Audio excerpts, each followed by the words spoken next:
Chapter 1. A tattered youth lay quietly on the beach, the seawater gently lapping at the hems of his trousers. "Where's this?" The boy's fingers twitched, and his eyelids fluttered slightly. As he opened his eyes, the blinding sunlight caused him to squint for a while before finally widening them. Before him lay a canvas of blue sky, fluffy white clouds, and circling seagulls. "Have I arrived in paradise?" the boy murmured to himself. Indeed, for someone like me, a virtuous soul who often lent a helping hand during my lifetime, reminding teachers to assign homework after class, assisting elderly ladies across the street, and fixing computers for widows' deeds are simply immeasurable. Surely, I must ascend to heaven. The boy shifted slightly, attempting to rise. Ouch! That hurts, that hurts! What is happening? If I am in heaven, why do I still feel pain? The boy was perplexed. Could it be that I am not truly dead? Then where am I? He gently lifted his right hand and glanced down at his own body. What the hell? How have I turned into a child? If I were to be reborn, I should be a baby. Suddenly, a wave of dizziness washed over him as a torrent of memories flooded his mind. Have I traversed dimensions? Have I truly entered the world of One Piece? Or am I inhabiting someone else's body? By the way, is your name also Latte? Latte gazed at the sky, exclaiming, "Oh heavens! Did I merely speak this into existence? And you actually transported me to the world of pirates? No way. I was just about to persuade a stunning beauty to be my girlfriend." Latte was originally a citizen of Blue Star, employed in the software department of a Fortune 500 company. He was a programmer whose daily routine revolved around writing and fixing bugs. Endless tasks, relentless overtime, a female superior who coveted his charms, negligible social interactions, and virtually no friends. His only companions were the bugs in his code and the manga One Piece. On New Year's Eve, after a long day of work, Latte lamented on his way home about having to work on such a festive occasion. In his mind, he fantasized about being transported to the world of One Piece, where he would no longer have to work every day and could instead enjoy the company of a two-dimensional wife. However, as he crossed the street, he was struck by a speeding dump truck and flung several meters away. Crimson blurred Lottie's vision, and just as his consciousness began to fade, he indeed found himself in the world of One Piece. "I was merely jesting. Please, do not take it seriously. The beauty awaits me back on Blue Star." The beauty in question was Ru Hua, a new sales associate at his company and the only woman aside from his female superior. After a moment of contemplation, Latte regained his focus and began to sift through the original owner's memories. It seems the original owner was also a pitiful creature. The town where this body resided had been ravaged by pirates, and his parents had sacrificed everything to send him to sea. Yet, he was discovered by another pirate crew and forcibly taken aboard, relegated to the role of a deckhand. He had endured this fate for over 3 years. Deckhands on pirate ships held no status, often being ordered about by others, with even the ship's dogs holding a higher rank. They survived on leftover scraps and were frequently beaten. It was not uncommon for deckhands to be killed on board. Previously, there had been 2 deckhands, one of whom was an elderly man. Unfortunately, the old man was brutally beaten to death for breaking the captain's wine goblet. Just yesterday, Latte had forgotten to knock while cleaning the toilet and stumbled upon the first mate, Joseph, playing cards with one of the captain's women. He was severely beaten and tossed into the sea. Fortunately, the original owner was fortunate enough to escape being devoured by sharks and instead washed ashore. "Your plight is truly tragic. I only endure daily scoldings from my boss." Ding!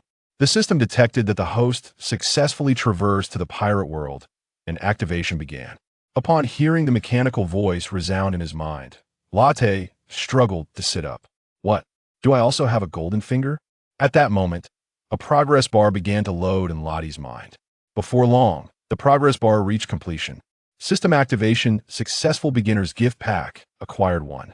"Oh, a beginner's gift pack? Let me open it right away." Ding! The beginner's gift pack opened successfully, yielding Waha Pure Water 1 case, Nami Photo Collection 1, Superhuman Devil Fruit 1, Beginner Body Technique Card 1, System Space 3-3. As a mechanical voice echoed in his mind, Latte couldn't help but scoff. "I'm already in the pirate world. What do I need a Nami Photo Collection for?" Nevertheless, he felt a surge of excitement. In his previous life, he worked tirelessly, but after a long day, watching 1 or 2 episodes of One Piece would rejuvenate his spirit. One Piece was the sustenance for his soul. Latte focused his thoughts and opened the storage space, retrieving a peculiar fruit resembling a pineapple. Is this the devil fruit? Why does it look so repugnant? Gazing at the devil fruit in his hand, Latte felt an involuntary wave of nausea. Just looking at it is already revolting. How am I supposed to eat this? And this is a superhuman devil fruit. If I consume it now, wouldn't that be a loss? Who knows? I might encounter a Logia-type devil fruit later. Forget it. Whatever the system produces must be of quality. I shall not dwell on it. Latte lifted the devil fruit to his nose and sniffed. It doesn't seem to have any strange odor. Perhaps the taste is a matter of perspective for those in the pirate world. After a brief hesitation, he took a decisive bite. Crunch. Ugh, it's truly revolting. Though I've never tasted feces, I can confidently say this is far worse. Gulping, Latte forced himself to swallow the piece of fruit. Get lost. He expended every ounce of strength to hurl the remaining devil fruit 2 meters away. As he watched the fruit being dragged into the sea by the waves, the feeling of nausea gradually dissipated. Having consumed the devil fruit, Latte realized that this particular fruit was the superhuman electromagnetic fruit. Had his bones not been shattered into 400 fragments, he would have leaped for joy. The electromagnetic fruit. While it may not hold much value for the denizens of the One Piece world, who am I? The physics champion of Lawn City. This is undoubtedly the strongest superhuman devil fruit, all other fruits pale in comparison. Ha ha ha, here I come, One Piece world. Ladies, I'm on my way. Nevertheless, perhaps I should first explore this island. Latte propped himself up on his knees and slowly ventured deeper into the island. What are these rotten logs doing swimming upstream? As he approached for a closer look, he exclaimed, "Holy crap! Is that not a giant crocodile?" Ding! Choice triggered. A hunt, the formidable white crocodile for dinner. Reward. Beginner observation hockey card 1. Beginner armament hockey card 1. Beginner marine 6 styles card 1. Sins of beans 100. B. Ignore the formidable white crocodile and seek a stronger beast. Reward. Beginner observation hockey card 1. Beginner armament hockey card 1. Beginner marine 6 styles card 1. Sins of beans 500. Sea starved to death. Reward. Golden ashes box 1. What are these Senza beans? Senza beans are a product of the system, capable of healing all bodily injuries and restoring one to peak condition. Wow, these are truly Senza beans. I choose A. Although option B appeared to offer richer rewards, given that he was on the edge of the island, the crocodile must be the weakest creature present.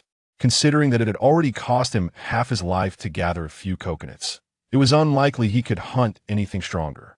At that point, it would not be about rewards, but rather delivering himself as a meal to those beasts. Oh heavens, why have you forsaken me? Why are others rampaging through this world while I am still struggling to survive? Why must I hunt crocodiles? Latte felt a sense of injustice. Why did his start have to be so hellishly difficult? He'll take you down. D. Invincible club. Invincible catapult. Bang, bang, bang. Oh, what the hell? Is this how a crocodile sounds? I've been to the zoo before, and I don't recall crocodiles making such noises. The crocodiles in the pirate world are truly peculiar. Phew, I'm exhausted, my entire body aches. Ding. Congratulations, host. You have completed the choice and earned the reward. Beginner observation hockey card 1. Beginner armament hockey card 1. Beginner marine 6 styles card 1. Sins of beans 100. With great effort, Latte dragged the crocodile back to the beach. How do I cook this? Friction fire? I don't even know that primitive method. Am I expected to eat it raw? Even Bear Grylls wouldn't dare eat raw crocodile meat, let alone my frail body. Staring at his battered prey, Latte found himself at a loss regarding how to prepare it. Oh, wait. I have the ability of the devil fruit, don't I? Lot began to reminisce about the physics knowledge he had acquired while studying on the blue planet. Isn't electromagnetic force inherently linked to electric charges? Could I possibly use this force to electrify the crocodile? Without hesitation, Lot placed his hand upon the crocodile. Electromagnetic, what a repugnant term to utter. Shaking his head vigorously, Lot focused intently on harnessing his electromagnetic abilities. Instantly, arcs of electricity began to dance between his palm and the crocodile. Crackle, crackle, crackle. Have I overexerted myself? It's charred. It seems that even with the newly acquired electromagnetic fruit, I still struggle to maintain control. Oh no, yet another unfortunate crocodile has appeared. Although it's slightly burnt, it is still somewhat palatable. Gazing at his creation, Lot nodded slightly, feeling a sense of satisfaction. Though lacking salt and seasoning, it is certainly more delectable than the foul taste of a devil fruit. Having satisfied his hunger, Lot reclined on the beach, gazing at the distant sunset. By the way, system, merge all cards. Ding! Fusion successful. In an instant, a powerful aura emanated from Lot's body, soaring skyward, dispersing the clouds and scattering the seagulls that circled above. The following day, the early morning sunlight bathed the ground, transforming the beach into a soft golden hue, resembling a colossal dragon coiled along the shore. The seagulls had risen early, beginning to circle the shallow waters in search of the ocean's bounty. At that moment, a figure was seen moving along the shoreline. The early rising Lot consumed a magical bean, feeling significantly revitalized. Although he had not slept long, his spirit was remarkably invigorated. Now he was contemplating the changes brought about by the electromagnetic fruit. After half an hour of effort, he could sense the electromagnetic forces emitted by surrounding objects, varying in strength and size.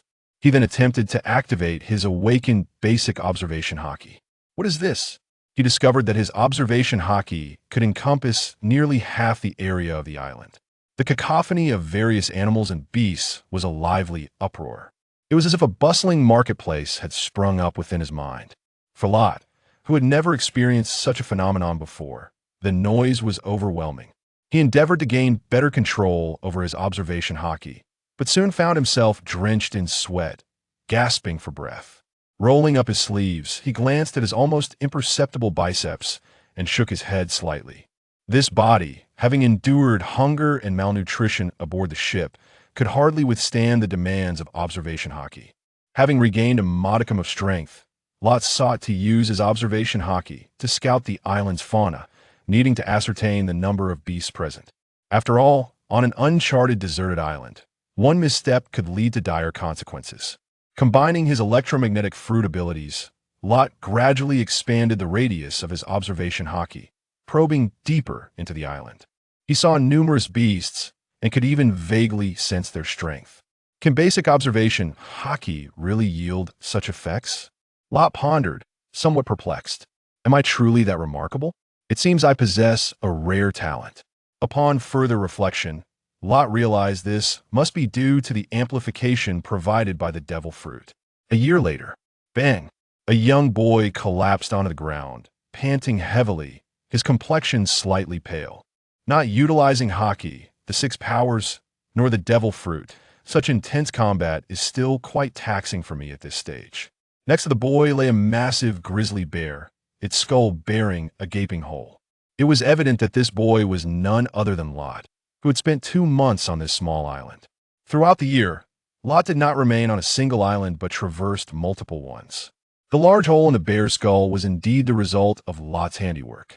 Over the course of a year, he had journeyed from one deserted island to another, not knowing whether it was bad luck or fate that led him to such desolate shores. However, he did not merely migrate mechanically upon reaching each island. He would defeat the strongest creature before setting off to the next. Thus, through a year of rigorous training, Lot had mastered his observation haki, armament haki, and the 6 powers of the Navy. His mastery of the electromagnetic fruit had also reached a significant level. For example, electromagnetic instantaneous movement was a technique that propelled his body using electromagnetic forces in conjunction with the 6 power shave for rapid movement, achieving extraordinary speed. Electromagnetic cannon, inspired by the renowned cannon sister, was a technique that accelerated objects through electromagnetic propulsion to achieve the force of a cannonball, including but not limited to coins. Combining electromagnetic induction with observation haki, the Super Heartnet could cover a broader area and perceive with greater nuance. A high-intensity electromagnetic field could be generated around him, forming a barrier capable of withstanding bullets and attacks. He could even manipulate the electromagnetic attraction between himself and the ground, as well as surrounding objects, achieving the ability to fly. As a denizen of the Blue Planet, deeply versed in the teachings of the venerable Buyer and the esteemed Latte harbors a peculiar obsession with constructing shelters.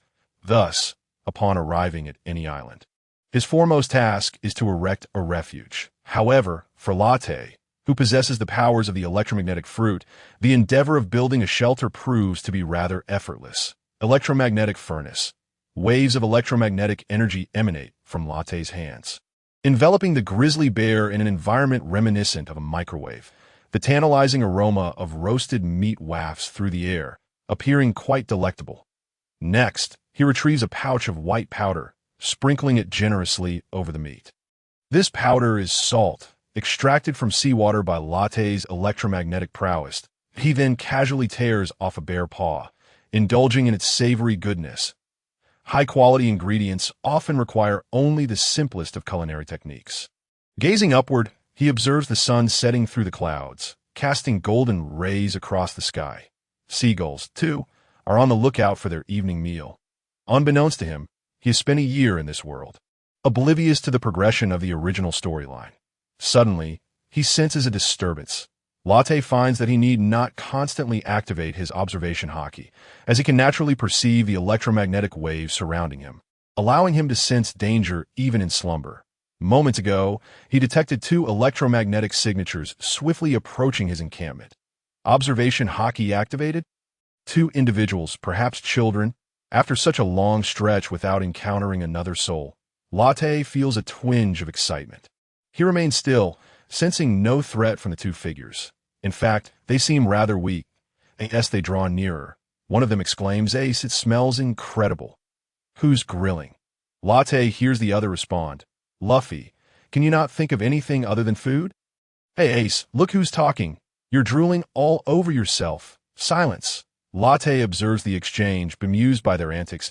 "I say, they appear rather agitated." He muses. With a sudden thud, Luffy finds himself knocked to the ground by a punch from a freckled boy in a yellow t-shirt, who is evidently Ace. The latter then bows to Latte, apologizing, "I beg your pardon if Luffy's behavior offended you." "Hey, Ace, we haven't done anything wrong. Why should we apologize to him? Besides, he doesn't look much older than us." Luffy protests, adjusting his straw hat. Latte remains silent, merely savoring the bare paw, his gaze unyielding. Yet, every motion of the two is monitored under his super mind network. A gust of wind stirs the fallen leaves around them, enveloping the scene in silence. Ace, a seasoned survivor in the wild, Ace can clearly sense that Latte is no ordinary individual. Though he appears to be merely a handsome, harmless youth, his aura resonates with the ferocity of a formidable beast. Recognizing Latte's overwhelming presence, Luffy, too, instinctively curtails his boisterous demeanor. Just then, a cloud drifts overhead, casting a shadow that momentarily freezes the atmosphere. "Hey, that grilled meat smells amazing. Can I have a bite?" Luffy, unable to resist the temptation, finally speaks up. Latte furrows his brow, feigning inner conflict. Seeing Latte's troubled expression, Luffy hastily adds, "We may not have money, but we promise to repay you with treasure. We don't intend to partake without offering something in return." After a lengthy pause, Latte bursts into laughter. "Huh, you speak so boldly despite having no funds. Very well, indulge yourselves. It's far too much for me to consume alone." Yes, the cloud dissipates. Sunlight floods back over them, easing the tension in the air. "Really? Oh, you are truly a good person," Luffy exclaims, diving towards the bear with unrestrained enthusiasm. Ace, witnessing Luffy's unabashed demeanor, can only shake his head in exasperation, yet still bows in gratitude.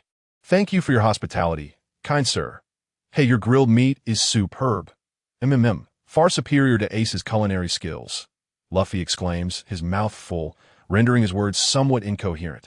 "Hold on, you didn't say such things when eating my cooking." Ace retorts, playfully punching Luffy on the head. Was that necessary? "I'm sorry." Luffy rubs his forehead, continuing to devour the meat. By the way, what's your name?" "This meat is simply exquisite. Shouldn't you introduce yourself before inquiring about others?" "How impolite." Latte tilts his head towards Luffy, recalling a scene from the original storyline, where Luffy converses with Kuroka's inside Laboon's belly. "I am Luffy. I am Latte. 14 years old. Blood type AB." Hey, you interrupted me before I finished. Luffy exclaims in annoyance. Ace, sensing the rising tension, quickly intervenes. Haha, please, continue that I am Luffy, 12 years old, destined to become the Pirate King that I adore meet. I am Ace, 2 years Luffy Sr., also aspiring to become the Pirate King. With their introductions complete, Latte reveals, I am Latte, 14 years old, an orphan, having washed ashore on this island after a shipwreck several months ago. He refrains from disclosing the full extent of his journey across numerous islands. Wow, you're an orphan too? We are all orphans. Luffy's eyes sparkle with excitement, as if he has discovered a kindred spirit. Latte, somewhat amused by Luffy's exuberance, cannot help but chuckle at the uncanny resemblance to the character he has read about in manga. One who can forge friendships with any soul. This world is hardly lacking in orphans, he murmurs quietly, gazing upwards, his expression inscrutable. After a moment, he looks back down at the two boys, contemplating the system task at hand. By the way, how do you plan to repay me for the meat you consumed? We have no money, Luffy declares, a piece of meat still clenched between his teeth, hands on his hips, exuding confidence. Before Latte can respond, Luffy continues, we will repay you with treasure. Are you implying that you intend to dine and dash? Latte's expression grows stern as he regards Luffy. Forgive us, we truly have no money. But we possess treasure. Latte's eyes brighten, his expression shifting to one of eagerness. Treasure? Where is it? I don't have it now, but once we become pirates, we will. By the way, would you like to join me? Before Luffy could finish speaking, Latte instantly teleported in front of him with an electromagnetic launch, then struck Luffy on the head with a powerful punch that hurts. How is this the same as Aji-chan's love punch? Luffy cried out, rolling on the ground while clutching the large bump on his head. Hey, what have you done to Luffy? Ace exclaimed, picking up a nearby pipe and standing ready for a fight. After enjoying a free meal, you still have the audacity to question me. Latte forced a menacing expression. It seems that without showing you a bit of strength, you remain blissfully ignorant of your own limits. With another teleport, Latte appeared next to Ace. What the hell? That was fast. Ace gasped in shock at Latte's sudden appearance. Electromagnetic fist, a fist surrounded by arcs of electricity, struck toward Ace's face, with instinct. Ace raised the pipe to block Latte's punch, a smirk crept on Latte's lips. Ace's martial skills were commendable, but merely commendable. Within moments, Ace was sent flying from the force of the blow. Rubber, pistol, just as Ace was dealt with. Luffy's attack arrived. Latte didn't even turn around. He simply reached out, grabbed Luffy's arm, and yanked him in front of himself, seizing Luffy by the throat. Cough, cough, cough. Let go of me, you scoundrel, Luffy struggled, twisting his limbs like a trapped octopus. Hey, let go of Luffy. Ace wiped the blood from his mouth, his expression filled with fury. Hey. You are the ones who dined and dashed, yet you act as if I did something wrong that I wonder if your life is worth the price of this barbecue. Latte remarked, tracing a finger over the scar on Luffy's face. Following that, he looked at Ace with a mocking smile that I apologize, but please release Luffy. We will return to get you the money. Upon hearing this, Ace quickly dropped the pipe and knelt before Latte. However, letting him go is not out of the question, but how can I be sure you aren't deceiving me? If I release you, will you not simply fetch reinforcements to deal with me? Latte stretched Luffy's face long with a hand, reflecting inwardly. The tactile sensation of a rubber man is quite intriguing. Hey, don't touch my face, Luffy protested, struggling again, as it was rare for anyone to touch his face. Your physique is rather peculiar. Is it the power of a devil fruit? Latte inquired, feigning ignorance while stroking his shin that I am a rubber man who consumed the rubber fruit. Now, please put me down.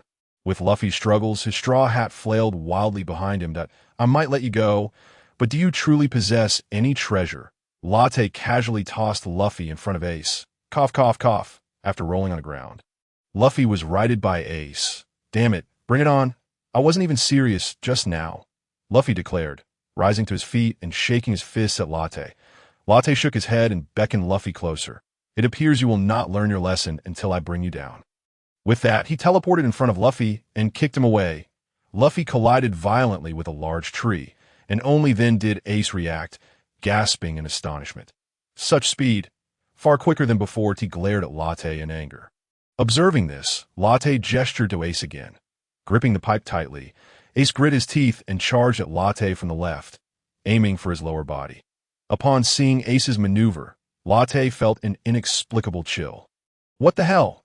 Are you trying to make me a eunuch? He hastily raised a hand to deflect Ace's pipe. However, Ace swiftly turned, his fist barreling toward Latte's face, the wind from the punch brushing against him. Rubber. Pistoled at that moment, Luffy's attack rapidly approached as well. Latte couldn't help but admire the duo's combined assault. They truly were brothers who frequently hunted together. Had they been ordinary opponents, they might have been in trouble. Unfortunately for them, they were facing a formidable foe. Latte spun around, delivering a resounding slap to Ace's face that sent him flying. Immediately afterward, he leaned back to evade Luffy's strike, simultaneously grabbing Luffy's hand and pulling him closer. He then kicked Luffy in the stomach, sending him crashing into the tree, his head embedded deep within the trunk. Latte dusted off his clothes, though there was no dust to speak of. Haha, you are simply too weak. I haven't even warmed up yet. I haven't even unleashed 1% of my strength. Latte settled comfortably on the ground. Without the ability to wield haki, you are unworthy to face me. Ace, struggling to regain his footing, found himself unable to rise, blood seeping from the corner of his mouth, indicating severe injury. Cough, cough, cough. Damn it, how could someone my age be so strong? Is it haki that he wields? Ugh. Ace, help me. At that moment, Luffy's head was lodged within the tree, desperately trying to extract himself. It was no joke. Having grown up in the jungle, the two brothers had developed impressive resilience. Therefore, to swiftly subdue them and complete his task, Latte had immediately resorted to using haki. Ding! Congratulations to the host for completing the selection, earning rewards. Zoan-type mythical beast fruit, bird fruit, pung form, 10 million berries, 10 cents of beans, and 1 ordinary brick. Hearing the system's alert in his mind, Latte felt a surge of excitement. The task was accomplished. All right, you may return now. I require neither your money nor your treasures. Consider this a settlement for the cost of the barbecue. Latte waved his hand dismissively at Ace. Really? You are just letting us go like this? Aren't you worried we will seek help? Ace questioned, his expression tinged with skepticism towards Latte's unpredictable nature. In truth, he could sense that Latte had shown little hostility from the outset. Perhaps merely wishing to test their combat abilities. True strength does not fear any adversary. Latte proclaimed dramatically, exuding an air of invincibility, akin to a giant bathed in light. This left Ace momentarily dumbfounded. Is this what it means to be strong? I seem to be far from it. Then I thank you for your hospitality. We shall take our leave. Ace bowed respectfully to Latte before rushing to Luffy's side to assist him in freeing his head. Cough, cough, cough. Damn it. Latte nodded at Ace, saying, By the way, next time you wish to enjoy barbecue, do bring your own ingredients, and it would be best to include some fine wine. Ace could only nod in response. What else could he do? Fight back. That would only invite suffering. Hey, don't underestimate us. We truly possess treasures. Right here, before Luffy could finish, Ace hoisted him away. Bang! Ouch! Ace, what are you doing? We're not. Watching the two retreat. Latte chuckled. What a pair of blissfully naive youths. He reached into the system space and retrieved a beautifully patterned giant pear. What the hell? This is a mythical beast fruit. Even rarer than a logia? Glancing at the devil fruit in his hand, Latte shook his head. What a pity that I suppose I will wait until I find a suitable partner before giving it away. Shaking his head, Latte returned the fruit to the system space. Raising his gaze to the sun's position, he realized he had wasted considerable time with Luffy and Ace. He still had 30,000 push-ups and 1,000 pull-ups left to complete. He firmly believed that fundamental training could unlock the body's potential. Counting on his fingers to tally today's training tasks, Latte rose and resumed his remaining exercises as the sun set. Its rays filtered through the treetops, casting dappled light upon Latte's face. Having completed his training, Latte sat on the ground, thoroughly exhausted, as these objectives were set according to his limits. Feeling his strength gradually return, he stood up and dusted off his pants. Tomorrow, I should head to town to buy some new clothes. This ragged outfit is practically a sieve by now. Slot spoke. He absent-mindedly fiddled with a hole in his clothing. The following day, having just completed his morning training regimen, Lot activated the Super Heart Network, attuning himself to the direction of the town. Before him unfolded a lively village. Goodness, this island is truly vast. It took such a long trek to reach a settlement. Perched atop a tree, sunlight filtered through the clouds, casting ethereal rays upon the village below. He felt an almost surreal sense of nostalgia, having not encountered such a bustling atmosphere in over a year. For someone who once resided on Blue Star, this was rather disconcerting that I wonder if Luffy and the others are in town. Lot mused, stroking his chin that he chose not to employ his observation haki, aware that certain prominent figures despise being spied upon. But he certainly did not wish to meet an untimely demise before his journey truly began. Like being captured by an old man and forced into the Navy. Garp. Kid, you understand me. Having not eaten in a while, he decided to find a meal. With that thought, Lot leaped down from the tree and made his way toward the village. Before long, he arrived at the only tavern in the village, and having perused the comics, he immediately recognized it as the establishment run by Makino. Gently pushing the door open, he called out, "One bowl of ramen."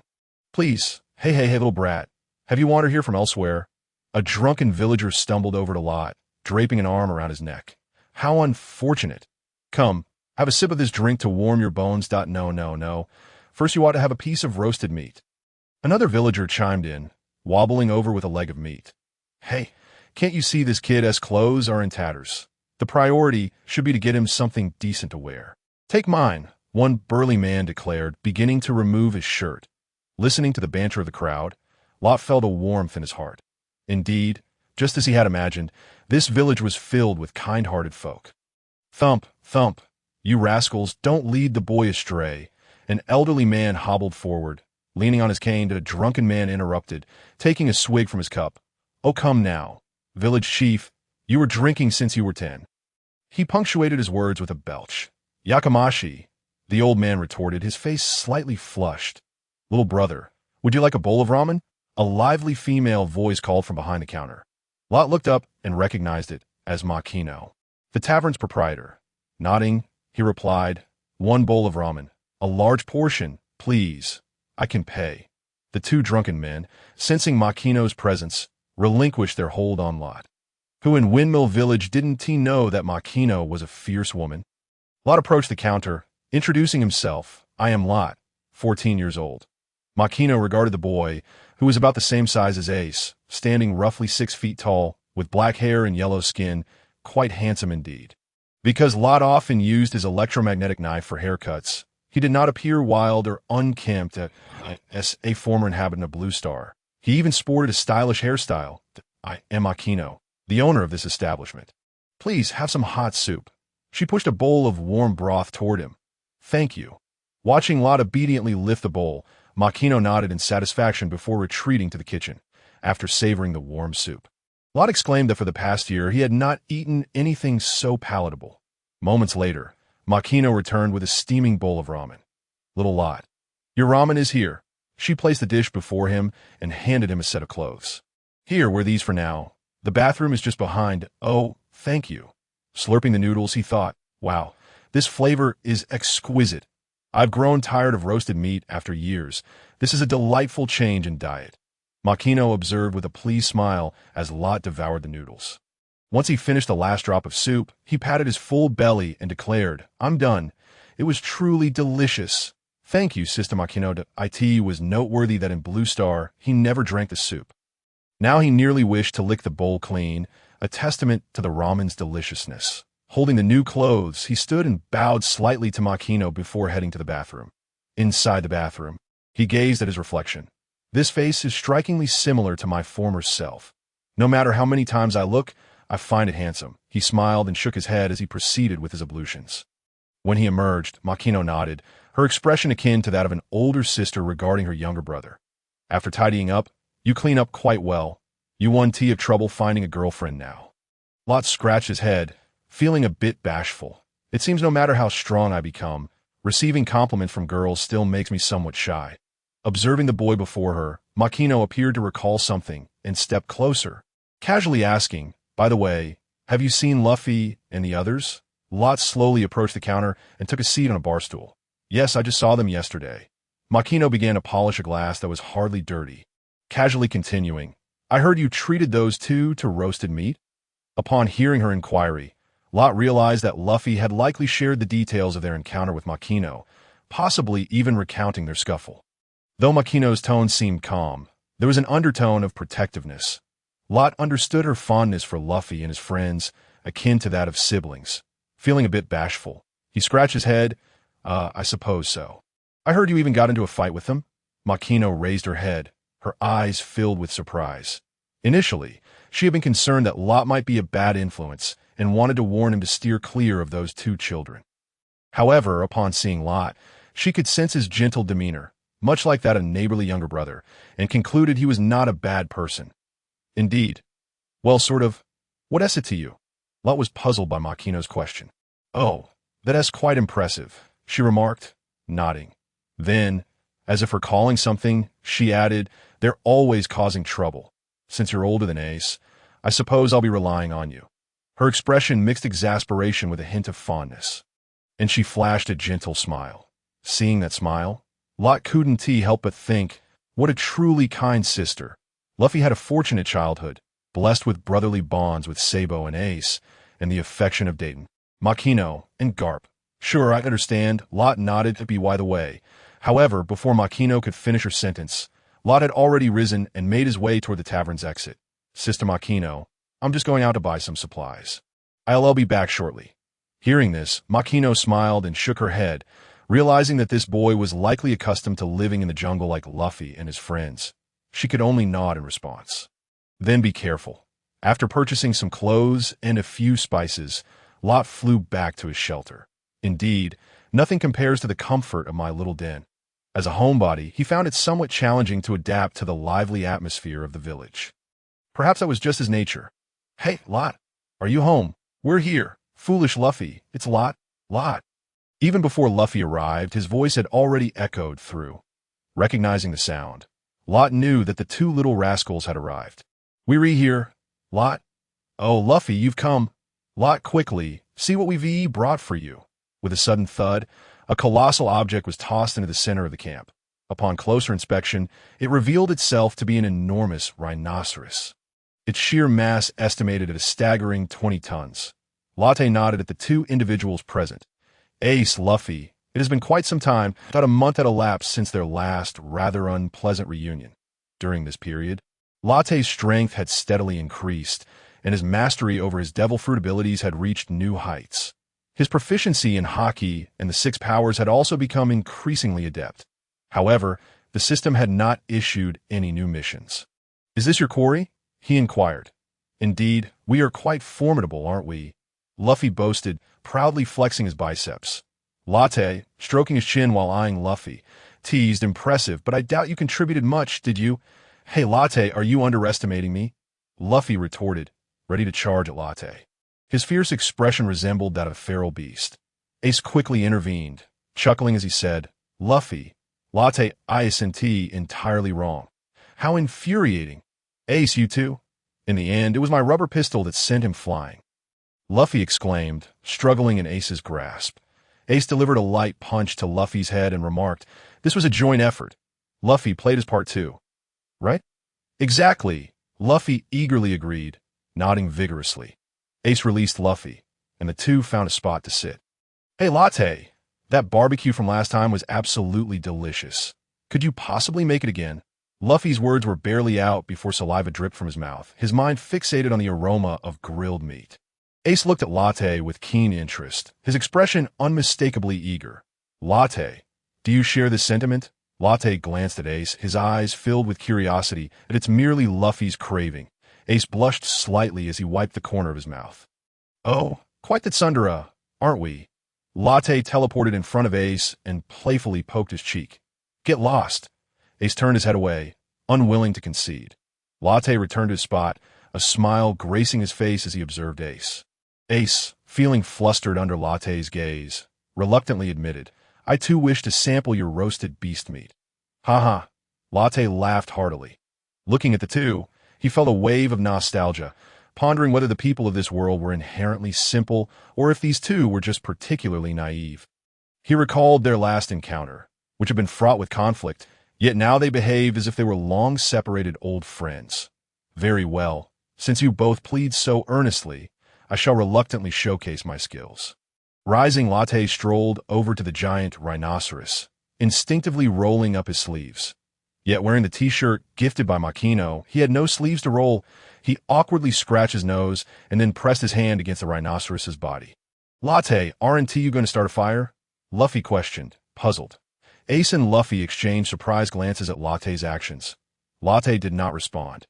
Electromagnetic furnace. Upon hearing Latte's words, Luffy voiced his confusion. Is that a devil fruit ability? He speculated it might be an electric or fire-type devil fruit. Ace was also pondering Latte's powers. Wow. Latte is amazing. It seems we won't have to wait long for roasted meat, Luffy exclaimed, somehow producing a set of knives and forks. Saliva pooled on the ground, his eyes practically transforming into images of grilled meat that a wave of electromagnetic energy emanated from Latte's right hand, impacting the carcass of the rhinoceros. Before long, the tantalizing aroma of roasted meat began to waft through the air. Wow, it smells incredible. Latte, is it ready yet? Can we eat? Luffy could hardly contain himself as he approached the giant rhinoceros, the clatter of the knives and forks echoing. Latte conjured various seasoning jars from thin air, sprinkling their contents over the meat. After completing this, the jars vanished, and he announced, "All done. Let's dig in." Wow, Latte, you are truly a wonderful person. Once granted permission, Luffy could no longer restrain himself. He discarded the utensils and lunged at the roasted meat. The moment he tore off a piece, he was utterly astonished. Hey, Latte, your barbecuing skills have improved tremendously. This is far superior to last time. Latte pursed his lips, thinking, it seems Luffy has never been one for decorum. Utensils are merely a hindrance for him. Receiving Luffy's unabashed praise, Latte felt quite pleased, sporting a rather smug expression. Of course, not only am I handsome, but my barbecuing skills are unmatched in the East Blue. Ace folded his hands in front of his chest, declaring, I shall partake. By the way, Latte, what exactly is this haki you mentioned? Ace asked, his voice muffled as he chewed on a piece of meat. Upon hearing the term haki, Luffy rushed over, one hand clutching a large piece of bone meat, while another held a morsel in his mouth, presenting quite the gluttonous spectacle. Oh, haki, you ask? Latte raised his head in contemplation. Haki is an ability that resides within every individual, and the difference between mastering haki and not is akin to night and day. That painful ability you used during our last encounter. Luffy touched his head, recalling the memory with some trepidation. Latte nodded and silently activated his armament haki. Latte's right hand transformed into a glossy black hue, and he lightly struck a nearby rock. To the onlookers, it appeared effortless, yet the boulder shattered with a resounding crack. Latte stood, his voice calm and measured. This is armament haki. Upon witnessing this display, both Ace and Luffy nearly dropped their jaws in astonishment. Luffy darted to the shattered stones, eagerly picking up a few and squeezing them in his hands. Latte, are you a robot? How does it feel? Latte retracted his armament haki, returning his hand to its normal state. Wow, Luffy was clearly awestruck. This is merely the basics. Latte shrugged, unimpressed, for he had yet to master more advanced forms of haki. What? This is just the basics. Ace and Luffy exchanged incredulous glances. Wait, you said this power resides within everyone. Ace's voice brimmed with excitement. Latte dusted off the chalk from his t-shirt before leisurely sitting down. Indeed, everyone possesses it. However, most individuals in the 4 Seas and the first half of the Grand Line have yet to develop it. What exactly is haki? Luffy stammered, clearly eager to grow stronger. Please enlighten us, Mr. Latte, Ace added, bowing slightly. Very well, I shall share with you. Haki is divided into 3 types. Armament haki, observation haki, and conqueror's haki. Armament haki allows individuals without devil fruit powers to stand among the world's elite solely through their mastery of haki. Latte began to elaborate on his understanding of haki. After hearing Latte's explanation, Ace and Luffy felt enlightened, realizing the immense power of haki and how little they truly understood the vastness of their world. Can we develop this power? Ace asked, hope glimmering in his eyes. Ding! A prompt from the system echoed in Latte's mind. Use Haki to thoroughly teach Luffy and Ace a lesson. Rewards. Intermediate Armament Haki 1. Beginner Conquerors Haki 1. Intermediate Martial Arts 1. Magic Beans 2000. Nature Type Devil Fruit 1B. Teach Luffy and Ace about Haki, becoming their mentor. Rewards. Beginner Conquerors Card 1. Intermediate Navy 6 Powers Card 1.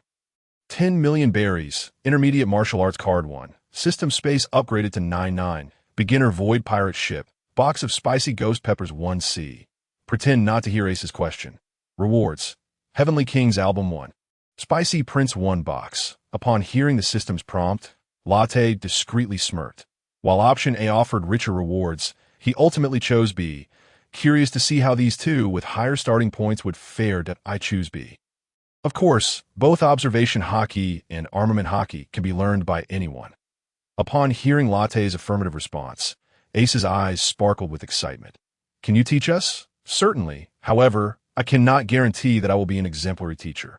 Latte stroked his chin, his expression tinged with a hint of distress, as he was genuinely uncertain how to instruct the two yet, reflecting on the scenes of Rayleigh teaching Luffy, combined with his own experiences wielding Haki.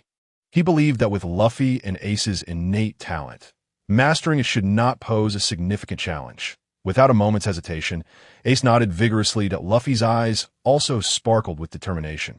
You must prepare yourselves mentally, as a moment's carelessness could lead to dire consequences, Latte warned, cracking his knuckles ominously. Ace and Luffy exchanged glances, fully aware of the gravity behind Latte's words, and nodded resolutely, their eyes brimming with resolve. If I cannot endure this slight hardship, then I am unworthy of competing for the title of Pirate King. I am destined to become the king of pirates. Latte relented. Very well, since you both exhibit such fearless resolve, I shall reluctantly take on the role of your instructor. With that, he approached the remains of a giant rhinoceros, placing his hand gently upon its side. Electromagnetic catapult. The rhinoceros transformed into a streak of light, moving with such incredible speed that it was nearly imperceptible, vanishing into the depths of the jungle. The two youngsters were left momentarily dumbfounded by Latte's display. Luffy whispered to Ace, "Isn't Latte some kind of ancient monster? He doesn't look particularly imposing, yet he possesses such strength that I heard that." Latte instantly teleported in front of Luffy, flicking his finger against Luffy's forehead. Armed Haki. Bang! Latte's dark finger struck Luffy's forehead with the force of 1,000 pounds, sending him sprawling. Ouch! That hurts! Luffy rolled on the ground, clutching his forehead, clearly in agony. Ignoring Luffy's cries, Latte withdrew his finger and clasped his hands behind his back. Luffy, you're made of rubber, correct? A typical physical attack shouldn't cause you pain. Yes, that's right, but why does it hurt so much when you hit me? It's as painful as Aji-chan's iron fist. Luffy sat on the ground, cradling the swelling on his forehead, tears welling in his eyes from the pain. This is the power of armament Haki, Ace remarked, as if coming to a realization. Latte began to pace with his hands behind his back, explaining what I just demonstrated is one of the applications of armament Haki, which allows us to contend with special devil fruit users, even those with Logia abilities. Luffy, despite his usual foolishness, grasped the reason behind the pain inflicted by both Aji-chan and Latte. Latte chose not to elaborate further and conjured a handkerchief from thin air, blindfolding himself. The two looked on in confusion, unsure of Latte's intentions. Once the blindfold was secured, Latte beckoned to the two. You both may attack me. Ace and Luffy exchanged puzzled glances. Hey Latte, are you sure? Luffy asked, his disbelief evident. Oh, not worry. Feel free to strike at me with all your might, Latte assured them, activating his observation Haki, fully aware of their every movement. Of course, using Super Heart Network is a bit unfair. He mused, but this is merely a demonstration of the utility of observation Haki. Luffy shouted, I'm going to hit your head now. Gum Gum Pistol. Latte effortlessly tilted his head aside, evading the attack, and the action reminded him of Luffy's antics against a certain blind admiral in Dressrosa. Now I'm attacking your chest, Luffy yelled, but Latte easily dodged again, exasperatedly saying, Luffy, there's no need for theatrics. You may unleash your full force upon me. If you manage to land a hit, I shall reward you with a month's worth of roasted meat. Really? Luffy's eyes sparkled with images of grilled meat, saliva pooling at the corners of his mouth as he began his assault, albeit with noticeably diminished strength. In Latte's view, Ace remained still, believing that dealing with Latte without his sight would require their combined efforts. However, with Latte blinded, he was confident that Luffy alone could succeed. How curious. Latte, are your eyes peeking? How do you seem to know where I'm going to strike? Luffy panted, perplexed. Ace mirrored his astonishment. Latte gradually removed the blindfold, stating, "This is observation haki. Even when blindfolded, one can perceive an opponent's attacks with clarity. Some individuals, even blind, can still be considered the world's top-tier fighters." Luffy emitted his characteristic exclamation of awe, confirming that he was indeed impressed. "So this is observation haki." A glint of understanding shone in Ace's eyes. Having already grasped both armament and observation haki, Ace inquired, "What about Conqueror's haki? I have yet to master it. I might inadvertently harm you." Latte replied, unwilling to admit that he had not yet awakened Conqueror's haki. As he sought to maintain his authority before the Tuti yet, he was confident that he would awaken it eventually. "Now, let us commence training," he declared. Bang! "Ouch! That hurts!" Bang! "Damn it! Can this method truly awaken observation haki? That infuriating Latte, are you mocking us?" "Silence! Enduring punishment is essential for awakening observation haki." "Ouch! Is this really necessary?" "No, absolutely not." "How could this be?" After 2 hours of enduring blows, Ace and Luffy found themselves utterly exhausted. "Ouch! This hurts like hell." "Damn it, Latte, can't you be a little gentler?" Luffy groaned, nursing his bruised head, while Ace appeared equally battered. "All right, that will suffice for today. We shall continue tomorrow." Luffy's face fell at the prospect of more training. Just moments ago, he and Ace had spent the entire time merely taking hits. Latte stood by, unfazed, his breath steady, eyeing Luffy intently. "You, my friend, this is the quickest way to learn haki." Latte, is there any roasted?" Before Luffy could finish, Latte kicked him into the jungle. "If you wish for roasted meat, go catch it yourself." "Ouch! Damn, Latte, did you use haki for that kick?" Luffy's cries echoed through the depths of the forest. A year later, the sounds of battle resounded through the jungle. You two have now fully grasped the basics of observation and armament haki. The rest is up to you. Latte, seated with a jug of wine, observed the ongoing sparring between the two. For the first half of the year, they had trained for 2 to 3 hours daily under Latte's guidance. Subsequently, they constructed a small wooden cabin beside Latte's camp, allowing them to enjoy his roasted meat at every meal. Additionally, the relentless training left them too fatigued to return to their previous lodging. During the latter half of the year, the two engaged in combat against each other, with Latte providing them with fierce beasts for real combat experience. The reward of the mystical beans from the system was entirely devoted to the two youngsters, although the effects were not comparable to true mystical beans. They nonetheless facilitated swift recovery from injuries and replenished their stamina. Consequently, the two never allowed the previous day's injuries to hinder their training, leading to rapid advancements in their strength. As Latte instructed them in haki over such an extended period, he too reaped significant benefits. During this time, Garp returned to the East Blue. However, under Latte's strict instructions, Luffy and Ace refrained from revealing their presence. Yet, Latte remained wary of Luffy's loose lips. Hence, every time Garp returned, Latte shielded himself with an electromagnetic barrier, projecting his electromagnetic waves to mimic a large wild boar, thus evading detection. Of course, under Latte's guidance, the two also refrained from showcasing their haki in Garp's presence. "Hey, Latte, let us have a match," Luffy exclaimed, fists clenched, brimming with enthusiasm. "Very well, let's put your learning to the test." Lot took a swig of alcohol and rose to his feet, patting his backside. "Will you face off one by one? Or shall it be a duo? Just me." Luffy confidently crossed his arms over his chest. Observing Luffy's stance, Lot smirked. "I suggest you two go together. Otherwise, it might end rather quickly for you." "Are you underestimating me?" A flash of white light glinted from Luffy's teeth. "Fine, perhaps you've forgotten the force of my punches." Lot cracked his knuckles. Luffy extended his right hand backward, gritting his teeth slightly as a faint black hue began to envelop his fist. With a declaration of "Gum Gum Bullet," his darkened fist surged forward at an astonishing speed towards Lot. Lot, however, did not choose to evade. He effortlessly grasped Luffy's fist with his hand bang, as Lot retracted his foot. Luffy was sent hurtling backward, landing right in front of Ace. Luffy, you little brat, do you even consider me human? You dare to charge in alone? Lot chuckled at Luffy's audacity. Hey Luffy, are you daft?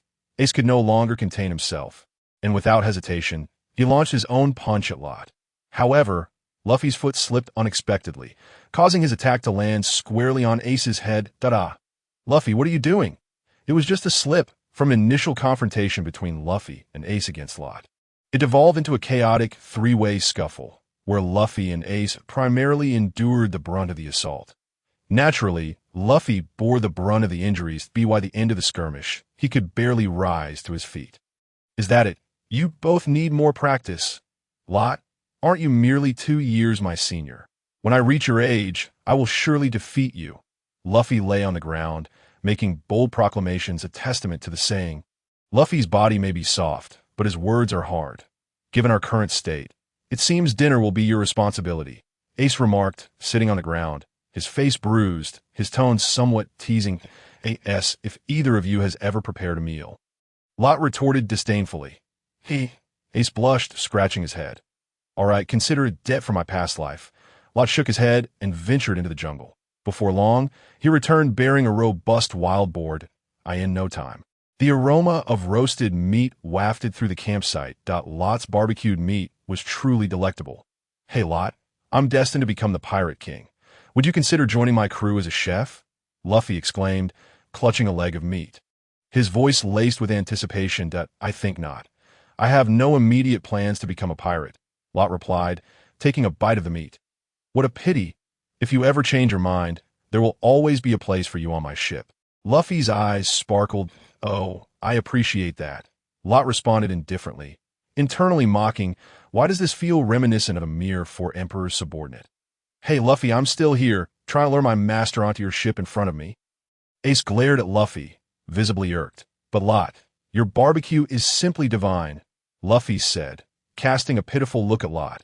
Hearing the unintentional reference to master from a two, Lot felt a flicker of warmth in his heart. Ding! Congratulations, host, you have completed the selection and received rewards. Beginner Conquerors Hockey Card 1. Intermediate Marine 6 Powers Card 1. 10 million berries. Intermediate Physical Arts Card 1. System Space upgraded to 9-9. Beginner Baekong Pirate Ship. And a box of explosive ghost pepper powder 1. That upon hearing the system's notification in his mind, Lot realized that these two truly regarded him as their master. A pirate ship? Why? Is this fate? Indeed, as a transmigrator, who wouldn't desire to achieve something significant in this world? The Marines are mere puppets of the celestial dragons, constrained by numerous restrictions. Naturally, he had no desire to be one of them. The Revolutionary Army was overly idealistic and shunned the light, which did not appeal to him either. It seemed that he could only become a pirate. Perhaps this was the system's intention. Shaking his head, he cast aside the chaotic thoughts. System, fuse all cards. Ding. Fusion successful. Instantly, an overwhelming aura emanated from Lot. For a moment, the two youngsters found themselves unable to open their eyes, as if a colossal beast had appeared before them.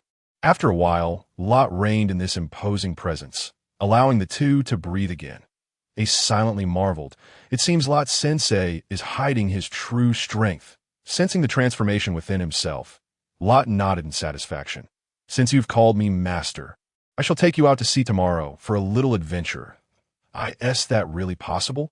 At the mention of going to sea, Luffy erupted with uncontainable excitement. Who acknowledged you as our master? Ace retorted with a haughty demeanor. Just now, didn't you say I was your master? Lot observed Ace with amusement. Considering all the roasted meat you've prepared for us, I merely said it in passing. Ace maintained his proud stance. Nonetheless, Lot did not take offense. Understanding their personalities, it was evident that despite their verbal denials, Luffy and Ace held a measure of respect for him in their hearts. All right, it's getting late. Let's rest early. Tomorrow, we shall set off to explore the surroundings. With that, Lot rose and made his way to his bedroom. Oh, yay. Lot is the best. Luffy bounced with elation, having never been to sea before. Ace's face also radiated with excitement. The next day, at the shore. Hey, Lot, I can't swim, and this little boat won't accommodate all three of us, Luffy exclaimed, eyeing the small vessel by the beach, deeming Lot somewhat unreliable. Though Lot could fly, he had crafted a small boat for convenience, carrying it with him to each island. Even after more than 3 years, it remained in excellent condition. This is not the boat for me. It doesn't suit my style. Wait here a moment. With that, Lot executed an electromagnetic teleportation, vanishing before their eyes, only to reappear several kilometers away, in the system space. Lot beheld the Beikong pirate ship. The IT appeared diminutive, resembling a mere model. Hey, system, you must be joking. How could such a small vessel accommodate people? Forget it. Just bring it out. The ASE spoke. Lot summoned the ship. Strangely, the 1 to 2 meter long Beikong expanded into a 30-meter long ship upon hitting the ground. Its design bore a resemblance to the Thousand Sunny, but rather than a lion's head, it featured a sharp bullet-shaped prow. The hull was adorned with concentric metallic patterns. The various structures aboard the ship materialized before his eyes: a captain's quarters, a conference room, an aquarium, a kitchen, a large bathroom, a library, a training room, a research facility, an observation deck, and more. Each crew member's resting area was an independent single room. Lot teleported aboard and inspected each room, astonished to discover their spaciousness, far exceeding what one would expect from a 30-meter vessel. Was this spatial compression?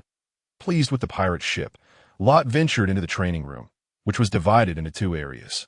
One room was filled with training equipment, resembling a gym from his past life, fully equipped with all necessary apparatus. The other room, aside from some weighted items, was completely barren, but a wooden sign hung on the door, inscribed with the words "Gravity Chamber."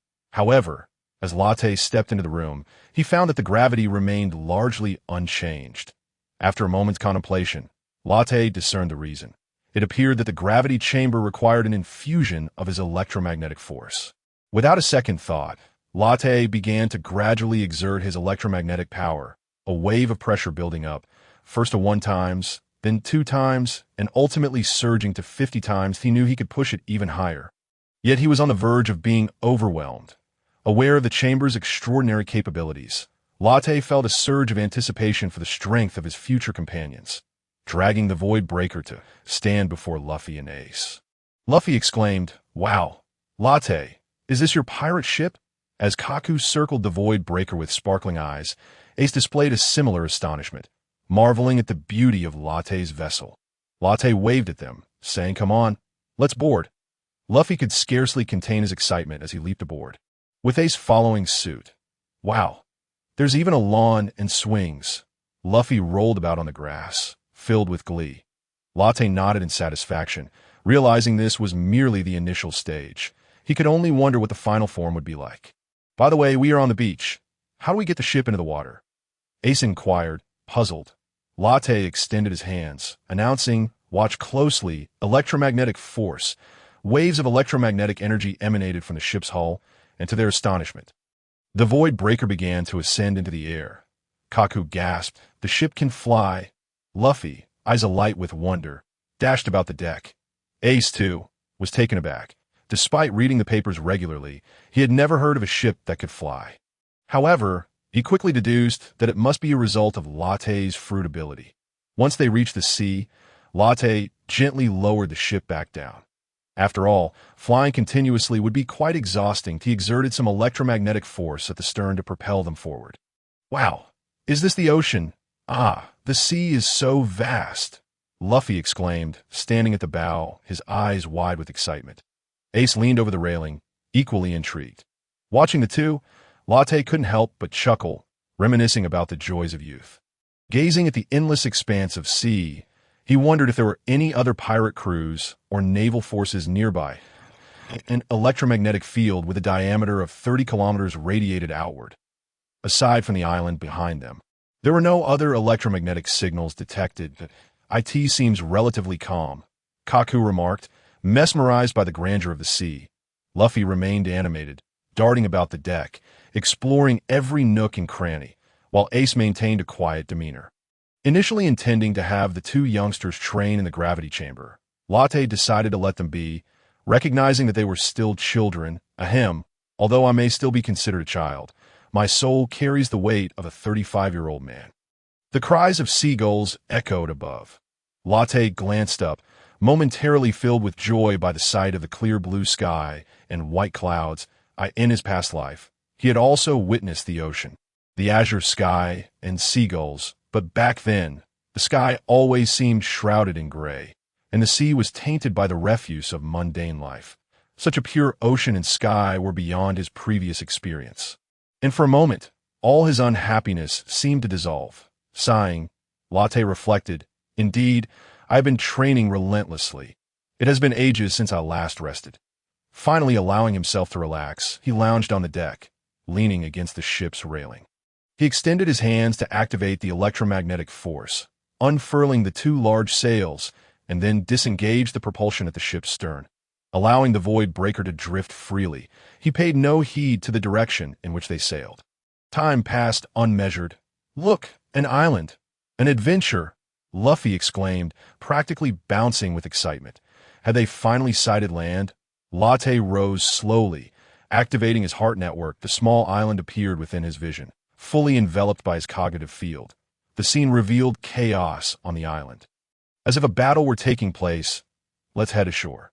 Something interesting is bound to happen," Latte declared, channeling his electromagnetic abilities to propel the void breaker toward the island. Before the ship had even come to a halt, Luffy leaped onto the island, shouting, "Adventure! Adventure! Hey, Luffy!" Ace called out, unable to restrain himself. "Let him go. This island currently poses no significant threat to him." Latte reassured Ace with a pat on the shoulder, signaling him to calm down. Ace's expression remained troubled. "Rest assured, my observation hockey can cover the entire island." "Well, all right then," Ace replied, still somewhat apprehensive. "Forget it. You might as well go with him." Understanding Ace's gentle nature, Latte playfully tossed him in Luffy's direction. "Hey, Latte, you jerk! Could you not find a better way to do that?" Laughing, Latte jumped off the ship. Noting the absence of others nearby, he stored the void breaker within his system space and approached the few strong electromagnetic signals on the island. Upon his arrival, he witnessed a street filled with pirates engaging in looting and chaos. A notification chimed. "A. Locate and eliminate first mate Joseph. Reward. Intermediate observation hockey 1,100 million berries, 1,000 senza beans. Indestructible underwear 1.B. Recruit Joseph as an ally. Reward. Your two beautiful album 1.C. Inform Joseph that I wish to be a ship's deckhand. Reward. Devil fruit removal, hockey removal. Damn it, why hesitate? I choose A. short. Stout pirate, resembling a pig, pointed at a girl cowering in the corner and commanded his subordinates. Joseph, bring me that beauty. I intend to have a good time tonight." The rotund captain, dressed in a crimson cloak and wearing a pirate hat, had a face so round that his features were nearly indistinguishable. With long nose hairs protruding, he wielded a curved sword and was none other than the infamous pirate captain, Zhu. With a bounty of 11 million berries, a notorious lecher. "Yes, Captain. Electromagnetic cannon." With a loud thud, Zhu collapsed, a gaping hole appearing in his forehead, his face frozen in a sinister grin. "Who is that?" A pirate with a parted hairstyle stood frozen in shock, his basketball dropping to the ground. "What's wrong? Can't recognize me after 2 years?" Latte strolled into the center of the street. "Who are you?" Joseph struggled to recall, memories of a young deckhand surfacing in his mind. "Ah, it seems you've recognized me," Latte replied with a faint smile, his demeanor deceptively harmless. Yet Joseph trembled, his finger tremblingly pointing at Latte, his lips turning pale. "Why, you're the deckhand, Latte? How are you still alive?" "I detest being pointed at." Latte raised his hand, unleashing an electromagnetic blade. Joseph cried out, clutching his severed wrist. "What's wrong? Didn't you come here without your lover?" A berry coin spun in Latte's hand. "Ah," Joseph howled, cradling his severed hand. "Now, tell me, how do you wish to die?" Latte continued to toy with the coin. "Please, don't hold a grudge against me. Just let me go." Before he could finish, Joseph's legs buckled, and he slumped to the ground. "Now you know to beg for mercy. Why didn't you show me the same compassion when I pleaded for my life with the first mate?" Lot raised his head, his gaze sharp as a knife. Joseph struggled to articulate a single word, accompanied by a hint of discomfort as an indeterminate liquid dampened the street beneath him. Lot furrowed his brow, his expression unmistakably tinged with disdain. Forget it. You might as well die. Lot flicked a coin towards Joseph with a deft motion. With a resounding thud, the pirate crumpled to the ground, his face a mask of terror laced with a touch of defiance. Then, with a few more coins propelled from his fingertips like bullets with eyes, he dispatched every member of the pirate crew on the street. Ding.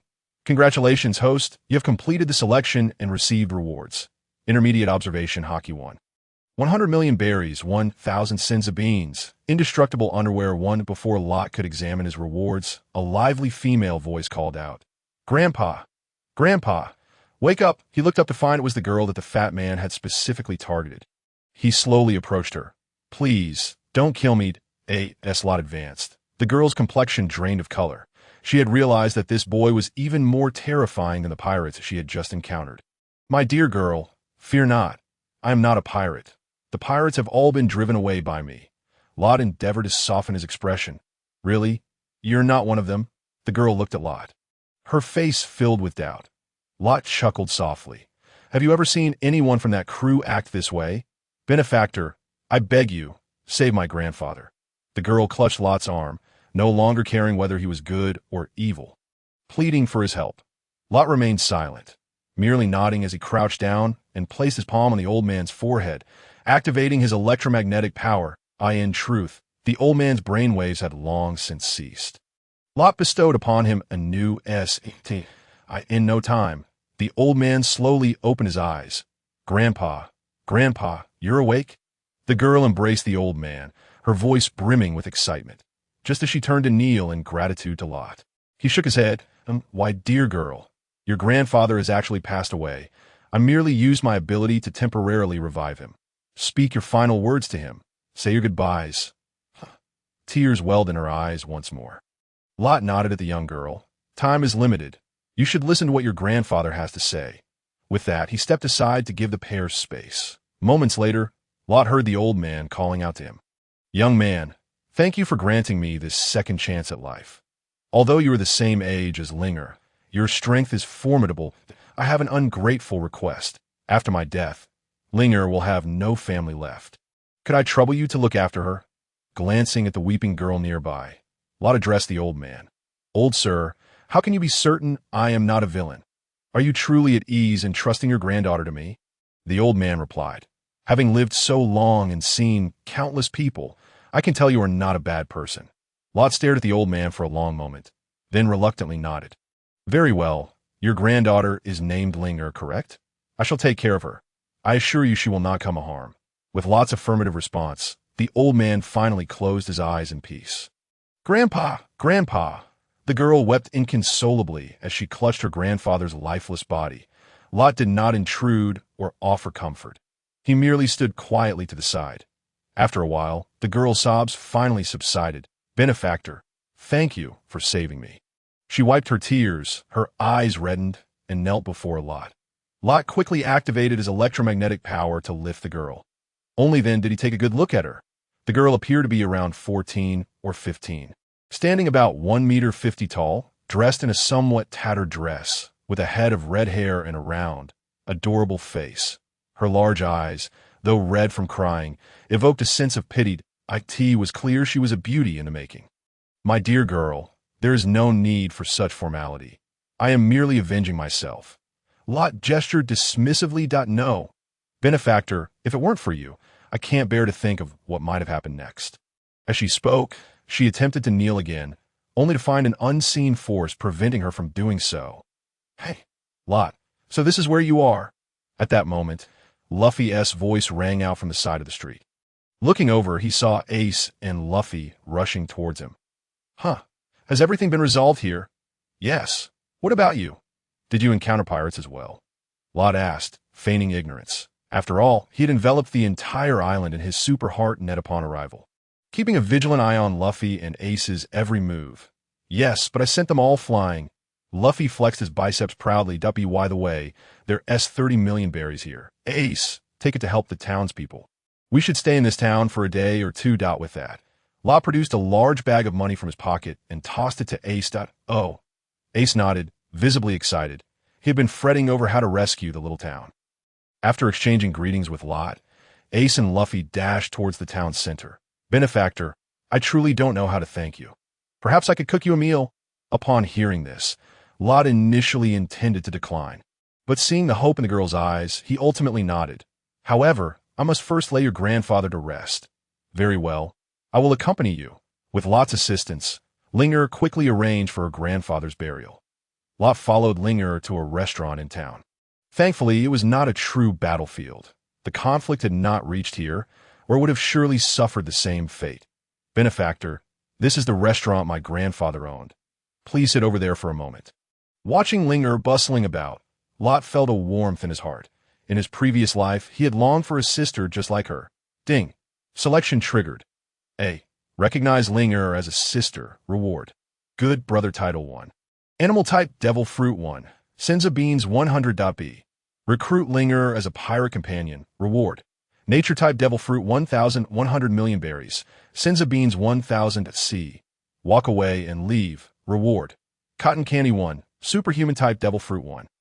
Senza Beans 100. Shortly thereafter, a seemingly sumptuous dinner was served by the girl. Upon seeing Linger produce 3 bowls, Lot understood. One was evidently prepared for her grandfather. Benefactor, please eat, if it's not to your liking. I hope you won't mind. Also, don't call me Benefactor. My name is Lot. Just call me Lot. Linger cautiously called out. Yes. Lot nodded. Linger gazed at Lot, her eyes fixated on his handsome face, and her cheeks flushed a deep crimson. What's wrong? Lot asked, puzzled by her reaction. In nothing. Also, I am Linger, Amira Linger. She looked at Lot with her big, sparkling eyes. Oh, Linger, such a beautiful name, just like you.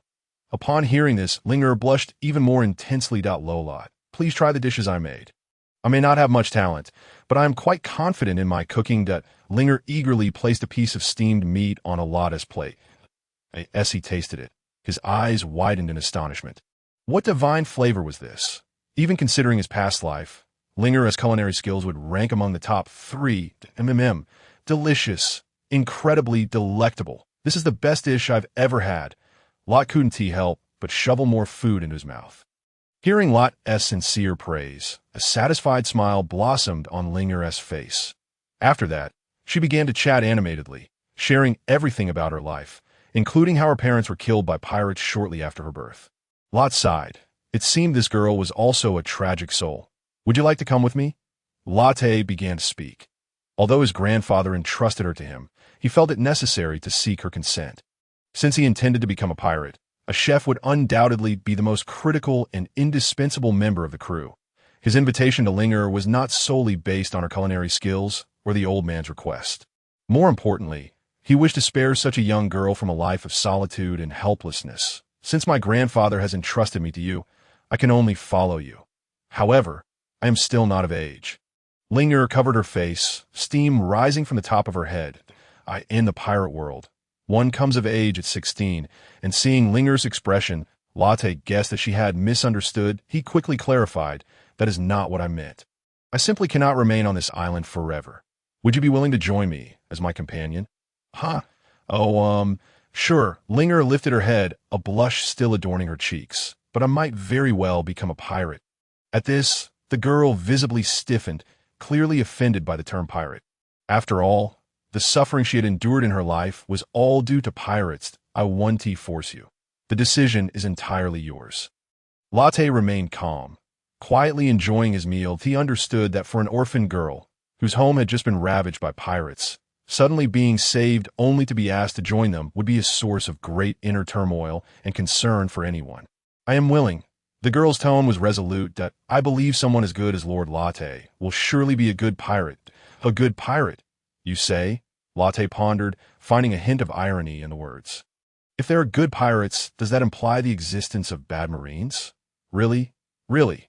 The girl nodded. And no regrets? No regrets. Very well, from this moment onward, you shall be my first companion. Latte extended his right hand toward her. The girl glanced at his hand before reaching out to grasp it. Ding! Congratulations, host, you have made a choice. Reward acquired. Nature type gold fruit. 100 million berries, 1,000 cien beans. System. What is this gold fruit? The nature type, gold fruit, allows the user to transform their entire body into gold. Upon hearing the system's notification, Latte began to comprehend. It was evident that this fruit was of a higher caliber than Tezuro's. Tezuro's was merely a paramecia type, and his body could not elementalize. Whereas this one clearly could. All right, tidy up a bit. I will come and fetch you tomorrow morning. Okay, Captain Latte, what is going on? After leaving the restaurant, Latte approached Ace and the others. Latte, could you please not appear out of nowhere? Do you know how frightening it is when someone suddenly shows up in front of you? Ace said with a hint of annoyance that, oh, my apologies. So, how did it go? It's nearly settled. We just spoke with the village chief and handed over the money. He also expressed the village's gratitude on our behalf. Ace nodded, indicating everything went smoothly. Let us set sail again tomorrow. Hey, Latte, there are still many adventures awaiting us on this island. Upon hearing Latte's words, Luffy pouted, clearly reluctant. This sea is countless islands ripe for adventure, and I can see you don't want to leave the delicious food on this island. Do you? Luffy remained silent, merely sulking like a child. Observing Luffy's childishness, Ace chuckled and shook his head, saying, Luffy, we just saved this village. There are likely many more villages awaiting our help. Having witnessed the desolation and helplessness of the end of the line for the downtrodden, Ace was filled with compassion for the lower-class people. Thus, he wished to use his strength to rescue more innocent souls from suffering. Hearing this, Luffy could only nod, though his pout remained. The next day, on the Skybreaker, Latte, who are they? Linger inquired, looking at Luffy and Ace with a puzzled expression. They're just two young lads on a journey to hone their skills. Linger nodded, somewhat understanding. Hey, Latte, were you calling kid? Luffy clenched his fists, clearly irate. Latte retorted, aren't you the kid? Hearing this, Luffy felt slightly indignant and shouted, how much older are you than me, anyway? It seems you haven't been taught a lesson, Latte said, delivering a punch that sent Luffy sprawling onto the deck. So, when you can't win an argument, you resort to violence? Luffy sprang back up from the deck, visibly dissatisfied. Luffy, stop arguing. Ace grabbed Luffy. Ace, let go of me. Linger had a string of black lines across her forehead. What kind of people are these? Does Lord Latte usually behave this way? We spotted an island. We spotted an island. Luffy's voice echoed from the bow of the ship. Latte and the others emerged from the cabin. BRR, it's cold. As Linger stepped out of the cabin, she shivered involuntarily, her cheeks flushed from the chill. Before her, snowflakes danced gracefully like white sprites, and the deck was covered with a thin layer of snow. In the distance, a small island shrouded in silver could be discerned. Why is it snowing? Ace tightened his clothing as he felt the cold. Normally, they trained in the training room, while Luffy had always been perched at the bow of the ship. They didn't require a lookout, as Latte, a supermind network, could cover a range of 40 miles. Latte, aren't you cold? Both Luffy and Latte were still clad in short sleeves and shorts. BRR, it's cold. Luffy finally realized, shivering uncontrollably. As for me, my abilities are unique. I don't feel cold, Latte replied, shaking his head slightly. Indeed, after months at sea, Latte had become increasingly adept at utilizing his electromagnetic fruit. Now, he enveloped his body in a thin layer of electromagnetic shielding, impervious to all electromagnetic waves, thus rendering him oblivious to the cold. Adventure! Adventure! Luffy exclaimed, his hands gripping the ship's railing as he bounced around in his slippers. Resembling a whimsical dance, accompanied by a flurry of stars appearing above his head, he exclaimed, let us go. It's adventure time. With a grand sweep of Latte's hand, Luffy had already vanished from sight. Ace nodded at Latte before leaping off the ship to chase after Luffy. Latte paid them no mind. This had been the routine for the past few months, turning to the red-haired girl beside him. He said, Linger, let us disembark as well. Adventure is essentially travel. Battle is not our constant state. All right, Captain Latte. Upon reaching the island, Linger hopped around joyfully, resembling a carefree little sprite, observing the lively girl before him. It was clear that after months of travel and the relaxed atmosphere aboard the ship, she had fully emerged from the shadows of her grandfather's passing. Latte felt a surge of happiness for her.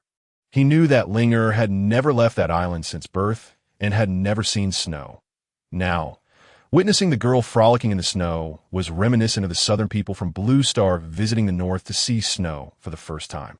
In a fleeting moment, Latte felt as though he had returned to Blue Star. He crouched down, scooped up a handful of snow, and fashioned it into a snowball, hurling it at Linga. However, she deftly dodged as if she had eyes on the back of her head. After months of rigorous training under Latte, Linger had grasped the basics of hockey and the 6 styles, making it easy for her to evade a couple of snowballs. The young girl turned to Latte, her face a mask of confusion.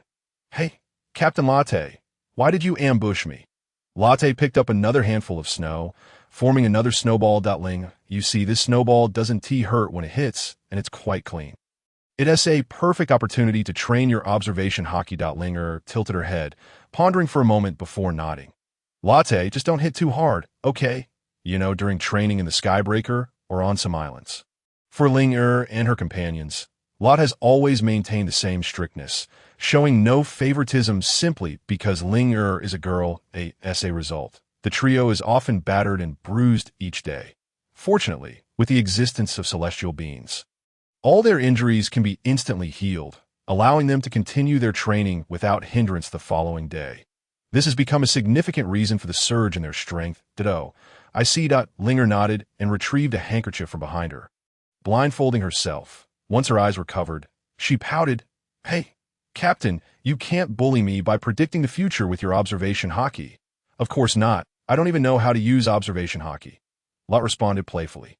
"I have over a decade of snowball fight experience." He chuckled, recalling that as a native of northeast China, snowball fights and ice skating were essential activities every winter. Lot had long forgotten how long it had been since he last engaged in a snowball fight. And for a moment, he found himself lost in the joy of the moment. That instant, he resembled a machine gunner, firing snowballs with abandon. Even though Linger could foresee the trajectory of the snowballs, the sheer volume of them led to her being hit repeatedly. Linger, throw some snowballs at me too. Try to sense my next move.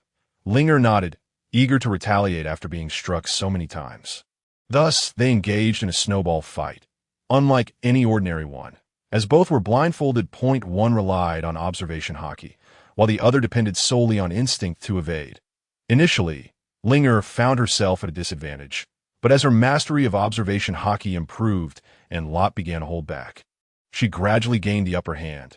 Suddenly, a particularly hard object struck her on the head, causing Lot to see stars momentarily. "What the heck? Linger, that's not fair. You deceived me and ambushed this old captain." He rubbed his reddened forehead. "What happened?" Linger removed her blindfold, squinting in confusion.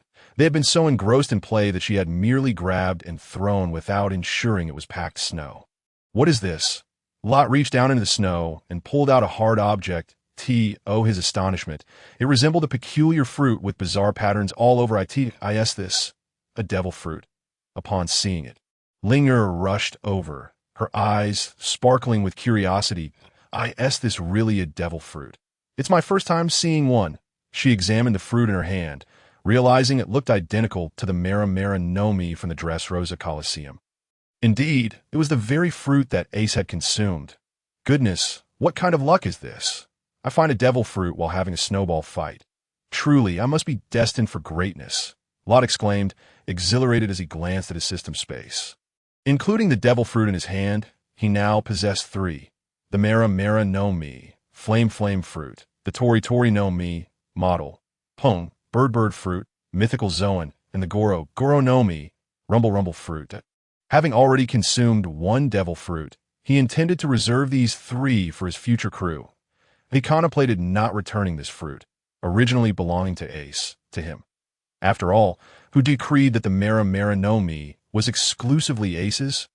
Moreover, Lot was curious to see how the plot might shift without Ace consuming the Mera Mera no Mi. Linger. "This is for you." Linger clumsily accepted the devil fruit. "Huh. What is this?" "This is a devil fruit. I believe I have explained it to you before. And this one is a Logia type." Linger felt overwhelmed, as if holding not a devil fruit, but a treasure worth billions of berries, a weighty object of immense significance. The mere thought of receiving such a precious devil fruit left her astonished, her voice trembling as she said, "Captain, this valuable thing. I can't possibly use it. I have a grand dream, but it's incredibly difficult to achieve alone." I need strong allies to assist me. Lot gazed into the distance, his eyes seemingly piercing through countless obstacles to behold the grand town of Pangu City nestled in the Red Land. Linger was unaware of Lot's dream, viewing him as invincible, believing there was nothing in this world he could not accomplish. Since Lot had voiced his intentions, she felt her own weakness might only burden him. With this thought, her gaze darkened slightly as she began, Lot gently ruffled her hair. Linger, do not underestimate yourself. My dream requires many partners' assistance. Will you lend me your strength on this journey towards my dream? Linger lifted her head to meet Lot's gaze. Yes, Captain Lot. Even if it costs me my life, I shall help you realize your dream. Ugh, this is so terrible. Linger grimaced, her nose scrunched up, pouting as she filled her cheeks with food. All right, just take the first bite. Slowly feel the changes in your body. My hand is on fire. Linger frantically waved her now flaming right hand, panicking. Are you foolish? This is a Logia-type devil fruit. You are fire. And fire is you. And by the way, do you feel any heat? Lot playfully flicked her forehead. Ouch! Captain, don't flick my head. It will make me dumber. Linger complained, rubbing her head while casting a slightly annoyed glance at Lot. Fire fist. Ace, why do I feel an emptiness inside? Linger, you hit too hard. It looked so delicious, and you burned it to a crisp. Luffy dashed forward, eyeing the charred beast with a regretful expression. Dumb Luffy, it looks so ugly. It must taste terrible, Linger retorted, hands on her hips, slightly defiant. It looks so good. Luffy began to pout again. Most people wouldn't grasp Luffy's sense of aesthetics, and even Lot occasionally wondered if Luffy's brain was structured unusually. Lot, you judge. Linger clung to Lot's arm, acting cute. Yes, you're right. Lot nodded, somewhat helpless as a seasoned bachelor. He found it difficult to resist the charm of such a beautiful girl. That pesky Lot. Is it just because she is a girl? Luffy grumbled, steam billowing from his nostrils. Indeed, I have no hold over Linger. Besides, she is a cook. Cross her, and you won't have a pleasant experience. Lot shrugged, exasperated. Once food was mentioned, Luffy immediately bowed in apology. I'm very sorry. Upon spotting a familiar island, Ace couldn't help but exclaim, Hey, are we back? Yes, we have returned.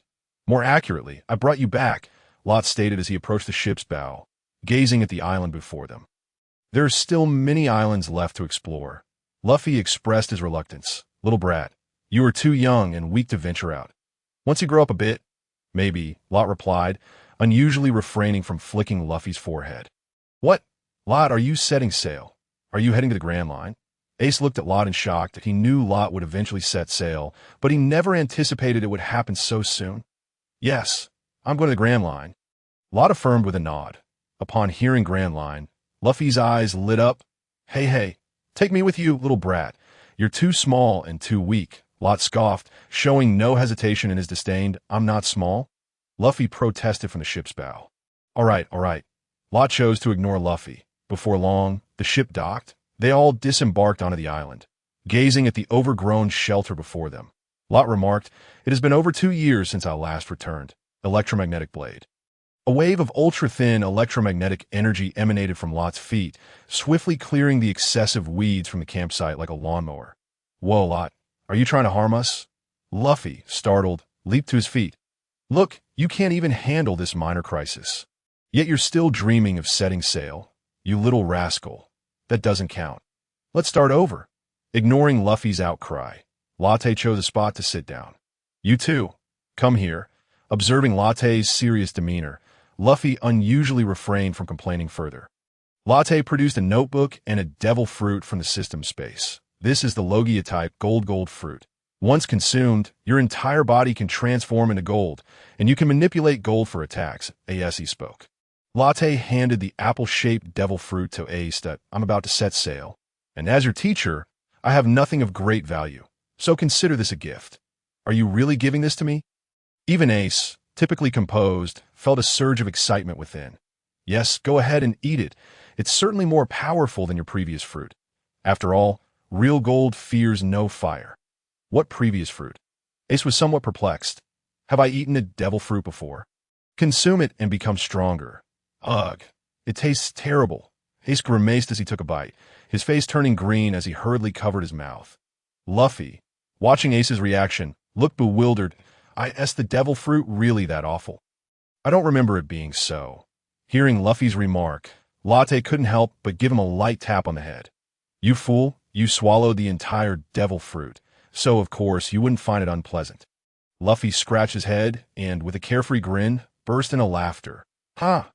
So that's how it is. I almost choked. At that moment, Latte reminded, you only need to take the first bite of this devil fruit. It's an exceptionally powerful one. I hope you can astonish the world with its abilities. Heeding Latte's advice, Ace quickly tossed the unpleasant thing far away. Latte looked at Ace with eager anticipation. Try out your abilities. Ace closed his eyes, beginning to sense the powers of the devil fruit. Wow. Ace, your hand. Your hand. Luffy's exclamation prompted Ace to open his eyes and glance at his hand. What is this? My hand has turned to gold. Latte nodded with satisfaction, realizing this fruit was likely far more formidable than he had anticipated. Ace's future accomplishments would surely rival that of an admiral. Shifting his gaze, Latte pulled out an illustrated book from his pocket. A compilation of memories from his past life where he had studied comics, detailing the development and evolution of the Nika fruit. Luffy, you've already consumed a devil fruit, so this is for you. Luffy took the notebook from Latte's hands. What is this? It's a detailed explanation of your rubber devil fruit. Ensure you understand. I've even commissioned an artist to illustrate it. Wow, Latte, you're such a good person. Luffy exclaimed, nearly bouncing with By the way, Luffy, see the red section at the top. Don't let anyone else know about it, including Ace, Linger, and your future companions. Luffy, slightly confused, scratched his head and asked, why not? That's a secret about this world. At least until you've truly grown. Remember, don't expose it. Otherwise, even I might not be able to protect you. Seeing Latte's rare, serious expression, Luffy sobered up and nodded solemnly. I understand. Latte. Latte nodded, confident that despite Luffy's usual carefree demeanor, he would uphold his promises. All right, I'm setting off now. Remember, the abilities of the fruit are merely supplementary. Don't forget your physical training, especially hockey. Our next meeting should be at the Pinnacle, and I hope you both can surprise me. Latte vanished, returning to the breaking void, his voice lingering in the air. Ace, Luffy, I look forward to our next meeting. Don't let me surpass you. After he finished speaking, Linger transformed into a wisp of flame and ascended onto the ship. Luffy stood and raised a fist towards the coast. Latte, I will definitely gather a crew as capable as yours. Watching the departing breaking void, Ace murmured, Master Latte, next time we meet, I will surely surprise you. Hearing the voices of the two youngsters, Latte smiled with satisfaction. Our next meeting should be in 2 years, I suppose. Hey, Captain, is it not possible to take them along? Linger expressed her confusion regarding Latte's decision. Linger, Luffy has his own path to follow, and Ace has his we cannot change that, no matter what. Latte gently patted Linger's small head. Oh, Linger nodded, somewhat understanding yet still puzzled. Over the years spent with Ace and Luffy, Latte had never disclosed to Ace that he knew he was the son of Roger. Thus, Ace would likely follow the original storyline and become the 2nd Division Commander of the Whitebeard Pirates. He was aware that his presence would undoubtedly alter many narratives in this world. What those changes would entail, he could not control. He could only move forward step by step. Latte shook his head. Deciding not to dwell too much on in an instant, he appeared atop 2 masts, hoisting the pirate flag he had drawn earlier to the top. He also replaced the sails with a wave of his hand. He guided the breaking void towards the horizon. We are off. The Latte pirate crew has officially set sail. There are still a few companions in the East Blue. Let us go and gather them before heading to the Grand Line. Linger was not particularly knowledgeable about the Grand Line. As she was a solitary figure, she would follow Latte wherever he went. She would even lay down her life for him, if necessary. You are the strongest bounty hunter in the East Blue, Latte. The pirate before him stammered nervously upon seeing the black-haired youth standing in front of him, that if no one else bears that name. Then the person you speak of must be me. Latte toyed with a coin in his hand. Upon receiving Latte's affirmation, the pirate's legs turned to jelly, and he knelt down. Can you let me go? Latte shook his head. No. From the moment you attempted to harass my companion in public, you became unforgivable. Indeed, just a few days after setting sail, they had passed through a seemingly prosperous island where Linger suggested shopping. On the streets, they encountered this pirate who obstructed their path. Linger was still too Navi, almost falling for the pirate's deceitful words. Had Latte not arrived in an instant, who knows what might have transpired. Ah, why? Why must I encounter a killing machine like you? The pirate's eyes were filled with terror. This person before him had shattered their pirate ship with merely a coin. Even their captain, the notorious pirate with an 8 million bounty, Jayasumi, had perished at the hands of that coin. Over the years, Latte had adventured throughout the East Blue with the two youngsters, naturally encountering and defeating numerous pirates. This had earned him a fearsome reputation as the most notorious bounty hunter in the East Blue. Among the pirates and bandits in the East Blue, Latte was regarded as more terrifying than the Navy. Most who fell into the Navy's clutches would end up imprisoned, whereas those captured by Latte would be sent to meet their maker. Wait, Lord Latte, please don't kill me. I have information. Please don't kill me. Oh, what information? Latte stood before the pirate, his expression devoid of emotion, that if the news lacked value. Yes, Lord Latte, we receive word that some so-called world nobles will be arriving in the East Blue in the coming days. Latte's eyes flickered. Most people in the East Blue might be unaware of the so-called world nobles, but he was acutely aware. The world nobles the pirate spoke of were undoubtedly the celestial dragons. He knew that the celestial dragons were akin to emperors in this world, moving about with an entourage of bodyguards. They sometimes indulged in whims, coming to the seas for amusement, but their true purpose was likely to collect tributes and purchase slaves. Yet he was uncertain what exactly these so-called celestial dragons sought in the East Blue. It seemed their intentions were not merely for leisure. Latte suddenly found the situation growing intriguing. However, his expression remained inscrutable. What makes this news valuable? As Lot gazed at the increasingly radiant electromagnetic sphere in his hand, the pirate fell to his knees. My lord, please allow me to finish my explanation in preparation for the arrival of the so-called world nobles. The kingdom of Tribeca has offered a tribute of 20 beautiful maidens. Moreover, and what else? Moreover, they are all lowless. The pirate bowed his head deeply, unable to meet Lot's gaze, understanding the implications of the pirate's expression. Lot couldn't help but feel a surge of resentment within him. I wonder who spread the rumor that I have a penchant for lowless. While I do have a certain fondness, it certainly does not equate to being a Lilicon. A legend circulated in the East Blue, claiming that the bounty hunter Lot was indeed a Lilicon. Thus, this pirate clung to the hope that the rumor held some truth. Perhaps, if that were the case, this harbinger of death might spare him. Is this the valuable information you speak of? Ah, please don't kill me. I have another piece of news that IT has said that this tribute not only includes lowless, but also something that will entice people from all over the world. Oh, and what might that be? Lot's gaze swept over the pirate, aware that he might be exaggerating for his own survival. The notion that it would attract the world's masses could very well be a mere fabrication. A desperate excuse to elude his wrath that I am not certain of the specifics. But I have heard that this item would cause quite a stir even on the Grand Line. The pirate gulped nervously. His pallor evident he knew that this was all he had to offer and wondered if he would still have a chance to live. Very well, I am not one to revel in slaughter. You may go. With that, the electromagnetic sphere in Lot's hand gradually dimmed. Thank you, my lord, for your merciful decision. The pirate, overwhelmed with gratitude, wept as he prostrated himself on the ground. He then turned and fled. His steps frantic. Fire fist. This punch was far more powerful than the last. That weren't you supposed to let me live? The pirate's final thought echoed in his mind. Didn't you promise not to kill me? I did not intend to kill you, but I have no authority over the actions of my cook. Lot had never planned to spare those who committed heinous deeds. As for Ling Er, she was already furious at these pirates. And upon hearing the word lowly, her anger only intensified. The pirate-esque expression seemed to suggest that their captain had a fondness for lowless, or perhaps he believed that their captain would surely appreciate those slaves.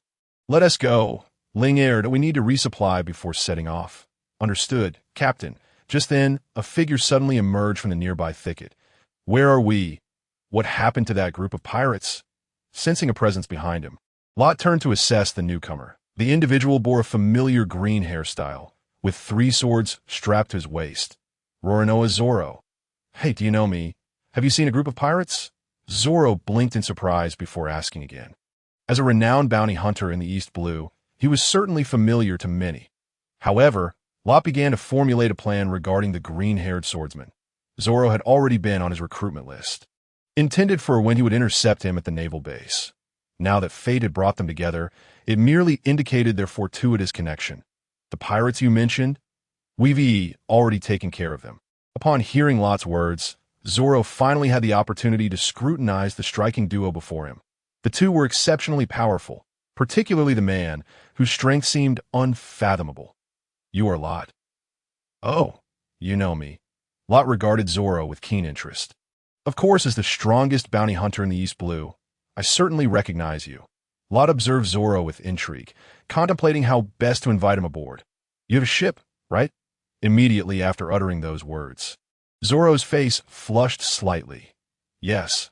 Why do you ask? Lot's curiosity was piqued. Could you possibly give me a lift?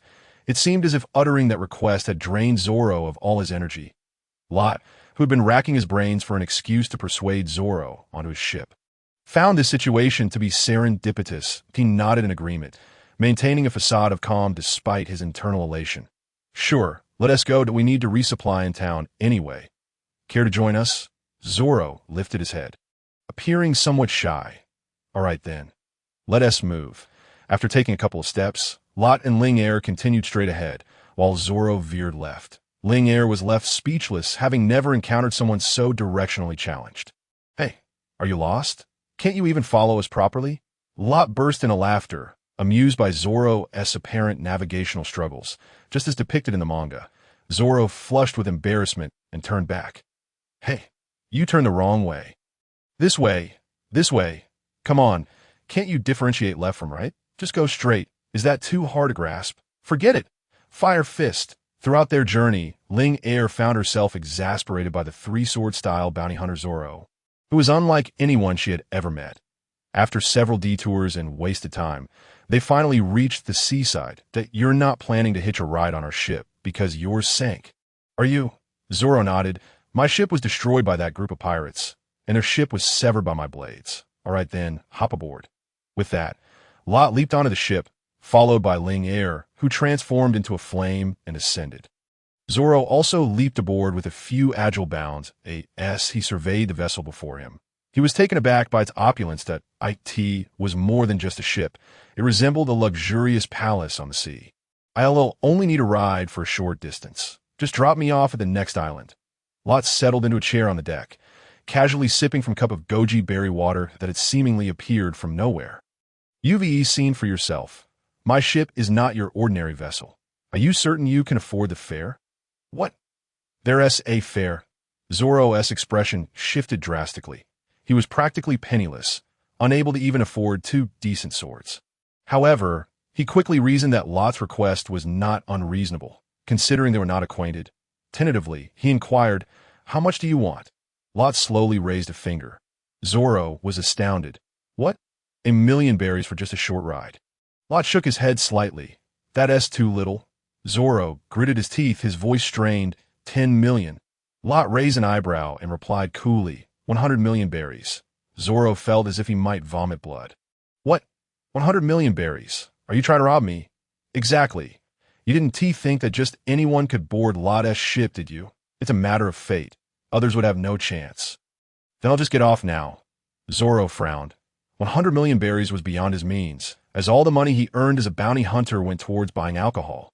Once you're on board, it's 100 million berries. With that, Lot activated his electromagnetic powers, propelling the ship forward at remarkable speed. Hey, this is extortion. You're deliberately trying to swindle me, aren't you? Zoro felt as though he might explode. That's your interpretation. What do you plan to do now? Lot casually swirled a goblet filled with goji berry water. Tea that moment. A flame materialized before Zoro, gradually taking the form of a beautiful girl with red hair, none other than Yimala Ling Er. She scrutinized the green-haired swordsman before her. Hey, Captain, our next companion won't be this guy, will it? Yes, it's him. Lot nodded affirmatively.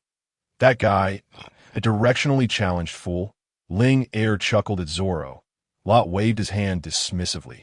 Don T let his navigational incompetence fool you. He possesses considerable potential. Hey, who said I wanted to be your companion? Stop talking about me, as if I'm not here, Zoro protested, his frustration evident. Zoro, our encounter here is a twist of fate. How about becoming my companion? Zoro gazed at Latte's sincere eyes, a hint of confusion flickering within him. What companion? A bounty hunter? Certainly not. To be frank, we are a pirate crew. Latte rose and approached Zoro, towering over him by nearly a head's height. Upon hearing the term pirate crew, Zoro's expression instantly turned cold. He harbored no fondness for pirates. As a bounty hunter, he was all too aware of their nefarious deeds, plundering merchant ships, committing murder, bullying the weak, and engaging in rampant theft. They were almost irredeemably villainous. Do not be so hasty in your rejection. This pirate crew I speak of may differ for what you envision. Moreover, pirate is merely a label. Our ambition is to reach the pinnacle of the world. Zoro could not help but scoff that a pirate is a pirate. How could there be any difference? I do not believe in the existence of noble pirates. Although Latte was the most renowned bounty hunter in the East Blue, Zoro perceived his turn to piracy as a fall from grace that I trust one still possess a degree of notoriety in the East Blue. Have you ever heard of my misdeeds? Zoro pondered for a moment before responding, No, but you could very well continue as a bounty hunter instead of becoming a pirate. Latte shook his head at this. Thinking Zoro was still too young and naive to grasp the essence of the world. You cannot simply choose not to be a pirate. Do you understand what a pirate is in this world? Without a moment's hesitation, Zoro replied, Aren't they just a bunch of thieves? Latte shook his finger in disagreement. No. Your understanding is overly simplistic that a pirate is defined by the world government and the Navy. It is not merely those who engage in violence and theft who are called pirates. It is those whom the Navy deems as such that if you threaten the interests of the Navy or the world government, you are labeled a pirate. Why would I threaten the Navy? Aren't we supposed to be on the same side? Zoro was beginning to lose track of Latte's words. Latte gestured for Zoro to sit down. Let me explain this world to you. There are aspects that the Navy fails to see clearly, and they often find themselves at odds with the Navy. Does that not make them pirates? At this, Latte recalled the former Marine Admiral Kazan, whom he admired somewhat. He abandoned a stable position, a job with regular hours, at a moment's notice. And then there Escato, who is honest, clocking in and out every day without unnecessary actions, enjoying a fulfilling life while earning an admiral's salary. Hearing Latte's words, Zoro's mind began to ponder. Is that so? Latte continued, while sailing the seas, having companions is essential, much like you, who became a bounty hunter out of necessity because you cannot navigate and are directionally challenged, unable to find your way back home. Nonsense. I am not, Zoro retorted, resembling a small dog whose tail had been stepped on. He was reluctant to admit that it was indeed his inability to find his way back to Frostmoon Village that had forced him into bounty hunting. Thus, he hunted down bountied pirates, relying on sheer luck. Observing Zoro's expression, Latte realized that these few words alone would not sway Zoro's resolve. He then inquired, Zoro, do you have any dreams? Dreams? Upon hearing the word dreams, images of two figures locked in combat flashed in Zoro's mind. I once promised someone that I would become the world's greatest swordsman. That a glimmer of excitement sparkled in Latte's eyes at this response. That is indeed a lofty aspiration. Do you know how to become the world's greatest swordsman? What a silly question. By defeating the current world's greatest swordsman, I would naturally claim that title for myself. Zoro replied without a moment's thought, his left hand instinctively resting on the hilt of one of his swords, brimming with fighting spirit. Latte stole a glance at Zoro, his expression unchanged, yet internally he was elated, for he knew this was the crux of Zoro's ambitions. He gently swirled the cup in his hand and asked, Do you know who the world's greatest swordsman is? Zoro looked at Latte with a gaze of disbelief, rolling his eyes. Of course I know. Every swordsman should be aware that the world's greatest swordsman is Dracul Mihawk. Latte tilted his head back, reminiscing about the manga he had read in a past life, recalling the moment when Luffy encountered Mihawk while pursuing the Creek pirate crew at the Bartai restaurant. Zoro challenged Mihawk, suffering a crushing defeat but ultimately earning his acknowledgement. However, at this point in the timeline, Mihawk was likely still in the Grand Line. Mihawk is not in the East Blue. He resides in the Grand Line. The Grand Line? I will definitely go there. Upon learning that the world's greatest swordsman was in the Grand Line, a fierce fighting spirit ignited within Zoro's eyes. Do you know how to navigate? Do you have a ship? Do you know where the Grand Line is? Zoro found himself momentarily at a loss for words, overwhelmed by the barrage of questions. Come aboard my ship. My goal is to reach the pinnacle of the world, and my next destination is the Grand Line. There, you will find Mihawk and many others whose swordsmanship rivals his. After hearing Latte's words, Zoro lowered his gaze, contemplating the implications. Do you not find this world to be utterly twisted? Come with me, and let us overturn IT that moment. An overwhelming aura of ambition surged from Latte, soaring skyward. Gazing at Latte, who seemed to shimmer with an inner light, Zoro could not help but feel a surge of determination. All right, I shall join your ship, but I do not possess 100 million berries. Ha! As my companion, how could I possibly charge you for passage?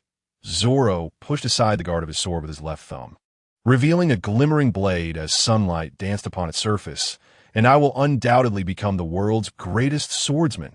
If you hinder my pursuit of this dream, I will certainly cut you down. Understanding Zoro's fierce pride, Latte found this declaration entirely reasonable. He extended his hand toward Zoro.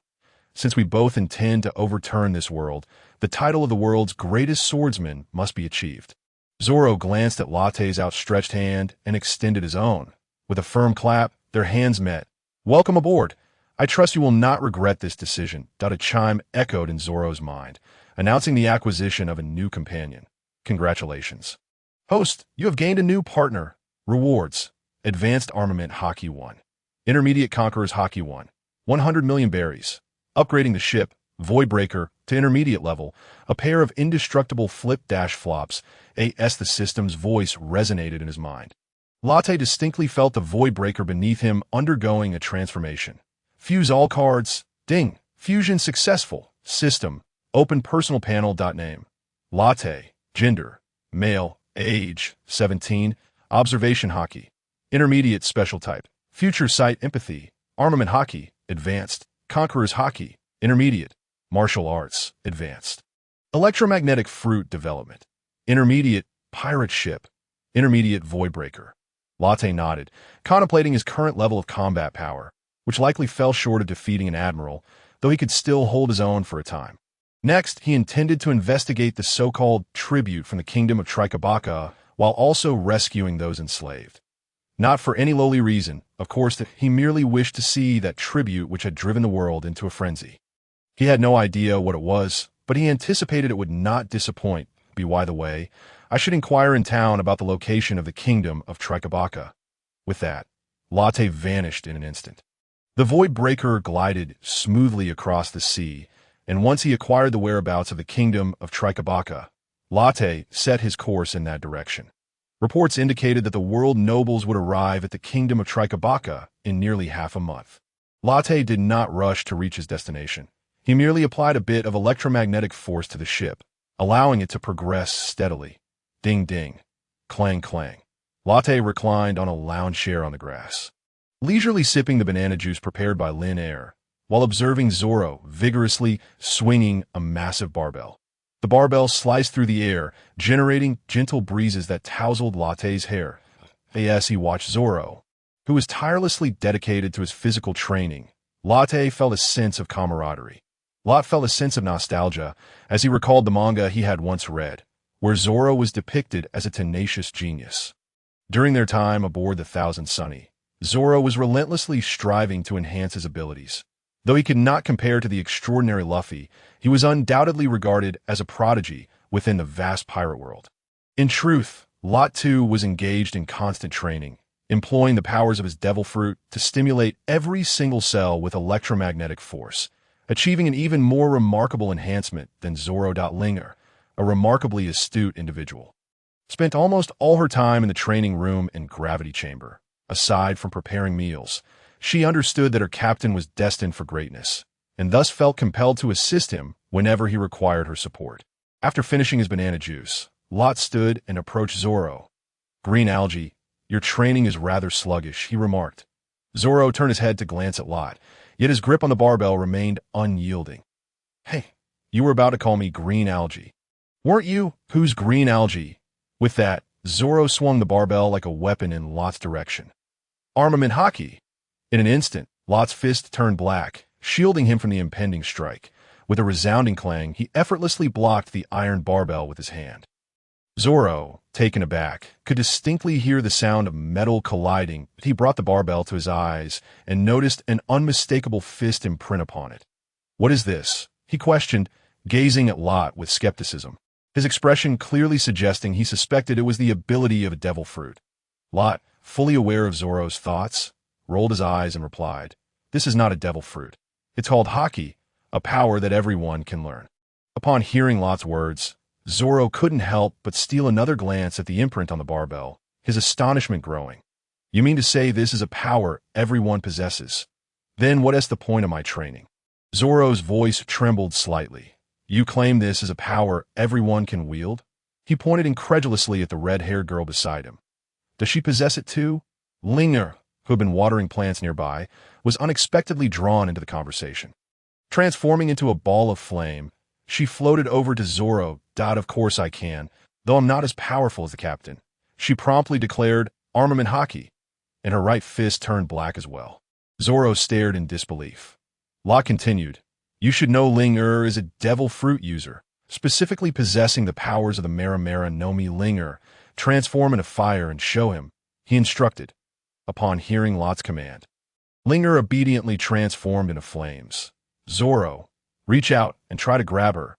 Zoro looked at Lot as if he were an imbecile. "Are you serious? How can I grab something so hot?" Without a word, Lot extended his hand and effortlessly grasped a flicker of flame, which then transformed into Linger's arm. This illustrates another function of Armament Haki. After releasing Linger's arm, she reverted to her human form. Lot continued, "Zoro, when Linger becomes flames, you would have no means to contend with her, would you?" Zoro, somewhat resigned, replied, "So what? You just saw me grab the flames, right?" Reflecting on a moment, he witnessed Lot seize the fire. Zoro nodded in contemplation.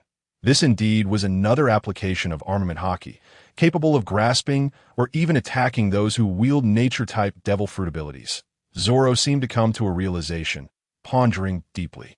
Haki was an essential pathway for anyone aspiring to become powerful. That renowned Mihawk you speak of, though I have never met him, he surely possesses Haki. Otherwise, he would not be the world's greatest swordsman. Does he possess it too? Zoro tightened his grip on the hilt of his sword. Not only he, but many of the world's notable figures do, and their mastery is no trifling matter. Captain Lot, I implore you to teach me this as well, Zoro said, his gaze fixed intently on Lot. In that instant, Lot felt as if Zoro's eyes mirrored the fervent admiration of infatuated fans from his previous life. Green algae, is this your way of expressing disbelief in your captain? Who is Green algae? Upon hearing Lot call him that, Zoro's anger flared once more. A month later, the ship-breaking void continued its voyage toward the kingdom of Tribeca. "Hey, there's a ship ahead!" Zoro's voice echoed from the lookout atop the mast. He had suggested to Lot to convert the lookout into a gravity chamber, allowing for reconnaissance while also training. Lot readily accepted this idea and adjusted the gravity to 20 times. Gazing forward, Lot indeed spotted a vessel approaching. Upon closer inspection, he recognized the flag emblazoned atop the mast. It unmistakably bore the insignia of the world government. It seemed this was the ship of the world nobles returning from Tribeca. Ding! Choice activated. A. Eliminate the celestial dragons. Reward. Supreme Great Blade Liuguang. Devil Fruit Side Effect. Elimination Card 1. Nature Type Yin Fruit. 200 million berries. B. Seize the opportunity to escape while the celestial dragons are distracted. Reward. Speedy Escape Shoes. C. Kneel before the celestial dragons and become their steed. Reward. Shame of the Transcender title. What a joke. As a Transcender, there was truly nothing in this world that instilled fear in Lot. "I choose A," he declared. "Partners, our target has appeared." With that, Lot activated Super Heart Network, sensing multiple powerful electromagnetic waves emanating from a ship. He furrowed his brow slightly. That moment, Zoro and Linger joined him at the bow. "Captain, is that the ship of the world nobles?" Linger casually tucked a strand of her fiery red hair behind her ear, appearing utterly unfazed by the vessel before them. "I asked at the ship of the celestial dragons? I wonder if there are any aboard." As Zoro pressed his left hand against the hilt of his sword, he reflected on the discussions he and Lot had shared regarding the world nobles. His eyes narrowing with disdain. Lot nodded in response. There should be 2 celestial dragons aboard. I sense 2 extraordinarily weak individuals surrounded by a throng of others far stronger than them. They must be the celestial dragons. Can you sense where the slaves are? Linger inquired anxiously, recalling her own near capture. She held an innate sympathy for those who suffered, especially considering the rumored presence of over 20 young girls. Her observation haki still permitted her to perceive such details. Let's go take a look, Lot said, placing his right hand on Zoro's shoulder. Electromagnetic catapult. In an instant, Zoro transformed into a nearly invisible streak of light, racing toward the ship of the world nobles. From above, Zoro's voice echoed. Lot, I will definitely cut you down. Let's go. Lot called to Linger, vanishing in an instant. Who are you? Stop immediately, a man clad in a dark suit shouted, pointing at Lot and his companions. Zoro ignored him, instead positioning his sword against Lot's neck. You. I will certainly cut you down. Hey, let us handle the matter at hand first, Lot said, raising his hands in surrender. Remembering the manga he had once read, where Luffy's crew often found themselves in unfortunate predicaments, it seemed that Zoro's fate remained unchanged under a different captain. Lot couldn't help but feel a twinge of sympathy for him. I said get lost. Can't you see this is a ship of the world government? The suited man barked again, seeing that Lot and his companions remained unresponsive. Hey, you're rather noisy, Lot remarked, his eyes flashing with a crimson glow as an invisible aura radiated outward from him. The crew aboard the ship fell to the ground as if mown down by a scythe. Wow, this truly is the ship of the celestial dragons. Their power is indeed formidable. Sensing the aftermath of his conqueror's haki, Lot noted that 2 individuals had barely managed to withstand the force. Naturally, the 2 pitiable celestial dragons were intentionally spared. Zoro gazed at Lot in astonishment. Is this what conqueror's haki is? Truly terrifying. Linger had encountered them more than once. Hence her demeanor remained remarkably composed. Hey, Latte, at least leave us a couple practice on, she remarked. In rush, conveniently, each of you has 1 dot currently. Only 4 figures stood before the 3 of them. Or rather, 6 individuals. 2 donned glass headgear. One was male, with thick lips and a long stream of drool, his physique quite corpulent. The other was female, her face obscured by a veil even beneath the headgear. Yet it was evident through the semi-transparent fabric that she possessed an exquisite beauty, a rarity among the celestial dragons. Each sat upon the shoulders of a person, though the 2 beneath them had already succumbed to unconsciousness. Frothing at the mouth, behind them stood 2 others clad in naval uniforms, identifiable as 2 rear admirals by their capes. These 2 must be the celestial dragons that Latte had mentioned. Zoro pointed at the individuals with glass headgear, his gaze filled with disdain at their mere presence. Yes, they are indeed. Linger concurred with a N-O-T that moment. The 2 admirals began to perspire profusely. As rear admirals of the headquarters, they were no strangers to the conqueror's haki. They were both perplexed. It was rare to encounter individuals wielding such power, even along the Grand Line's first half. Where on earth did these people emerge from? It seemed today might not bode well for them. Hey, why do you lowly scum not kneel before us? The male celestial dragon pointed at Latte. Zoro, incensed by the haughty tone, placed a hand on the hilt of his sword, noticing Latte and his companion's indifference. The male celestial dragon turned to one of the admirals, commanding, You, go fetch those 3 lowly scum. He then directed another admiral, and you, bring up a slave from below. I need to vent some frustration. At that moment, the female celestial dragon spoke up. Hey, Williams, this is the lower realm. The male celestial dragon seemed oblivious to her warning, continuing on his own tangent. By the way, let's leave those pregnant slaves back on Red Soil Continent. The ones I brought should suffice for my amusement for quite some time. Hearing this, Zoro could no longer contain himself. He pushed aside his guard, the blade reflecting a cold glint in the eyes of the 4 before him. William Saint, Isaloran, hurry back to the cabin and do not come out. These 3 are enemies. One of the admirals urged urgently. Shut up. Admiral, go and capture them for me. I want to have some fun with that woman. As for the 2 men, Let them serve as our steeds. Williams sniffed, drawing mucus back into his nostrils as he bellowed.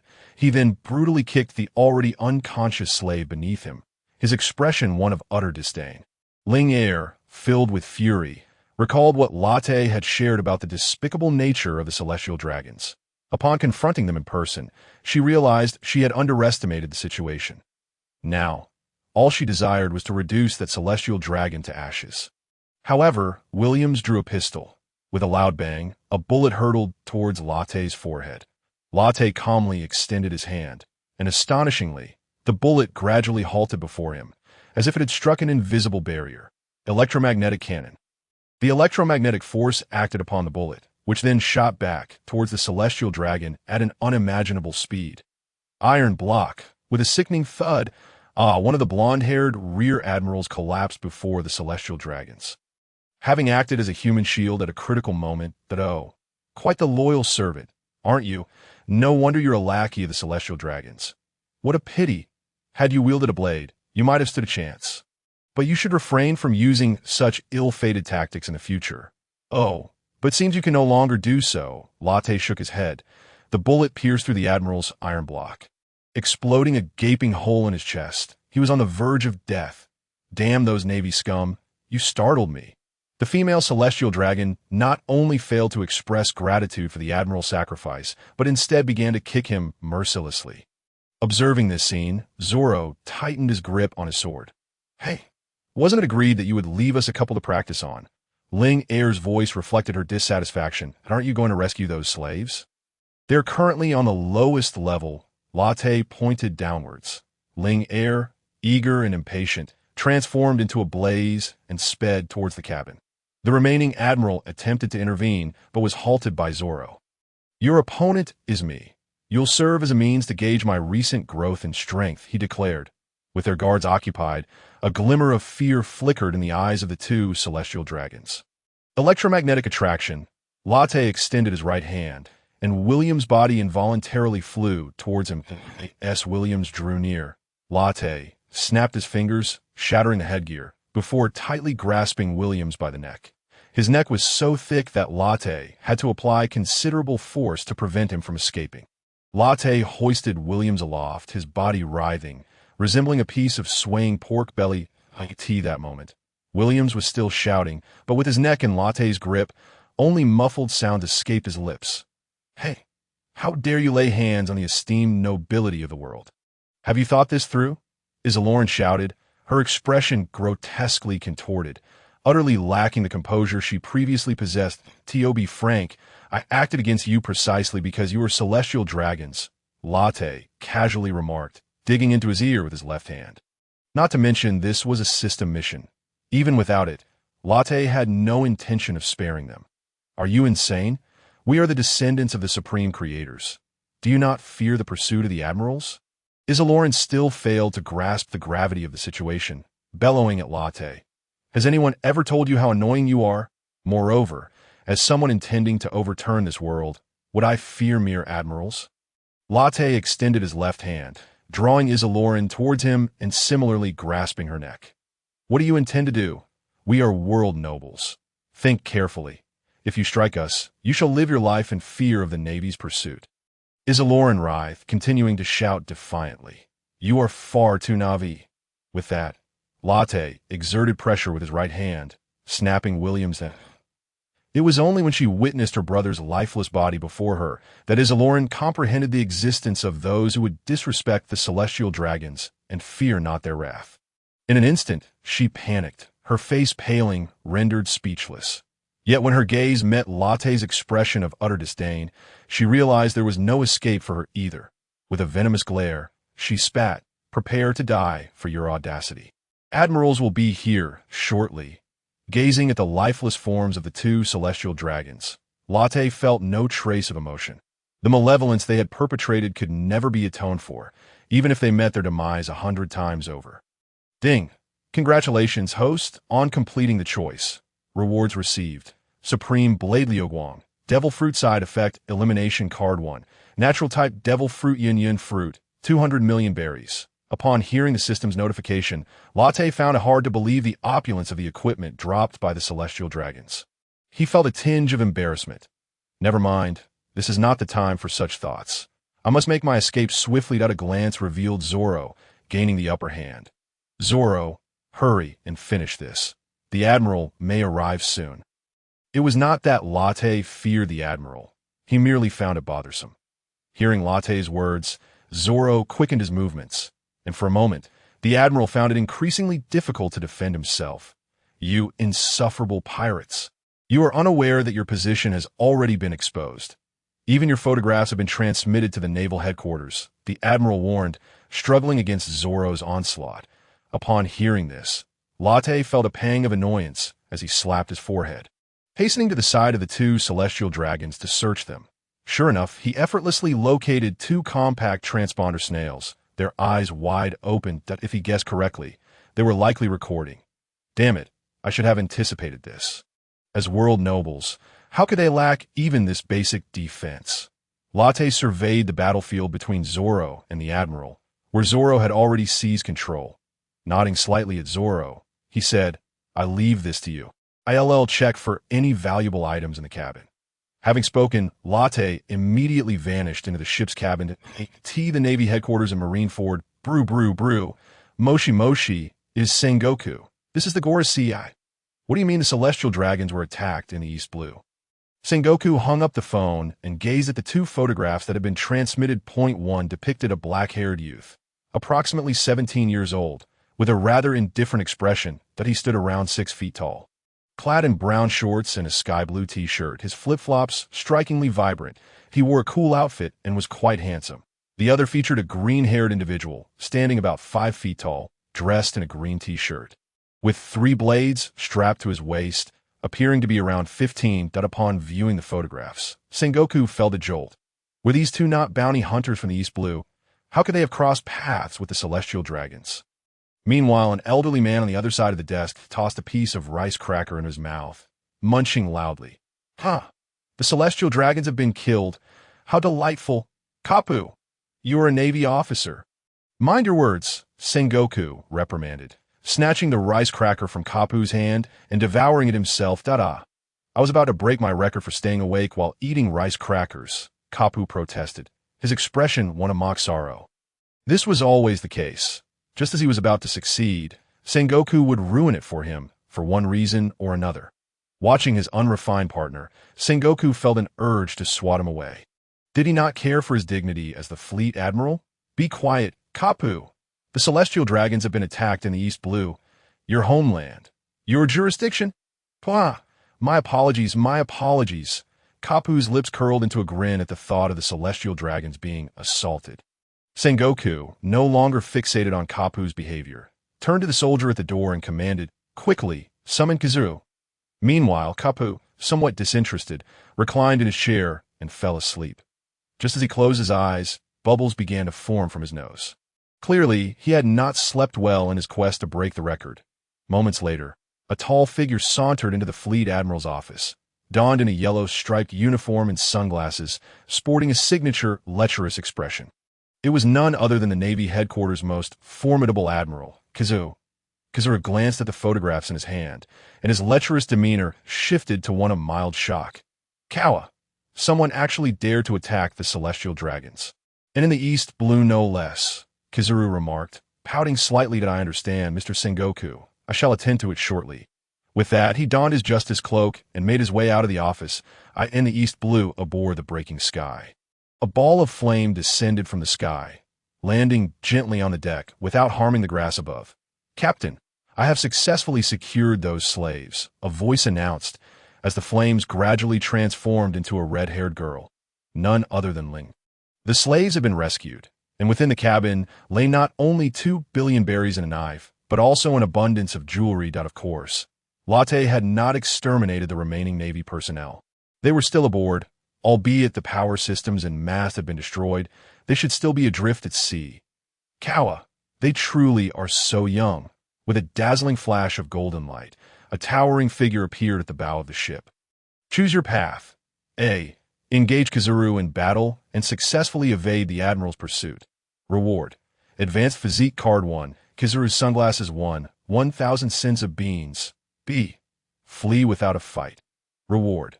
None. C. Kneel in repentance. Submit to recruitment. Reward. Navy lieutenant rank. I choose A.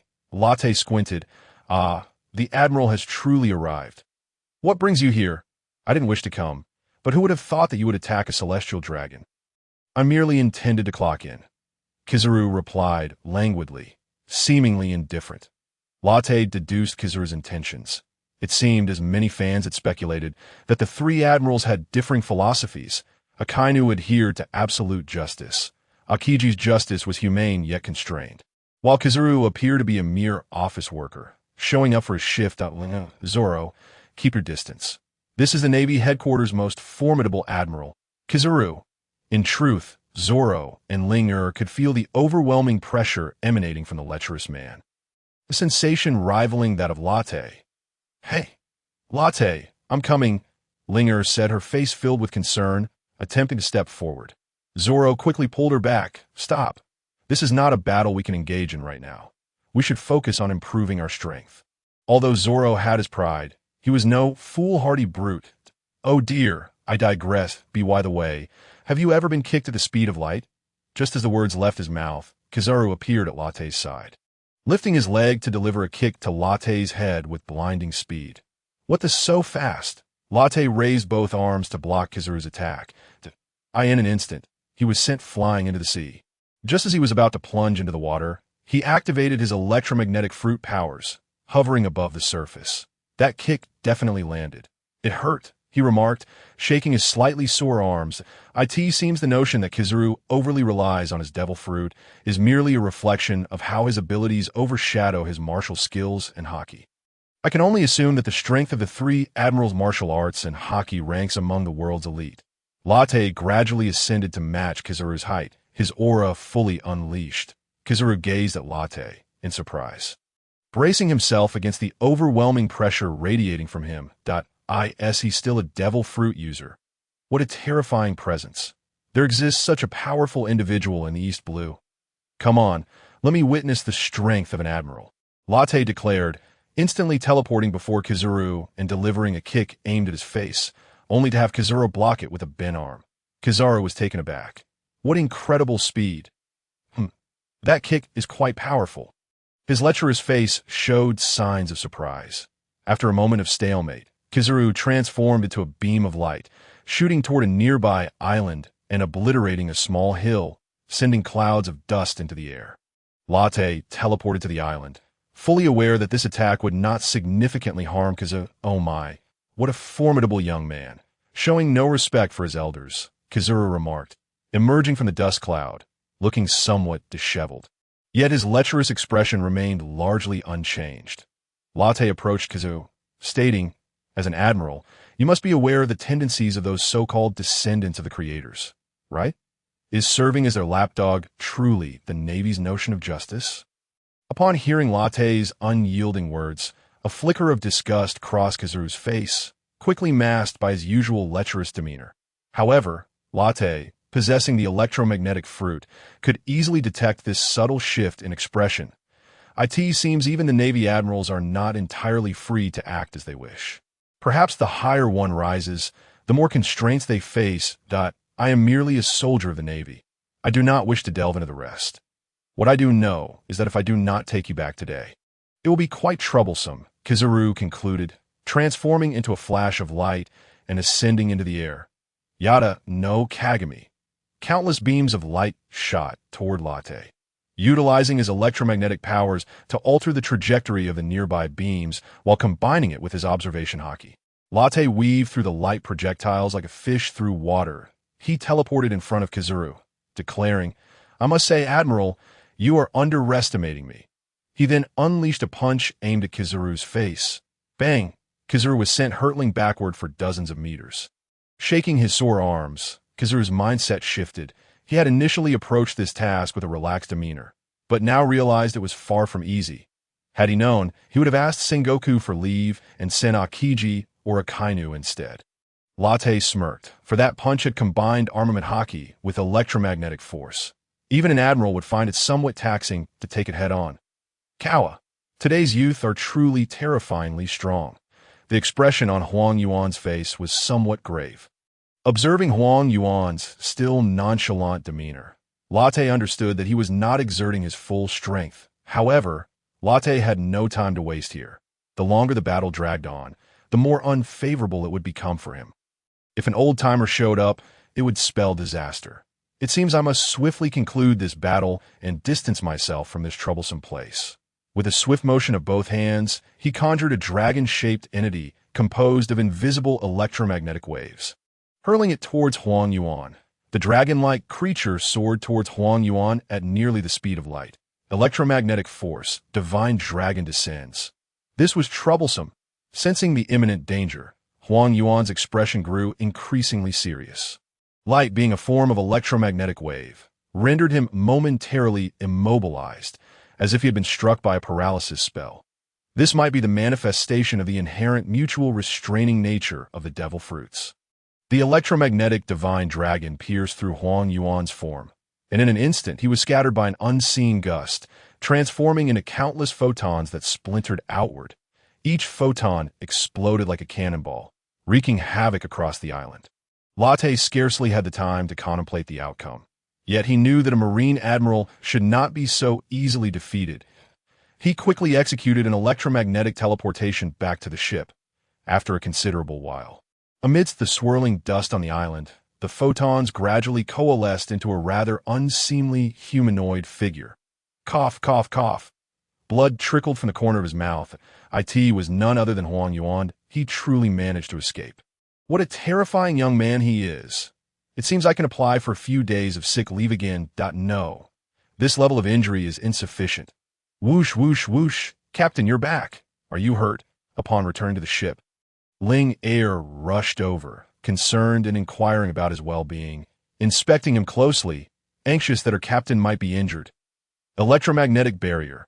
An invisible, colossal spherical shield enveloped the ship, propelling it swiftly towards the distant sea.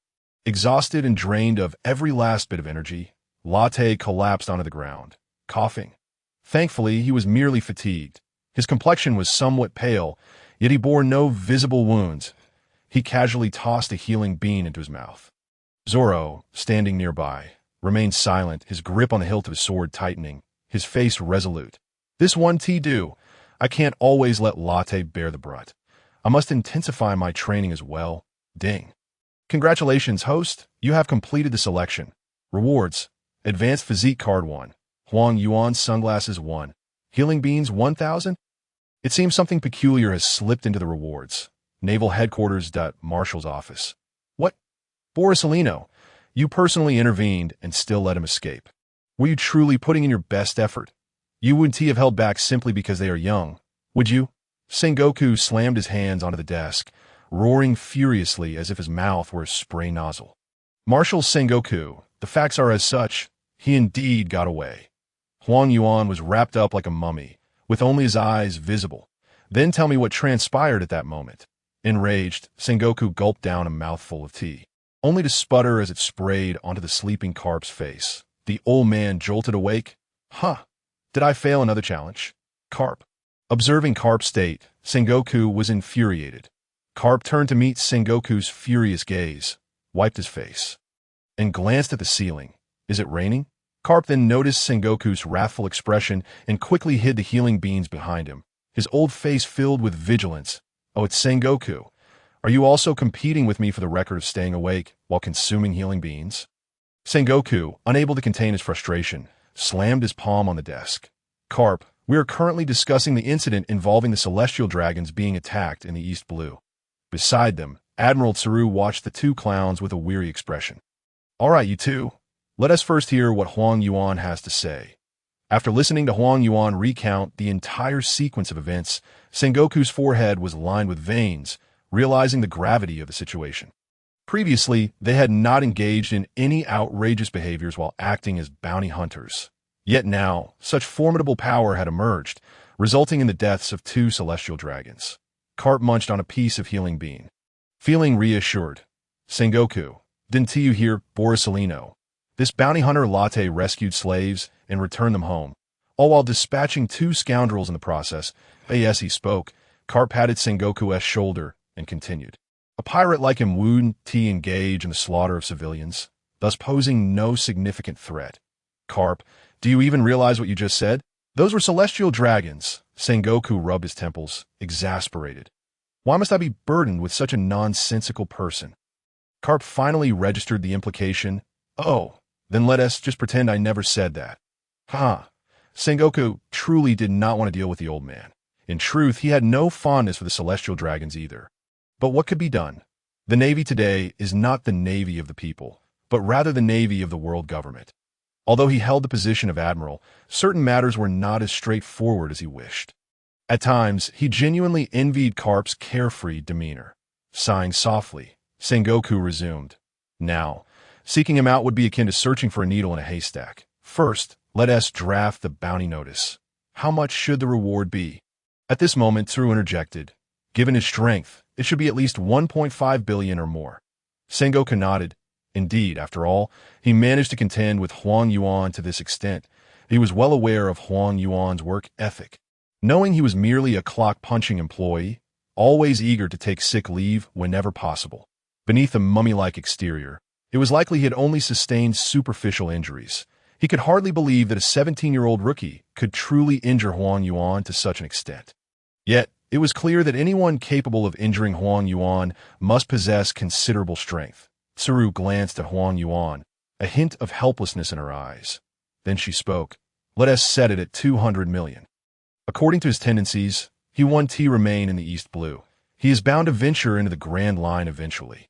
Setting it lower might entice bounty hunters and other pirates to seek him out, leading to a situation where they conflict with one another, allowing the Navy to reap the benefits. Sengoku nodded, recognizing that if this matter wasn't handled properly, he would soon face the wrath of those 5 individuals. However, for now, this was the best course of action. The following morning, newspapers flooded the world, with a headline prominently featuring news about Latte. New World, Moby Dick. Old man, look, the celestial dragons were attacked in the East Blue. A pineapple-headed man rushed to Whitebeard, brandishing a stack of newspapers. Whitebeard took the paper, perusing it with interest. Grrrr, what a bold little brat. To dare attack the celestial dragons if I encounter him in the future. We shall see if he wishes to become my son.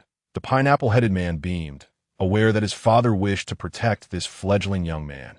After all, there were few who dared to directly oppose the world government, making him a truly admirable fellow. New World, Whole Cake Island. Mama, Karakuri, go find this person in the East Blue. I wish to marry him. Big Mom drooled over the newspaper. Tea will take a long time to reach the East Blue. This Latte will inevitably come to the New World. We can seek him out then. Mama. That works too. The moment she enters the New World, you must swiftly bring him to me. New World, Red Force. Boss, look, this kid also hails from the East Blue. I wonder if he knows Luffy.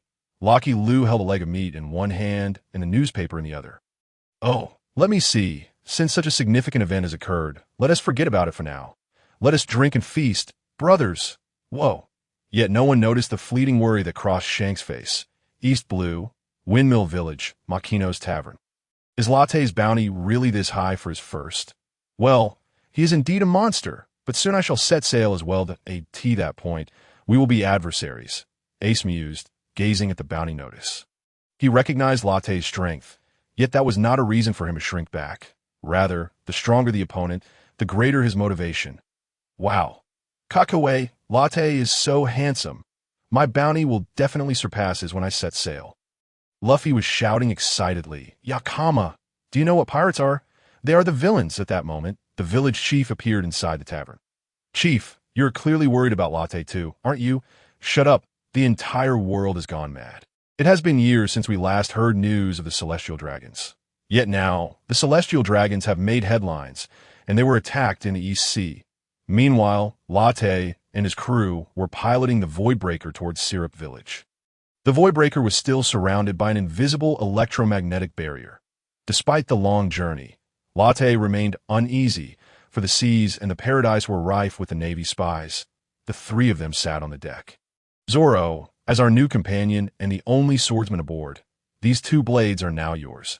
And here are 1,000 sins of beans. Latte placed before Zoro the supreme gray blades he obtained from the system reward and the one he seized from the celestial dragon ship.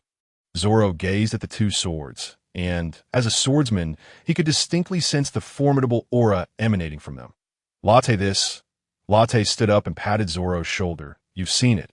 I cannot wield a sword. One's strength is limited, which is why I need your assistance. Only by becoming stronger together can we hope to achieve our dreams. After a moment of hesitation, Zoro contemplated deeply and nodded vigorously. Both of these are supreme gray blades. This one is called the Ogwang, and this one is G. Nurture them well with haki. Not only will they become your personal black blades, but they will also refine your haki. What? Supreme gray blades? This, Zoro was momentarily taken aback. Any swordsman knew the immense value of supreme grade blades, as they were the pinnacle of swords in the world, and there were only a handful of them. However, knowing that Latte could identify them as supreme grade blades, he trusted that Latte was aware of their rarity. Since Latte entrusted such precious swords to him, it was a mark of utmost trust. And he would not let that trust go unfulfilled. Observing the resolute look in Zoro's eyes, Latte nodded in satisfaction. He was indeed someone capable of awakening Conqueror's haki. Furthermore, Zoro now was leagues stronger than his counterpart from the previous life. Yet that indomitable spirit remained unchanged. Previously, when Latte had presented several devil fruits to Zoro, he had shaken his head, stating, I believe I can become the strongest in the world through my own efforts. Besides, if everyone were a devil fruit user, it could be quite perilous. Latte felt fortunate to have deceived Zoro into joining the crew. With Zoro's character, he would undoubtedly consider the team's welfare. Given that he could awaken Conqueror's haki, he would likely achieve at least the rank of an admiral in the future. That Linger was also listening intently, her hands tightly clenched, her eyes filled with determination. Latte, green algae head, what do you want to eat? I'll go prepare it for you. Hey, who are you calling green algae head? How infuriating! Today I will test whether these two supreme grade blades can slice through flames. Just moments ago, Zoro had been composed. But now he dashed after Linger with the two swords in hand. Latte watched the playful chase on the ship, the atmosphere light and cheerful that a smile crept onto his lips. It felt akin to family. It seemed he had never experienced such a feeling in his previous life. Leaning against the mast, he reached out to grasp the sunlight, vowing to protect this that moment. A news bird flew overhead. Chirping, what? Latte, you've been issued a bounty, 200 million berries. Green algae head has also been offered a bounty of 15 million. What about me? The deck was scattered with a newspaper and 2 bounty notices. Latte, only dead. Rorinoa Zoro dead or alive. 15. 000. Glancing at the content of the newspaper, Latte smiled faintly.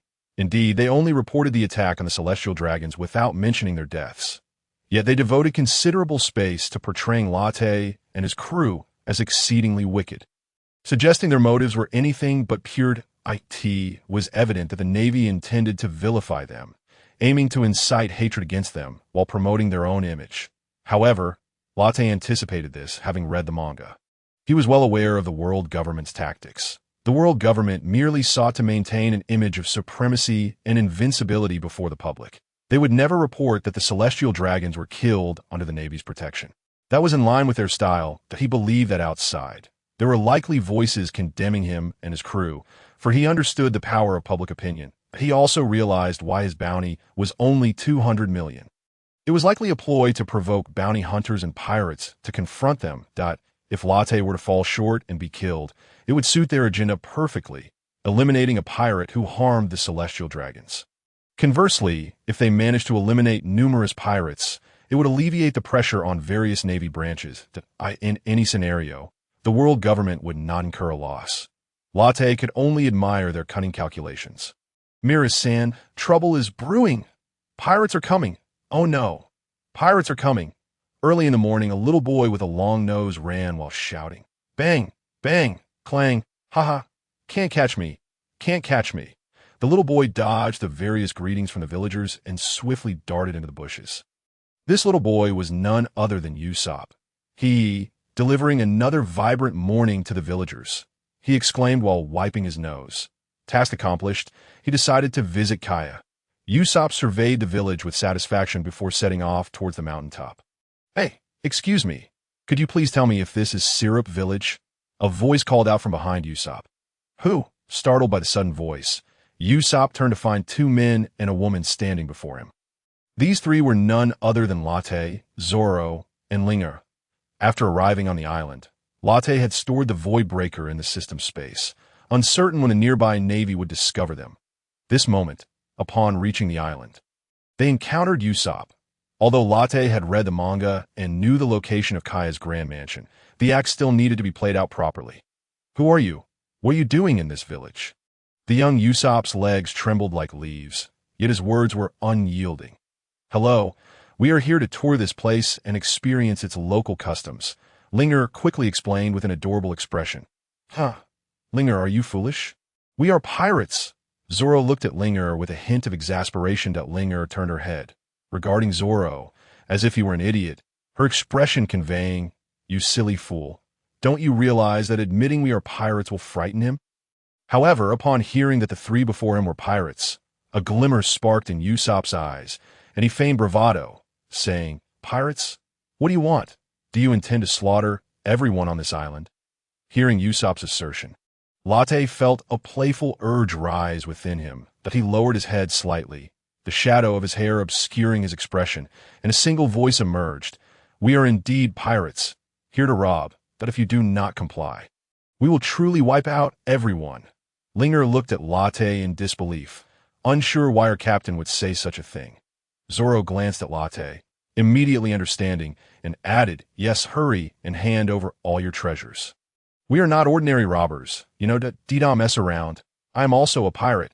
I'm the great Captain Usopp, with an army of 8,000 men under my command. If you know what's good for you. Leave this village immediately. Usopp's lips trembled as he spoke, his legs shaking uncontrollably.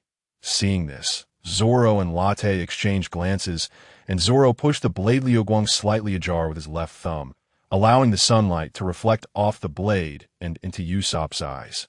In an instant, Usopp collapsed, beads of sweat forming on his forehead, his gaze vacant, muttering, the true aura of pirates is indeed unparalleled. Hohaha! Latte and Zoro could no longer contain their laughter at Linger, realizing that this was a deliberate act by the two. Shot an indignant glare at Latte. Then, with a hint of embarrassment, she turned to Usopp and explained, indeed, we are pirates, but perhaps not in the way you envision. Our aspiration lies in freedom, in a life unrestrained, not in treasure or plunder. Usopp, lifting his head, felt a spark of realization. This was indeed Syrup Village. So, you genuinely came here as tourists? He asked. Tourism is but one purpose. The other is to seek my long-lost brother. Usopp, trembling slightly, stood up. Brother? Who is he? I know most of the villagers. Can you tell me? His name is Kuro. He was once a pirate, and I heard he arrived on this island a year ago, which is why I came searching for him. Latte casually chewed on a blade of grass he had picked up from somewhere, exuding an air of leisure. Kuro. Usopp furrowed his brow, desperately searching his memory for the name. After a long pause, he shook his head. Why don't we visit the largest restaurant in the village to inquire? With so many people there, perhaps we can gather some news about your brother. Latte nodded slowly. That sounds good. We can also sample the local delicacies. Inside the restaurant, Zoro gulped down a large mouthful of ale, slamming his cup onto the table. He gestured toward the villa atop the mountain outside. We haven't uncovered any leads here. But there's a wealthy family up there. Perhaps they know something about Kuro. Upon hearing Zoro mention the wealthy family on the mountaintop, Usopp's expression shifted to one of evasion, stammering, well, that family hardly ever visits the village. They probably wouldn't know, he quickly added. I've already settled the bill, so I'll be heading home now. With that, Usopp hastily made his exit. Zoro, observing Usopp's panicked retreat, voiced his confusion. Latte, do you think that fellow is hiding something from us? Latte popped the last piece of beef into his mouth, wiped his lips, and stood up. Most likely let's not dwell on him. Come, let us check out that villa, the mountaintop villa. Usopp stood in disbelief as he saw Latte and the others in the courtyard. What brings you here? He exclaimed, astonished. Am I interrupting your date? Latte teased, glancing at Usopp and then at the pale-haired girl peering from the second-floor window. What nonsense are you spouting? Usopp's face flushed red at Latte's jest, while the girl also appeared somewhat flustered. I'll ask who you are. Usopp awkwardly scratched his head and explained, Kaya, they're my companions from my pirate crew, here to summon me. However, before Usopp could finish, a panicked voice interrupted. Lady Kaya, flee. They are pirates, notorious ones with a bounty of 200 million. Turning to the source of the voice, they saw a man with a pair of horns atop his head and a head of white curls appearing in the courtyard. Mary, what did you say? They are pirates.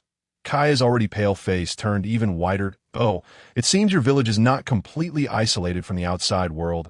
I am indeed Latte the pirate, Latte said, nodding with a friendly expression. What do you want here? Mary brandished a pistol at Latte, his face a mask of warning. Yet his hand trembled slightly, almost losing its grip on the weapon. That it was absurd. Standing before him was a notorious pirate with a bounty of 200 million, a figure he had only heard of in legends. Latte glanced at Mary with indifference, extending his right hand to activate his electromagnetic powers. The pistol slipped from Mary's grasp, slowly floating toward Latte. He caught it and toyed with it, saying, This is more suited for scaring children. Please do not point it at me. Mary, overwhelmed with fear, collapsed onto the ground, as if expending his last ounce of strength to shout towards the second floor. Lady Kaya, run. Hey, what's going on? A refined voice interjected. Emerging from the shadows of the villa was a man in a suit, slicked back hair accentuating his appearance. He pushed up his glasses with his right hand and spoke. Who is this Kuro? I am the butler. Linger curiously assessed the bespectacled man before her, then glanced at Latte. With a puzzled tone, she whispered, Latte, are you sure this is your brother? You two look nothing alike. Latte scrutinized Kuro, a character revered among certain fans for his cunning intellect. Resembling the portrayal in the manga, he turned solemnly to Linger and said, Linger, you do not understand. He is my half-brother. That Linger's eyes widened in disbelief. Half-brother? But you two look so beside them. Zoro's face was flushed with suppressed laughter. If not for his training, he might have burst out in mirth. Kuro, momentarily perplexed by Latte's intentions, recognized that Latte's strength precluded any petty schemes. Latte unleashed his electromagnetic powers, transmitting a message to Kuro. Kuro, you should know who I am, and I know who you are. I will be waiting for you at the northern coast tonight. Turning to the nearly fainting Kaya, he said, It seems my brother is not here. I shall take my leave, Miss Kaya. With that, he began to walk away from the villa, followed closely by Zoro and Linga. At the northern coast of Syrup Village, the sunset painted the sky in golden hues, the clouds blushing as they hung in the air. Latte the pirate, what do you truly seek? Latte sat on a rock, not turning around as he replied, Kuro, I know everything about you. I came here specifically to find you. Indeed, Latte's purpose in visiting Syrup Village was to seek Kuro, having read the manga in his previous life. He understood Kuro's high intellect and deep cunning, recognizing him as a rare schemer. But he also knew that Kuro was not inherently malevolent. Though some of his methods might appear cruel, he always left room for leniency. The harsh rumors surrounding him were merely propaganda orchestrated by the Navy to tarnish his reputation. Overall, Kuro could be deemed a good person. What do you want from me? Kuro, aware that he could not contend with Latte, felt a sense of obligation to entertain a pirate of such caliber. If Latte had malicious intentions, he would not need to approach him in this manner. Join me as a partner. Latte extended his hand toward Kuro. Kuro's expression was one of confusion. What is going on? Why me? He possessed pride and confidence, but did not believe he was exceptional enough to warrant the attention of a pirate with a bounty of 200 million. Latte the pirate, alias the schemer, captain of the Black Pirates. Latte recited the information he had gleaned from the manga regarding Kuro, maintaining a calm demeanor as he regarded him. However, with each revelation, Kuro's astonishment grew. He stared at Latte in disbelief, feeling as if he were facing a long-lost twin. What do you think? Latte asked, lifting his gaze to Kuro. Kuro hesitated, cautious as a pirate with years of experience at sea. Surely, a pirate with a bounty of 200 million could find stronger allies. While stronger partners are preferable, the right partners are the best fit. Would you not agree? Latte said, a subtle smile gracing his lips as he regarded Kuro. I am Kurobito. The former pirate Kuro is dead. Now, I simply wish to be a humble butler. With that, Kuro performed his signature gesture, adjusting his glasses. Others may not grasp your intentions, but do you truly believe you can deceive me? Latte cast a somewhat teasing glance at Chloe. Upon hearing this, Chloe felt a heavy weight settle in his heart. He naturally trusted his own methods and believed it unlikely that anyone could uncover them. Yet, the person before him recounted the entirety of his life, leaving Chloe uncertain whether Latte truly grasped his plans. Hey, as the master of schemes, is this all you aspire to? Our goal is the entire world. Chloe was taken aback by Latte's words. Their ambition was indeed the world. Chloe, in this vast realm, is confident in his ability to become the strongest. However, my dreams are quite distant, and they cannot be accomplished through solitary endeavors. I require Zoro's swordsmanship, Linner's culinary skills, and your cunning strategies, among others. Latte paused before continuing. My aim is not to seize this world and become one of those lofty celestial dragons, but to transform this world, tainted by filth from top to bottom. Moreover, your talents and intellect should not be squandered in such trivial pursuits. So, will you join me? Will you assist me in changing this world? Chloe was stunned. Such words emanated from a notorious pirate with a bounty of 200 million that after a long silence, Chloe extended his hand and firmly shook Latte's. Henceforth, I entrust everything to you. Captain Latte, allow me to introduce myself. I am Chloe, former captain of the Black Pirate crew. Latte beamed, welcoming him. I am Latte, and this is our ship as swordsman, Rorinoa Zoro, and this enchanting lady is our chef, Emira Linner. Ding. Congratulations, host. Partner recruitment task progress increases by 1. Rewards obtained. Indestructible Weather Stick 1. Advanced Observation Hockey 1. 2000 Sunbeams. Fusion of all cards. Ding. Fusion successful. Open personal panel. Name, Latte. Gender, male. Physique, advanced. Observation Hockey, advanced special type. Future sight, 20s. Insight. Armament Hockey, advanced. Conqueror's Hockey. Intermediate, Devil Fruit development level. Advanced. Latte nodded. Now, if he were to battle Kazuru, he was confident that even if Kazuru were aware of his abilities, the outcome would still be inconclusive. Zoro and Linner looked at Chloe with smiles, refraining from questioning Latte's choice to invite Chloe as a comrade, knowing that Latte must have his reasons. Captain, when shall we set sail again? That depends on when you're ready to depart. I have some matters to attend to, which may take a few days. Chloe contemplated. He needed to completely delegate his responsibilities as a steward, finalize many details, and confront the lurking Black Pirate crew awaiting him. All right, we shall wait for you. By the way, I plan to visit Kaya now. Would you like to join me? Latte rose to look at Chloe. Since Usopp, as Luffy's comrade, had designated Kaya as his future wife, Latte felt compelled to do something for her as well. After a long sigh, Chloe felt a sense of relief following Latte's remarks. His mindset had shifted, and his perspective had broadened. He would no longer confine himself to the modest wealth of a prominent family in a village. However, he knew he must clarify everything with the young lady and face the truth. Moreover, Kaya was frail and ailing. He wondered if she could endure the truth once revealed. As the master of schemes, Chloe could calculate everything within his plans, except for this young lady, Kaya, for whom he felt powerless.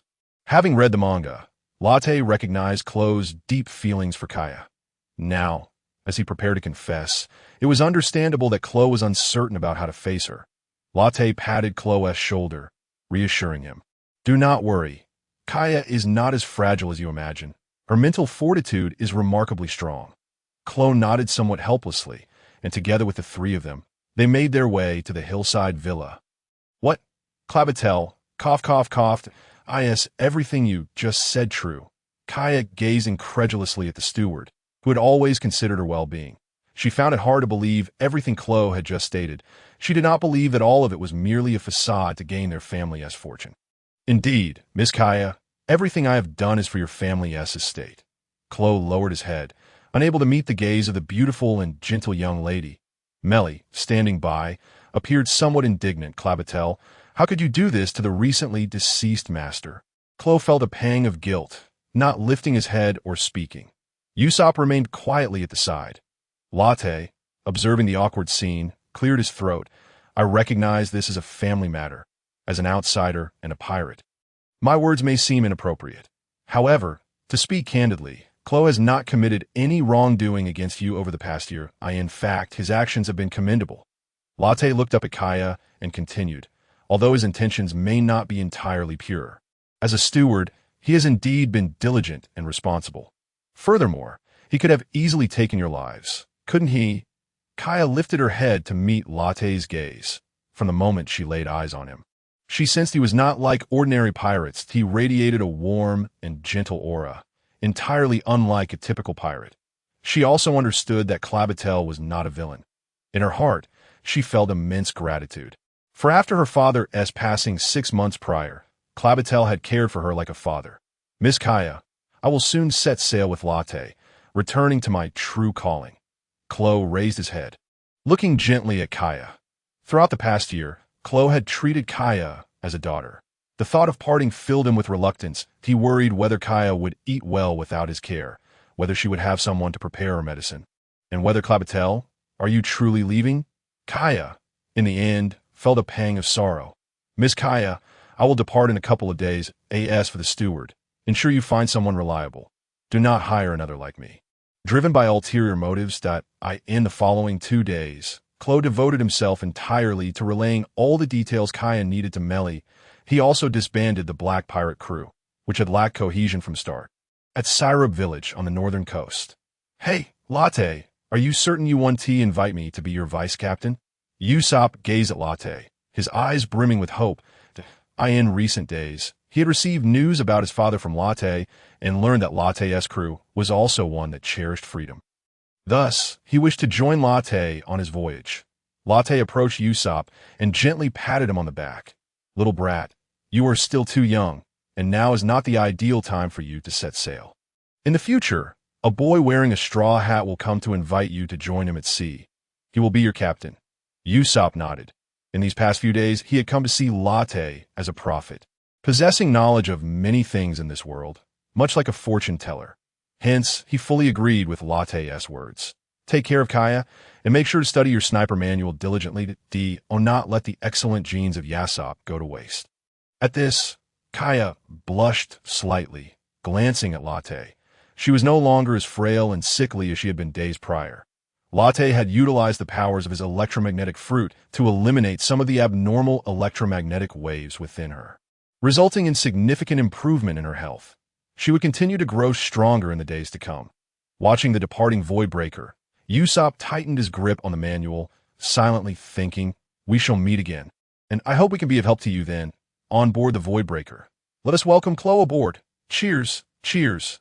Although the gathering was small, the feast lasted a considerable time.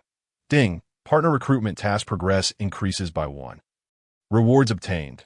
Indestructible t-shirt, indestructible shorts, indestructible slippers. System space upgraded to 2020, 1 billion berries.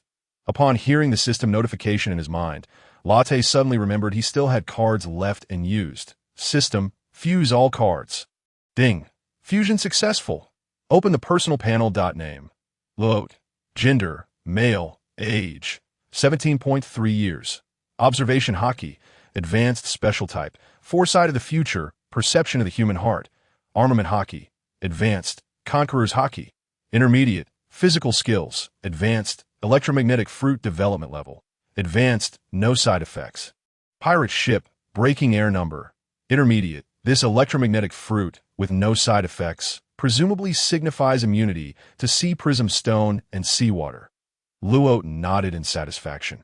According to his calculations, he believed that with his current strength, he could at least hold his own against Kizaru, perhaps even gain a slight edge. Luo then reached into the system space and retrieved a devil fruit, specifically a zone-type devil fruit, the bird fruit. Phoenix form. This fruit was evidently destined for Kuro, as he believed it would perfectly complement Kuro's speed and weaponry. Kuro, this is for you, he said, tossing the fruit, which resembled a peculiar orb, to Kuro. Kuro caught the devil fruit, his eyes questioning Luo. This is the zone-type bird fruit. Phoenix form IT is practically tailor-made for you. After hearing Luo's introduction, Kuro finally consumed the oddly shaped fruit. Subsequently, Luo handed Kuro a training manual for Haki. He was confident that, given Kuro's intelligence. Mastering Haki would be a breeze. After completing these tasks, he adjusted the ship's heading towards Koko Village. Luote slowly made his way to the bow of the ship, where Zoro was training in the lookout, while Ling-Er was exercising in the gravity chamber. Kuro was familiarizing himself with his newly acquired abilities. After 5 days of sailing, the breaking air number approached the waters near Koko Village. Bang! Splash! A colossal figure emerged on the surface of the sea before the ship. Luote, who had been meditating at the bow, slowly opened his eyes, fixing his gaze upon the monstrous creature before him. He smiled faintly, recognizing it as the Moo from Arlong Park. The trio who had been training with Zoro now joined Luote's side. "Luote, is this our dinner for tonight?" Ling-Er asked curiously, and "Oh rush. It might serve as our ferryman to help us pull the ship," Luote replied, shaking his head. Then a red glint flashed in his eyes, and an overwhelming aura surged towards the sea monster. The creature, formerly baring its teeth, trembled violently, its expression betraying fear, with tears nearly spilling from its eyes. It turned to flee into the distance. Wait. The moment Moo began to turn, it paused, slowly facing Luote, its eyes brimming with tears, wearing a pitiful expression akin to that of a bullied child, observing the sea monster. Luote couldn't help but marvel at the wonders of the pirate world, realizing that even a sea monster possessed such high intelligence. "You must know where Koko Village is, right? Lead us there, and we shall release you once we arrive." The sea monster looked at Luote with some doubt. "Rest assured, we keep our promises," Ling-Er assured. However, upon noticing the drool hanging from Ling-Er's mouth, the creature trembled even more. Witnessing this scene, Kuro couldn't help but burst into laughter. "All right, let us get moving. Quickly tow the breaking air number to the shore of Koko Village," Luote urged, hastily sending Moo on its way. Granted permission, Moo dove into the sea, swimming swiftly into the distance. "Let's go and explore the village," Luote declared, leaping off the ship and heading deeper into the village. Zoro and the others followed suit. Upon reaching the village entrance, the four stood in stunned silence. Before them stood a bizarrely constructed house, most of which appeared to be inverted, with rooftops serving as foundations.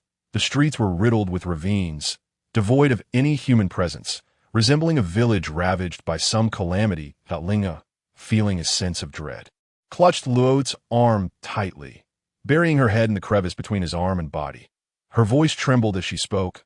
"Luote, are you certain our navigator is a normal human and not some ghostly apparition?" Luote gently patted Ling-Er's head. He was profoundly astonished. Having read about such things in comics during his past life, he found it utterly unbelievable now that he was immersed in it. He couldn't help but reflect that the strength of mermaids might well exceed mere tenfold that of humans. Zoro, equally incredulous, remarked, "Is this the architectural style of this village? Why is there no one on the streets?" Have they encountered some horror? Upon hearing Zoro's words, Ling-Er grew even more frightened. "Hey, green algae head, don't say such terrifying things." Kuro, maintaining his composure, approached the house, examining the junction between the roof and the ground. He then transformed into a great phoenix and soared above the house to inspect it closely. He instantaneously reappeared beside Luote. Yes, it was indeed instantaneous movement, a result of the bird fruit-s abilities. When the great phoenix rises with the wind, it soars 90,000 miles high. Point 1 can only imagine the speed of the phoenix. Kuro's speed was now nearly on par with Luote's. Gradually, Kuro, now embodying the phoenix, spoke. "What I observed just now does not resemble the unique architectural style of this place. It appears to be man-made." "What? Man-made?" Ling-Er expressed surprise at Kuro's conclusion.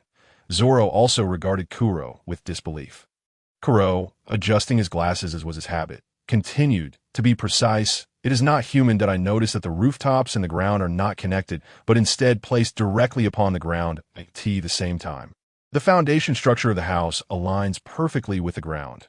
Thus, these houses were likely originally designed to be normal structures." Hearing this, Luote nodded in agreement. Ling-Er, meanwhile, scurried behind Luote, looking around anxiously, fearful of encountering something strange. Zoro spoke up. "Kuro, what do you mean by not human?" Kuro elaborated. There's a handprint deeply embedded in the foundation of the house, suggesting that something turned the entire house upside down. Linger peeked out from behind Luot, exclaiming, "But isn't that still human?" I also noticed a thin layer of depression between the handprints. That's likely a clue.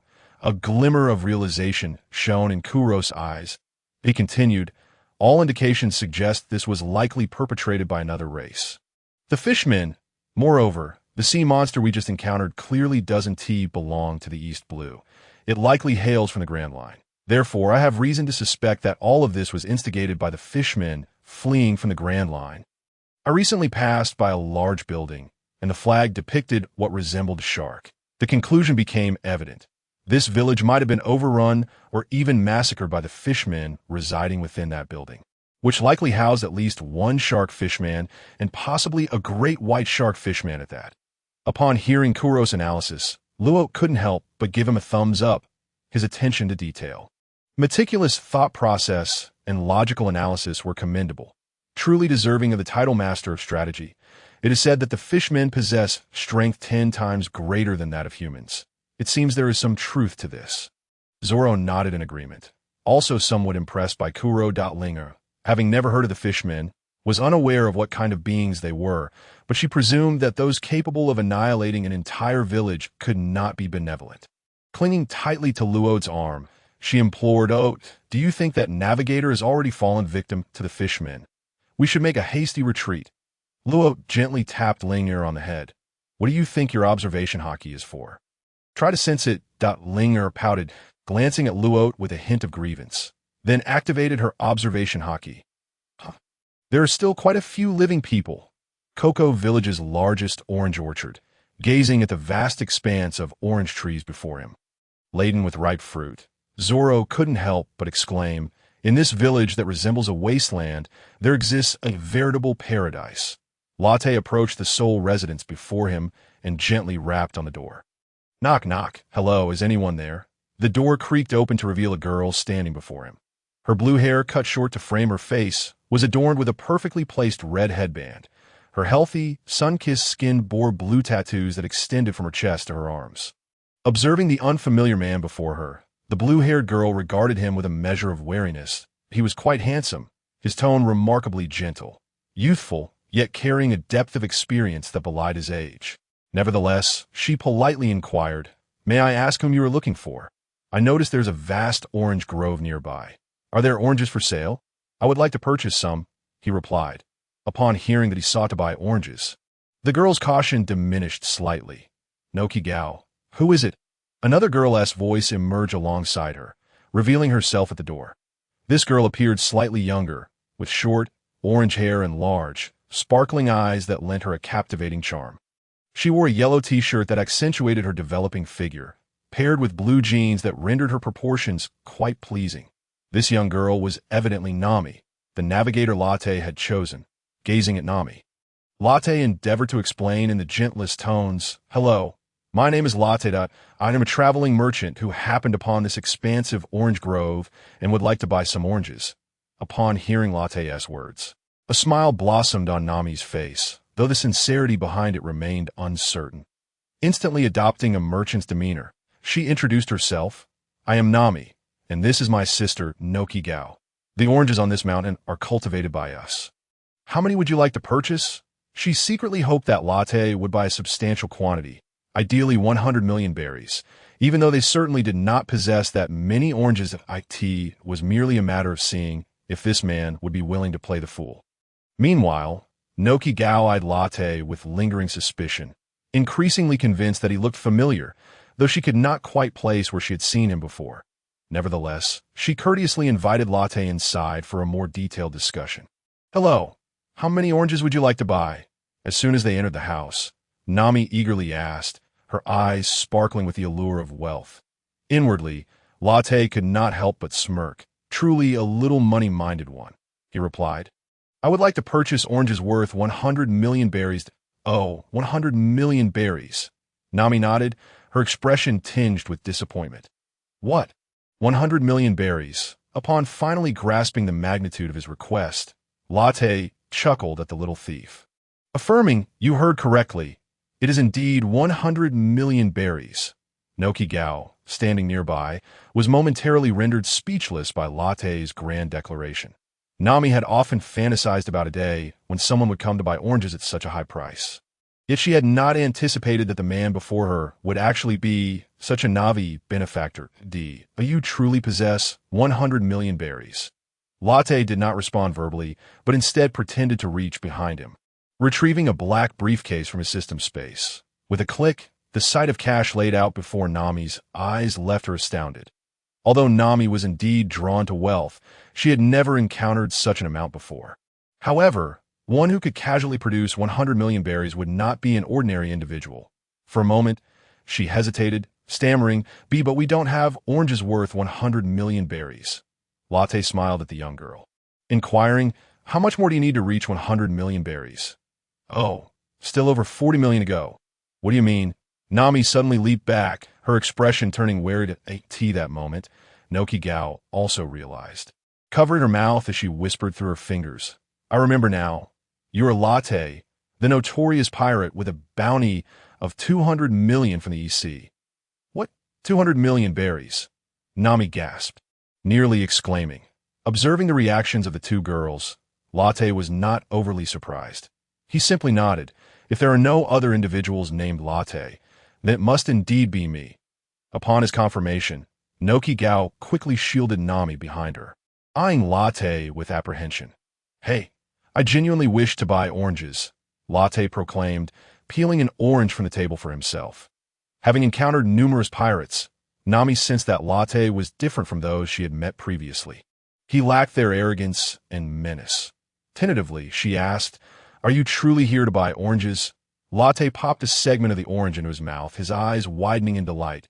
Wow, is this really that delicious? He laughed, Indeed. Do you think someone of my stature would concoct a falsehood to deceive you? Nokigao gazed at him, searching for clues in his expression. Letting out a sigh, she prepared for the worst. She understood that the only value she and her sister had in the eyes of this man was their bodies. And given his strength, he wouldn't need to resort to a pretense of buying oranges to obtain them. Yet, the balance of power was in his favor, so she had no choice but to believe that Latte was genuinely seeking to purchase oranges. As she pondered, Nokigao grew increasingly troubled, aware that individuals of such stature often had unpredictable temperaments. Estimating the fair market value, she knew their entire grove of oranges was only worth about 200,000 berries. She worried that if they could not produce oranges worth 100 million berries, what might happen? Resigned, she cautiously suggested, I am uncertain about how many oranges we have left. Nami and I will go up the mountain to pick some for you. Internally, she hoped to delay as long as possible, perhaps concocting a sob story to appease him. I shall assist as well, Latte declared, finishing the last segment of his orange and rising to his feet. Hey, Latte, look over there. Those two individuals appear quite odd. Their skin is even green, and they have gills beside their ears. Following the direction of Lin Air's finger, Latte indeed spotted two rather unsavory figures making their way into the distance. Could they be fishmen? I can smell the stench from afar, Zoro remarked, his expression darkening as he rested his hand on the hilt of his sword, just as Latte intended to break off a branch from a nearby orange tree to confront the fishmen. His hand was suddenly seized. Latte, let us quickly move this way while those two fishmen haven't noticed us. Turning back, he saw it was Nami. What's wrong? Latte felt warmth in his heart. Nami was not afraid of him being a notorious pirate, demonstrating her kind nature. Nokigao quickly added in a hushed tone, Those are fishmen, affiliated with Arlong Park. If they discover us, it could be life-threatening. The two girls were unaware of Latte's strength, yet having witnessed Arlong's terrifying power, they wished to protect him from harm. Latte and his companions did not object. Instead, they quietly followed the sisters to a safer distance. Once Nokigao glanced around to confirm they were temporarily safe, she paused. Lin Air, puzzled by the girl's caution, asked, What's the matter? Are those two fishmen really that frightening? To her observation, the two fishmen appeared manageable. You must have seen the state of the village when you arrived on the island. Right, Nokigao said, glancing over her shoulder to ensure the fishmen were not pursuing them. In response, Latte and the others nodded. That is, Nokigao recounted the plight of Kokoyashi village and the tragic death of her adoptive mother. Belmere, Upon hearing Nokigao's words, filled with resentment, Zoro and the others were overtaken by anger. They had not anticipated that the reality was even more brutal than Kuro had speculated. Lin Air could no longer contain herself. Clenching her tiny fists, "I want to turn them all into grilled fish and feed them to wild dogs." Zoro smirked. "I doubt even wild dogs would want to eat them." "Shuh! Quiet down. Fishmen can hear much better than humans." Nokigao hurriedly gestured for silence, fearful of being overheard. Since the fishmen had taken over this small village, had they never considered leaving the island? Kuro, adjusting his glasses as was his habit, inquired. Nokigao sighed. "Leaving the village where we have lived our entire lives is no simple matter." Moreover, as she spoke, her gaze fell tenderly upon Nami. "However, I am on the verge of success." I could see that moment.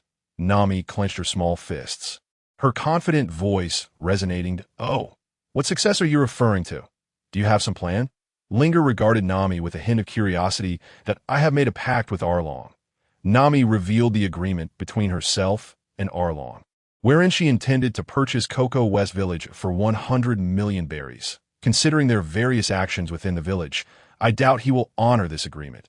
He may even try to thwart your goal," Kuro stated, delivering a rather harsh deduction. "That won't happen. He will definitely honor it." Nami's tone was resolute, yet her eyes betrayed a flicker of uncertainty.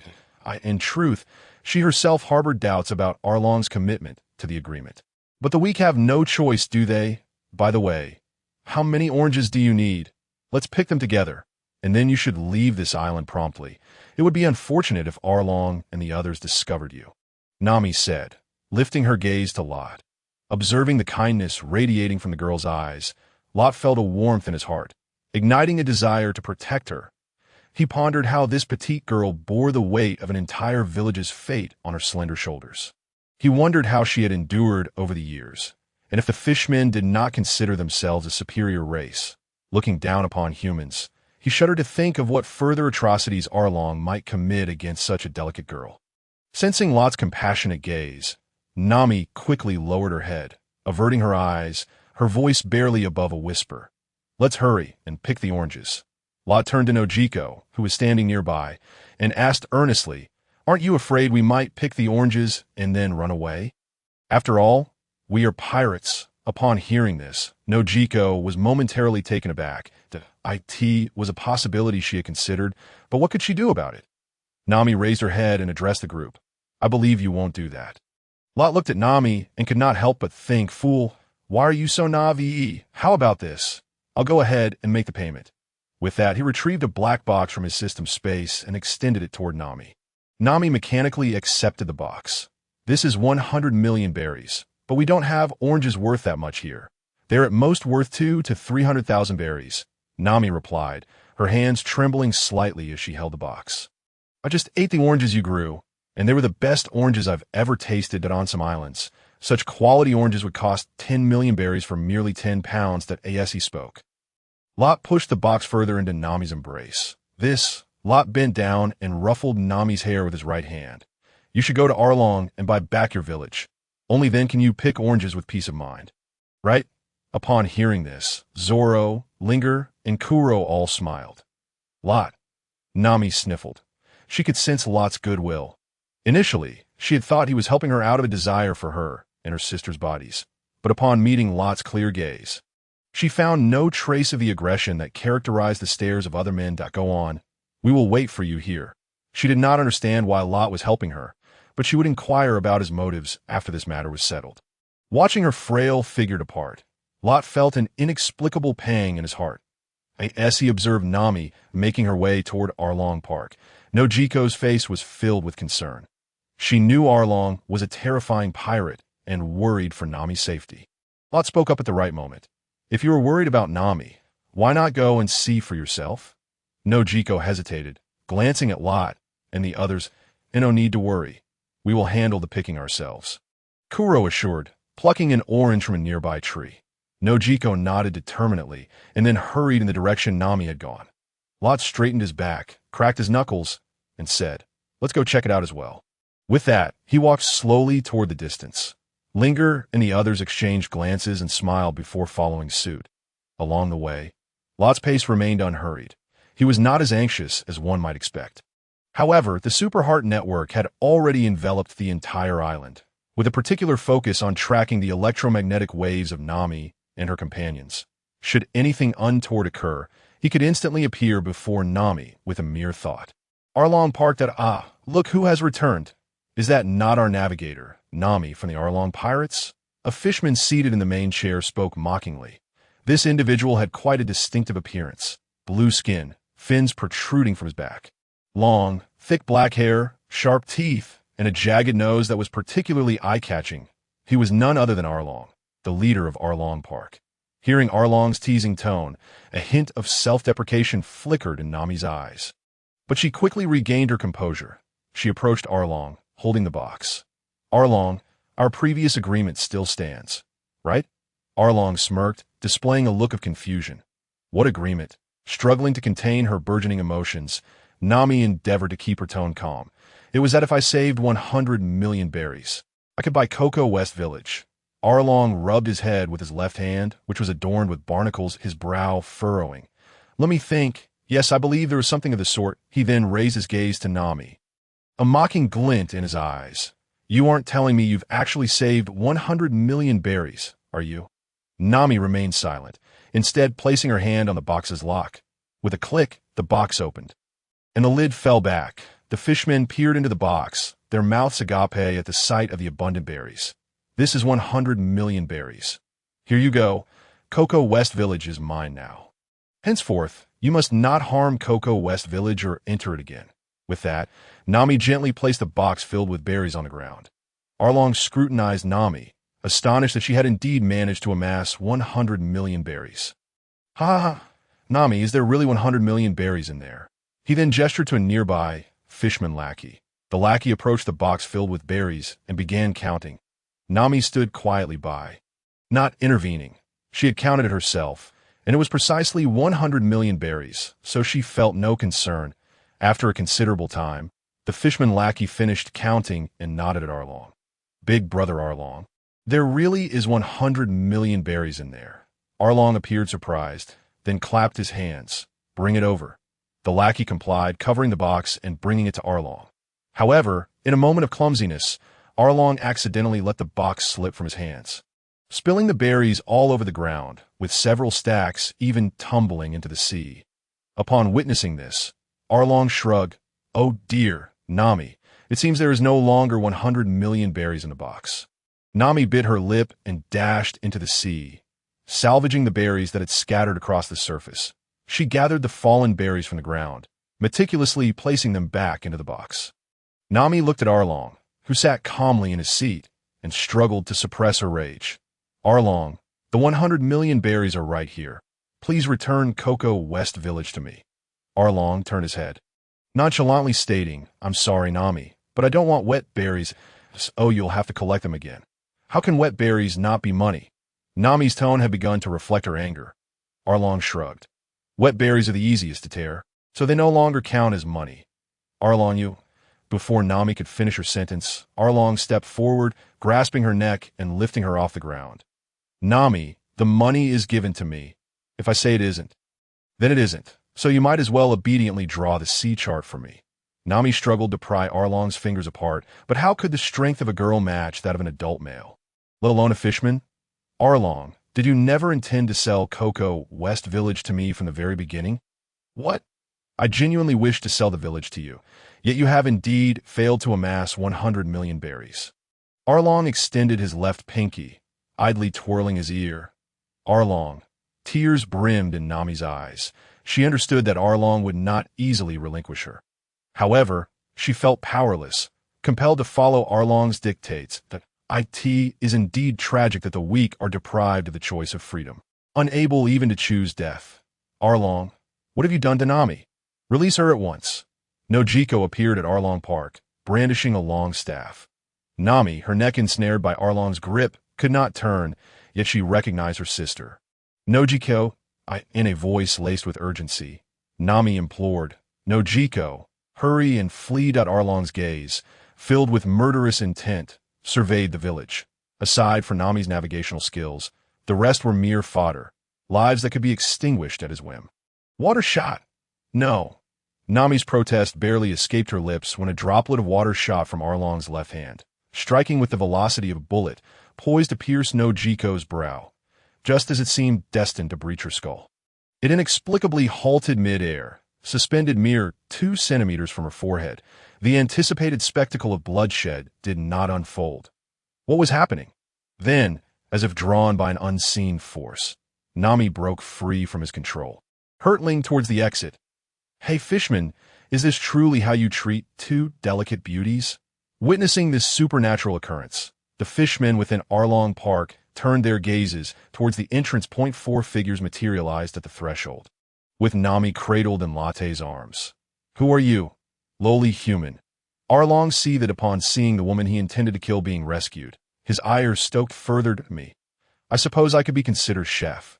Latte replied slowly, draping a coat from his system's space over Nami's shoulders. The chef? There is no place for a chef here, you despicable human.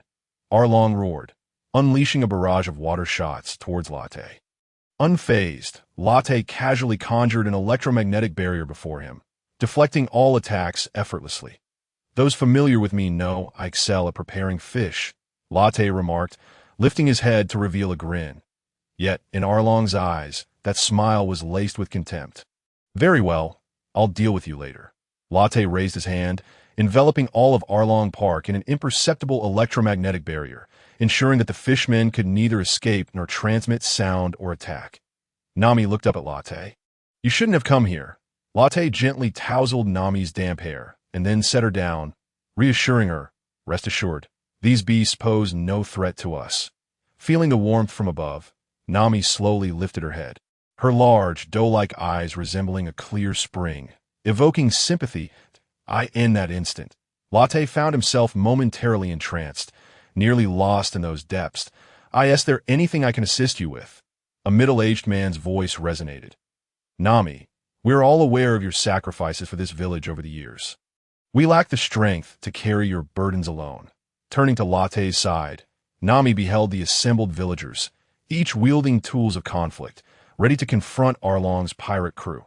Leading them was a middle-aged man, his face marred by scars and stitches, clad in the village's police uniform. Mira-san, you must leave at once. This is not a battle for you. Nami urged anxiously, fearing the villagers might act recklessly. All her years of enduring would be for naught. Aegean rolled up his sleeves, his expression fierce, declaring, Nami, we cannot allow you to bear this alone. Our numbers can surely bring Arlong down. You all. Tears betrayed her as Nami looked to Latte, imploring Latte, please help me. Latte smiled warmly, nodding at her, and gently replied, leave it to us. He then turned to the villagers, instructing, you stay outside and provide support for us. We will handle the fishmen within. Aegean scrutinized Latte and his companions, unable to suppress his retort, stop boasting, you young brat. This matter should be left to you. Those words. Warmth surged within Latte, and with a slight reddening of his pupils, he unleashed a hint of conqueror's haki, causing the villagers to sit in stunned silence. Latte? Nami was perplexed. She recognized this was Latte's method, but could not fathom why he would intimidate the villagers. Fear not. They are unharmed. I merely wish to prevent them from acting foolishly. Turning to Zoro and the others, Latte declared, it's time for action, brothers. Ling Air transformed into a whirl of flames, Klo morphed into a giant bird, and Zoro grasped his swords, Sure, and Ri-KO. Latte lowered his hand, dispelling the electromagnetic barrier, and approached Arlong. But at this moment, Arlong was rendered speechless, having been thwarted by an invisible barrier that repelled his every attack. Combining that with the earlier sight of his water shot suspended in mid-air, he deduced that this black-haired man before him was responsible. What happened to your earlier bravado, Arlong? Latte confronted him. You lowly human, your despicable race. Only the fishmen are worthy of being gods in this world. Arlong hissed through gritted teeth. Meanwhile, Zoro faced off against Octopus Hachi, yet this encounter lacked the tension of their previous life. Zoro resheathed his 2 supreme swords, standing quietly before Octopus Hachi. Hachi, observing Zoro's demeanor, felt both curiosity and anger. Green-haired kid, aren't you a swordsman? Will you truly fight me barehanded? I am eager to discover how delicious takoyaki truly is. Hachi, puffed with pride, responded, Takoyaki. The flavor of octopus is undoubtedly the finest in this world. How dare you say that? Enjoy your remaining moments, for when I strike, you shall only have hell to repent in. Zoro grinned, the scent of bloodlust palpable.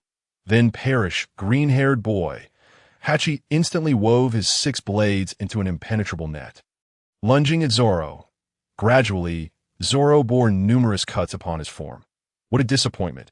I expected you to be more formidable, but seems your strength lies only in words, Hachi taunted. Zoro appeared unfazed by his wounds, nonchalantly removing the green bandana from his arm to blindfold his eyes, murmuring, now begins the true training. Hachi, perplexed, touched his forehead, struggling to comprehend the situation, yet he interpreted Zoro's actions as a provocation. How arrogant. Die, green-haired boy. The 6 octopus tentacles, armed with blades, charged at Zoro, now clearly more serious. Gradually, Zoro seemed to anticipate every one of Hachi's moves, transitioning from mere evasion to fluid mastery, moving like a fish within water. Sustaining not a single injury, I've had my fun. Now it's your turn to meet your end. With that, Zoro gripped the hilt of his sword, still blindfolded, activating his Busashoka Haki, drawing his sword. In an instant, a blade of light cleaved through Octopus Hachi's form. Zoro removed his blindfold, addressing the bleeding Hachi on the ground. Thank you for allowing me to enhance my Kinbunchaku. Lying there, Hachi gazed at Zoro, his expression one of bitterness. How infuriating. Was I merely a stepping stone? You should feel fortunate to have played a small part in your final moments. As he spoke, Zoro charged into the throng of fishmen. Watching Zoro's retreating figure, Hachi murmured, did we truly err? On the battlefield where Zoro was engaged, Latte observed with acute clarity, refraining from intervening in his companion's skirmish. After merely sensing the surroundings, he shook his head slightly. It seems the octopus possesses quite a resilient vitality. It likely will not perish easily. Fire Fist. Ling Air's right hand transformed into a blazing fist, striking the school of fish. Instantly, the fishmen were reduced to mere dried fish, those closest turning to charcoal. The unfortunate Johad not even had the chance to utter a threat before being converted into dried fish. In Ling Air's eyes, she merely regarded this chubby fishman as a slightly larger fish, unaware that Gio was one of the officers of Arlong Park. Lacking Zoro's playful spirit and harboring a considerable amount of pent-up anger, she sought nothing more than to transform every fishman into dried fish. Flames danced across the battlefield, leaving behind a trail of desiccated fish with each step. Pung Wing Blade. Kuro transformed his hands into the wings of a mythical bird, the edges imbued with haki, instantly morphing into 2 remarkably sharp blades, surpassing the sharpness of his previous claw knives. Wielding them as part of his own body offered him unparalleled dexterity. His speed now eclipsed that of Spoon, as if this fruit had been tailored specifically for him.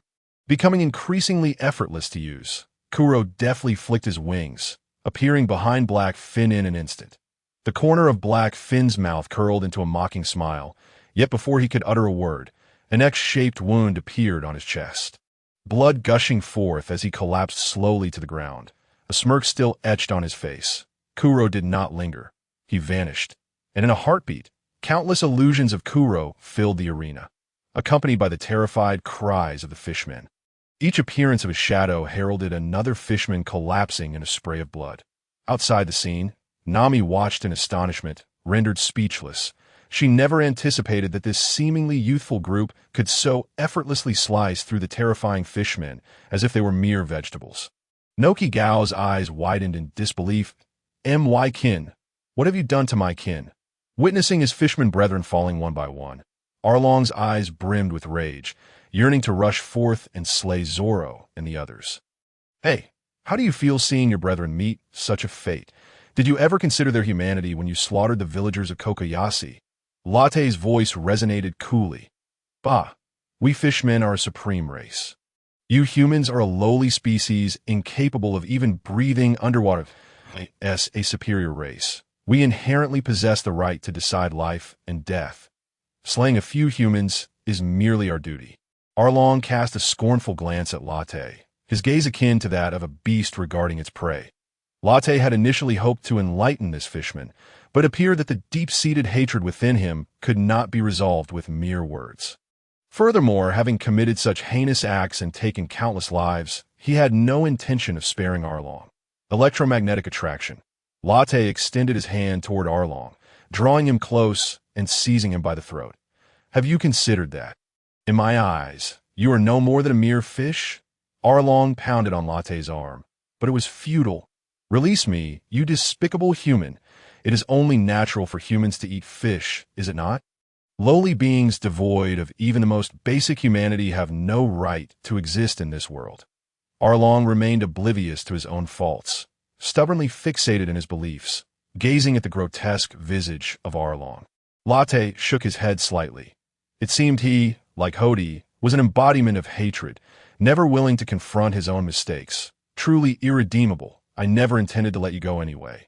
With that, Latte swiftly snapped Arlong's neck, discarding him like refuse. Then, a crimson light flickered in his eyes, and an overwhelming aura engulfed the entire battlefield, causing all the fishmen to convulse and collapse.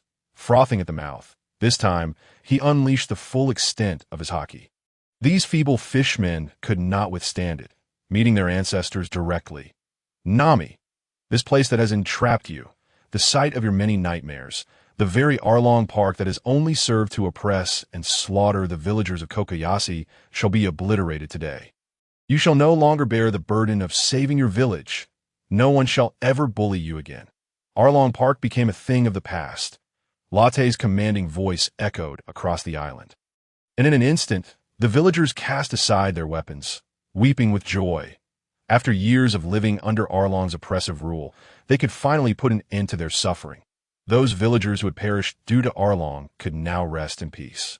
Unable to contain herself any longer, Nami rushed into Latte's embrace, tightly clutching his waist. Latte, thank you, thank you. Tears soaked Latte's attire, warm and heavy. It was a release of emotion suppressed for years. Latte gently stroked Nami's back, softly saying, "It is over. Everything is over. There will be no more Arlong." Nami's voice was somewhat choked. Memories flashed through her mind of the years spent navigating various pirate ships, merchant vessels, and wealthy households due to a non-existent agreement. Yet, these memories were shattered by a great hand, the owner of which was none other than Latte. After a lengthy silence, Nami lifted her gaze. Her eyes reddened as she looked at Latte. "That I'm sorry for staining your clothes.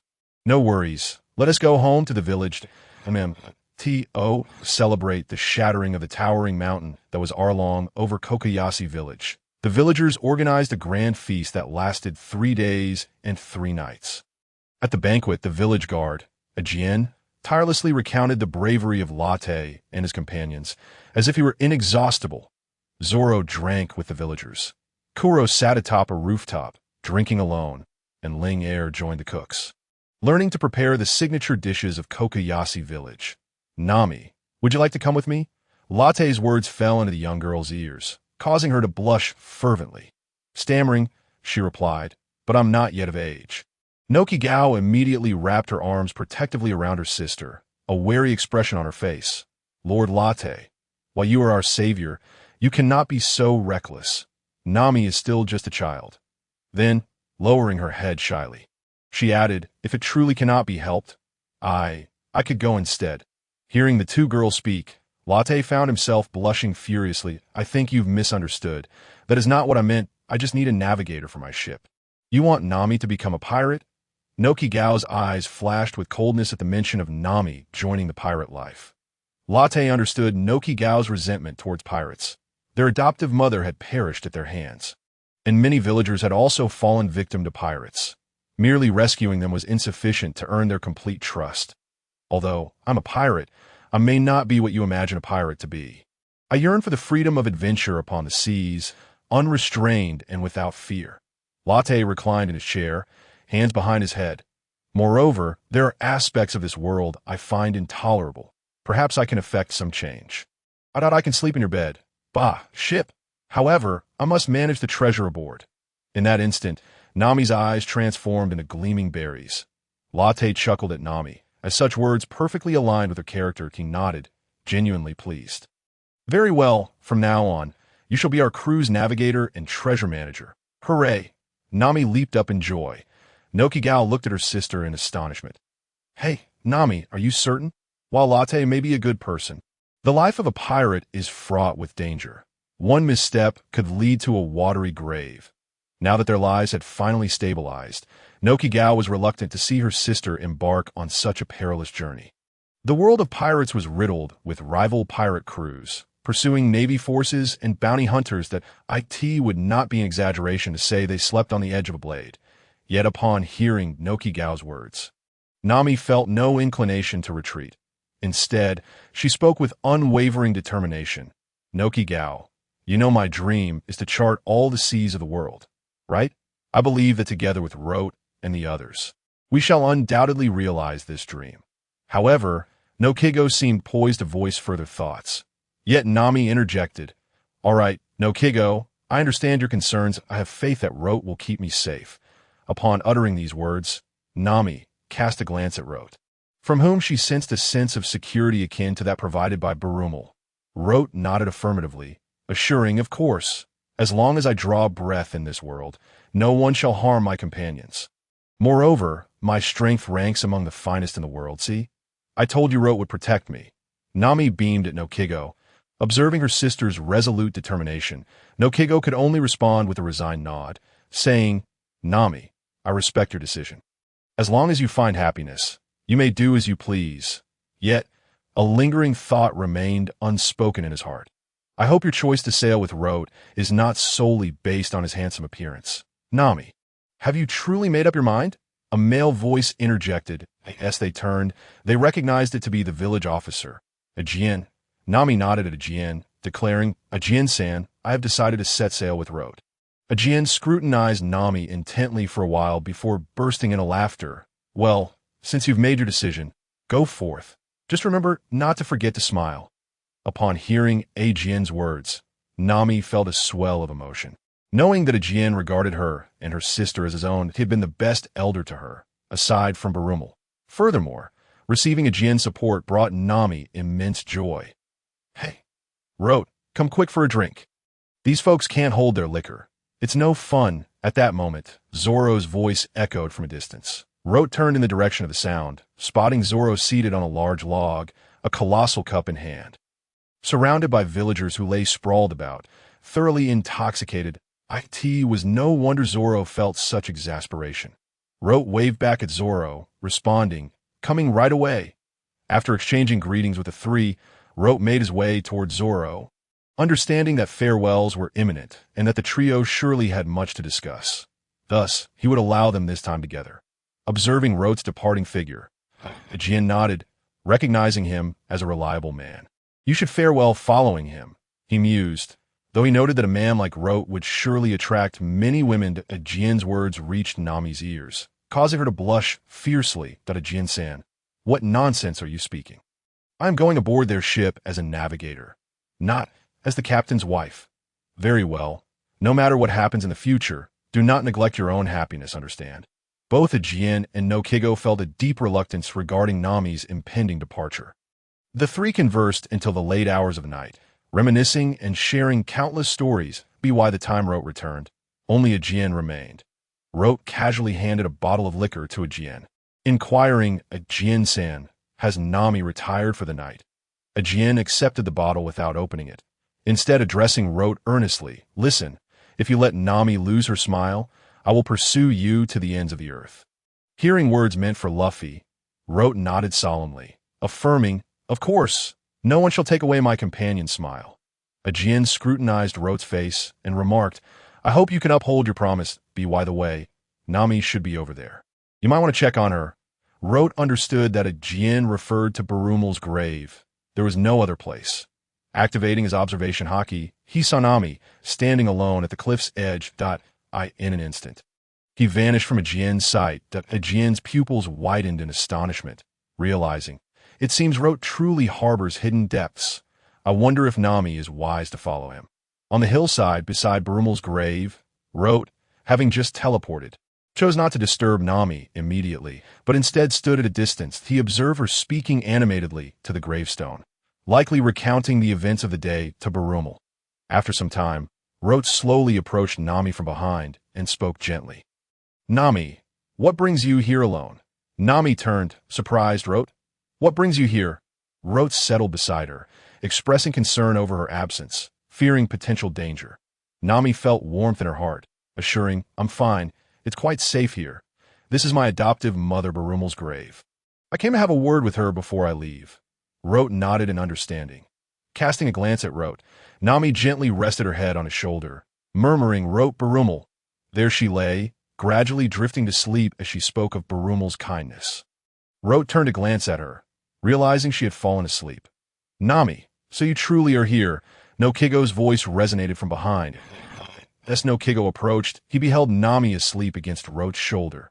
"No Kigo, you've arrived just in time. Nami has dozed off. Could you please take her back?" The following morning, at the southern coast of Cocoa West Village, a throng of villagers had gathered to bid farewell to Rote and his party.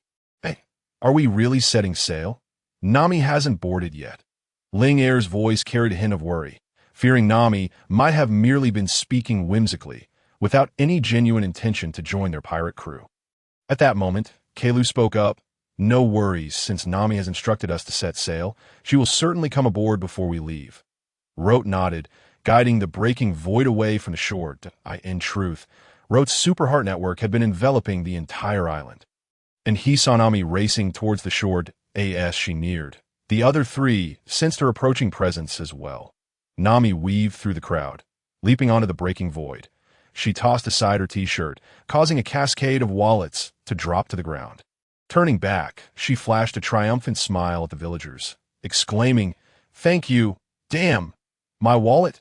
You little thief! Give me back my money!" "Nami, may you always find happiness." Amid the crowd, a Jin fixed his gaze intently on Rote, stating, "Kid, remember our agreement." Rote nodded and returned a Jin smile. "Ding! Congratulations, host. Your quest to find companions has progressed by 1. Rewards. 1 box of Wei Long spicy strips, 1 box of Waha purified water, 1 box of spicy double-sided instant noodles. 1,000. What on earth are these rewards? What is spicy double-sided? Observing Nami on the deck, clutching a handful of berries, Rote approached Kaido and remarked, "By the way, there's a mouse that needs your attention." Kaido transformed into a bird and vanished from the deck. The bustling town of Road Town was alive with activity. Shops lined the streets, and a cacophony of vendors filled the air, with lively porches bustling with foot traffic. As the town closest to the entrance of the Grand Line, it attracted visitors from various islands. Pirates, bounty hunters, and naval officers alike. At the entrance stood an imposing archway, weathered by time, seemingly on the verge of collapse. A sign prominently displayed in the center read Road Town. Following the archway was a wide street, paved with stone, leading to a vast square at its end. Beneath the archway stood 5 individuals, 3 men and 2 women, who were none other than Rote and his party. Stopping for supplies, Ling Air gazed at the vibrant street ahead, brimming with excitement, and tugged at Nami's arm, exclaiming, "Nami, look at all the beautiful clothes. Let's go shopping." Nami, equally exhilarated, had traversed many islands and towns since leaving Cocoa West Village, but few compared to the splendor before them. Glancing back at Rote, she nodded and pulled Ling Air forward. As the two began to drift away, Rote couldn't help but call out, "Hey, Nami." Hearing Rote's voice, Nami turned, her expression filled with curiosity. "Do you want to join us?" Lot shook his head, remarking that there were quite a number of naval officers on the island, although they may not have seen the faces of the two. It was entirely possible that they had already recognized them as part of Lot's crew. Therefore, he advised them to exercise caution. Ling Air raised her delicate fist dismissively and retorted, "What is there to fear? We shall not be defeated." That moment, Kuro interjected, saying, "The captain is not afraid of them, but avoiding unnecessary trouble would allow us to enter the Grand Line sooner." Ling Air made a face at Kuro and said, I know, Kuro, you old man." Zoro couldn't help but chuckle. "Kuro, I told you to be more lively. Stop pretending to be so serious every day." Lot stifled a laugh beside them. Kuro maintained a calm demeanor. His personality was inherently composed, coupled with his slick back hair, but on board the ship, he tended to stick to a routine of training, dining, and resting, embodying an old-fashioned style, which led Ling Air and Nami to affectionately refer to him as Old Man. After walking a few steps, Nami turned back and asked, "By the way, do you need any money?" The mention of money caused an immediate discomfort to the faces of Lot and his companions. After Nami boarded the ship, Lot had fulfilled his promise and crafted a massive safe, placing all his wealth inside, with the key entrusted to Nami. Thus, the three of them now found their pockets emptier than their faces. Zoro, scratching his head awkwardly, spoke up, "I need a bit of money to buy a sheath for my sword." The supreme sword rewarded by the system did not come with a sheath, and he was confident that no one in the East Blue could recognize it. However, as they were about to enter the Grand Line, he anticipated that someone there would surely be able to identify the two swords. To be prudent, he decided to have a sheath made on the street. Nami turned to Zoro. "Oh, how much do you need?" 50,000 berry. Nami's expression changed instantly as she pulled out an abacus and began calculating. "If I lend you 50,000 berry at an interest of 60. Let me see. If you pay it back in a year, that amounts to 1 million berry." Zoro's eyes widened in disbelief. "How did you calculate that? The interest is way too high. And at that rate, it wouldn't even reach 1 million in a year." Nami grinned slyly and said, "So, do you want to borrow it or not?" Gritting his teeth at the sight of this shrewd merchant, he declared, "I'll borrow it." Nami promptly produced a pre-prepared loan agreement and handed it to Zoro. She then turned to Kuro. "Old man, I suppose you're out of hair gel too?" Watching the two women walk away, Zoro vented to Lot. "Lot, handing over the financial authority to Nami is undoubtedly the greatest blunder." Kuro nodded in rare agreement, having just been extorted for 200,000 berry by Nami. Lot shook his head helplessly.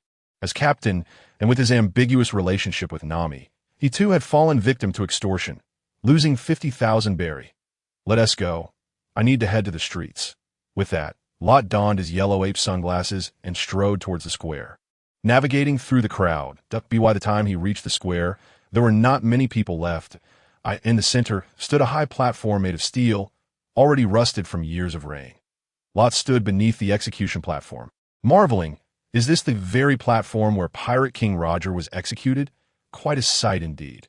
Reflecting on the comics he had read in his past life, he recalled many fans arguing that the true initiator of the great age of pirates was not Pirate King Roger, but rather the random bystander who had asked, "Pirate King, where have you hidden your treasure?"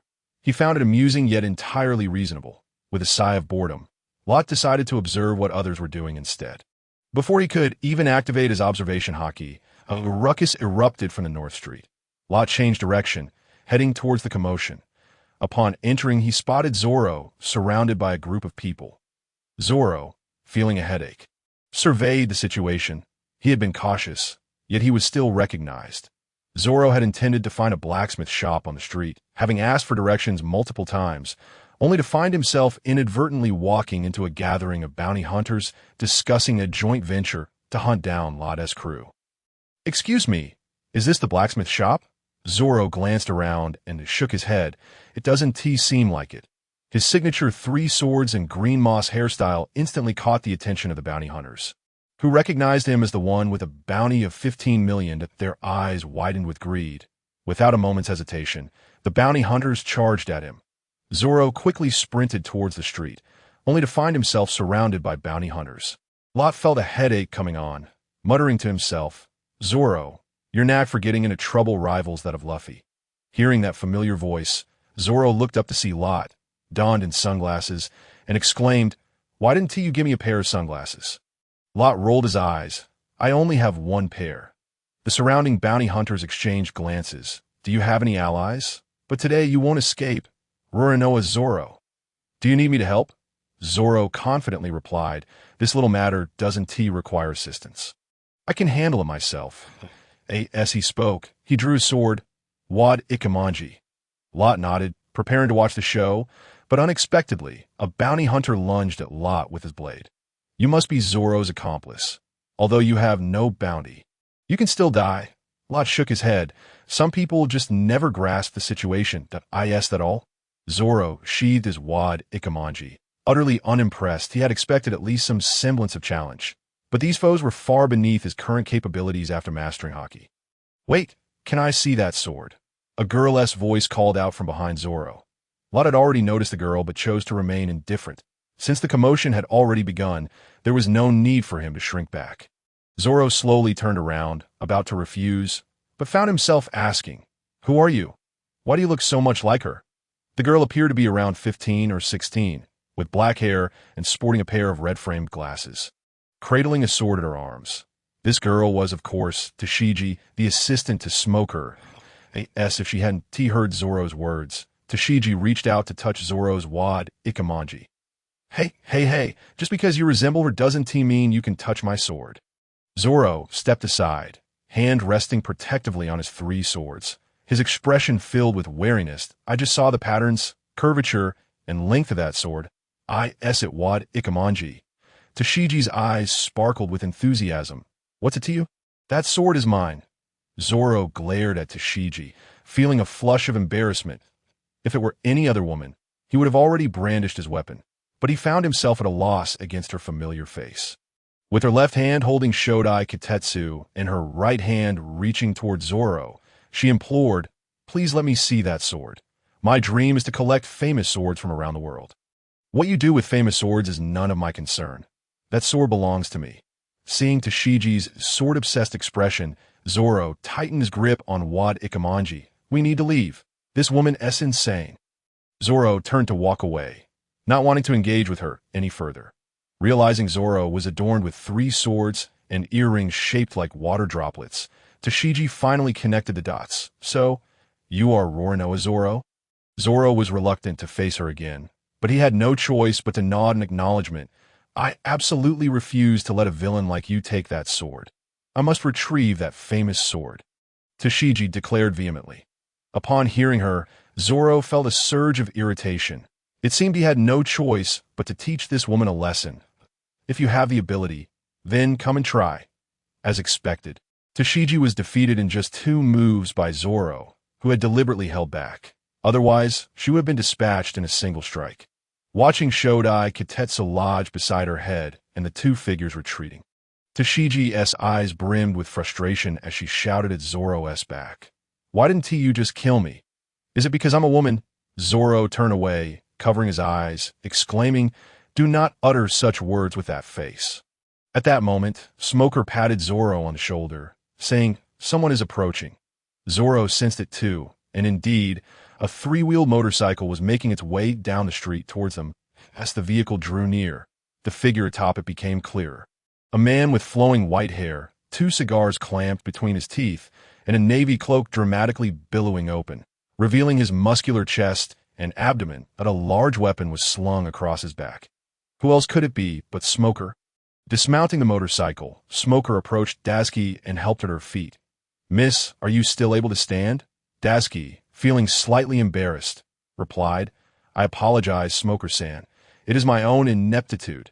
Smoker shook his head, saying, "Do not blame yourself. The adversary this time is extraordinary." He then raised his gaze towards Lot, adding, "Isn't that right, Lot?" Daisuke finally grasped Smoker's words and looked at him in astonishment. "What? You are Lot, the one with a bounty of 200 million.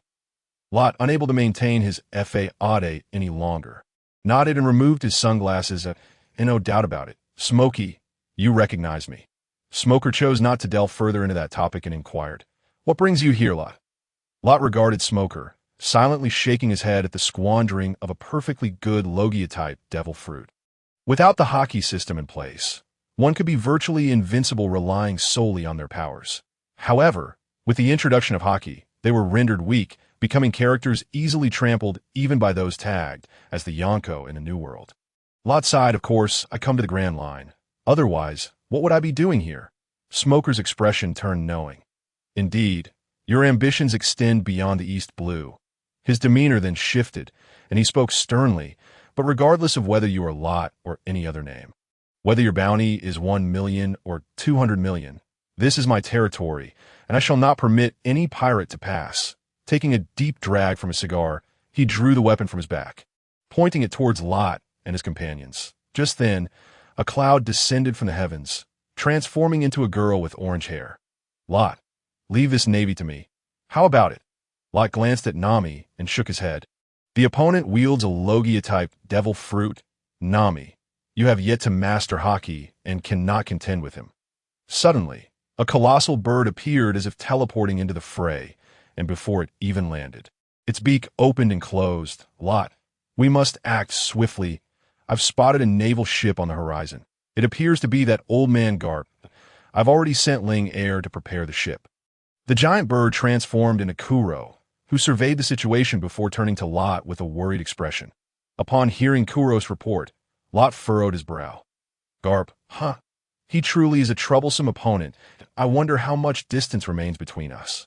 Zoro, Nami, we should return to the ship. Leave this to Kuro. Without waiting for their objections, he led them back towards the sky piercer. Veins bulged on Smoker's forehead as he exclaimed, "Who permitted you to leave without my consent?" White Snake, he shouted, launching an attack with his weapon at Lot and his companions. However, he was swiftly intercepted by Kuro, who pinned him down with a single foot.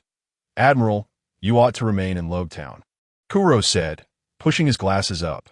Seeing his already elementalized arm easily subdued by Kuro, cold sweat trickled down Smoker's forehead as he incredulously asked, Haki? How could anyone in the East Blue possess Haki? There are many things you remain unaware of. I cannot explain them all to you, Kuro replied. Gazing into the distance where Lot had departed, he was uncertain of Garp's strength, but judging by his captain's expression, he knew that an encounter with Garp would be a fierce battle. It seemed he must quickly deal with this smoking Navy captain before him. Smoker, infuriated by the disdain in Kuro's eyes, retorted, What of Haki? I'm the Navy captain tasked with guarding this island. White Vine, his arms transformed into smoke, wrapping around Kuro. Kuro, unfazed, adjusted his glasses and transformed his right hand into a wing. Armament Haki. Pung Wing Blade. The wing was coated in a layer of dark energy, and with a slight bend of his legs, he appeared behind Smoker in an almost instantaneous movement. How fast? Before Smoker could fully express his astonishment.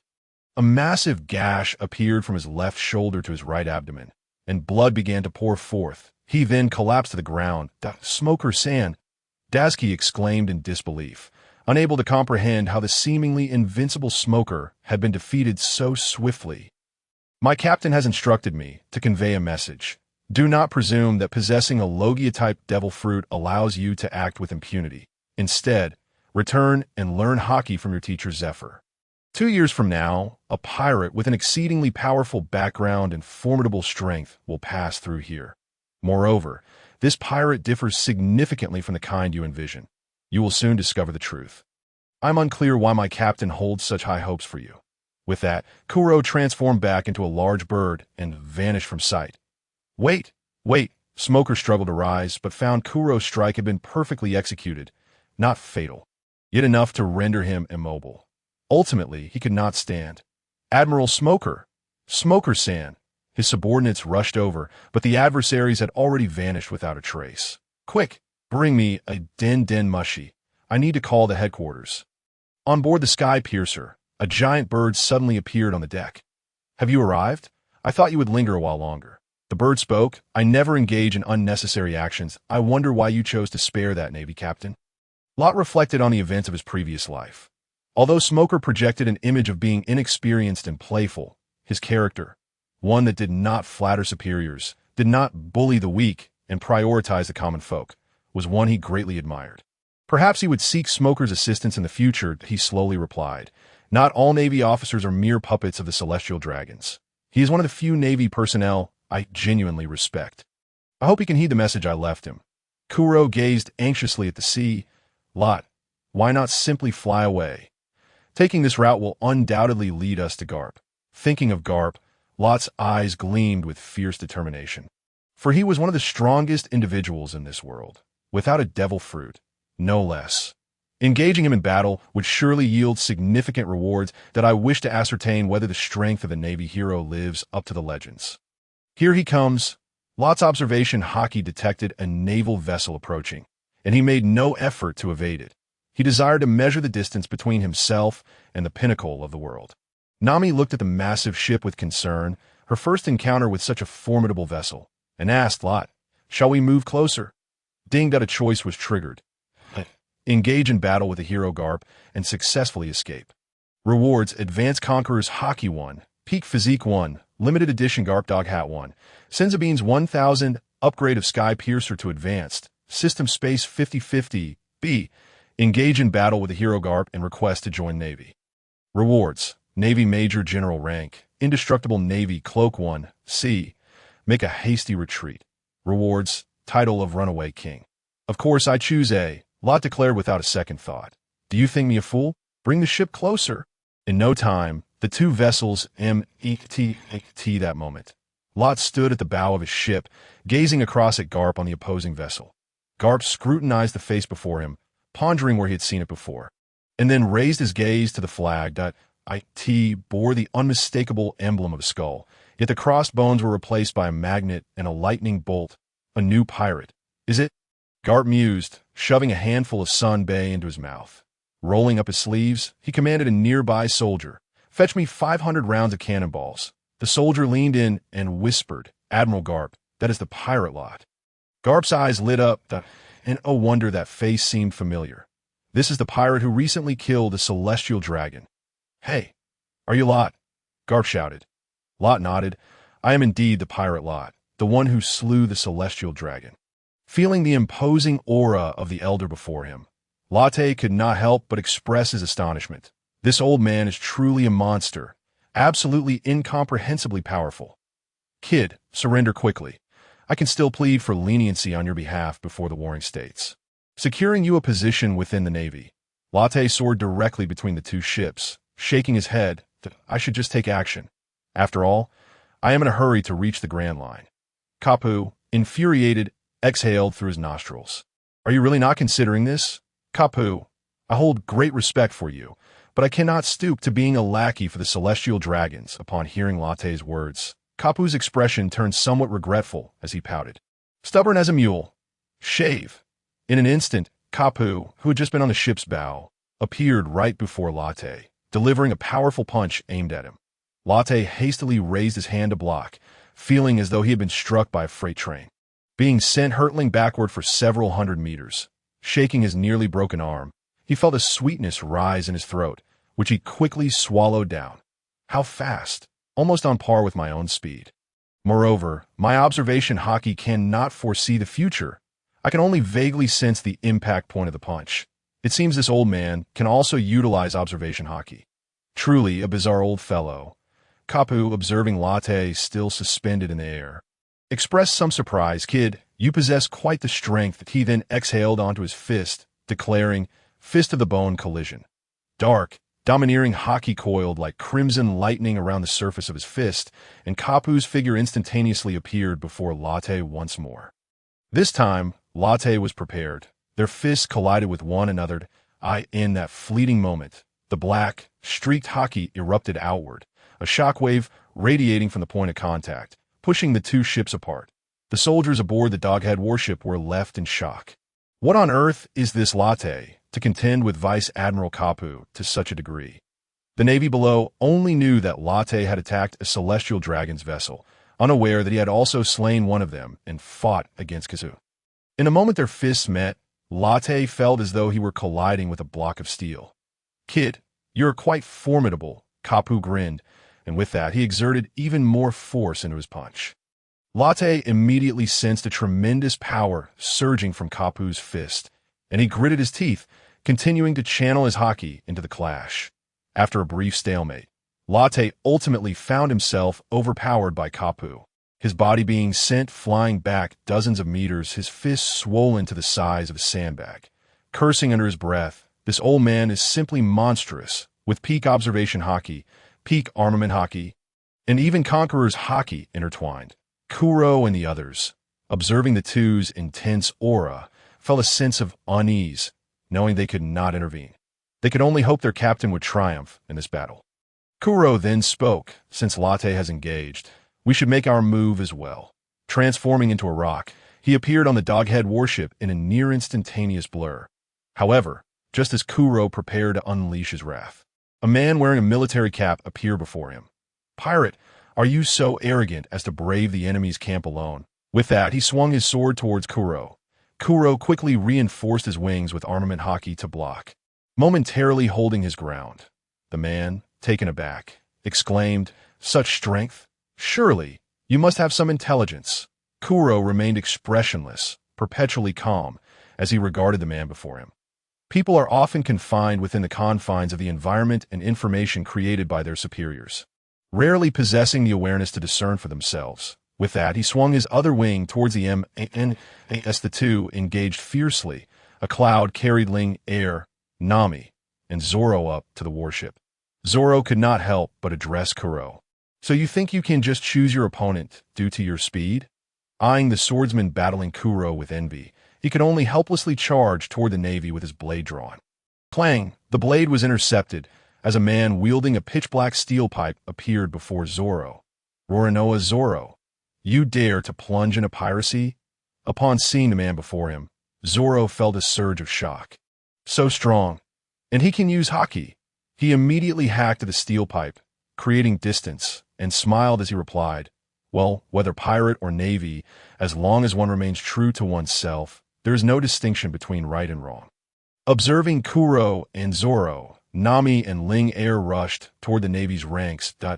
In an instant, chaos erupted upon the Doghead warship. Latte surveyed the situation aboard the warship, silently nodding to himself. Ultimately, closed-door training is merely a last resort. Combat is the best means to enhance one's strength.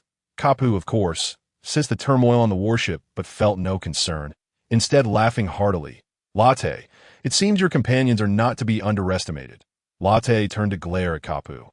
Of course, with that, he enveloped his fist in electromagnetic force, executing an electromagnetic instant transmission to appear before Kapu, delivering a punch aimed at his face.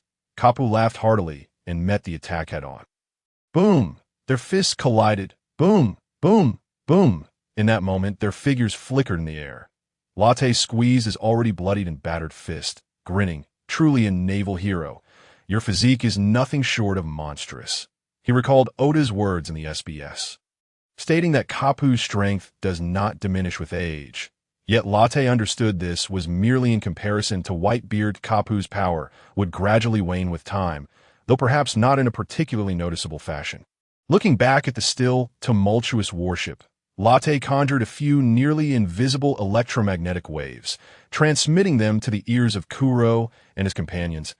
As Kuro battled, he received Latte's message, forcefully repelling his opponent and instantaneously teleporting to Zoro's side. "Let's go, back to the breaking void, prepare for our escape." Without waiting for Zoro's agreement, he whisked him away from the warship. Ling Air watched the two vanish, pouting in discontent, thinking them lacking in gentlemanly demeanor. Transforming into a ball of flame, she returned to their ship. Meanwhile, Nami's form became transparent, gradually fading from the Navy's sight. Upon returning to the breaking void, Nami snapped her fingers, and a dark cloud appeared above the enemy's ship. Crack! Thunderbolts, thick as arms, rained down upon the warship, eliciting continuous wails from its crew. Kapu, perceiving the situation aboard the warship with his observation haki, chose not to concern himself further, knowing his comrades possessed the strength to handle such tactics. He stood in the air, keenly watching Latte with interest. "Latte, shall we continue?" In stark contrast to Latte, Kapu bore almost no visible wounds aside from slight fatigue and minor abrasions on his fists. Even Kapu had to concede that Latte's talent was somewhat astonishing. As the battle progressed, he could distinctly sense Latte's martial arts and haki growing stronger, now rivaling that of an admiral. Returning to reality, Latte gazed at Kapu. "Of course we shall continue." He concentrated the electromagnetic force and armament haki into his fist, while attempting to entwine his conqueror's haki as well, gradually adorning his fist with dark lightning. Kapu's eyes widened in astonishment at this sight. Conqueror's haki entwined. "How can you?" Latte met Kapu's gaze. "I realized during our battle that Conqueror's haki can indeed be entwined, correct?" Kapu began to regard Latte with newfound respect. "Impressive, kid. Let me see just how strong your Conqueror's haki is." With that, Kapu charged forward, his fist enveloped in red and black lightning. Boom! Their fists did not touch, separated by a mere fist distance. Black and red lightning intertwined as an overwhelming aura emanated from the two. Expanding outward, this force surged upward, tearing apart the clouds above and creating a massive rift in the sky. A shocked rear admiral aboard the warship exclaimed, "Look, the clouds have split." No, the sky has been torn asunder. Meanwhile, the weaker soldiers aboard the ship could not withstand the pressure, collapsing and foaming at the mouth on the deck. Kuro and his companions were also left speechless by this overwhelming force. After a brief standoff, ultimately, Latte was unable to withstand Kapu's might, crashing into the sea. "Ha! Growing old are we, but you're still too young to contend with me." Kapu laughed heartily, squeezing his slightly sore fist. "What now? The captain has fallen into the sea." Linger anxiously paced back and forth, as the only person on the ship who had never consumed a devil fruit. Zoro was poised to leap into the water. However, he soon witnessed the skybreaker slowly ascend into the air, soaring skyward. "What is happening? Why is our ship flying again?" Kuro remarked, "This is the power of Latte. It indicates he is unharmed. We must not panic." Yet, they were unaware that the skybreaker was actually being towed by a cluster of clouds. Kapu gazed in astonishment at Latte, who was now on the sea's surface. "What is going on? Aren't you a devil fruit user? How can you fall into the water and still be unharmed?" Latte had indeed plunged into the ocean, and had it not been for the absence of side effects from his fruit, he might have truly perished. Just as he surfaced, he controlled the skybreaker to rise from the water, generating a mass of white clouds beneath the ship, lifting it into the distance. This spectacle left the soldiers on the warship utterly dumbfounded, their mouths agape as if they could fit an egg inside. Hey, why is the pirate ship flying? Attack! Quick attack!" The warship erupted into chaos as cannonballs were hastily loaded into their tubes. Boom! Boom! Boom! In an instant, a barrage of cannonballs hurtled towards the skybreaker, yet none could approach it. Some were intercepted by flames and exploded prematurely, while others were sliced into fragments by blades of light. The soldiers could only watch in disbelief as the skybreaker ascended rapidly into the distance. Cough, cough, cough. Latte could no longer suppress the sweetness in his throat, which spilled from the corners of his mouth. Observing the elderly man on the sea surface, he remarked, "Truly, you are a naval hero. Your strength is indeed unparalleled." "Ha ha! My strength has waned significantly, but I can still handle a brat like you." Kapu cracked his knuckles. He continued, "Youngster, my earlier promise still stands. If you come with me to the Navy headquarters, I guarantee you a brigadier general rank." Latte shook his head. "Old man Kapu, I've already stated I have no desire to be a lapdog for the Celestial Dragons, so please do not persuade me further. I must admit, your act of slaying a Celestial Dragon was quite gratifying. I share your disdain for them." Kapu could not help but give Latte a thumbs up. "Kapu, Rear Admiral, Kapu, Rear Admiral." Upon hearing various voices from the warship, Kapu quickly changed his tune. Did I say anything just now? Let us pretend I said nothing. Retract, retract. Youngster, since you do not intend to return with me, I shall have to forcibly bring you back." Latte shook his head. "Old man Kapu, farewell." With that, he launched himself away with an electromagnetic propulsion. As Kapu watched Latte's retreating figure, he was taken aback. What is happening? He was so eager for battle just moments ago. How could he just leave? Regaining his composure, he burst into laughter. Ha! He really slipped away. What an amusing young lad. Skybreaker. Just as everyone was filled with concern, a streak of light sped towards the skybreaker. "Captain! Latte! Latte ding! Congratulations, host! You have completed the selection. Rewards. Advanced Conqueror's Hockey 1. Top Tier Physique 1. Limited Edition Kapu Doghead Hat 1. Senza Beans 1000. Skybreaker upgraded to Advanced. System Space 50/50. Cough, cough, cough. I'm fine." Saying so, Latte pulled a Senza bean from his pocket and swallowed it. In mere moments, his injuries began to heal gradually, though his complexion remained somewhat pale. Fuse all cards. Ding. Fusion successful. In an instant, Latte's aura intensified once more. "Latte, how are you?" Nami rushed to Latte's side, concern etched across her face. Latte gently ruffled Nami's hair and replied, "Nami, I'm all right. I gained some insights from my battle with Kapu." Hearing this, the other four relaxed. Latte scanned the group, inquiring about their gains from the recent battle. Seeing them nod in agreement, it seemed they had all made considerable progress. "Nami, thank you for safely bringing the skybreaker out." Upon hearing Latte's words, Zoro and the others finally realized that it was not Latte who controlled the ship's flight, but rather Nami who had guided it away. Kuro furrowed his brow, puzzled as he regarded Latte. Nami explained, "As soon as we boarded, Latte gave me a devil fruit. I am now a cloud fruit user." With that, Nami transformed, her entire being becoming a cloud before the astonished group. Originally, Latte had planned to seize Enel's fruit from Skypiea for Nami. However, since the system had rewarded him with a cloud fruit, Latte naturally prioritized giving it to her. He believed that a natural-type cloud fruit suited Nami perfectly. First, because she possesses an innate ability to sense the weather, and with the cloud fruit, she could control and alter it. Secondly, the cloud fruit could serve as a formidable offensive fruit, capable of transforming into storm clouds and unleashing lightning. Thirdly, as a navigator, Nami could utilize the cloud fruit to elevate the Skybreaker and manage its navigation. While it may not match the prowess of the floating fruit wielded by the Golden Lion, it would certainly require less effort compared to Latte's electromagnetic fruit.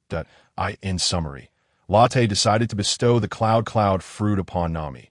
Kuro and the others nodded in understanding. This explained why the ship continued to soar through the air despite being so far from Latte.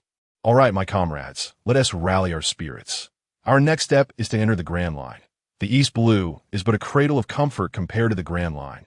Are you all mentally prepared? Latte surveyed the group, each face radiating varying degrees of excitement. Nami, let's not simply fly straight to the Grand Line.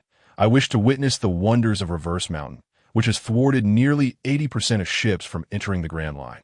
Upon hearing Latte's words, Nami gradually lowered the ship onto the sea surface, setting it down gently. Kapu, Rear Admiral, why don't we intercept Latte and his crew at Reverse Mountain? A soldier questioned Kapu's decision.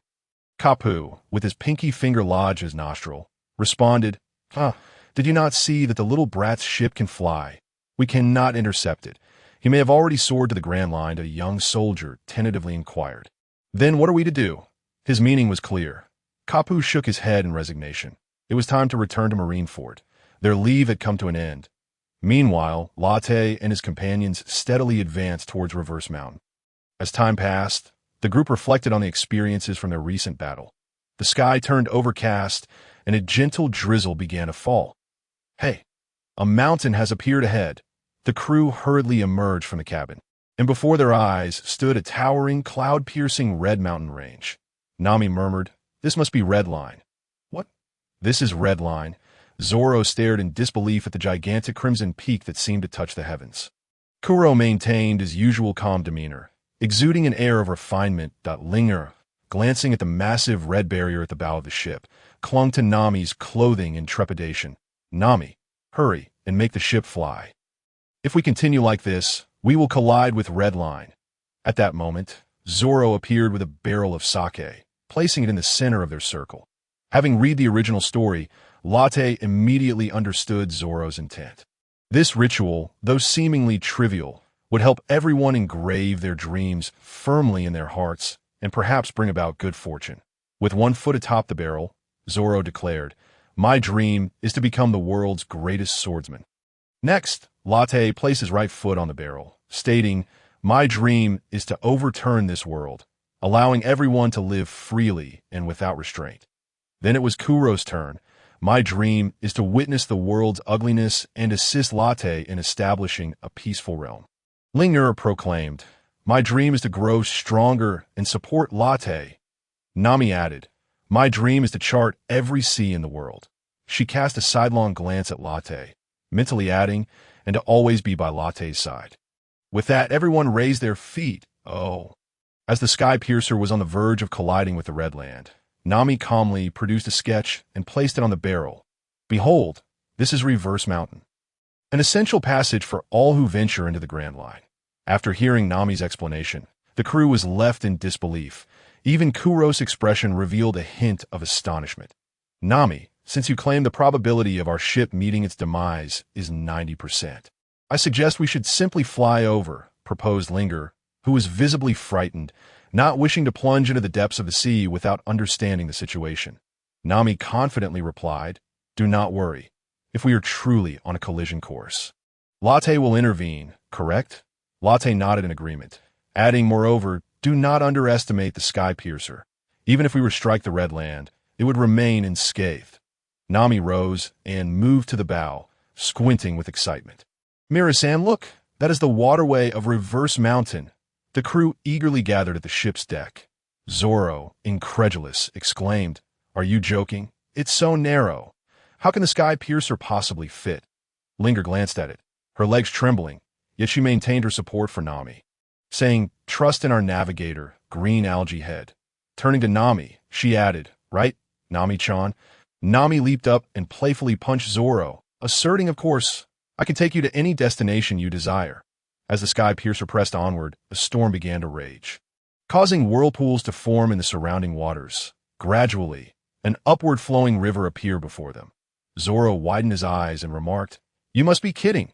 The river is genuinely flowing upwards." This was Kuro's first encounter with Reverse Mountain, and he marveled internally, deducing that the ocean currents flowed toward the Red Land, coincidentally encountering an opening that allowed the seawater to ascend through the river, while the currents that could not enter formed whirlpools around the Red Land.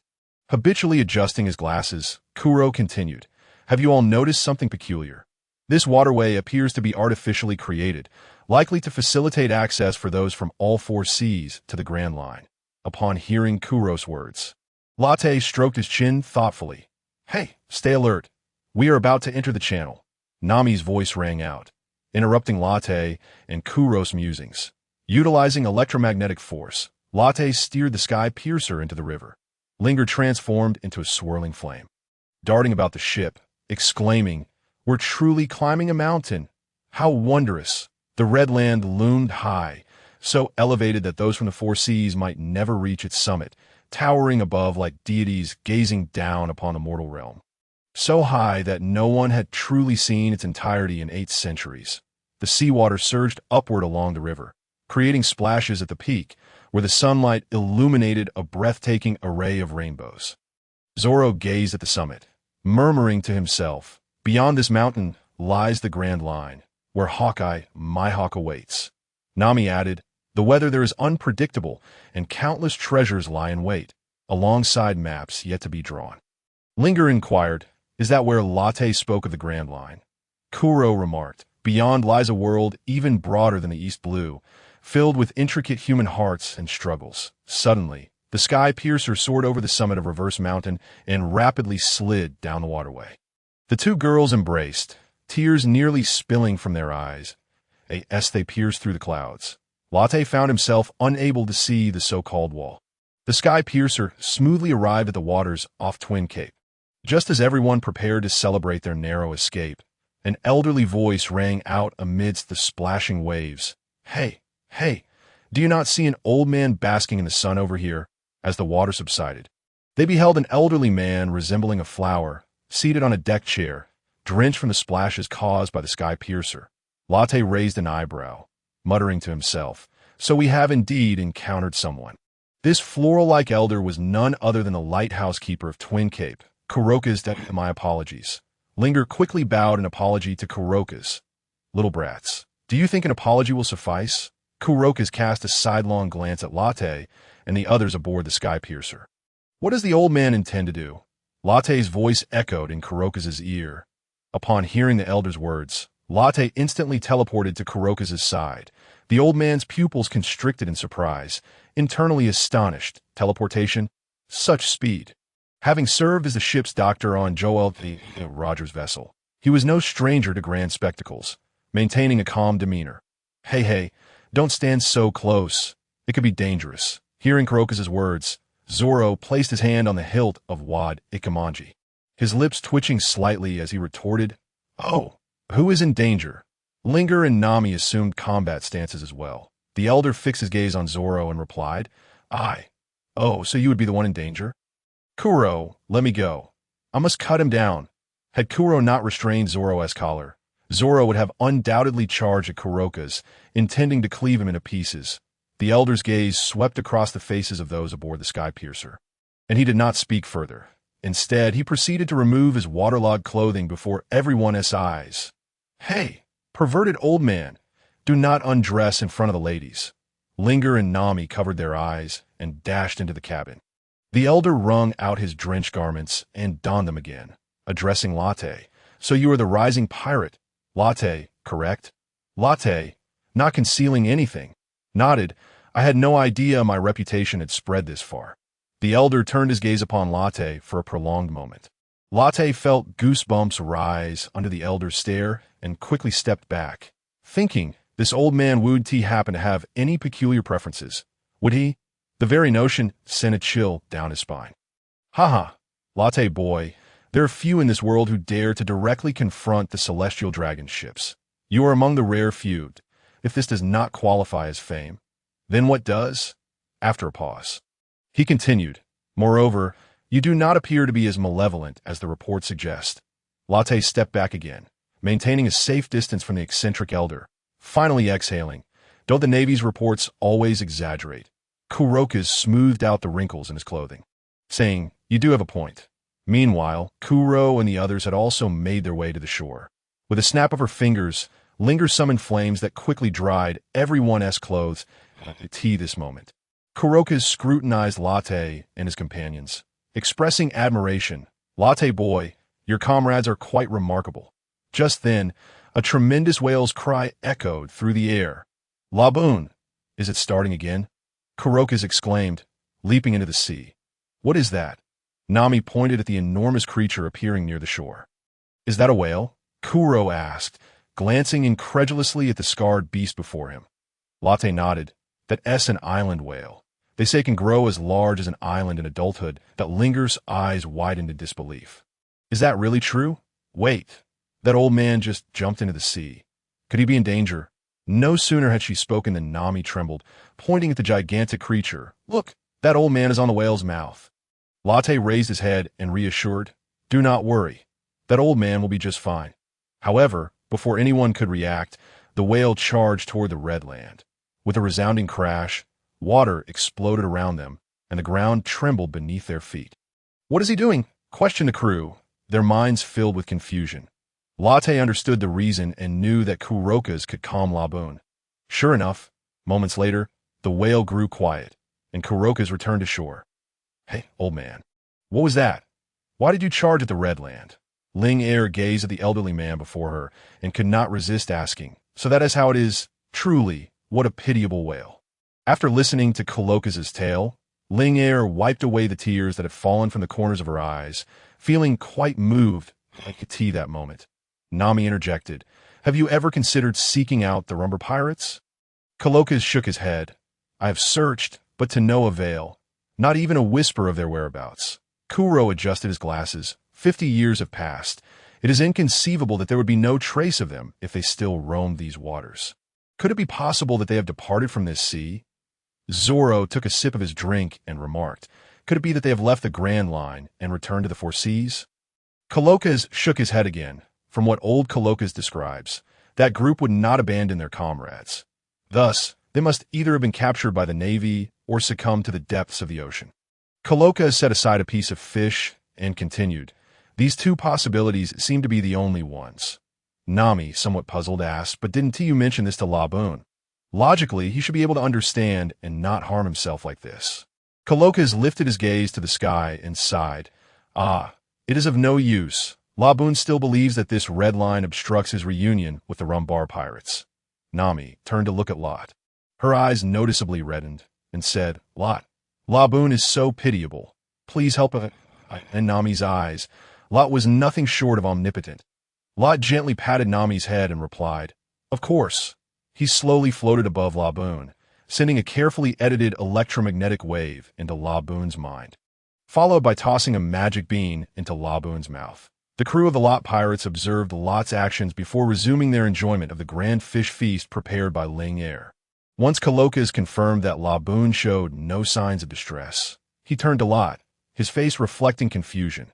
Just as Lot was about to explain, a massive droplet of water, akin to a small boulder, crashed down onto their dining table, shattering it to pieces. The group looked up to find Laboon weeping profusely, tears cascading like raindrops. Lot smiled and addressed Laboon, from now on, do not harm yourself. In no more than 2 years. That crew will arrive here. Laboon nodded in agreement, his head bobbing. It was at this moment that Colokas noticed the scar atop Laboon's head had vanished without a trace. Lot waved farewell to Kuro and the others, stating, "I shall take my leave now, my companions. Let us head to our next destination." With that, Lot instantaneously appeared above the ship, the breakthrough. Colokas had intended to express his gratitude to Lot, but the young man had already decided to leave. In haste, he handed a stellar compass to Nami. The others swiftly boarded the vessel. Suddenly, Lot recalled something and flicked his fingers, causing 3 magic beans to transform into streaks of light that landed in Colokas' hands. Old man Colokas, these are magic beans. No matter how severe the injury, they will facilitate recovery. As long as there is breath, one shall not perish. Watching the breakthrough sail away, Colokas murmured, "Lot, might you be the one Roger awaits?" "Lot, what have you done to Laboon? Why has he suddenly changed?" On the deck, Nami held Lot's hand and quietly inquired. Lot glanced at the others, noticing their eyes filled with curiosity. Yet he merely smiled and said, "It is but a fragment of memory. In 2 years, a crew will arrive at Twin Cape, and they will find the last surviving member of the Rum Bar Pirates still at sea." "But how do you know this?" Ling Er asked, poking her cheek in curiosity. The other crew members shared a similar question, pondering how Lot, despite his youth, possessed such vast knowledge, akin to that of a prophet. Lot stroked his chin and declared, "Because I am the chosen savior of this world's will." His expression was excessively smug. Cheklo and Zoro exchanged glances, unimpressed, and decided that if Lot would not elaborate, they would resume their training. Ling Er ran over and hugged Lot's arm, saying, "Lot, you must have your reasons. I support you. I shall go train now." With that, Ling Er departed. Lot gently squeezed Nami's small hand, saying, "Nami, why is it that when I speak the truth, no one believes me?" Nami looked up at Lot, replying, "Lot, I believe everything you say." Then, unexpectedly, she stood on her tiptoes and pecked Lot on the cheek before breaking free of his grasp and darting into the cabin.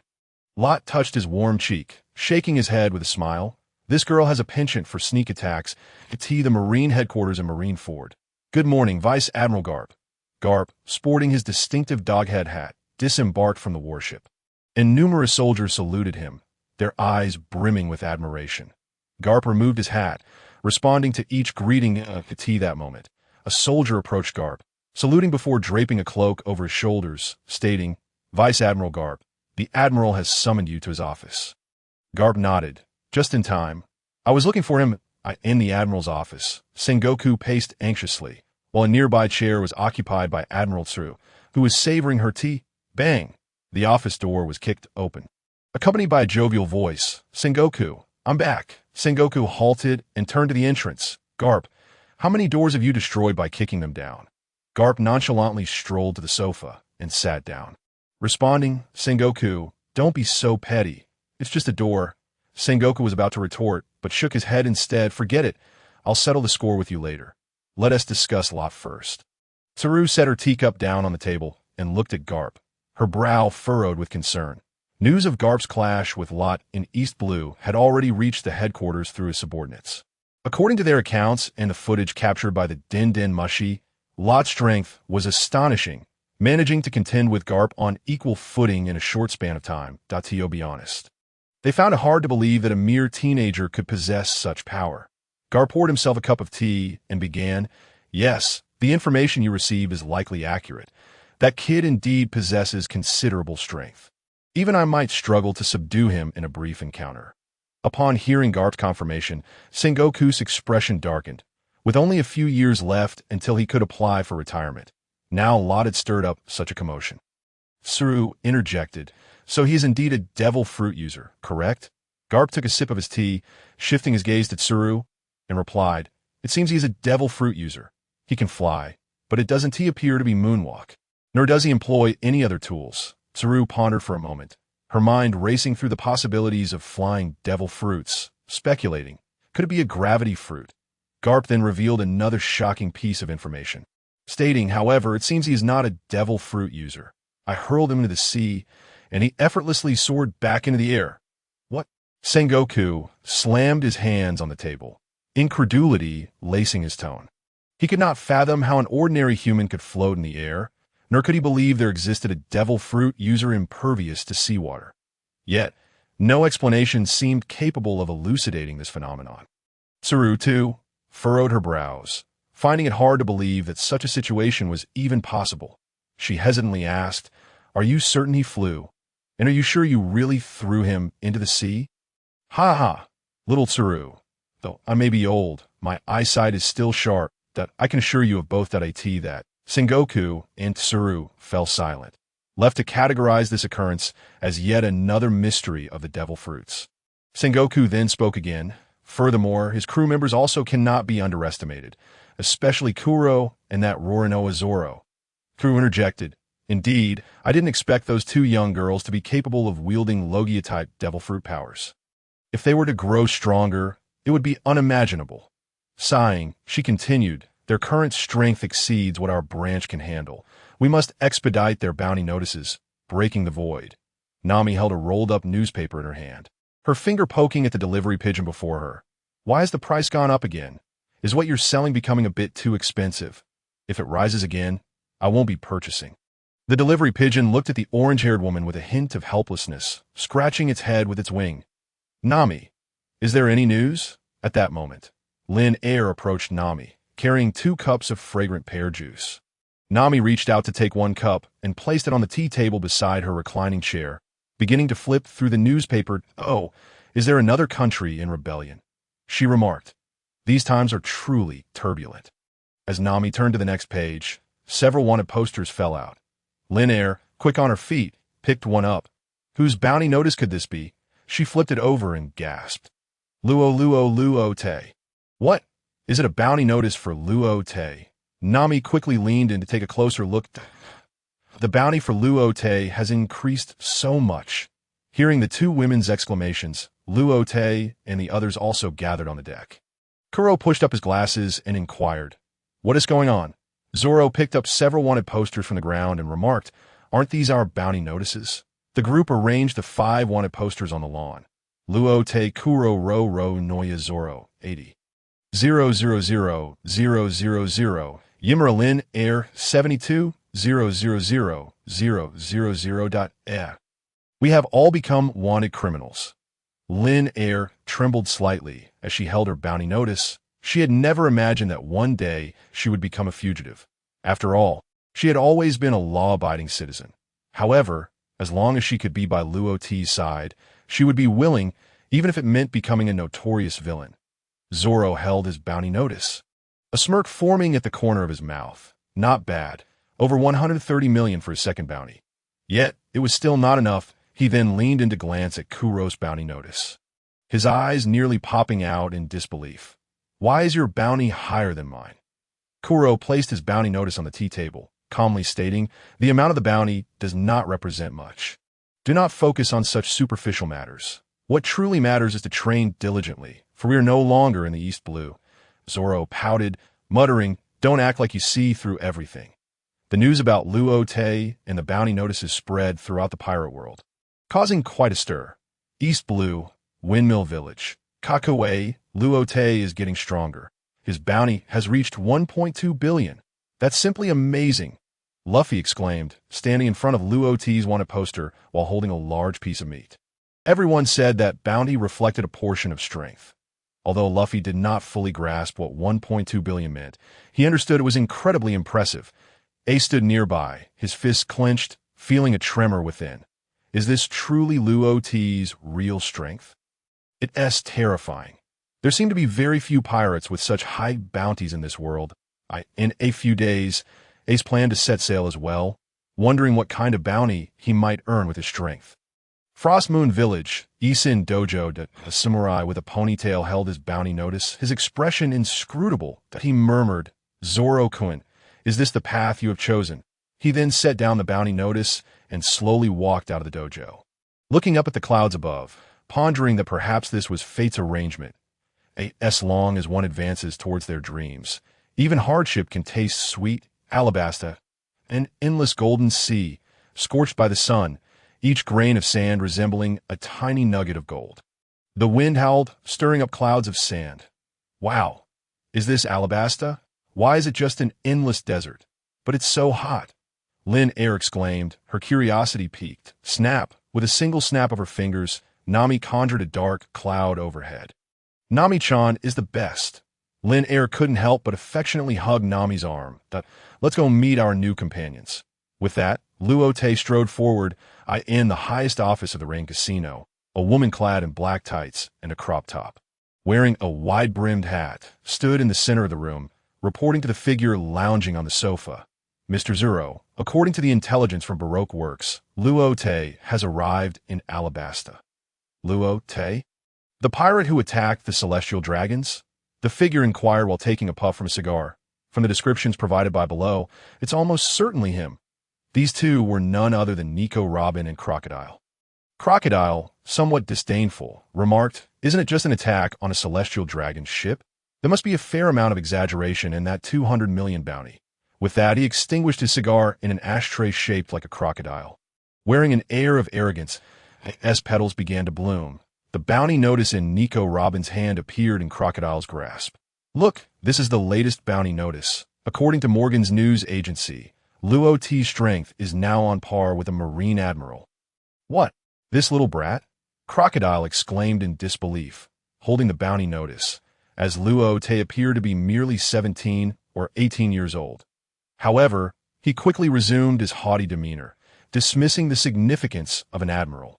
"I'm the Sand Crocodile," Nico Robin cautioned. "We should still exercise caution. We don't know his intentions for coming to Alabasta. If he turns against us, we would be in a precarious situation. After all, we have almost zero intelligence on him." Crocodile tossed the bounty notice into a massive fish tank behind him. Instantly, a gigantic crocodile with a banana on its head shredded the notice to pieces. He fixed his gaze on Nico Robin. Then what could their purpose for coming to Alabasta be? Could it be related to the Underworld King? Nico Robin shook her head. "That remains uncertain. Perhaps we can only ascertain his intentions by confronting him directly. Keep a close watch on them. If necessary, eliminate them." Crocodile gestured across his throat. Nico Robin knew that her strength alone was insufficient to contend with Luo-te, even with the Baroque members at her side. It would be futile. However, as Mr. Zero's partner and secretary, she could only nod in agreement. "Understood, boss." With that, she turned to leave the office. Luo-te and his crew continued trekking through the desert, each footprint leaving a deep impression in the sand. "Hey, Captain Luo-te, can you please lighten the gravity? I can hardly move," Lin Air complained, wiping the sweat from her brow. Enduring the weight while traversing the desert not only strengthens the body, but also fortifies one's willpower. "If we cannot endure this much hardship, how can we hope to overturn this world?" Luo-te remarked, uncharacteristically stern. Lin Air pouted, somewhat reluctant. I know that someone's coming." Kuro adjusted his glasses, glancing at Luo-te. Luo-te was already aware, but chose to observe the situation before making a move. Zoro unleashed his observation haki, only to find he sensed nothing, feeling a tinge of frustration. "I can't even compare to Luo-te, but why can't I match Kuro either? It seems my training has not been diligent enough." Nami and Lin Air, however, looked around in confusion, seeing nothing but the endless desert. "Forget it. I'll go meet them." With that, Luo-te vanished from sight. The others had grown accustomed to Luo-te's sudden disappearances and said nothing. At that moment, a massive tortoise ambled through the desert, smoking a pipe and pulling a carriage that a woman sat inside the carriage. "Robin, looking for something?" "Is it me?" A male voice appeared beside her. This woman was Robin, in search of Luo-te's crew. Turning her head, she found a handsome stranger sitting beside her, smiling at her, but a storm of emotions surged within her. Is this Luo-te? How did he appear out of nowhere? Is it teleportation? "Yes, I was just following my boss's orders to find you." Latte turned his head, no longer fixated on Robin, but instead cast his gaze into the distance. "Have you come specifically to inquire about my purpose in Alabasta?" Robin crossed her legs and tilted her head to observe the handsome young man, responding, "Indeed, the illustrious Lord Latte. What could your intentions in Alabasta possibly be?" Latte turned back to stare at Robin, a smirk curling at the corners of his mouth as he spoke. "What if I told you I came here solely to find you? Would you believe me?" In truth, Latte was taken aback. He had not anticipated Robin's calm demeanor. Robin rested her chin on her hand, Her curiosity piqued as she looked at Latte. I wonder what Lord Latte seeks from me. Deep down, however, she felt a twinge of unease. She was uncertain of Latte's motives. Could they be related to O'Hara? Otherwise, she saw little value in herself beyond that connection. Yet she understood that whatever Latte intended, her options were limited. After all, few could withstand the presence of this young man, whose gaze was particularly profound. Concealing his thoughts from all, that it appeared that Latte was not merely a figure of renown, but rather more formidable than the story suggested. Latte stretched his arms wide, leaning back in his chair, raising his head as he declared, I too yearn to uncover the history of this world, to reveal the truth that lies beneath. Robin was momentarily stunned. This did not seem to be the aspiration of a typical pirate. She had surmised from the beginning that Latte must be aware of her identity as the last scion of O'Hara. After all, not just anyone could casually utter her name from a bounty that had been issued when she was merely 8 years old. Yet when Latte spoke those words, she felt certain he recognized her. She regarded him with a wary expression. Noting her demeanor, Latte understood her thoughts well. He focused on her face and spoke slowly. I need your assistance. Without you, my dream cannot come to fruition. That a wave of desolation washed over Robin. Indeed, Latte is no different from other pirates. They all seek the ancient weapons. Initially, she had hoped that a pirate bold enough to assault the celestial dragons might differ from the rest. However, Latte's perceptive nature, enhanced by his electromagnetic fruit abilities, rendered her thoughts transparent. That he clarified, I am not after the ancient weapons. Do you not find this world somewhat absurd? A band of thieves established the world government, and their descendants proclaimed themselves to be the heirs of the creators, adopting the ludicrous title of celestial dragons. Robin gazed at Latte, her belief in his words already growing. The historical accounts she had encountered over the years among various pirate crews and merchant ships pointed towards this very truth. Thus, I have a dream, Latte exclaimed as he sprang onto the old turtle's hat, extending his right hand skyward. Fingers splayed before tightening into a fist to overturn this absurd world and establish a new order, one devoid of oppression, where all beings are treated as equals. Robin's eyes burned with intensity as she regarded Latte. She found herself at a loss for words. Latte turned to her, offering a sincere smile. That's so. Will you help me? Nico, Robin? Robin stood momentarily speechless. She could not simply trust Latte's word and follow him without reservation. Over the years, she had witnessed countless schemes and deceptions. She had encountered all manner of individuals. Many spoke more sweetly than Latte, yet concealed vile intentions behind their charming facades. Latte returned to his seat, stating, I know you may not trust me yet, but time is the ultimate test of character. Are you willing to take a gamble? He extended his hand towards Robin. Meeting the gaze of this younger boy, whose sincerity remained unwavering, she hesitated before finally grasping his hand. Then let us embark on this collaboration. Captain Latte, a fruitful partnership. Latte gently shook Robin's hand, acknowledging the hardship she had faced during her years of fleeing. You have endured much. Allow me to protect you from now on. The collapse of adulthood often occurs in an instant. Robin lifted her gaze to meet Latte's gentle eyes, tears cascading down her cheeks like pearls strung loose. Latte enveloped her in a warm embrace, supporting her back. There, the nightmare is over. From now on, life will be filled with sunshine. Having read the manga, he was aware that Robin had been separated from her mother at a young age, and that everything she cherished was consumed by flames when she was 8. Leaving her an orphan, with the world government viewing her as a threat, merely 8 years old. She bore a bounty of 79 million. To survive, she had been forced to flatter and navigate through various organizations. It was a daunting ordeal, even for a grown man, let alone a young girl. This embrace was merely a gesture of comfort, devoid of any romantic undertones. After a while, Robin emerged from Latte's embrace. Her eyes reddened. That I'm sorry for letting you see me in such a vulnerable state.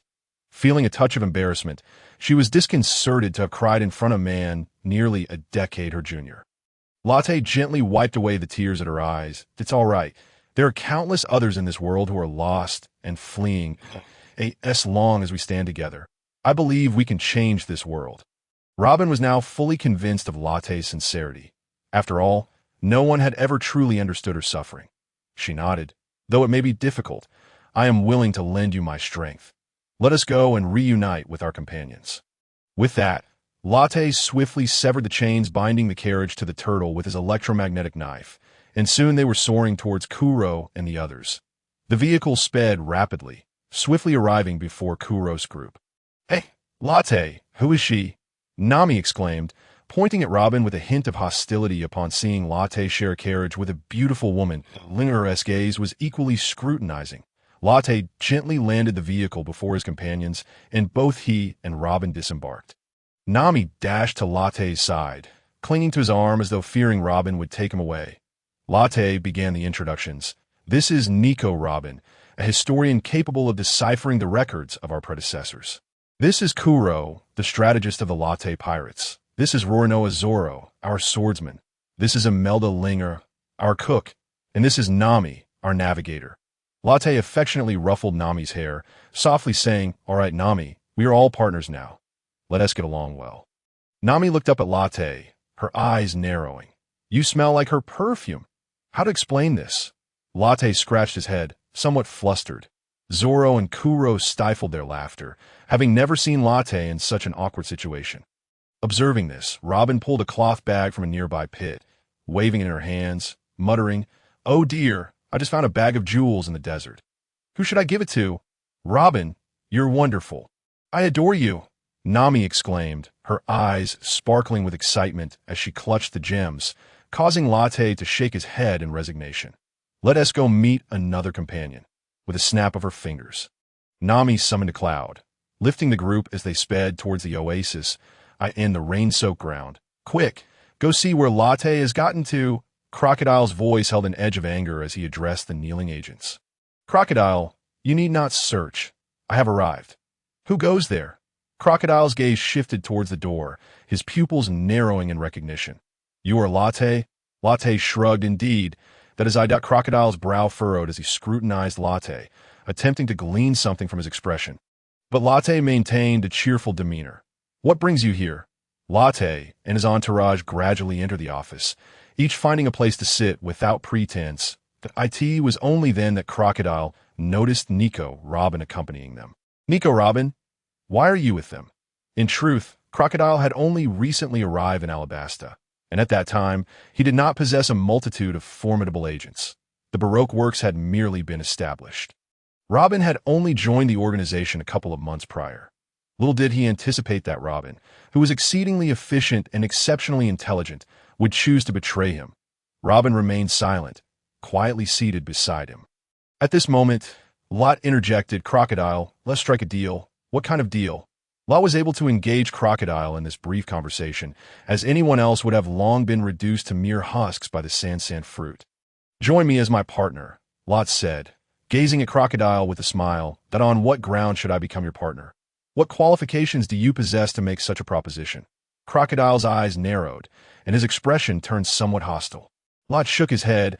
"I have no desire to engage in conflict with you. Allow me to present my reasoning first." Crocodile scrutinized Lot for a considerable time before nodding for him to continue. "I am aware of your purpose in Alabasta. It revolved around the ancient weapon Pluton. If I were to tell you that I know the location of Pluton, how would you respond?" Lot drummed his fingers on the table, waiting for Crocodile's reply. Upon hearing Lot's words, Crocodile shot up. "Impossible! How could a 17-year-old brat possibly know where Pluton is? Regardless of how I acquired this knowledge, the historical texts of Alabasta indeed record Pluton. But they offer merely one clue. Moreover, activating Pluton requires a key. Even if you were to obtain the ancient weapon, how would you activate it without the key? Do you believe you possess the ability to safeguard such a weapon? And do you think the world government would allow you to acquire Pluton?" Crocodile stood frozen, his thoughts consumed by the desire for the ancient weapon, having never considered the subsequent implications. Lot's insinuations prompted him to realize that this matter was far from straightforward. In an instant, Lot materialized beside Crocodile, saying, "Is there anything you can conceive that the world government and the Navy cannot?" Crocodile took a few steps back, stammering, Who are you? Why should I trust what you say?" He found it hard to believe that there existed historical texts in Alabasta that contained information on the ancient weapon Pluton, especially for a mere child to know that I am simply who I am. An exceptionally naive young man. Lot replied, gazing intently at Crocodile. How do you come to possess this knowledge? Could it be? Crocodile turned to glance at Robin. Lot snapped his fingers, redirecting Crocodile's attention, of course. It is not Robin who informed me. She is unaware of the existence of these historical texts. After contemplating for a moment, Crocodile nodded, convinced that Robin would not betray him in such a manner. He then inquired, So, who exactly are you? Me. I am a pirate. Yet I harbor a dream that transcends piracy. I aspire to overturn this world and establish a new order, where war is no more. No pirates, no celestial dragons, only adventurers and the people's army. Lot fixed his gaze upon Crocodile. What do you think? Is my dream not more radical than yours? Crocodile lacked Lot's grand ambitions, and his relentless pursuit of Pluton seemed akin to the antics of a jester. After a long pause, he finally raised his head. Very well. I shall indulge in your madness for once. In truth, Crocodile yearned to engage in battle. However, upon encountering these 5 individuals, he realized that any one of them exuded a presence far superior to his own. Yet, having heard Lot's interpretation of the world, he became willing to assist Lot in altering it. Lot extended his hand, and Crocodile reciprocated, their hands clasping firmly. Welcome to the Lot Pirates. You shall find yourself grateful for this decision. With Crocodile's inclusion, smiles adorned the faces of Lot and his companions. Ding! Congratulations, host! Partner-seeking task progress increased by 2. Rewards. Paramecia type Devil Fruit X2. System Space 50x50. The Void Breaker upgraded to top tier. Robin's signature Cowboy Hat X1. Crocodile's signature cigar, X1. Senza Beans, X1000. Lot glanced at Crocodile and then turned to Robin. What say you? Are you interested in discovering that historical text? Upon hearing Lot's suggestion, a glimmer of excitement flashed in Robin's eyes as she nodded. I wish to see it. Not only were Robin and Crocodile intrigued, but Lot's other companions were also eager to witness such a wondrous method of historical documentation. Then let us depart for the palace. Greetings, Mr. Lot. His Majesty has instructed me to welcome you. Please follow me. Lot and his company approached the palace. A soldier awaited them. Lot nodded. Thank you for your service. This moment, Robin found the situation amusing and cast a glance at Crocodile. As if to say, observe the respect they afford us. Crocodile shook his head in resignation. Watching the soldier ahead, whose legs trembled with trepidation, Lot chuckled softly. Am I truly that fearsome? The soldier remained silent, his steps becoming increasingly erratic. After traversing a lengthy staircase, they arrived within the grand hall. The atmosphere was palpably tense, akin to a drawn sword, and Lot discreetly smirked. Apparently, they had perceived his group as a band of villains. Looking up, he beheld the king of Alabasta, Nefertari Cobra, seated prominently. Cobra's temples glistened with sweat as he contemplated how to stall Lot for as long as possible, hoping to afford Akainu the opportunity to lead Vivi to safety. Lot cleared his throat, addressing Cobra. Nefertari Cobra, I have long heard your esteemed name. Cobra's pupils dilated in shock. What did you say? How do you know that name? His mind whirled. This name was known to few, aside from the family tree locked away in the vault. Even his daughter Vivi was unaware of it. He could not fathom how Lot had come to possess such knowledge, and his heart sank as he realized the perilous implications of this encounter. Nefertari, upon hearing the name, Robin felt a sense of familiarity, as if she had encountered it somewhere before. Lot did not provide a direct answer. You need not concern yourself with how I came to know. I wish to speak with you privately. Cobra pondered for a moment before nodding in agreement, intrigued to learn how Lot had acquired such knowledge. Your Majesty, you must not. Please do not meet with him alone. Garca, the royal guard, protested vehemently upon hearing his king's intent to face this notorious pirate with a bounty of 1.2 billion. In his perception, pirates were simply ruthless and bloodthirsty villains. If the king were to be left alone with Lot, it could spell disaster. Garca, I am well aware of what I am doing. You may leave now that I wish to converse with Mr. Lot in private. Garca wished to say more, but upon meeting Cobra's resolute gaze, he had no choice but to lead the royal guard out of the grand hall. Cobra addressed Lot's group. What is it that you wish to discuss with me privately? He had already resigned himself to the possibility of death. Ever since they learned of Lot's arrival in Alabasta, he had ordered Belle and Akainu to escort Vivi out of the country. Now that night had fallen, he hoped they had reached a safe haven. Lot summoned a chair with electromagnetic force. Sitting down slowly as he spoke, Nefertari, one of the 20 royal families from 800 years ago, and also a member of the D clan. You have been disavowed for refusing to reside in Mariewa. Cobra leapt to his feet. How do you know this? How I came to know is irrelevant. Lot replied, raising 2 fingers, I have 2 purposes for my visit. Firstly, I wish to examine the historical text you have safeguarded for 800 years. Indeed, you have come for that so-called ancient weapon. Have you? Cobra sighed, realizing the allure of the ancient weapon was indeed potent. He remained oblivious to the precise content of the historical text they protected. However, he was aware that the information above pertained to ancient weaponry. When Lot arrived and uttered these words, he instinctively guessed that Lot's purpose was related to the ancient weapons. Lot shook his head and replied, I did not come for those so-called ancient weapons. I merely wished to examine this segment of history. Kubler understood that the current situation was one of strength over weakness, regardless of Lot's intentions. He had no power to impede his actions and could only comply, hoping to preserve his nation.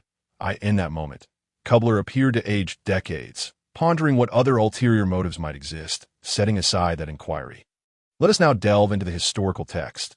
Kubler felt somewhat dejected, realizing that the treasures safeguarded by the Nefertari clan for 800 years were on the verge of being seized by outsiders. In the funeral hall, Robin stood before a square stone, quietly translating the inscriptions for those present. It was truly unexpected that there were still individuals capable of deciphering such ancient script that moment. The last flicker of hope within Kubler extinguished. He had not anticipated that someone in this world could indeed comprehend the language from 8 centuries past. A.S. Robin continued his translation. In the year 201 of the Light Era, Nefertari Alan Kuro arrived in a desert, leading his kin to conquer it and establish a dynasty. In the year 247 of the Light Era, Nefertari Rex named the desert city Alabasta. In the year 262 of the Light Era, Nefertari Irukal was invited to join the kingdom of the gods, thus being named Nefertari D. Irakuel. In the year 303 of the Light Era, Nefertari D. Yophos was compelled to join the coalition of 20 nations in the war against the kingdom of the gods. The key to the underworld lies within Zabu. Upon concluding Robin's translation, the audience finally realized that this stone bore the history of the Nefertari clan as well as the location of the key to the underworld. Kubler stood frozen, astonished to learn that the secret his clan had guarded for 800 years was intertwined with the mysteries of this world. Lot nodded at Robin, instructing him to take a rubbing of the inscriptions. He then placed a reassuring hand on Kubler's shoulder and said, The first objective has been accomplished. Now let us discuss the second. Kubler's vacant gaze slowly focused on the youth before him. His tone a touch despondent. Speak that I wish for you to join our Lot pirate crew. Kubler instinctively stepped back, exclaiming, What? You want me, a king, to become a pirate? Lot waved his hand dismissively. Of course, I do not mean for you to become a pirate. Hearing this, Kubler sighed in relief. That is good. That is good. However, Lot's next statement left him utterly dumbfounded. I mean for your entire nation to join under the banner of our Lot pirate crew. Nanny. Kubler seriously doubted whether he had misheard. Could he truly be asking for an entire nation to join a pirate crew? Noticing that Robin had completed the rubbings, Lot gestured for them to move outside, saying, Do not be hasty in your rejection.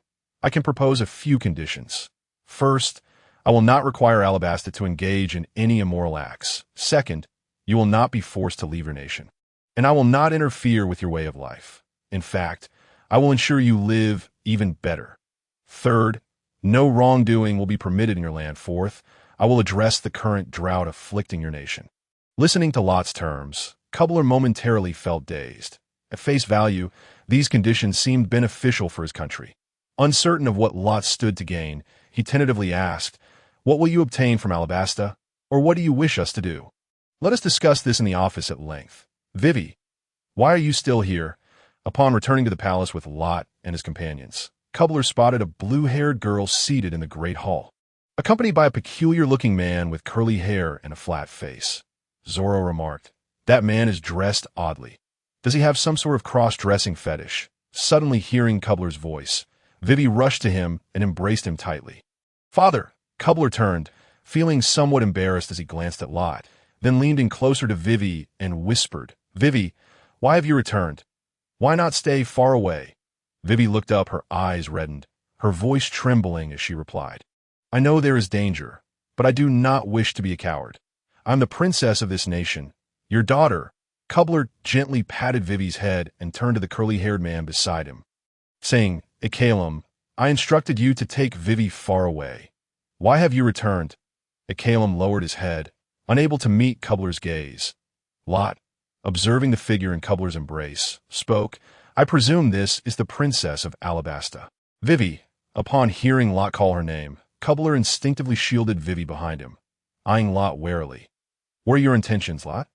I will comply with your demands, but please do not harm my daughter." Lot sighed.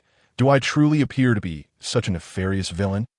Robin covered her mouth, chuckling softly, "A pirate with a bounty of 12 billion. Anyone would be terrified." Kuro nodded in agreement. Lot, feeling somewhat exasperated, addressed Cobbler, "I've already stated that I am not interested in your lives, nor will I bring harm to your nation, that we will discuss the specifics in due course." The group deliberated in the office for several hours. As Lot exited, he glanced at Princess Vivi and remarked, "Cobbler, you have indeed raised a commendable daughter." During their discussion, Vivi's continuous inquiries and suggestions nearly overwhelmed even Kuro, and her constructive opinions invigorated the group. She truly possessed the innate qualities of a ruler. Vivi, her cheeks flushed, gazed at Lot with admiration and softly said, "I apologize, Lord Lot. We misunderstood you earlier and did not realize how great you truly are." Having listened to Lot's dreams and plans, she found them utterly unprecedented, and she could not help but wish to witness the flourishing era he envisioned. Lot smiled and replied, "There is nothing particularly great about it. I have merely experienced the lives of the downtrodden and yearn for change. One could argue it is a rather selfish dream. Lord Lot, I believe that if we work together, this dream can surely be realized." As she spoke, the young girl clenched her tiny fist in encouragement for Lot. Akainu and Cobbler walked behind Lot and Vivi, and Akainu whispered in Cobbler's ear, Your Majesty, do you think Princess Vivi has developed feelings for Lot? Could he possibly become your son-in-law?" Cobbler nodded thoughtfully. "That would not be an unwelcome outcome, though it seems Lot is not lacking in female companionship, as evidenced by that orange-haired girl in the square before the palace." The crowd gathered. "Lord Lot, can this truly be accomplished?" Cobbler asked with a hint of concern, recalling Lot's assertion that he could alter the weather of their country, ensuring regular rainfall throughout the year. Such a feat seemed nothing short of miraculous, beyond the capabilities of any human. Lot nodded affirmatively. "I assure you, I will not deceive you." He then turned to Nami and said, "Let us begin." Nami glanced at Lot, murmuring an acknowledgement before transforming into a mass of white clouds and ascending into the sky. Lot followed suit, rising slowly. He believed in his ability to achieve this because local weather is predominantly influenced by the area's magnetic field. As a user of the electromagnetic fruit, combined with Nami's cloud fruit abilities, he was confident that by altering Alabasta's magnetic field, he could successfully change the weather. Step back. With that, Lot activated his electromagnetic fruit, releasing a tremendous surge of electromagnetic power. Instantly, he transformed into a spherical Tesla coil. The onlookers below felt their hair stand on end, as if each had a hedgehog perched atop their heads. Nami then morphed into a dark cloud, manipulating the surrounding clouds to drift toward Alabasta. Lot meticulously sensed the connection between the island's magnetic field and the dark clouds, forcefully altering Alabasta's magnetic field. As the sky gradually began to drizzle, the droplets intensified with the passage of time. The sound of rain grew louder. The downpour became increasingly heavy, prompting the residents of Alabasta to emerge from their homes. Some fetched containers, others gazed skyward with mouths agape, while some danced joyfully in the rain. Cobra gazed in astonishment at the scene before him. Such a torrential rain had never graced Alabasta before. All of this was a gift from the two individuals above, for according to Lot, their nation's weather would no longer be confined to heat and drought. They would, like neighboring countries, come to enjoy the blessings of rain. Amidst the jubilant cheers, Lot appeared in the square, cradling Nami in his arms. Cobra's shocked expression shifted to concern as he looked at Lot and Nami, both pale. Lord Lot, Lady Nami, are you both all right? Lot retrieved two, consuming one himself and placing the other into Nami's mouth. Gradually, color returned to their pallid faces. Lot had not anticipated that altering the magnetic field of the small island would prove so challenging, had it not been for Nami's dark clouds releasing electricity in tandem with his efforts. His promise might have been rendered a mere jest. Fortunately, it was merely a matter of exertion. In no more than 2 years, Alabastan would transform into a nation that everyone yearned for. And Cobra. You must consider this carefully. Such breathtaking desert vistas may no longer be visible in the future. Cobra shook his head, replying, "The beauty of the desert is merely the rhetoric of outsiders. Those who have never lived in the desert are unaware of the hardships faced by its people and the difficulties of their lives. Moreover, Alabastan now belongs to the Lot pirates. It is your domain." Lot smiled and shook his head, saying, "Alabastan does not belong to Nefertari, nor to me, Lot, but to the people." Vivi, Cobra, and Jaka gazed at him with admiration, their hearts resonating with a shared sentiment. This is what it means to be a true ruler. Cobra bowed to Lot, saying, "Lord Lot, on behalf of the people of Alabastan, I thank you that I have prepared a banquet. Please, let us proceed to the banquet hall." The following morning, the sky remained overcast, yet after a night of rain, the nation shed centuries of heat, becoming cool and refreshing. Lot handed a collection of booklets to Cobra, offering some instructions before departing with the others. In the square before the palace, Princess Vivi waved at the distant white cloud, her eyes filled with reluctance. Though her time with Lot and his companions had been brief, she cherished the atmosphere, the genuine camaraderie that transcended social classes. Despite having numerous playmates in her youth, they often referred to her as Princess, and as time passed, those childhood friends gradually drifted away. Upon re-encountering her childhood companions, she felt a palpable distance akin to that between monarch and subject. It was only in the company of Lot's group that she experienced the warmth of friendship among peers. For a fleeting moment, she even contemplated joining them on their maritime adventures. "Vivi, it's nearly your turn to present the bill for amendments. Didn't Lord Lot say he would return in no more than 2 years?" Only when that white cloud vanished from her sight did Vivi turn back, saying, "Icolum, I know. I shall go at once." Clenching her fists, she murmured, "Lord Lot, I may not possess great strength, but I will contribute to your dream. Is this the Sky Island? It appears truly magnificent." Leaving Alabastan, Lot and his companions made their way directly to Magic Valley Town, arriving at the Sky Island. Listening to Linger's admiration, Nami nodded in agreement. "It's beautiful, the endless sea of clouds. It truly resembles the ocean, and the breakthrough can sail upon it."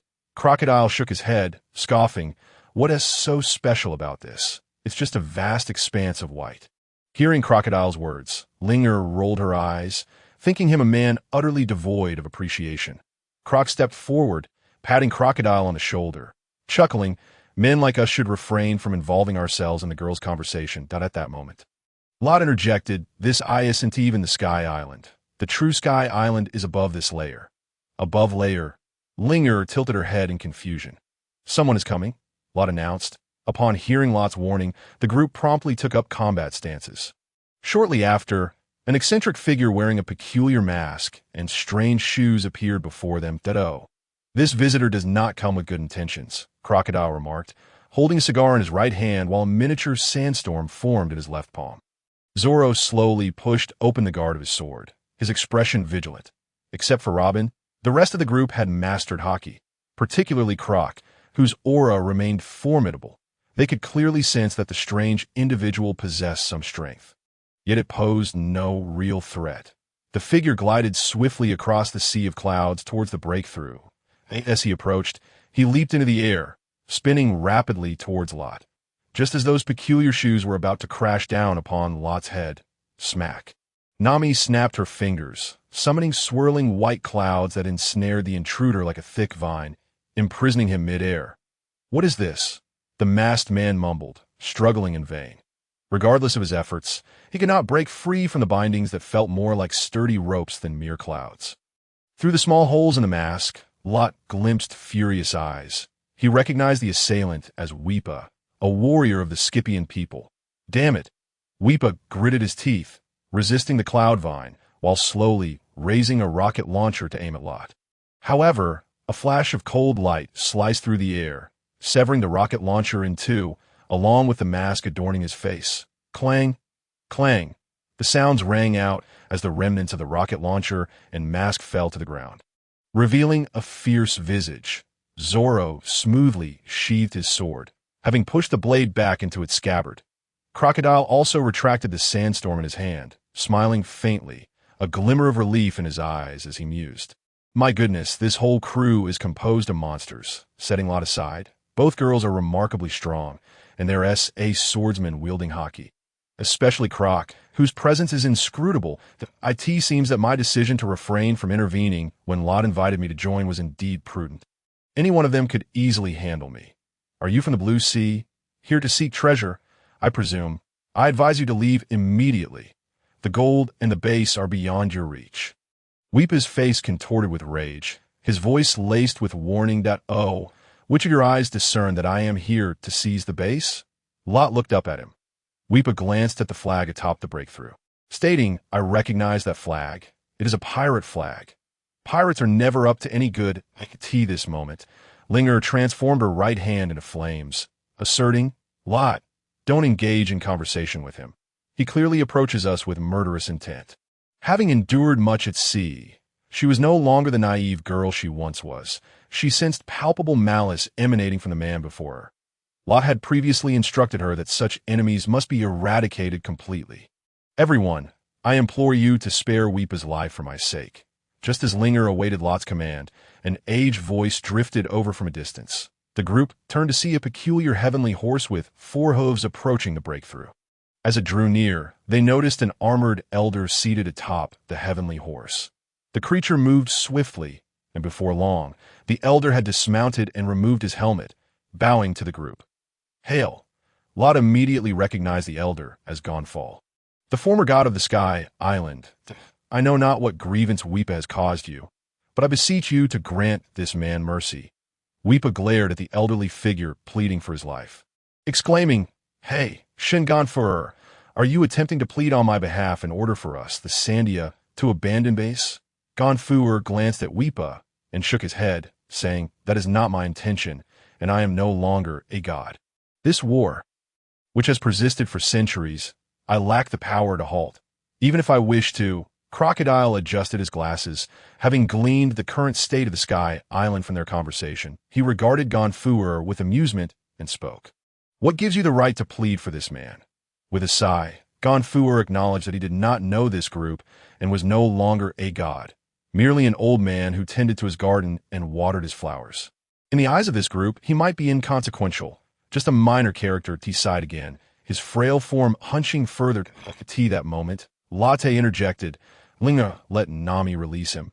But Linger protested. Latte shook his head. Has he not caused any harm? Release him. Nami cast a glance at the still menacing Whippa and slowly retracted the cloud, while Linger extinguished the flames. Whippa did not express gratitude, but shot an angry glare at Gonfurer before sprinting into the distance. Observing Whippa's successful release, Gonfurer bowed gratefully to Latte. I am Gonfurer, the former god of the Sky Island. Thank you all for sparing Whippa. He then handed a metal whistle to Linger. Linger examined the whistle with a puzzled expression. Unaware of its purpose, Gonfurer continued, You are heading to the Sky Island, correct? I still hold some influence there. Should you require anything, simply blow this whistle, and I shall appear. Once you arrive at the Sky Island, I will express my gratitude properly. With that, he mounted the nearby Pegasus and declared, Let us depart, Pierre. Pierre? Linger questioned, watching the departing Pegasus with confusion. Latte, do you know that old man? Latte nodded. Did he not claim to be the former god of the Sky Island? Linger pouted. And you let that weirdo go just because of that? Crocodile interjected. That weirdo clearly intended to protect the so-called Ba. He merely viewed us as competitors or thieves, given that he isn't inherently malicious. So there is no need to hold a grudge. He then noted Latte's admiring gaze toward the weirdo. Could it be that you wish for him to join us? At this, Nami and Linger shook their heads vigorously. No, he looks quite fierce. Latte interrupted their chatter. Enough. Let us proceed to the Sky Island and focus on our mission. He then steered the ship forward. Is this truly the sky? Why are there so many strange fish here? Zoro, weary, gripped his sword as their group encountered various monsters during their voyage. Although they dispatched each threat with ease, the sheer number proved overwhelming. Linga, panting, stood aside with her hands still alight with flames. Squinting into the distance, she spotted what appeared to be a gate, likely the entrance to the Sky Island. Let us hurry over. If this continues, we'll exhaust ourselves, she urged. Latte directed the ship towards the gate. Heaven's Gate, Nami exclaimed, reading the inscription. The gate to heaven? Is this truly paradise? Robin, stroking her chin with a calm demeanor, remarked, Is this heaven? It seems we must have perished. Linger clutched Latte's arm. Hey Latte, I haven't lived enough yet. How can I be dead? Nami chimed in. Robin, don't frighten the child. This is likely just the true entrance to the Sky Island. Linger's expression softened, realizing it was merely the entrance. Latte piloted the ship into the gate. Crack, crack. Who goes there? Zoro, hand resting on his sword hilt, looked warily at a small door. Are you seeking to enter the Sky Island? An elderly woman, resembling a dried plum, appeared before them with a camera in hand. Crocodile remarked, Why is the guardian of the Sky Island an old woman? If you wish to enter the Sky Island, it will cost 10 billion ikes per person, the old woman declared, her lips quivering. What? 10 billion? Upon hearing the price, Nami was instantly agitated. Money was her lifeline. Crocodile counted on his fingers for 7 people. That totals 70 billion. Nanny. 70 billion? Nami stammered. Could we perhaps get a discount? Maybe 1,000 per person? The old woman replied, Those are the rules. I cannot alter them to go enter the Sky Island legally. You must pay. Nami, with a glint in her eye, queried, Legally? So there are legal methods? The old woman nodded. Indeed, if you refuse to pay, you may still enter the Sky Island. After all, I am not the guardian. Without a second thought, Nami commanded the cloud to lift the ship upward toward the upper levels. Wait. Nami, we haven't paid. This is illegal. Someone will surely come to seize us. Linger exclaimed, terrified. Zoro glanced back, puzzled. Why hasn't anyone pursued us? Who cares? We just saved 70 billion of whatever ikes. Nami was elated at the thought of saving that sum. Robin remarked, Let us hope that old hag doesn't curse us. Otherwise, we might truly be doomed. Robin, don't scare me. Linger's eyes darted around, dreading any ominous occurrences. Meanwhile, in the Celestial Dominion, the monitoring officer Amazon reported to the Almighty God and the Divine Court. There are illegal intruders in the realm of the gods. Please deliver divine retribution upon them. Crocodile spoke. Did you all just catch what that old woman said? Taking a drag from his cigar. Crocodile added, Whatever that god is, if they dare to act against us, they shall meet their end. This must be the true Sky Island. How magnificent! The group gazed at the breathtaking scenery, marveling at the beauty of this world. Trees rooted in white clouds, tiered towns scattered across a sea of white, and bridges of rainbows connecting the various cloud islands created a dreamlike panorama. Although Latte had seen this in the anime before, witnessing it firsthand was a stunning revelation. However, they had more pressing matters to attend to. Let us go. We'll have plenty of time to admire this later. We must meet this so-called god and the priests, he urged. Crocodile nodded in agreement, eager to confront the individual who deemed themselves a god. Latte activated the Super Heart Network, easily covering the entirety of the Sky Island. Quickly discerning Enel's location, he directed the ship toward the massive vine. Yaha! Looks like a few insects are flying over. A man, clad in a headscarf and holding a half-eaten apple, lounged in the main seat of the shrine. The man was bare-chested, his skin pale as snow, muscles taut, and his long earlobes dangling to his chest. The most striking feature was the 4 Tomos symbols adorning his back. This man was none other than Enel, the god of the Sky Island. Should we intercept them, god? A red-haired man resembling a ball bounced in place. Not necessary. They are quite swift and have already reached the base of the vine, Enel replied before taking a bite of his apple. The ship approached the shrine at an astonishing speed, slowly coming to a halt outside the entrance. With a flash of blades, the shrine's door was instantly shattered into fragments. Hey, Zoro, when visiting someone's home. At least show some courtesy. Oh, my apologies. Enel gazed at the 7 individuals before him, laughing heartily. You are the 7 intruders, are you not? What brings you here, sea dwellers? Linger, eyeing the bare-chested man, pouted. This exhibitionist is the god. Upon hearing Linger's remark, Enel extended his finger, unleashing a bolt of lightning that approached Linger at near light speed. The group gasped in astonishment. What speed is this? What power? Linger was equally astonished. And before he could react, he was struck by lightning, transforming into a ball of flames. Upon witnessing this scene, Enel displayed a characteristic expression of surprise as the flames gradually morphed back into Linger. He exclaimed, You scared me to death. You're utterly unreasonable. What on earth is the condition of your body?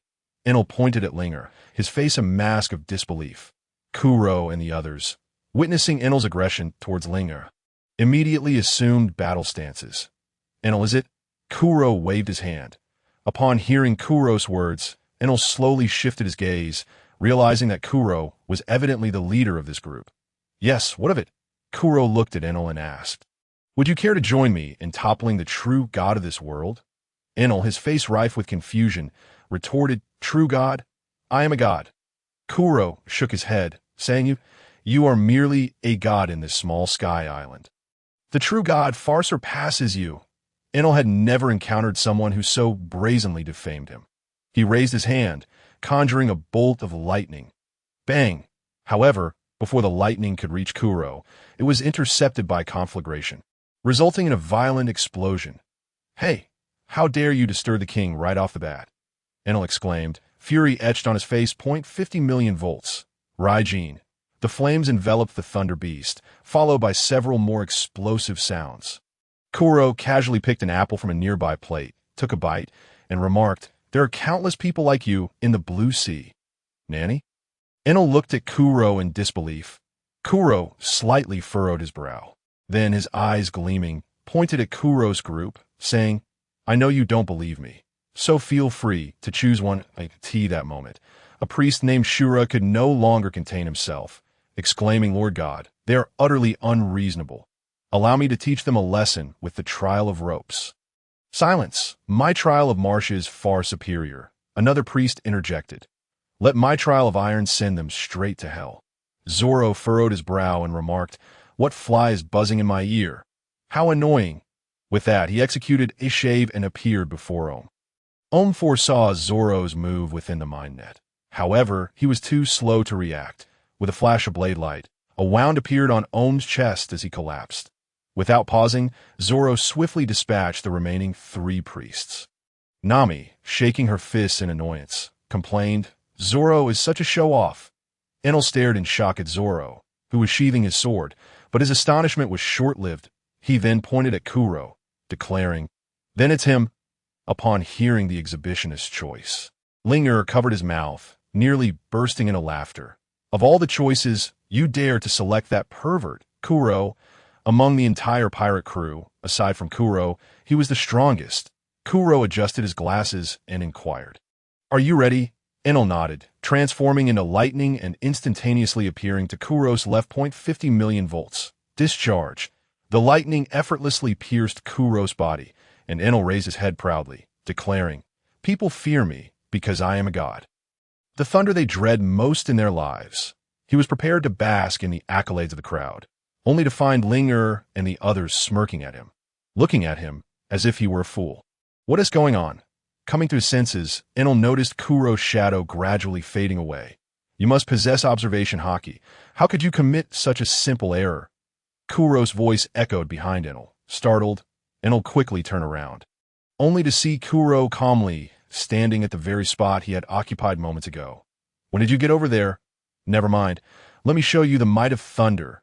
With that, Enel executed another teleportation to reappear beside Kuro. Hey, what are you attacking? I'm right here. I've been here all along. Your speed is so slow. Upon hearing Kuro's remark about his sluggishness, Enel's veins bulged in anger. He believed that no one in this world could possibly match his speed. Suddenly, Kuro's figure appeared in various corners of the arena, while thunder echoed through the air. Huffing and puffing, Enel, now returned to human form, glared at Kuro and said, If you have the ability, then stop running. Kuro raised his head, a cold glint flashing from his glasses. Is that what you said? In an instant, Kuro vanished from his position. Nanny? Even faster than before. Before Enel could process his astonishment, he felt a grip tightening around his neck. His eyes gradually focused on the figure before him, which was none other than Kuro. Cough, cough. How can you be so fast? And how did you manage to catch me? Enel's eyes widened in disbelief. Unable to fathom that he had failed to withstand even a single attack, Kuro released Enel, stating, Do you now recognize the gap between us? I refuse to believe it. The arrogant Enel could not accept his defeat. Kuro then said, Then choose another. Enel pointed at Crocodile him. Kuro tossed Enel a magical bean. Enel gazed at the black pill in his hand, perplexed, looking at Kuro. This is a side-effect-free recovery pill, not poison. I am not so despicable. Consume it, lest you find excuses for your defeat later. Staring blankly at Kuro for a long while, Enel eventually opted to ingest it. As he felt his strength returning to its peak, he was once again astounded. Crocodile beckoned to Enel. Are you restored? Then let us begin. We are quite busy. Seeing the derisive look in Crocodile's eyes, Enel's anger flared. You are all so unreasonable. 60 million volts. Raijin. Enel struck the taiko drum on his left shoulder, and a bolt of lightning emerged, transforming into a thunderbird that charged at Crocodile. Crocodile stood his ground, unperturbed, allowing the thunderbird to pass through his body. Nanny?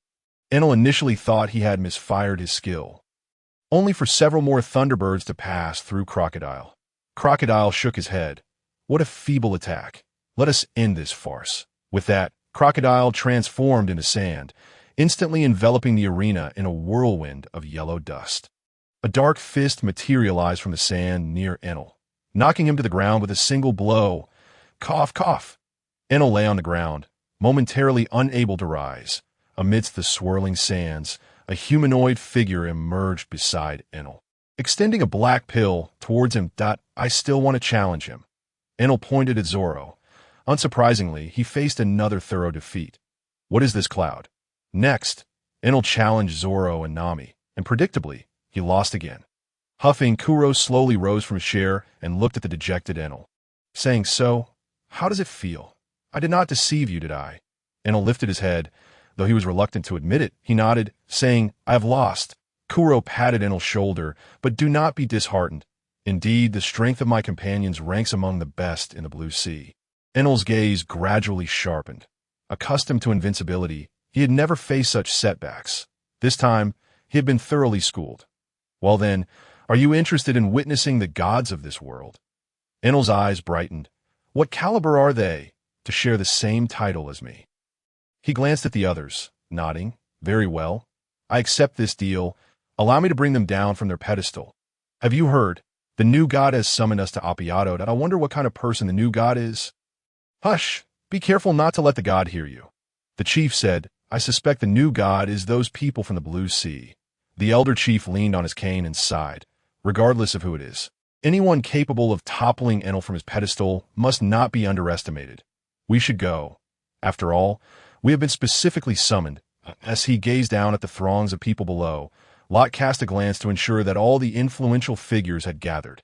Slowly ascending into the air, he cleared his throat and began, Greetings, everyone that I stand before you as the new god.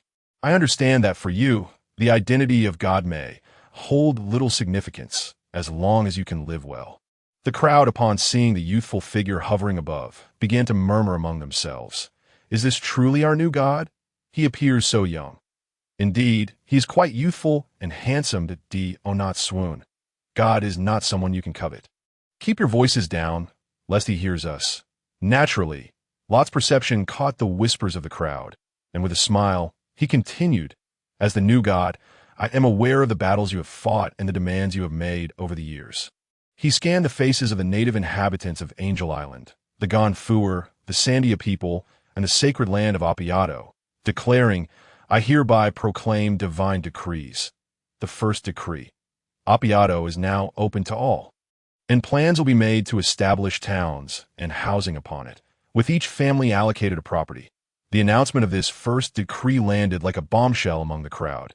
The Sandia people wore expressions of discontent. How could a land that rightfully belonged to them now be shared with all? The second decree. A new nation will be established with various departments overseeing different sectors, including education, technology, commerce, research, agriculture, and healthcare. The third decree. Institutions of learning will be founded, implementing compulsory education, allowing every child on the floating islands to learn sewing, literacy, combat, and the arts from an early age. The fourth decree. The floating islands will be opened up, reforming the commercial model, allowing goods from the islands to flow outward while welcoming external products, thus promoting economic development and enhancing the living standards of the people. The fifth decree. Various taxes will be reduced or waived, and every household will receive a monthly refund based on the number of individuals in the household. The sixth decree. A public medical college and hospitals will be established. The full list of decrees will be posted across the island tomorrow for everyone to review. After announcing several edicts, Lot added, "You may all return now." Before long, only a handful remained. Gonfuer, Weepa, the Sandia chief, Lachi, the God Squad, and the members of Lot's pirate crew that it was destined to be an unrestful day on the floating islands, as the residents were keenly interested in the directives issued by their new god. Although many of these systems were unfamiliar to them, they were predominantly beneficial policies that left them questioning whether they were caught in a dream, hoping fervently that they would not awaken from it. Yet, many others suspected that the god was merely speaking whimsically, harboring ulterior motives. Privately, numerous inhabitants of the floating islands engaged in fervent discussions about the decrees and plans announced by the god, forming varied opinions about this new deity. As the crowd dispersed, Lot turned to Weepa and said, "I understand that Appiato is your ancestral land, and I am aware that many of you may be reluctant to see it opened." Hearing Lot's words, Weepa bowed his head, clearly reflecting his thoughts. "However, you have fought for many years, sacrificing much. Appiato is vast enough to accommodate all of you. I will also bring more islands to expand the territory of the floating islands, providing you with greater choices that this moment." The chief spoke up. "Understood. God, we know what must be done." The years of warfare had left them weary. They had never intended to claim Appiato as their own. They merely felt a sense of resentment at sharing their ancestral land with the angelic inhabitants. Lot was well aware of the sentiments harbored by the Sandia people. The prejudices in their hearts were like an insurmountable mountain, unmovable by any means other than time itself to heal the rift between their peoples. Then he unveiled a grand surprise. "Tomorrow, I shall take you to Zangdola." "What? Zangdola? The very Zangdola?" Weepa's eyes widened in disbelief at Lot's proclamation. The chief was equally astonished. Lot nodded, affirming, "Yes, the Zangdola you envision, the Golden City, once the most prosperous metropolis." "Nanny?" Even Anilu, standing nearby, wore a look of incredulity. He had searched for Zangdola, but had found no leads over the years. On the following morning, Weepa asked anxiously, "Is it true that the god is taking us to Zangdola today?" He had already inquired 7 times, fearful that he had misheard the night before. Clun nodded. "Of course it is true. Let us wait a moment before we set off." Eager to visit the long-desired Zangdola, the Sandia group had been waiting at the shrine's entrance for quite some time. However, upon their arrival, they found no sign of Godlot. Though they felt a twinge of grievance, they dared not voice it, opting instead to remain quietly in place. Apologies for the wait, just as the chief could no longer contain himself and was about to ask where the god had gone. Lot's voice echoed from afar. The crowd turned to behold a colossal golden bell soaring towards the shrine, supported by a base. The sight of the immense golden bell left Anilu astounded that I asked that. The golden bell? The warriors Weepa, the Sandia chief, and Gonfuer also stared in disbelief that it was unmistakably the golden bell they had been desperately seeking. Lot gently lowered the golden bell onto the shrine plaza, its immense weight compressing the island's clouds significantly. "I believe the Sandia people are no strangers to this object," Lot remarked as he stood in the center of the plaza, observing the awestruck Sandia inhabitants. The Sandia chief gazed at the golden bell, tears streaming down his face. "This is the golden bell we have guarded. I apologize, great warrior Kargala, for we have not found its location all these years." Weepa, Lachi, and others also felt their eyes welling with tears. Lot flicked a pebble at the golden bell, and a resounding chime reverberated through the heavens. The Sandia people, far away in their homeland, paused in shock upon hearing the bell's sound. Before bursting into tears, some embraced one another, while others collapsed to the ground. How many years has it been? Oh, how many years has it been since the bell's sound rang out once more? Is this truly the golden bell we have guarded? What a magnificent sound it is. Has the war finally come to an end? On Angel Island, the numerous angels too heard the bell toll, pausing their tasks to look towards a shrine. What is that sound? It is so beautiful. Where is it resonating from? What a marvelous sound. Is the god performing some act? Could this be the song of the floating islands? On Qinghai Jiao Island, a drenched chestnut-haired man sat by the shore, wringing out his dripping clothes while gazing up at the sky. This chestnut-haired man, named Montblanc Kaliki, was a tough exterior concealing a soft heart. Despite grumbling about Nolan, his actions were commendable. He dove repeatedly, attempting to locate the Golden Country, hoping to vindicate the man who had been labeled a great deceiver for centuries. That the Golden Bell? Could it be that the Golden Country I have sought for so long lies not beneath the sea, but in the sky? Listening intently to the ringing, he confirmed it was not a figment of his imagination. Nolan, you are not a deceiver. The Golden Country truly exists. It has merely ascended to the heavens. As he spoke, Kaliki could no longer contain himself, bursting into tears like a child.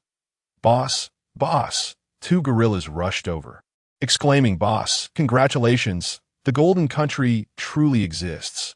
Your ancestors were not deceivers, Kaliki replied. Finally, my years of searching have come to a conclusion. You no longer need to accompany me on my dives. I appreciate all your hard work over the years. Boss, are you trying to send us away? One of the gorillas spoke up. Kulik gazed at his two little brothers, his eyes betraying a hint of reluctance. After all these years, had it not been for the companionship of these two gorilla brothers, he might not have endured. Indeed, you have your own lives. I cannot selfishly confine you to my side. Go now, live your lives, and no longer accompany me in this endless sea of despair. With that, Kulik waved goodbye to his two brothers. One of them hastily knelt down, pleading, Boss, are you going to abandon me? Kulik found himself momentarily at a loss for words, responding, No, that is not the case. I simply do not wish for you to confine your lives. No. Your gorilla lives? Next to me. The other gorilla quickly knelt as well and said, Boss, we have no family. After all these years, you have become our family. Please do not send us away. Kulik looked at his two brothers, tears streaming down his face. All right. From now on, we shall be family. Latte pointed to a square stone at the base of the Golden Bell and addressed Robin. Robin-chan, there is something here that may pique your interest. Upon hearing Latte's words, Robin hurried beneath the Golden Bell. Upon seeing the square stone inscribed with ancient characters, she exclaimed, Is this the historical text? Overcome with excitement, she tossed her bag aside and rushed to the historical text, gently caressing each indentation and elevation of the characters with her right hand. Witnessing this scene, the onlookers began to speculate. Could this lady understand these characters? What could she be intending? Does she truly recognize these characters? Is she casting some sort of magic? Amidst the speculation, Robin parted her lips and slowly began to translate the inscriptions on the stone. Keep the truth in your heart. No need for many words. I am the weaver of history, and with the name of the divine, we have come here to bring this text to its conclusion. What? Ancient weapon? The Sandia people were left perplexed by Robin's translation. The Sandia chief spoke, his voice trembling slightly. This is the historical text that our ancestors fought valiantly to protect. Robin looked at the chief and said, Chief, this historical text has already fulfilled its mission. What? Could it be? Robin nodded, affirmatively proclaiming, Yes. The Sandia chief could no longer contain himself and fell to his knees, weeping uncontrollably. Our task is complete. The war is over. The Sandia warriors present also succumbed to tears.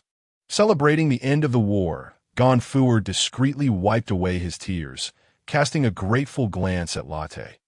Throughout his reign, he had long wished to end this conflict. Today, this battle, which had persisted for 400 years, finally reached its conclusion at that moment. Latte spoke, Indeed, the war is over. You no longer need to sacrifice yourselves for it. The Sandia chief knelt before Latte, uttering, "God, thank you, thank you."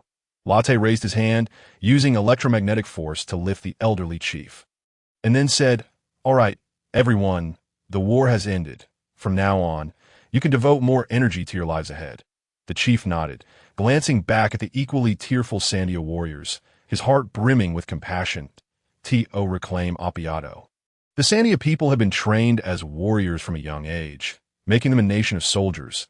This had led to a life of hardship for the youth of Sandia, who, at an age meant for carefree living, were forced to train relentlessly.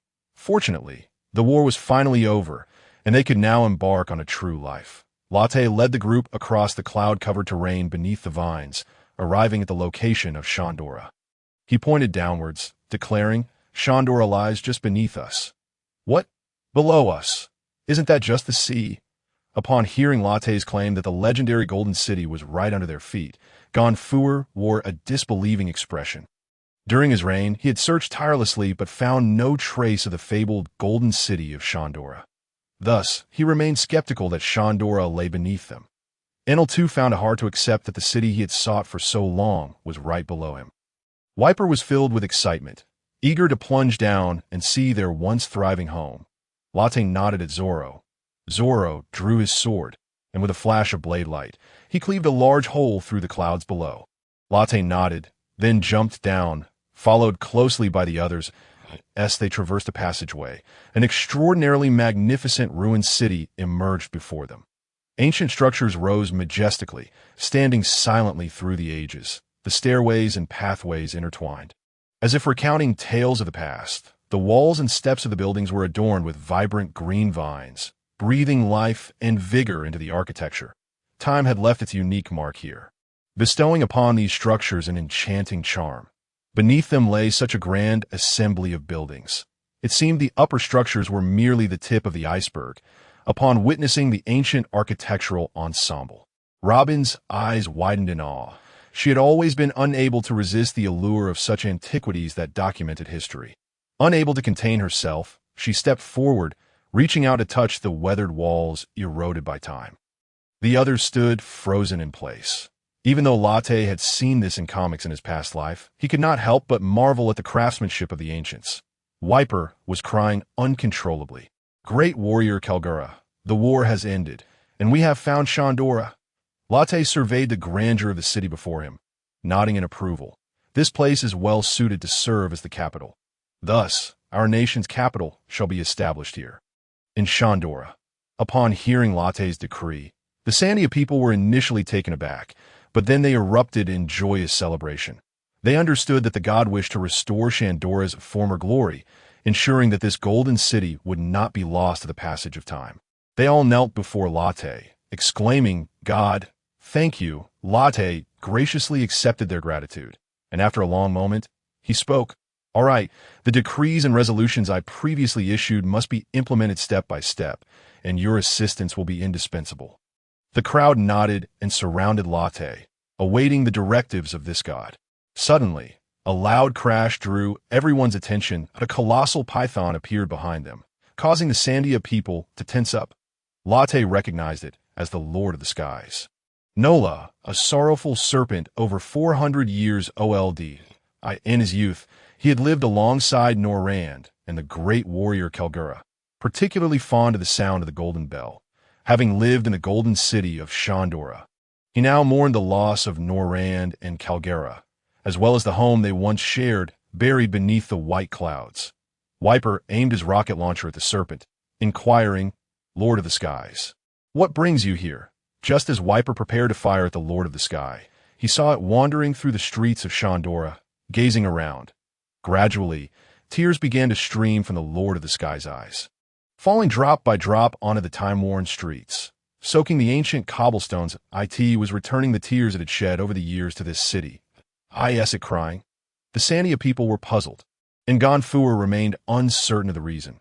Latte then explained, "Its name is Nola, a friend of the great warrior Kalgura. It has lived in Shandora since childhood and has just fallen through that opening, finding itself in this place filled with memories. This is also its homeland." Latte chose not to interfere with the Lord of the Skies, signaling Whitebeard to lower his weapon. His gaze swept over the faces of the crowd. They understood that Latte had something significant to announce and adopted serious expressions. Latte nodded and began, "Firstly, we shall establish a nation in the Sky Island, and I will serve as the king. The advisor will be Kuro, holding equal status with me." The crowd nodded in agreement with this decision. Next, they were to select 2 assistants. Hearing this unfamiliar term, many in the crowd were left with questions. Assistants would hold the highest power, second only to the king and the advisor. Everyone nodded in understanding. I would like to appoint Gonfuer and the chief for these 2 positions during my absence from the Sky Island.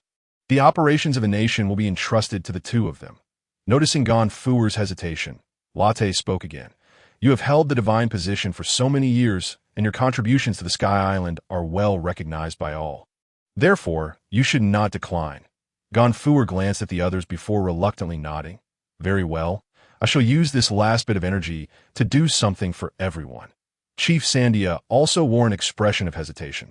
He had originally planned to return home after this and live as an ordinary elder, tending to vegetables and enjoying tea. Who would have thought that this deity would place him in such a high position? Latte remarked, "And you, Chief, have performed so admirably. Why do you wish to retire?" The chief shyly touched his dog-headed hat. The people of Sandia chimed in. "No one is more suited for this position than the 2 of you." Latte explained, "Currently, there are 2 tribes on the Sky Island that, if Gonfuer manages, the Sandia people will likely disagree. If the chief manages alone, the Angel tribe will have grievances. Thus, the best approach is for the 2 of you to work together to promote the integration of the entire Sky Island." The chief sighed helplessly. "I was hoping to retire peacefully." After saying this, he exchanged a knowing smile with Gonfuer. Latte nodded, knowing that with these 2 in place, there would be no issues on the Sky Island. He continued, "As a nation, we must have an army, and I will entrust the leadership of the military to Ainalu, with the vice leadership going to Vapa." Ainalu nodded in agreement. Vapa, still reveling in the joy of discovering Shandora, felt somewhat bewildered upon hearing his name mentioned. "Vapa, I know you cherish the hard-won peace. However, the army is an essential force for defending the nation, and I hope you can help me establish an invincible army." After contemplating for a while, Vapa nodded earnestly. Latte withdrew a devil fruit from the system space and handed it to Vapa, nodding encouragingly. Vapa, as if grasping a burning ember, nearly dropped it. "God, what is this?" "This is a devil fruit. Consume it, as the kingdom needs your strength." Latte smiled at Vapa, fully aware that he was a stubborn man. From the moment he saw the golden bell, and with the announcement of the end of the war, he had let go of his previous desires. He was no longer the angry man fixated on reclaiming Bis. Appiato had returned, and Baez had received what he wished for. Latte regarded Vapa with admiration, stating, "In the future, the kingdom's openness will undoubtedly encounter many security issues, and I shall entrust those matters to you." Vapa nodded solemnly, consuming the devil fruit piece by piece. Latte watched in astonishment. Truly a formidable man, capable of consuming such a grotesque thing. Under the curious gaze of the crowd, Vapa furrowed his brow. Bang! Before everyone's eyes, he transformed into a pterosaur. Robin exclaimed in astonishment, "This is the ancient type of Zoan devil fruit." Pterosaur. Latte, equally astonished, continued, "After the establishment of the nation, we will create an educational system, and the highest official of education will be Robin. However, there's still a more pressing matter." The crowd couldn't help but wonder what important issue could be saved for last. Latte's gaze swept across the faces of the crowd. Noticing their confusion and anxiety, he then smiled and declared, "Since the war has ended, it is time to hold a banquet. Notify all residents that there will be a feast in Appiato tonight." Upon hearing this, the crowd erupted in joy, nodding as they prepared to return. Once the crowd dispersed, only Latte and his companions remained in the square. Ainalu had little interest in the banquet. In his mind, it was less appealing than eating 2 apples peacefully. With nothing else to do, he simply lay down. Robin greeted Latte before eagerly entering Shandora, finding history more captivating than any feast as night fell in Appiato. It was no longer the mysterious location of Bis, nor was it filled with the eerie atmosphere of the primordial jungle. Deep within, a grand bonfire banquet was fervently underway. The night sky hung low, with the moon shining brightly. The bonfire illuminated the smiling faces, warm and bright, dispelling the shadows that had enveloped the Sky Island for centuries. By the fire, both the Angel tribe and the Sandia people, as well as the Goddess Guard, held hands and danced in celebration. Occasionally, the distant sounds of chirping insects intertwined with the laughter of the people. Zoro was currently drinking with a few others. Robin quietly sat on a distant rock with a cup in hand. Ling Er was bustling about with the Sky Island chefs, serving delightful dishes to everyone. Crocodile sat quietly on the side, smoking, while Latte, Kroko, Nami, and Ainalu were engaged in discussions with Gonfuer and Chief Sandia regarding the future development of the Summer Nation. God, your ideas are far too advanced. Implementing them will be quite challenging. The chief remarked, his aged face reflecting a complex expression in the flickering firelight. Latte nodded. Indeed, one cannot behold the beauty atop the mountain without traversing the rugged paths first. When Latte articulated the various policies from his past life in China, everyone couldn't help but marvel at the sophistication of these systems. However, their concerns soon followed, as some policies impacted many people's interests, making implementation far from simple. Ainalu scoffed. Latte, I believe it would be best if you held absolute power. Those who disobey should be dealt with through force. That is surely the right approach. Despite his words, he felt a growing sense of respect for Latte in his heart.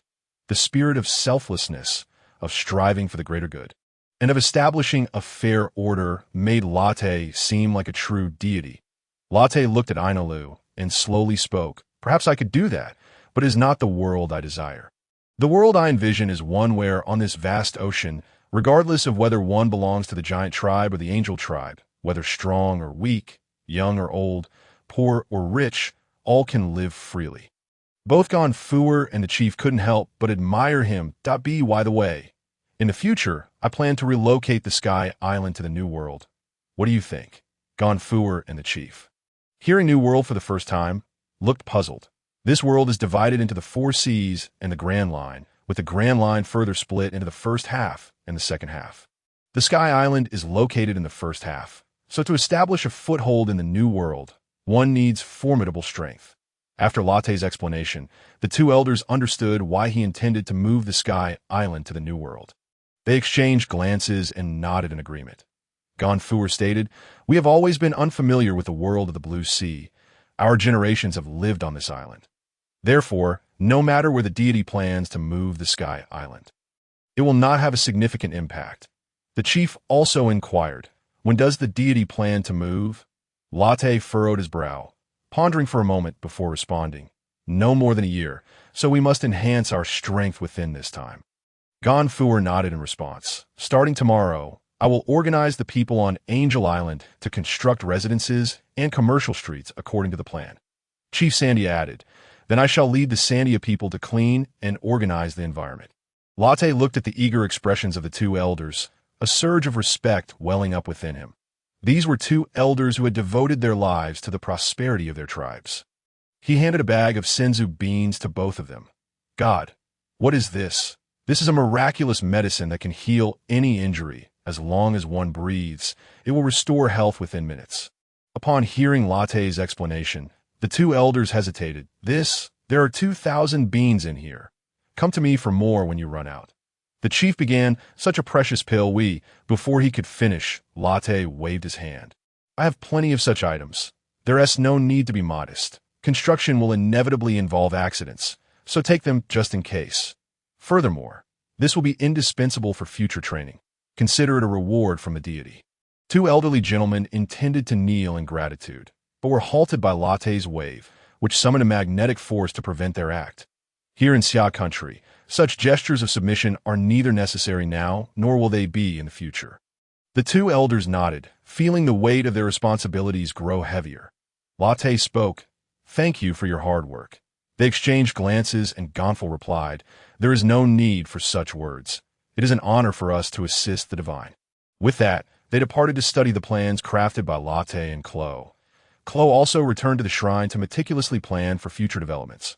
Watching everyone leave, Latte gazed up at the moon. A perfect orb reminiscent of his past life, and couldn't he help but question whether he could truly realize his dreams. Alas, the task ahead was daunting. Suddenly, he felt a warm little hand enveloping his own.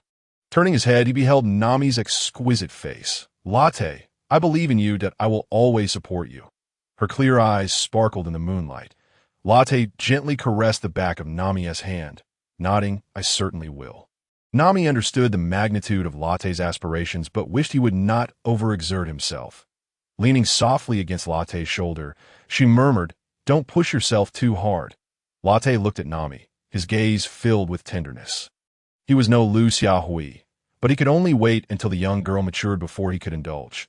The next day, the sun shyly revealed half of its face, bestowing the first warmth of morning upon the Sky Island. Latte had risen early. Soaring above as he meticulously planned the use of each piece of land, he flew over the site of last night's banquet. A sense of accomplishment mixed with responsibility swelling within him as he surveyed the scene below. Traces of the bonfire feast lingered, with many sprawled across the ground, some intertwined, others piled atop one another, and even a few cuddling with wild wolves, clearly having overindulged in merriment. Latte chuckled and shook his head before flying off to the distance. "Veppa, you lead a team over here. Kamachili, take a small group that way. Lachi, you take Aisha and that team over there." The early rising chieftain was already directing the Sandia people in clearing the land.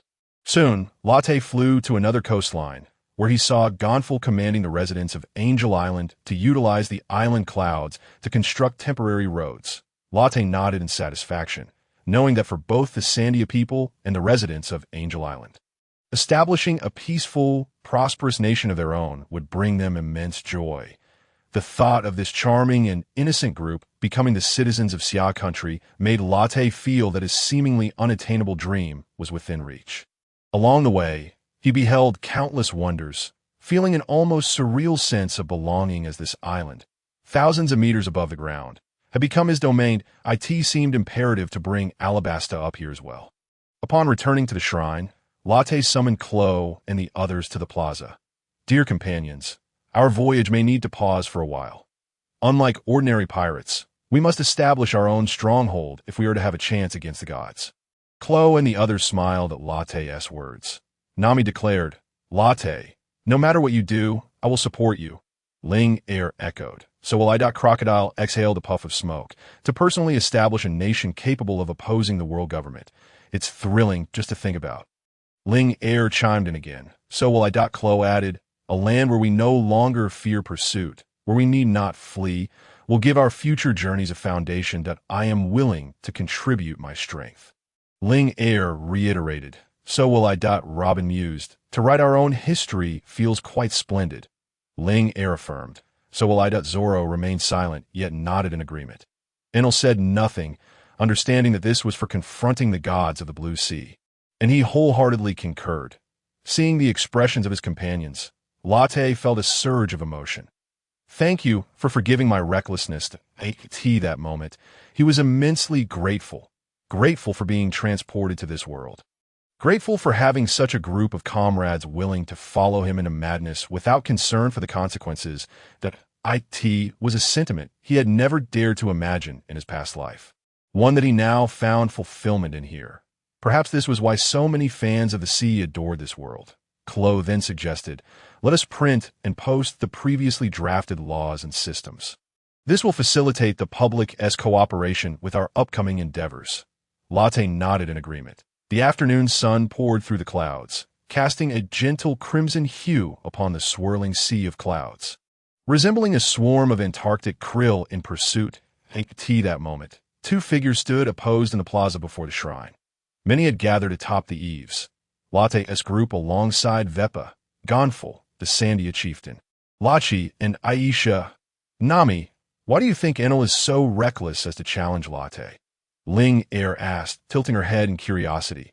Nami leaned against Ling Air in silence, her eyes reflecting the same perplexity. Chloe interjected, "He was taught a lesson by us. Naturally, he wishes to understand why someone as young as Latte could become a captain." Zoro took a swig of alcohol and remarked, "This is for the best. Otherwise, he might think he's dreaming." Crocodile caressed the poisonous scorpion hook on his left hand, recalling that he had originally joined Latte's crew out of the overwhelming aura Latte exuded. Now he watched the unfolding scene with keen interest, eager to discern Latte's true strength. Veppa's face mirrored his excitement. He was eager to witness how this god of the sky would fare against the seemingly insurmountable thunder. Latte regarded Enel, who still wore an air of arrogance, the corners of his mouth curling into a subtle smile. He found such challenges from Enel quite normal and wished to use this opportunity to intimidate those who dared to defy him. Enel, meanwhile, began to replay in his mind the moments of combat against Klo and the others. Klo, with speed nearly equal to his own, Zoro, wielding his obsidian blade, Crocodile, morphing into sand, the unpredictable white clouds, and the searing flames. All had succumbed to defeat, save for Robin. Electromagnetic barrier, Latte declared, enveloping the two in a massive spherical shield. Enel's alarm bells rang in his mind, for his heart network could not penetrate this barrier. A sense of dread washed over him as he pondered Latte's capabilities. Yet, this single display was enough to instill fear in Enel regarding Latte's power. Let us commence. You should ideally display your strongest form. Lest you find yourself without the opportunity to strike, Latte stated calmly. 200 million volts. Thunder God. Enel was aware of this necessity, and thus he unleashed his most potent form immediately, transforming into a 20-meter-tall blue and white giant. His arm extended, delivering a punch that appeared poised to collide with Latte's face. Yet, Latte stood his ground, not even shifting his stance, allowing the colossal arm of electricity to crash against his head. Boom! As the thunderous fist struck Latte, it reverberated, colliding with the electromagnetic barrier and rebounding outward. In an instant, a massive spherical flash of lightning erupted in the plaza. Latte! Nami cried out in alarm, knowing that as a paramecia-type devil fruit user, Latte could not possibly emerge unscathed from such a direct hit by lightning. However, Klo and the others remained unfazed, exuding calm confidence. How is this possible? How can your body withstand the force of 200 million volts? Enel was shocked to see Latte still standing resolutely, his feet unmoved. Disbelieving, he struck again. Boom! Boom! Boom! The sound of thunder echoed incessantly within the spherical barrier. Enel gasped for breath, perplexed. He had never encountered anyone capable of enduring 200 million volts of lightning with their body. His lightning had always been invincible, and now he faced an individual who could withstand such assaults. Why? Why? Why is it that you, a user of a paramecia-type devil fruit, can withstand lightning? Even the mythical Zoan-type cloth dares not take it head-on. Lot shook his head and explained, it's not that your lightning is absorbed by my body. Rather, my devil fruit possesses a unique property that specifically counters lightning. While I believe I could use hockey armor to shield myself from your electric attacks. Do you have any other tricks up your sleeve? If not, it seems it's my turn to strike. Enel silently shook his head. The 200 million volt thunder god was the strongest technique he could currently muster. In an instant, Lot teleported in front of the colossal thunder god so fast. It feels even quicker than cloth, Enel thought in astonishment. The two figures differed in size by several times, but before he could react, a fist collided with his chest. Bang! The immense form of the thunder god shrank like a deflated balloon, reverting to Enel's original appearance. At that moment, he lay on the ground, consciousness fading, blood spilling from his mouth, and a gaping hole piercing through his right chest. The spherical barrier containing the lightning dissipated at this instant. Lot waved his hand to release the barrier, allowing the onlookers to finally comprehend the situation inside. A collective gasp echoed through the crowd. They were bewildered, having no idea what had just transpired. Yet, in stark contrast to the scene, Lot remained unscathed, even his hairstyle untouched, while Enel lay unconscious, a massive hole in his chest. Linger, witnessing the scene, covered her eyes and exclaimed, Lot's strike was excessively severe, wasn't it? Nami also turned her head away, unable to bear the gruesome sight. Hey. Lot hasn't killed Enel, has he? I can't feel Enel's heartbeat. Zoro exclaimed in shock after taking a swig of alcohol. Cloth shook his head, equally perplexed by Lot's ruthless approach, muttering, I don't know. Perhaps Lot has his own plans. Just as the dust seemed to settle, tiny bolts of lightning began to dance across Enel's chest. Bang! Bang! Bang! Could it be? Cloth adjusted his glasses, incredulously watching Enel. Through his observation haki, he distinctly sensed that the heart, which had ceased its rhythm, was gradually resuming its beating. Zoro and the others felt it too, all wearing expressions of disbelief. Cloth spoke up. He's delivering electric shocks to his own heart.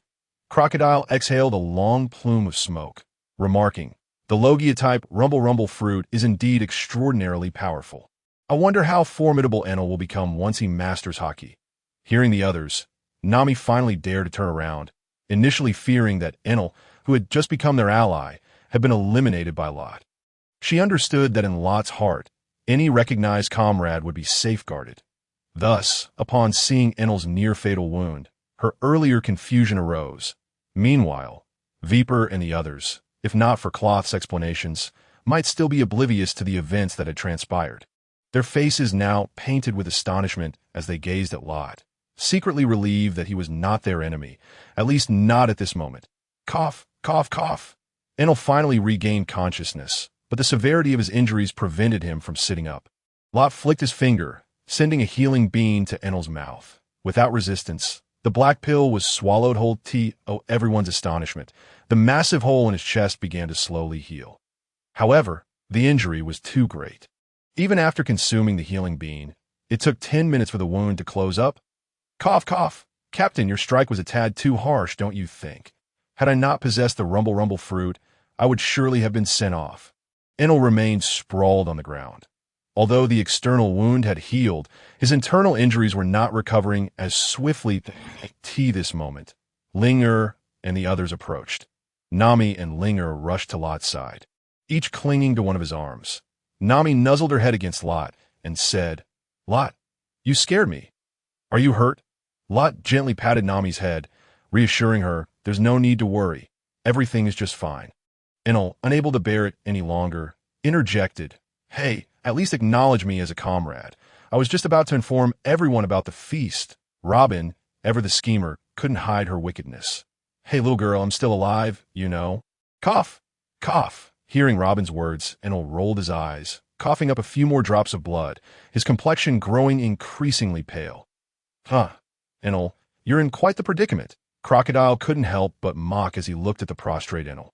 This man, who shared a similarly proud demeanor, now found himself subjugated beneath Lot's might, leaving him with a sense of melancholy as the crowd gradually dispersed, led away by Gonfur and the chief. They had numerous tasks ahead of them. Clap, clap.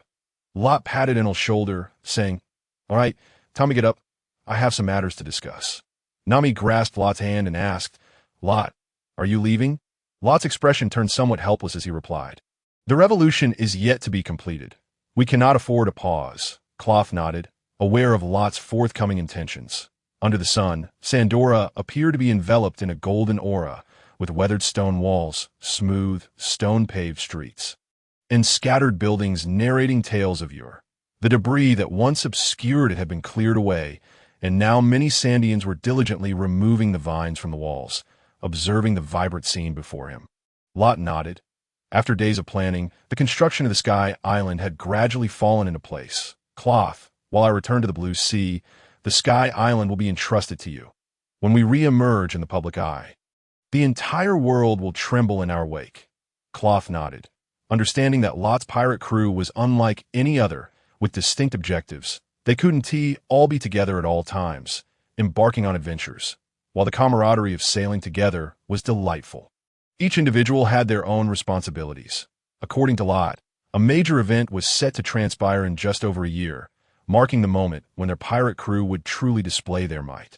It was even possible that they might encounter attack from rival competitors before that year was up, leaving no room for carelessness. The following morning, at the edge of the White Sea, Lot, "Are you certain it's all right for just the four of you to go down?"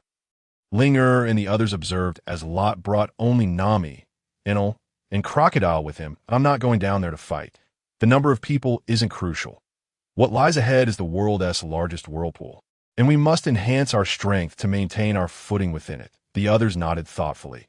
They had heard Lot mention that the next 2 years would bring significant shifts in the Four Emperors' dynamics, filled with endless opportunities alongside unrelenting perils.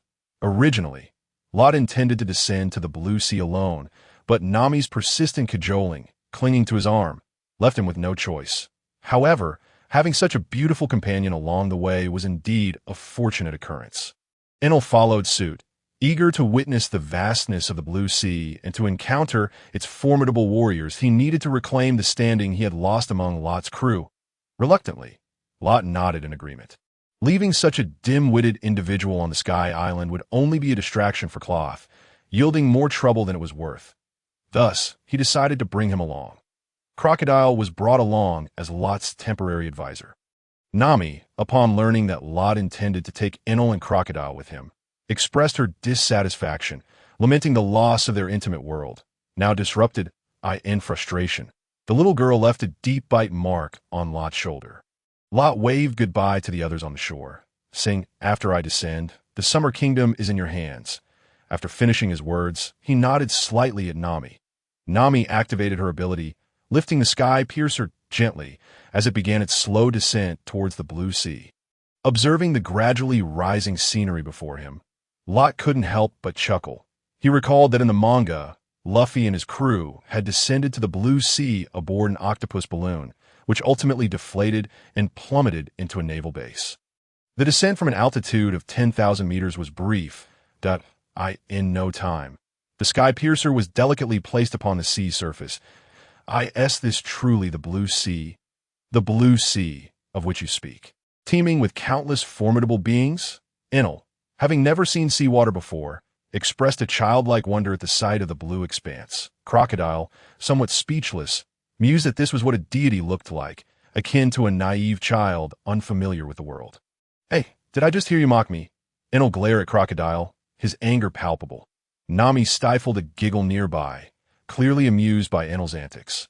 Lot chose to ignore the exchange and steered the Sky Piercer towards the nearest town.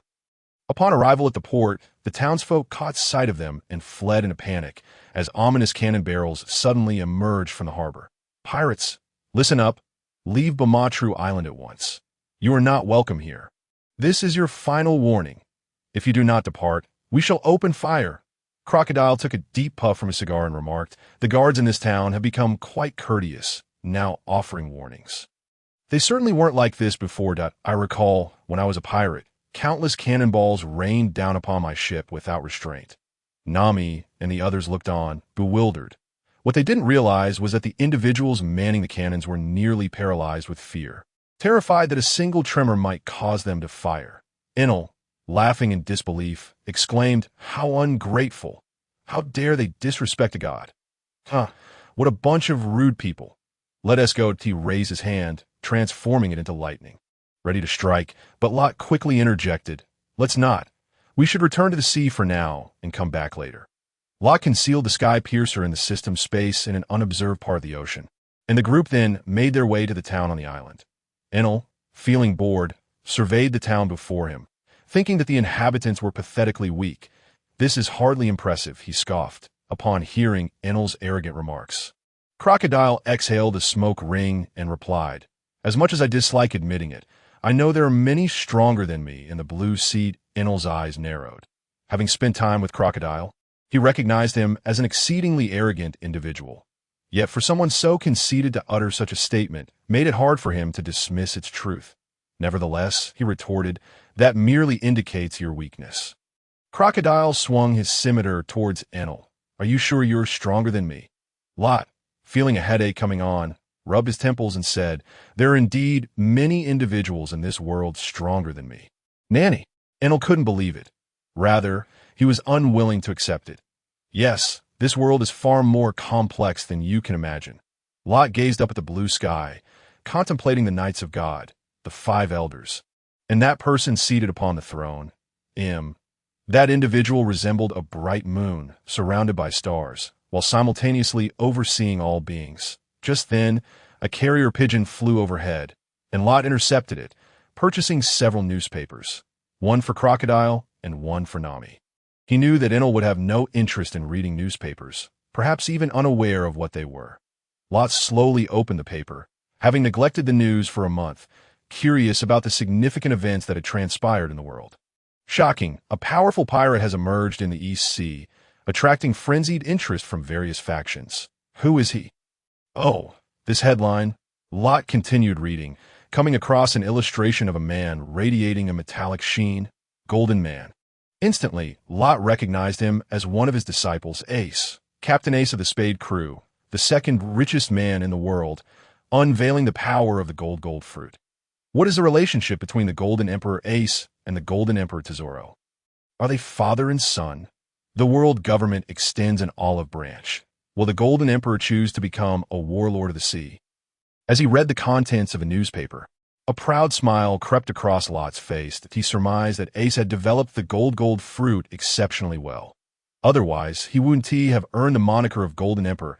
He anticipated that Ace would reject the invitation to become a warlord of the sea, culminating in a battle against Jinbei, though it likely wouldn't last 7 days and nights. Instead, Ace would triumph over Jinbei and eventually challenge the world's strongest man, Whitebeard. However, he was uncertain if Ace would become the 2nd Division captain under Whitebeard, or if there would be another Marineford War. "What's wrong?" Nami inquired, noticing Lot's engrossed expression. "Who is this Golden Emperor? Do you know him?" Lot nodded, affirming yes, quite well. As he reminisced about his time with the two youngsters, a smile unconsciously tugged at his lips. "He's one of my disciples," he replied. "That a disciple?" Lot nodded in affirmation. "Yes, one of them." He continued reading. Iceberg Ace Spegu becoming the mayor of Water 7.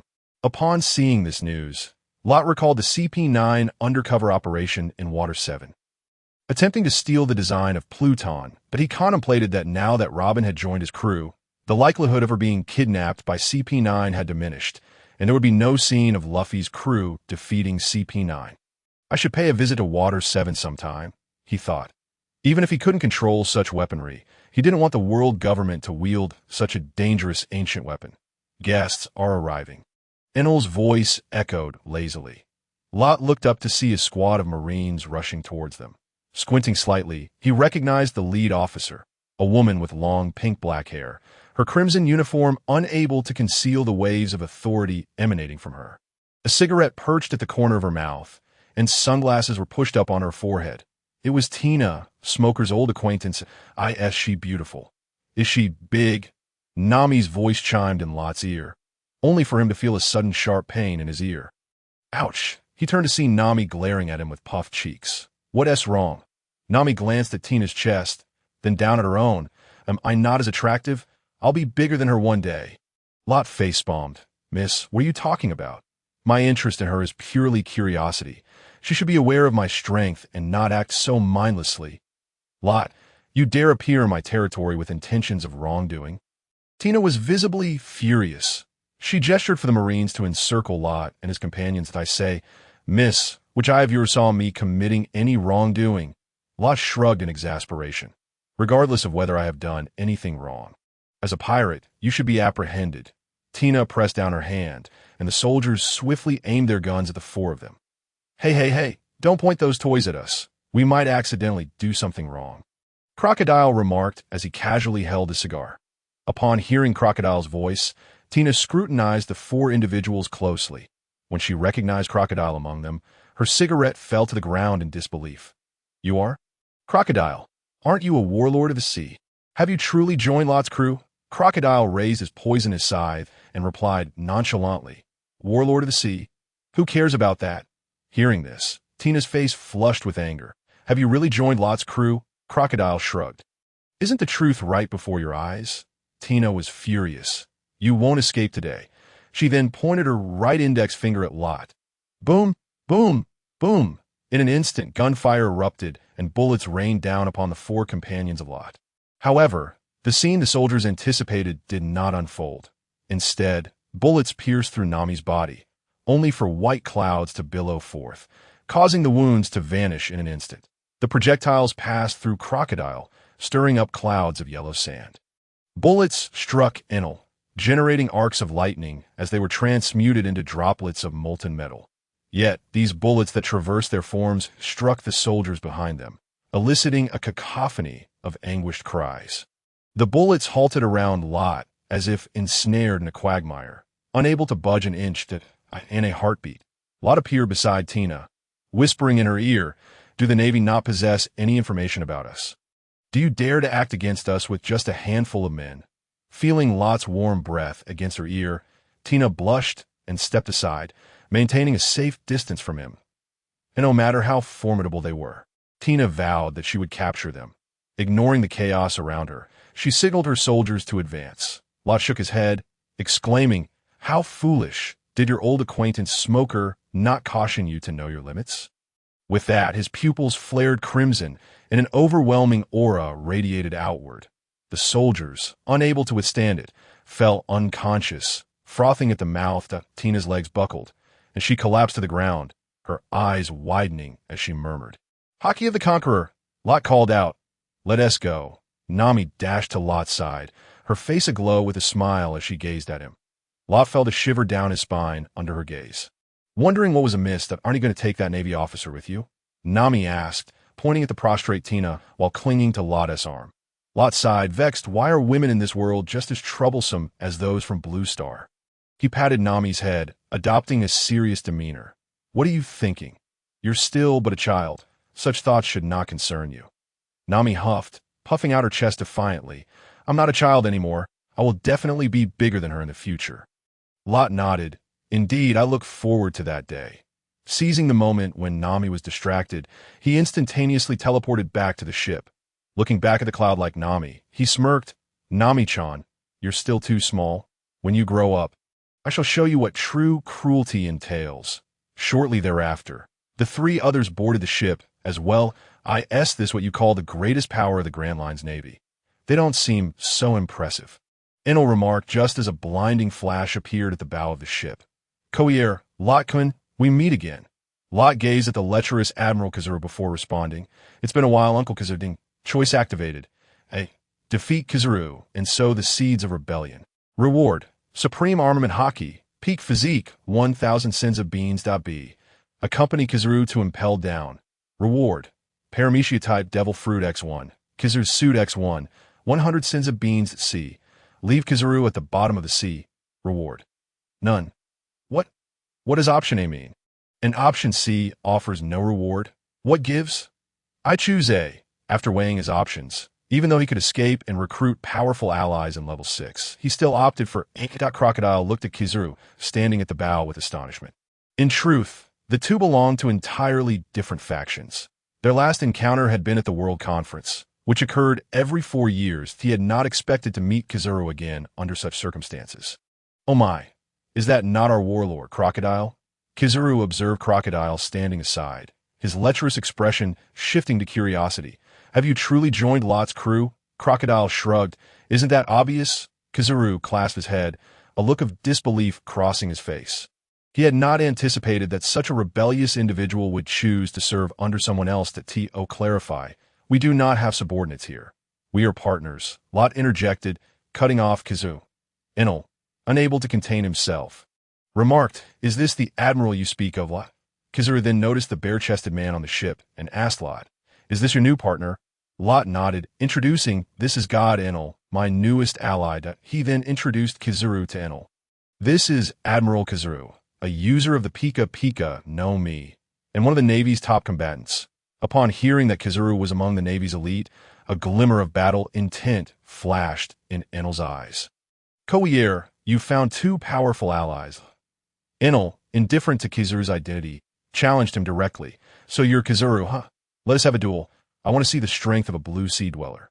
Before Kizuru could respond, Enel instantly appeared beside him. 100 million volts, discharge. Lightning surged through Kizuru's form. Stunned by Enel's speed, Kizuru's expression turned exaggerated. Koier, what incredible speed. Is it a Logia-type Devil Fruit ability, or the Goro? Goro no Mi? Seeing that his initial attack bore little fruit, Enel amplified his electric assault. 150 million volts. Discharge.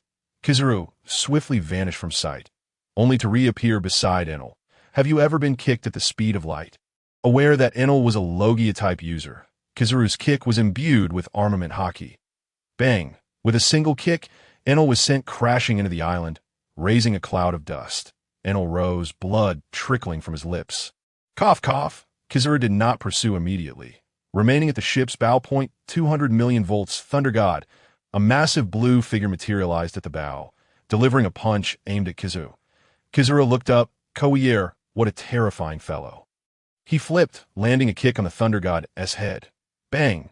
The enormous form of the Thunder God was sent flying, blood scattering through the air. Thunder metallurgy. The Thunder God pressed one hand to the ground, extracting metal from the soil. Gradually, it transformed into a metallic trident, appearing before Kizaru in an instant. "You really are a tenacious little cockroach," Kizaru remarked, shaking his head. Sword of the Heavenly Cloud. A golden long sword materialized in Kizaru's hand, which he swung down at the Thunder God. Clang! Enel raised the trident to block the golden sword, but was still pushed back several meters by Kizaru's overwhelming force. Observing Kizaru, unfazed and unyielding, Enel felt his confidence plummet. Is this the Navy's ultimate power? Truly extraordinary. Come again. Though he was once a god of the Sky Island, now a feared calamity, he was still the embodiment of thunder. Clang, clang, clang. Kizaru wielded the sword like an axe, striking down upon Enel. Breathing heavily, Enel regarded the relentless Kizaru, his hands growing numb. Once more, with that, he tightened his grip on the trident and charged at Kizaru. Koier, a formidable Logia-type user. Clang, Kizaru swung his sword at Enel. Just as Enel raised the trident to block, he sensed a glowing leg poised to strike his head. However, the speed was too great for him to react in time. Bang! The Thunder God Enel reverted to his original form. Coughing, "Damn you, Admiral. Enough, Enel. You haven't even begun to master hockey. You cannot contend with him." Lot appeared beside Enel in an instant, tossing a Senza bean into his mouth. Kizaru frowned, sensing that after Lot had given Enel the black pill, his injuries began to heal at a visibly rapid rate. He couldn't ascertain what kind of miraculous medicine it was, realizing Lot had many hidden treasures. After completing this, Lot looked up at Kizaru. "So, Uncle Kizaru, what brings you here? What else could it be?" "It is all due to the unexpected reappearance of Brother Lot at sea, who even managed to injure a Navy officer. I have come specifically to extend an invitation to Brother Lot to stay in Advanced City for a while." Lot pursed his lips. This Kizaru truly possesses remarkable politeness. He was well aware that as long as he roamed the Grand Line, there would inevitably come a day when he would be discovered by the Navy. He had never intended to remain hidden indefinitely. However, he did not anticipate that he would be spotted immediately upon returning to Qinghai, and by the Navy no less. Kizaru pressed his aching temples and inquired, "So, you do not intend to accompany me to Advanced City?" Lot rolled his eyes. "I would have to be out of my mind to go to Advanced City with you." Kizaru sighed. "Alas, it seems we cannot come to an agreement. To be honest, I truly do not wish to be adversaries with you, brother." Lot had much to attend to now that he was back in Qinghai. He could not afford to linger here. In an instant, he appeared before Kizaru, his fist enveloped in Busashoka haki and entwined with Kin Bunchika haki, striking towards Kizaru's face. The blinding speed left Kizaru no option but to raise his arm to block. Crack! The sound of bones fracturing echoed as Kizaru was sent flying into the town on the small island. Just as Tina, who had recently recovered, squinted to scrutinize the shadow within the pit. She gasped in disbelief. "Admiral?" The seemingly invincible Admiral Kizaru was now lying there, a trace of blood at the corner of his mouth. Cough, cough, cough. This is truly terrifying. Kizaru's form transformed into beams of light, coalescing into a new body beside the pit. He glanced at Tina and urged, "Quickly evacuate the townspeople and return to headquarters." Without waiting for Tina to respond, Kizaru vanished in a flash, watching the Admiral become a streak of light disappearing into the distance. Tina murmured, "Is that Lot? I never expected him to be this strong." Shaking her head, she recognized that this was a battle beyond her involvement. She turned to awaken the Navy soldiers lying on the ground. A beam of golden light appeared before Lot, the intense brightness irritating his eyes, causing him to squint. Hey, that's blinding." Lot recognized it was Kizaru and couldn't he help but reflect, admirals truly cannot be defeated with just a few moves. It was important to note that his previous punch had utilized Busashoka haki and intertwined Kinbunchika haki. For an ordinary person, that would have been enough to shatter them, but he was facing the Navy's ultimate combat strength. Thus conventional reasoning could not apply. He continued to channel his electromagnetic power, Busashoka haki, and Kinbunchika haki as he charged towards Kizaru. This time, Kizaru was mentally prepared and coated his fist with top-tier Busashoka haki. Boom! Lot remained rooted in place while Kizaru staggered back several steps. Lifting his gaze to meet Lot's, Kizaru's eyes, shielded by yellow sunglasses, fell upon the youthful face before him. He recalled that last time he could have easily captured Lot and taken him back to prison. Yet now he felt a profound sense of threat emanating from Lot. Assessing the pain radiating from his fractured arm, Kizaru's heart sank. It appeared today's mission would not be easy. Kizaru's expression was not lost on Lot, who recognized the Admiral's psychological shift. Lot unleashed all his electromagnetic power, and in that instant, Kizaru seemed like a small boat amidst a tempest. Lot teleported once more to Kizaru's front and delivered a sidekick aimed at Kizaru's temple. Kizaru raised his leg to block the kick, unable to suppress a grimace. It felt as if he had struck a steel column. Lot, possessing an already superior physique, coupled with kin bunchika busashoka haki, and electromagnetic power, was not something Kizaru, as a being of light, could withstand. Boom! Kizaru transformed into a beam of light, crashing into a mountaintop on the island, obliterating it and sending debris flying. Cough, cough, cough.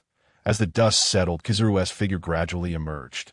Just as he stood, Lot appeared before him once more, delivering a punch directly to Kizaru's chest. Overwhelmed by the interference of electromagnetic power and kin bunchika haki, Kizaru failed to evade in time. Boom! Kizaru was driven into the ground. Lot slowly spoke. Admiral Kizaru, I wonder what your perspective is on the celestial dragons in this world. Are you truly an admiral for the celestial dragons, or for the Navy?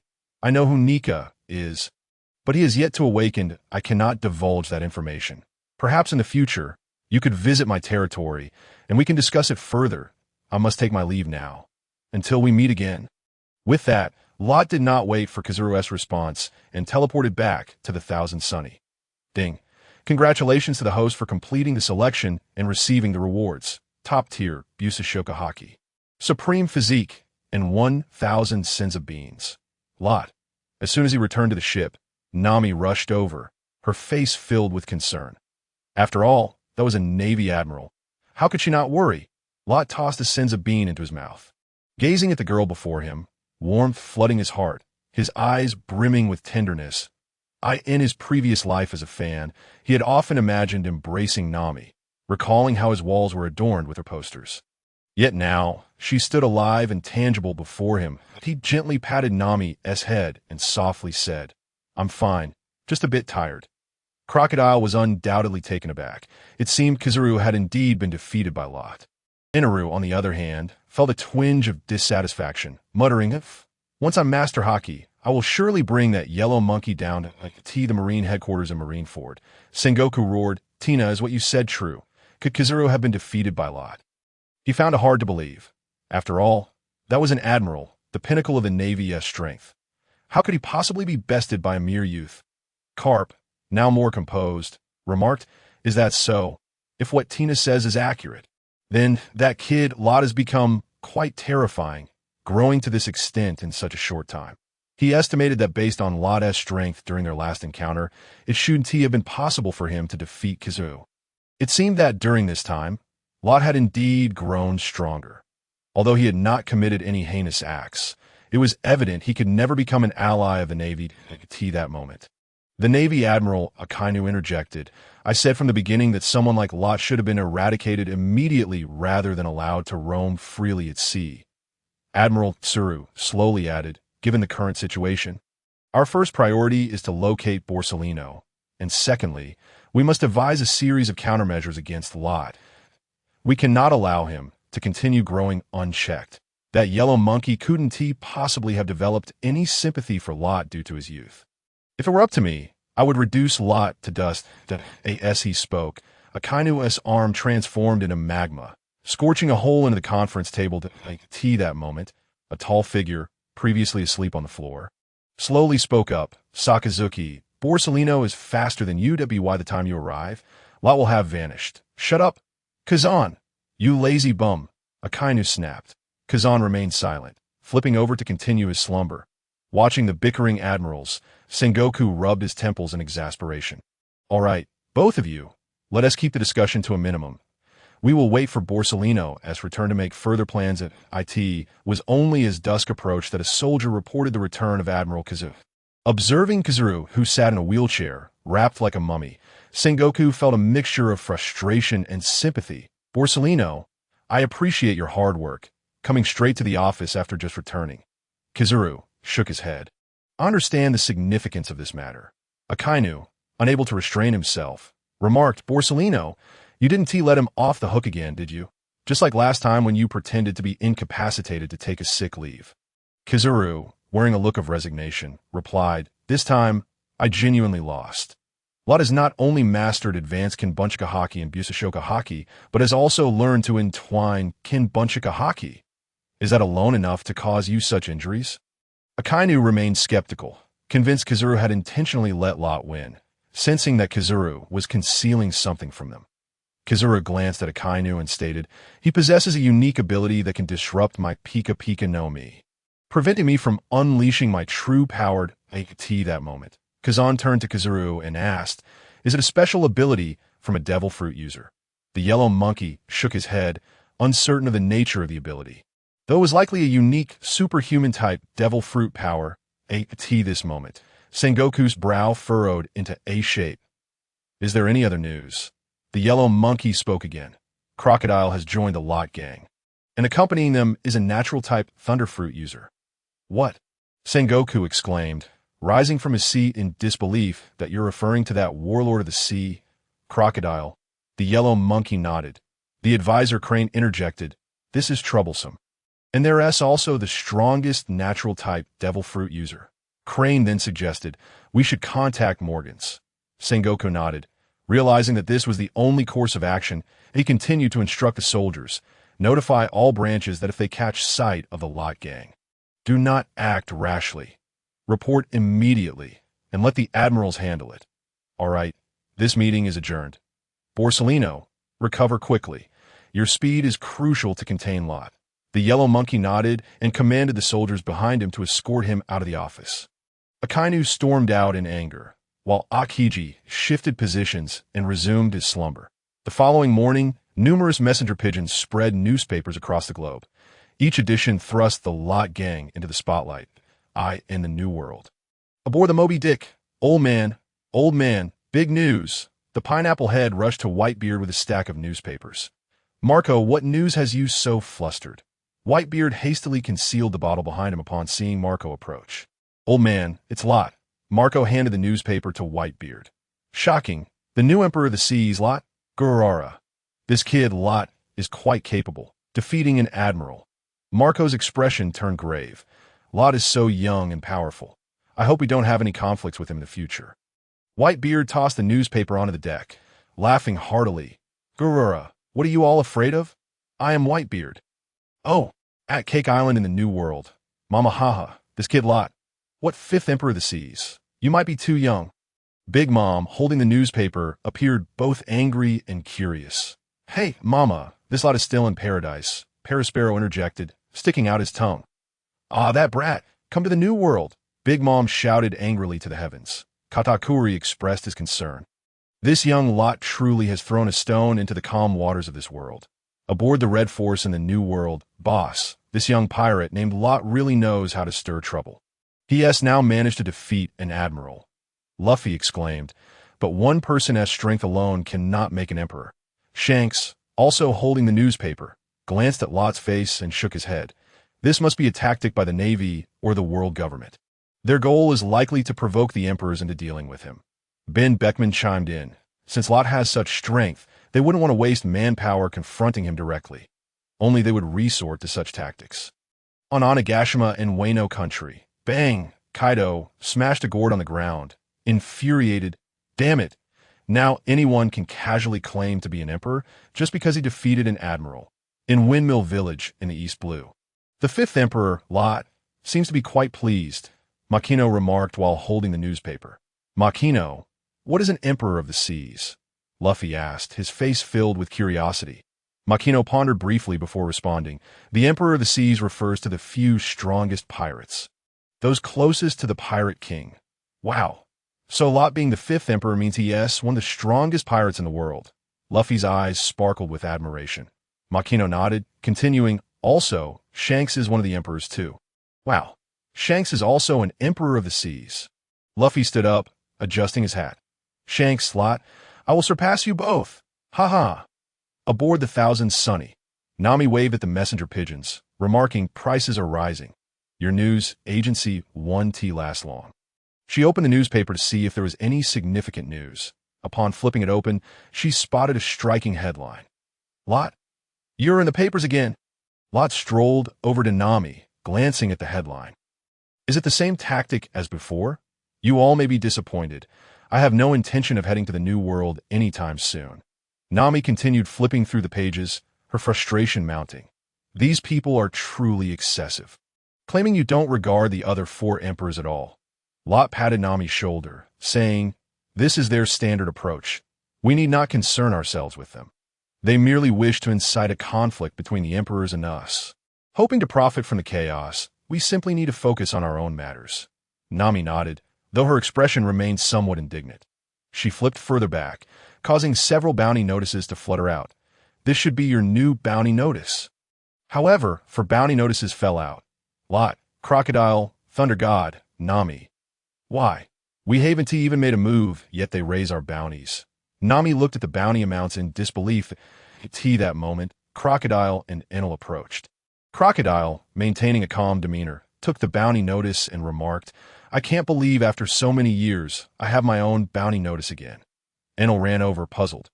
What is this? Crocodile explained, this is a bounty notice. A reward issued by the Navy and world government for your capture, dead or alive. Enel chuckled, Yah ha ha. I'm a thunder god. This bounty is far from sufficient. Next time, I will defeat that yellow monkey and increase my bounty. Crocodile scoffed. How could a nameless person possibly have a high bounty? Enel glared at Crocodile, saying, you don't understand the world of gods. Next time, my bounty will surpass yours. Crocodile conjured a small sandstorm in his palm. Do you want to practice? Enel, his body crackling with electricity, replied with fierce determination. Come on, let me show you what a calamity thunder god is. Lot rubbed his forehead. All right, there will be plenty of opportunities for battle in the future. For now, we must head to our next destination. He then turned to Nami and asked, Nami, does this direction lead to Water 7? Nami nodded, confirming, according to the Eternal Pointer, this direction is indeed Water 7. Water 7 resembled a vast fountain, its design inspired by the Water City of Venice, featuring an intricate network of waterways. Thus, the water transport across the island was remarkably developed. Renowned throughout the pirate world as a shipbuilding hub, it served as a vital transportation nexus for various trade routes, flourishing as a bustling metropolis through its rich maritime commerce. Wow, Lot, is this Water 7? It's truly magnificent. Hey, is the design blueprint for the Pluton really here? Crocodile inquired, gazing at the bustling water city. He found it hard to believe that the Pluton design would be located in such a place, where traffic was incredibly busy, with merchant ships, Navy warships, pirate vessels, and even world government ships in abundance. Storing the Pluton blueprints here was evidently the most dangerous option, and he was uncertain how long ago the information was. Whether the blueprints still existed was unclear. Lot discerned Crocodile's anxiety and remarked, the most dangerous place is often the safest. If you believe the blueprints cannot be here, then others will think the same. Enel, feeling somewhat agitated, interjected, Hey, what on earth are you discussing? And what exactly is this Pluto? Crocodile took a puff of his cigar and replied, Pluto is an ancient weapon capable of obliterating an entire island with a single shot. Enel curled his lips in disdain, destroying an island in one blow. Is that truly impressive? I could do that too. Crocodile scrutinized Enel with a look of utter contempt. Spare me your boast, if you possess such formidable abilities. Why have I never witnessed you wielding them? Observing the escalating tension between the two, Latte interjected, Enough. Let us don our masks and proceed to find the mayor. Enel and Crocodile exchanged glances, turning their heads away in mutual disdain. The group adorned their masks and made their way towards the shipyard. The flying lamb being stored within the system space, Latte's crew was now renowned across the world, and he wished to avoid any unnecessary troubles. Wow, what a magnificent shipyard! Such enormous cranes. Along the way, Nami was like an inquisitive child seeing the world for the first time. Her astonishment was entirely justified. The shipyard before them was indeed breathtaking. The entrance to just one dock towered nearly 50 meters high, and the crane soared to heights of over 40 meters, each aspect exuding grandeur. As they traversed the dock, they arrived at the headquarters of the Carrera Company. "Hey, who are you? What brings you here?" Upon reaching the entrance of the Carrera headquarters, the security guard immediately questioned them. After all, it was only natural for anyone to be cautious when confronted by four masked individuals at the island's most significant establishment. Latte politely responded, "Good day, sir. Would you kindly report our visit?" Just inform them that Latte has come to pay a visit. Although the guard could not see Latte's face, he could clearly sense the kindness in his demeanor. Nodding slightly, he replied, "Please wait a moment. I will inform them right away." "Latte, is this really necessary? Can't we just walk in?"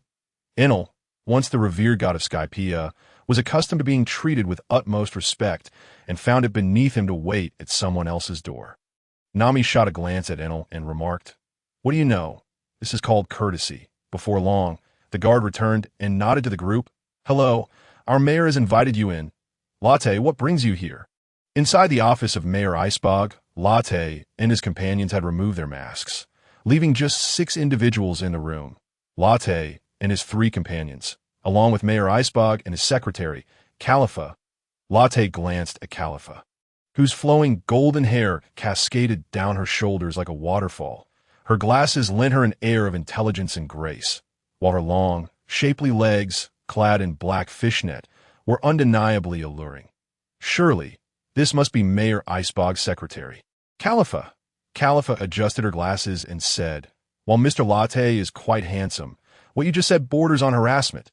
"Huh." Crocodile couldn't help but burst into laughter. "Latte, look at you now." Meanwhile, Nami playfully pinched Latte's side, molding his flesh into various shapes.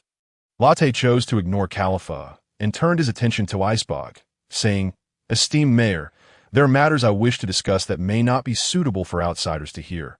Icebog glanced at Califa, understanding that the outsider referred to her. He turned back to Latte and stated, "Califa is my secretary. She is not an outsider." Latte fixed his gaze on Icebog.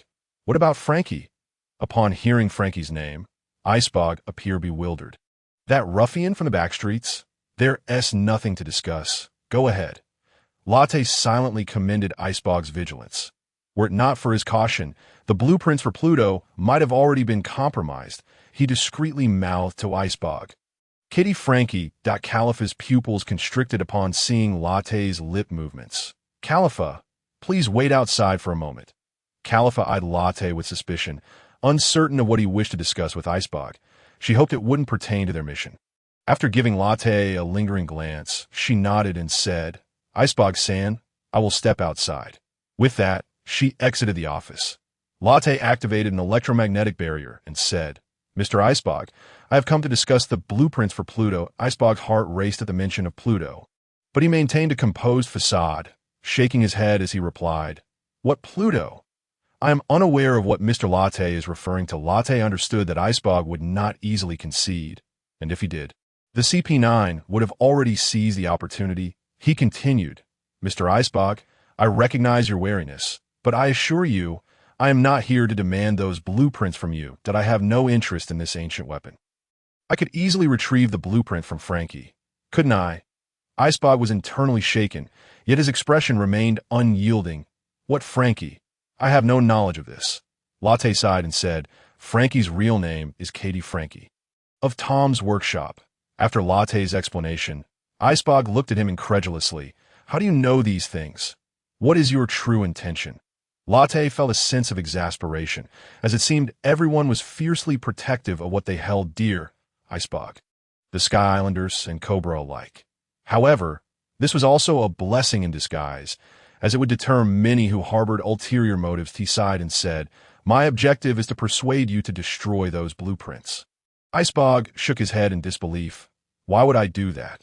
This is something Mr. Tom fought valiantly to protect, and I have no authority to destroy it." Seeing the futility of his argument, Latte decided it was time to unveil his ace. "Do you know why I asked your secretary to step out?" You agreed because you are clearly not at ease with your alluring secretary's presence. Would you believe me if I told you she is an agent of the world government? Along with shipwrights Lucci, Kaku, and tavern owner Bruno. Nanny. The idea of government agents? Latte nodded. Indeed. Their organization is called Cypherpole Number 9, a secret special forces unit of the world government, endowed with the authority to eliminate targets directly. Icebog remained unconvinced, unable to justify trusting the words of an unfamiliar pirate. The individuals Latte mentioned were known for their diligence and professionalism. Leaving no signs of being government agents, he frowned. On what ground should I trust you? Do you have any evidence? I have evidence, but I cannot present it. Icebog glared at Latte, his temper rising. You are basing your suspicions solely on this. If I am not mistaken, you have been in the Grand Line for less than 6 months. You have neither met me nor Califa, so what grounds do you have to suspect them? You are pirates. You are the real villains here. Why should I trust a villain over a good person? Latte felt a wave of frustration wash over him. This Icebog is as stubborn as a rock in a cesspit. Both foul and unyielding, he stared intently at Icebog. Do you truly believe the world government is virtuous? Do not forget the reason your mentor, Tom, perished.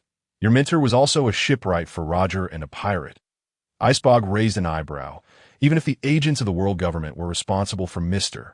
Tom's death, your character is no better in my eyes. Latte could no longer contain himself. He knew that without a decisive approach, this obstinate mayor would not budge. Resolutely, Latte declared, then I shall go find Katie Frankie. With that, he waved his hand, dissolving the electromagnetic barrier. Icebog shouted angrily, What Katie Frankie? I do not know who you are referring to.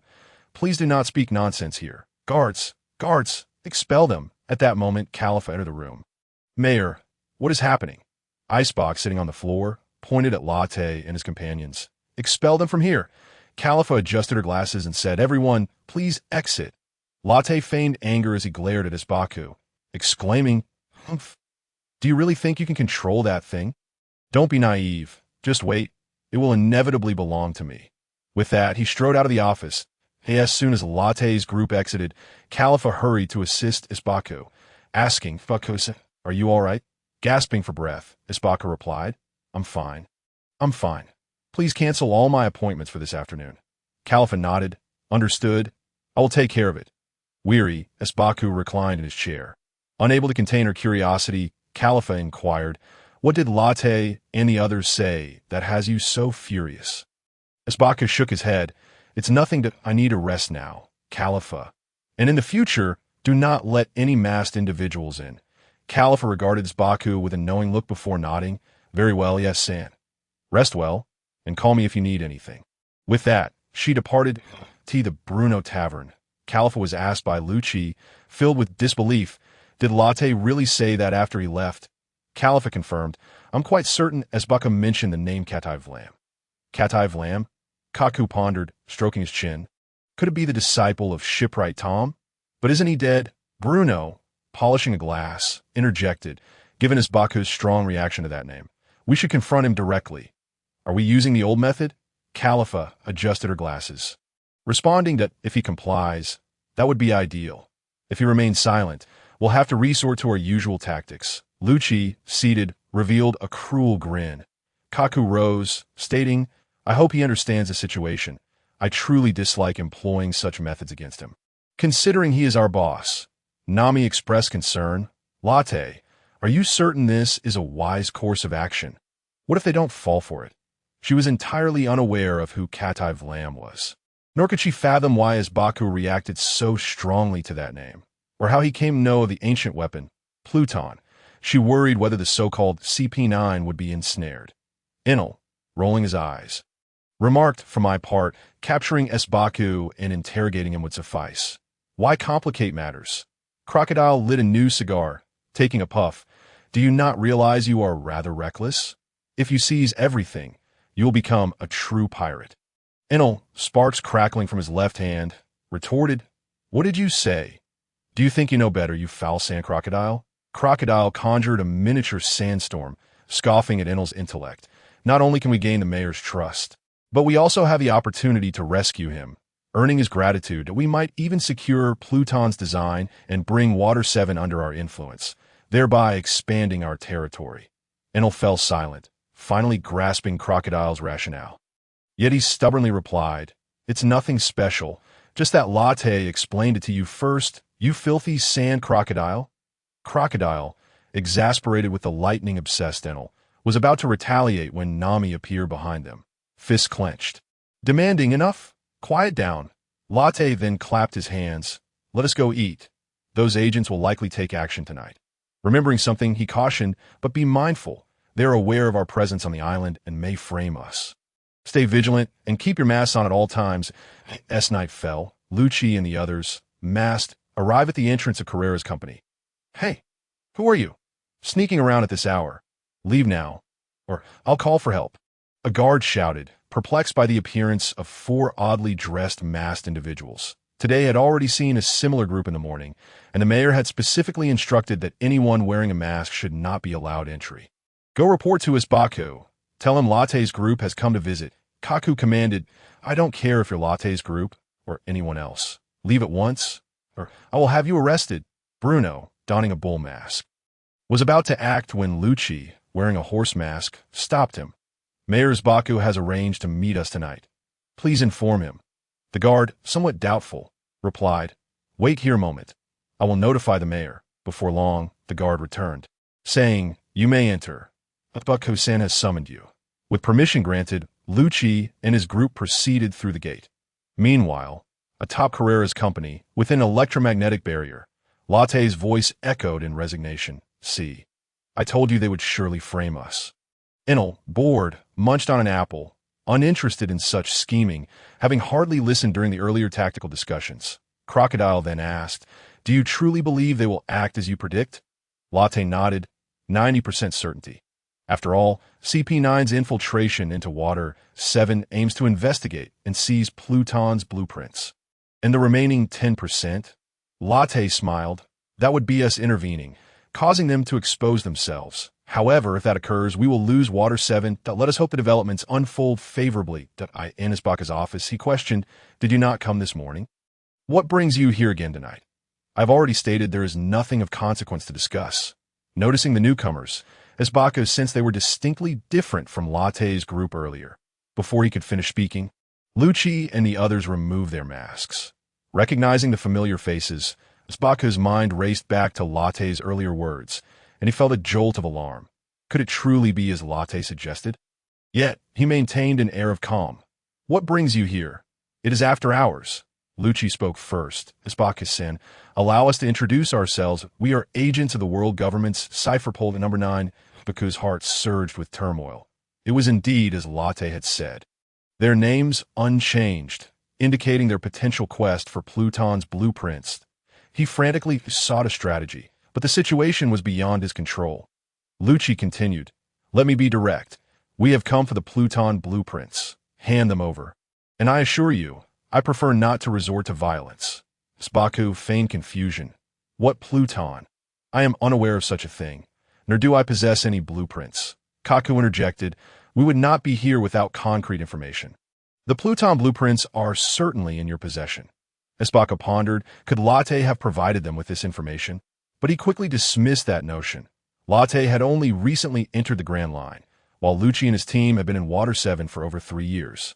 He shook his head at Kaku, asserting, "I truly do not know what Pluton is, nor where any blueprints might be." Caliphate now pressed, "Isbaka-san, if you wish to avoid suffering, I strongly advise you to come clean." Isbagu cast a glance at the female secretary, a twinge of discontent stirring within him. How could someone as obedient and alluring as Caliphate be an agent of CP9? Yet he still harbored a flicker of hope that she had merely been ensnared by CP9's machinations. "Caliphate, could it truly be that you are part of CP9? How could this be possible?" Caliphate adjusted her glasses and replied, "Boss, do you really think that entry into CP9 is so trivial? Hand over the design schematics of Pluton without delay. Also, this constitutes sexual harassment." With Caliphate's acknowledgement, Isbagu's last shred of hope shattered. He shook his head and said, "I genuinely have no idea what this Pluton you speak of is, nor am I aware of any schematics. If you require my assistance in constructing a vessel that I can manage at this moment." Bruno approached Isbagu's side. With a swift motion, he jabbed a finger into Isbagu's shoulder, a sharp pain eliciting a cry from him. "Ah, what are you?" "Hey, Bruno, what are you doing?" Kaku looked on in shock, unable to believe Bruno had resorted to violence. Losing his patience, Lucci turned to Kaku and declared, "Since he refuses to cooperate, we shall proceed directly. The Rot group remains on the island. We must act swiftly. Your blood will reveal the truth." Observing the incapacitated Zbago on the floor, Kaku sighed softly and moved closer, taking his pulse. With Kaku in position, Lucci began to speak. The legendary shipwright, Tom, led the Tom's Workshop, a shipbuilding company shrouded in mystery that should have existed on this island. Yet even its name and records have been erased. The mere fact that you deduced your connection to Tom's Workshop has consumed much of our time. Reports indicate that Tom had 2 apprentices, one of whom perished in an accident 6 years ago. As Lucci articulated his deductions, the mere mortal Zbago could not contain the rapid beating of his heart. Satisfied with the sight of Zbago lying helpless on the ground, Lucci nodded approvingly and instructed, "Let us proceed to find Frankie." With that, he donned his mask and exited first, followed by Khalifa and Kaku. Bruno approached Zbago and said, "We are agents of the world government. To prevent this information from spreading, we must silence you." Finger gun. On the rooftop, Rot slowly retracted his electromagnetic power and addressed the group. "Let us begin the netting process." Crocodile nodded and vanished into a swirl of sand. Rot, accompanied by Nami and Enel, materialized in Zbago's office. Upon entering, they were met with the sight of Zbago lying in a pool of blood. Nami rushed to his side. "What has happened to you? Are you still alive?" Receiving no response, Nami hurriedly administered a black pill into Zbago's mouth. "Do not worry. I created an electromagnetic barrier to protect his vital signs." A violent coughing fit ensued. Zbago slowly regained consciousness. Who are you?" "Rot's group. What are you doing here?" Rot gestured for Nami to release Zbago. "Well, is what I said this morning not true? And if it is, what do you want here? Is it still about the Pluton schematics?" Rot chuckled and shook his head. "That I mentioned this morning that I am not concerned about the Pluton schematics. I already know where Pluton is located. I simply wish to prevent the world government from acquiring the schematics." The events of the day had shattered Zbago's worldview, and nothing that transpired now seemed extraordinary to him. Previously, he had heard tales of some ancient weapon called Pluton, rumored to possess immense power. Anyone who became aware of such a weapon's existence would surely covet it. "I do not care why you are here. I implore you to leave Water 7 at once." Rot replied, "You must realize that with our strength, obtaining what you protect would be effortless. Moreover, your apprentice Frankie may now be in grave danger." Upon hearing Frankie's name, Zbago's heart sank. "Frankie, please do not die." Rot continued, "Do not worry. We have someone dispatched." Bang. A loud crash echoed as someone broke through the door of Frankie's home. The celebration within was abruptly halted, and everyone froze, staring at the shattered entrance. "Who is it?" The thick dust obscured Frankie's view of the intruders. "Is Frankie here?" As the dust settled, Frankie recognized the 4 figures before him, his face contorted with fury. "Lucci, Kaku, Bruno, Khalifa, what are you doing here? And you've damaged my door." Khalifa adjusted her glasses, declaring, "This is sexual harassment. Is calling your name considered sexual harassment?" As Lucci advanced towards Frankie, he inquired, "Should I address you as Frankie, or shall I call you by your full name?" Frankie the cyborg. Upon hearing the full name, Frankie's pupils dilated in shock. "What did you say?" "There's only Frankie here. I do not recognize anyone by that name. None of my subordinates are called anything like that." "You must have a wrong place." In an instant, Lucci appeared before Frankie, seizing him by the throat. "Hey, what are you doing? Release my brother." Seeing his elder brother captured, Frankie's subordinates rushed at Lucci, disregarding whether they were employees of the Galileo Company. However, Bruno and Khalifa swiftly incapacitated them. Enraged, Frankie shouted, "Strong right." He swung a punch at Lucci's chest. Iron block. A wisp of blue smoke enveloped Lucci, and miraculously, no mark appeared on his chest. "Nanny." Frankie gasped, his glasses nearly falling off. He had never encountered anyone capable of withstanding his punch without a scratch. Today, he had witnessed the impossible. At the same time, he pondered the stark contrast between the demeanor of these 4 and their usual affable selves. Were they part of some organization? Lucci discerned Frankie's confusion and stated, "It seems you have many questions. Allow me to introduce ourselves. We are agents of the world government." Upon hearing this, Frankie's fury erupted. What? You are agents of the world government. He harbored no fondness for the world government, as they were responsible for his mentor Tom's demise. Lucci, observing Frankie's rage, spoke. Frankie the cyborg, we have come to retrieve the Pluton schematics from you. You would do well to hand them over willingly. Gritting his teeth, Frankie retorted, what are you talking about? I'm not Frankie the cyborg, nor do I know anything about the Pluton schematics. Kaku interjected. Frankie the cyborg, your brother has disclosed everything to me. You should surrender the schematics to avoid unnecessary suffering. What? What have you done to Espago? Despite their constant bickering, Frankie shared a close bond with his brother. And hearing that Lucci and his companions had obtained information about Pluton from Espago filled him with dread for his brother's safety. Espago, we had to exert considerable effort to extract information about you from him, Bruno stated, shaking his head. Realizing the implication, Frankie struggled fiercely. What have you done to him? Let me go. Frankie was frantic to check on Espago's well-being. I advise you not to struggle. If you provide us with the schematics, we will allow you to leave.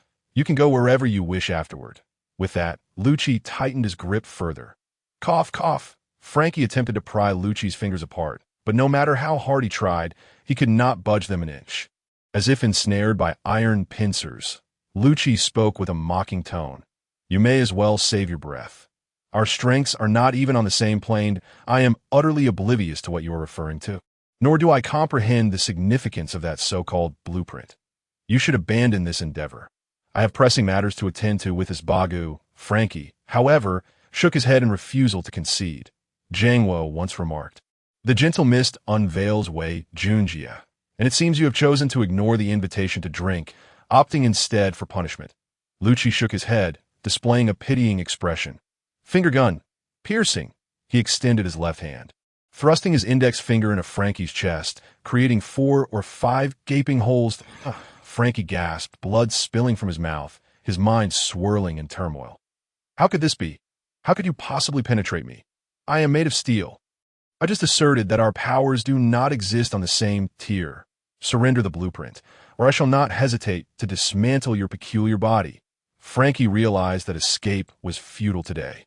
However, if he could sacrifice himself to protect Mr. Tom's designs, he would consider it a worthy demise. As a man of fortitude, he chose not to plead for mercy or relinquish the blueprints, his expression remaining resolute. Just as Lucci prepared to strike once more, a sudden gust of yellow sand enveloped the area. Hey, I heard there was some bullying going on here. Accompanied by a taunting voice, the sand coalesced into the form of Crocodile, accompanied by another shadowy figure. What? Crocodile? When did he arrive? Califa remarked, puzzled at the appearance of this figure. Frankie lifted his gaze to the man bearing a scar across his face, a cigar clenched between his teeth. Though unaware of his identity, he expressed gratitude. Thank you for saving me. Lucci furrowed his brow, observing Crocodile, realizing that he had unwittingly facilitated Frankie's escape from his grasp, regardless of whether Crocodile was affiliated with the Rote faction. He belonged to the secret agent organization of the world government, and even a mightiest would not intimidate him. He spoke. Rote faction, are you certain you wish to intervene in this matter? Crocodile regarded Lucci with disdain. Who do you think you are? Our actions bear no relation to you.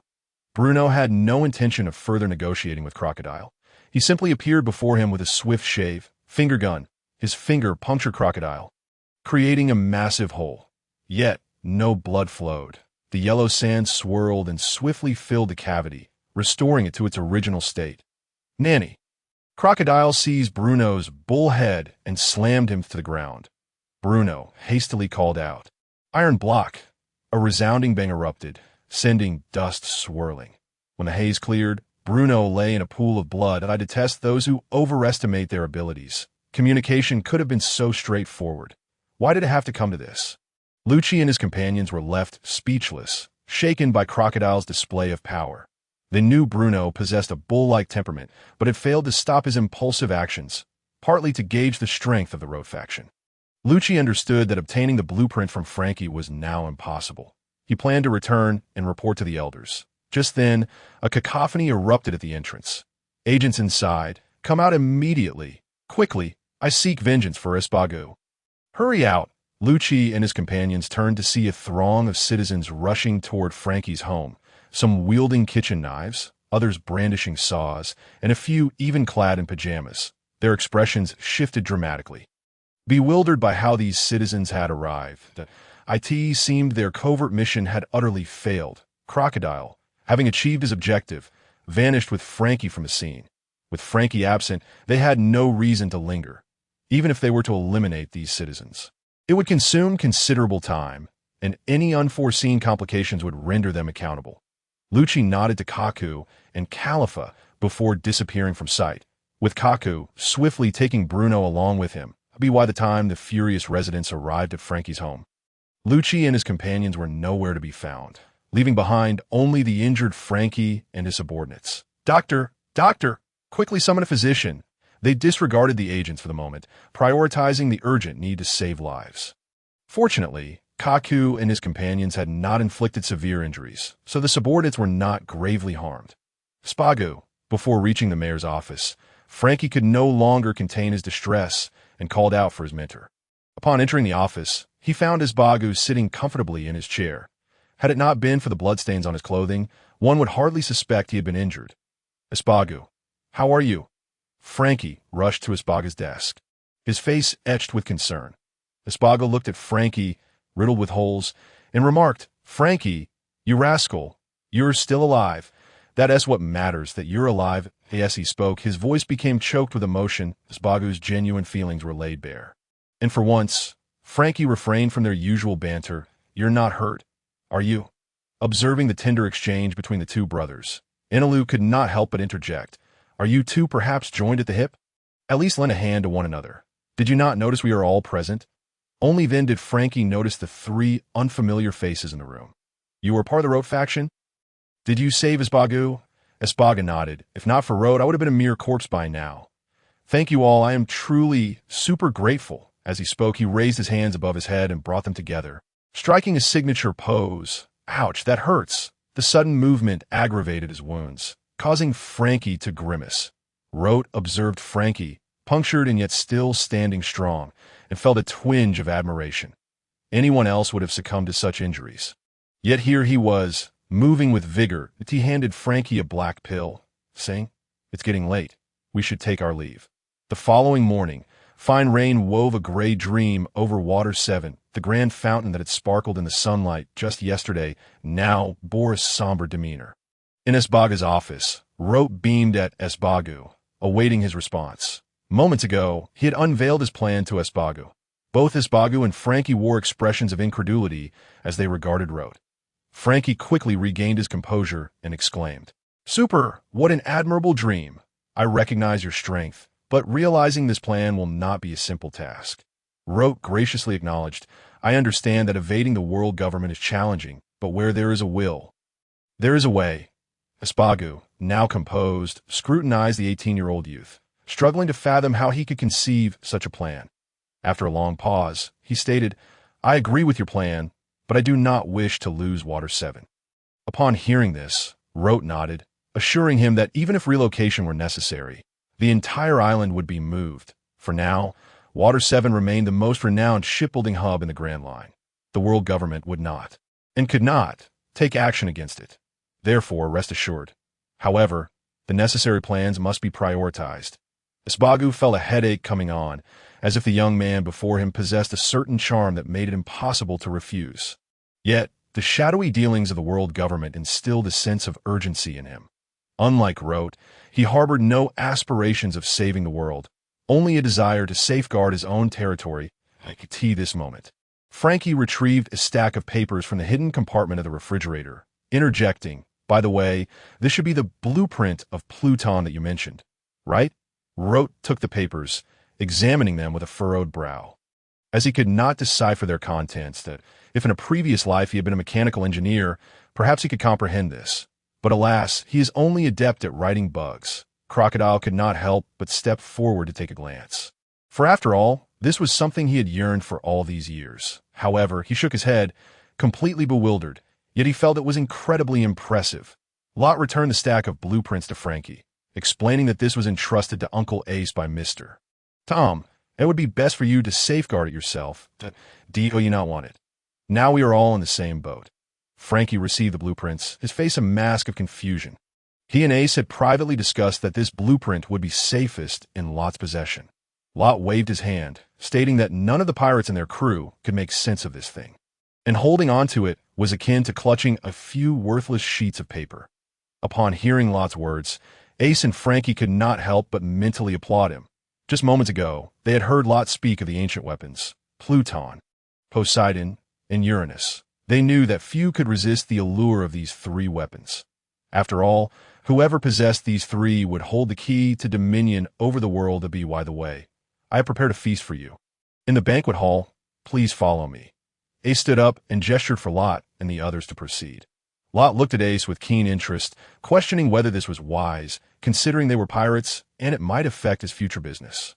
Ace, fiddling with the mouse in his pocket, replied, "Well, this is a private banquet. No one will know. Even if the world government finds out you are here, right?" Lot found this amusing.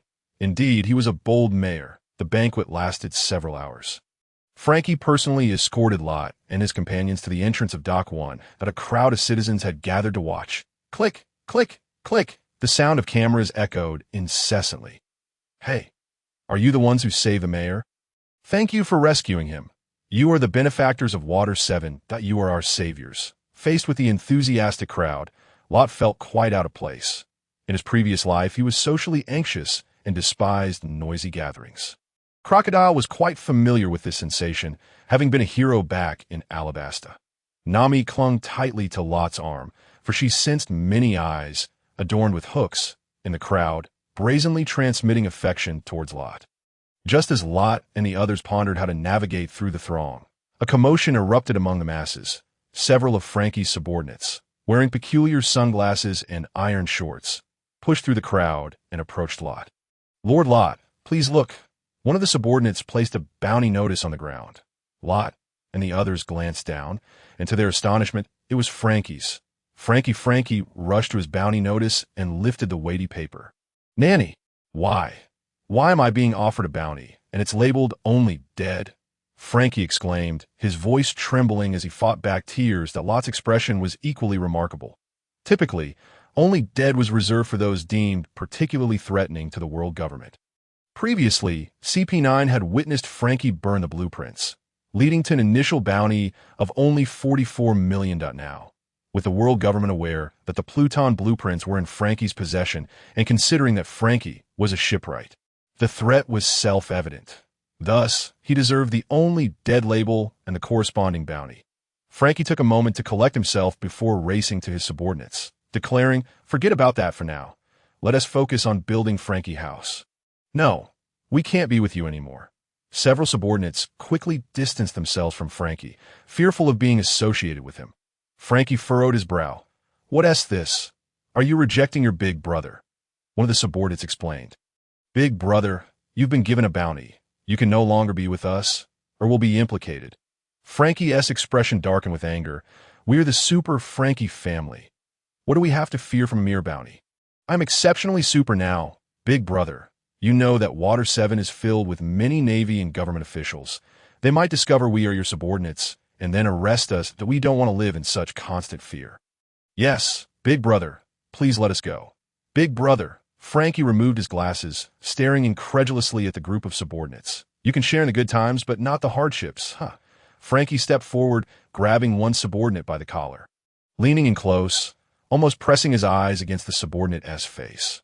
"What did you say? You are members of my Frankie family. As long as I am here, I will not let you be bullied. Do you look down on me?" However, the subordinates did not rally to their brother as usual. Their expressions were ambiguous. One subordinate spoke. "Big brother, your strength is indeed formidable." Yet before Frankie could don a proud expression, the subordinate continued, "That was in the past. Things are different now. You can't even defeat a mere lackey of a spy organization, and our blind confidence in your strength has waned." "Nanny." Frankie's eyes widened even further, pressing his face against the subordinates. In the past, he had been invincible in the eyes of his subordinates. How could they now hold such low expectations of him? Although his performance yesterday had indeed been lacking, he had not faced such disdain previously. The subordinate seemed oblivious to Franky's fury, continuing, "Big brother, it would be best if you left Water 7. Franky was momentarily stunned. Did this mean he was no longer qualified to reside in Water 7? The subordinate nodded without hesitation. Yes, a pirate with a bounty of over 100 million cannot live in such a bustling city as Water 7 without attracting bounty hunters and navy if a battle breaks out. Innocents will be harmed, and the town will suffer. In that case, big brother, you would become the villain of Water 7. Nanny." Franky had not considered this deeply. Another subordinate knelt before Lot. "Lord Lot, please take big brother Franky with you when you set sail." Originally an onlooker, Lot did not expect the conversation to turn to him, looking somewhat helplessly at Franky's subordinates. "Why?" Crocodile sat on the steps, puffing on a cigar, taking a keen interest in Franky's family. Nami pressed closely against Lot. Enel, feeling somewhat bored, took out an apple and began eating it on the ground, given that big brother Franky had been given a bounty and could no longer live in Water 7. He must set sail. Lot, intrigued, looked at the subordinates, replying, why should Franky join my ship?" The subordinate looked up at Lot and explained, "You're the savior of Ace and big brother Franky. We trust you to take care of him. You are one of the 5 emperors with sufficient strength to deal with enemies." Lot smiled.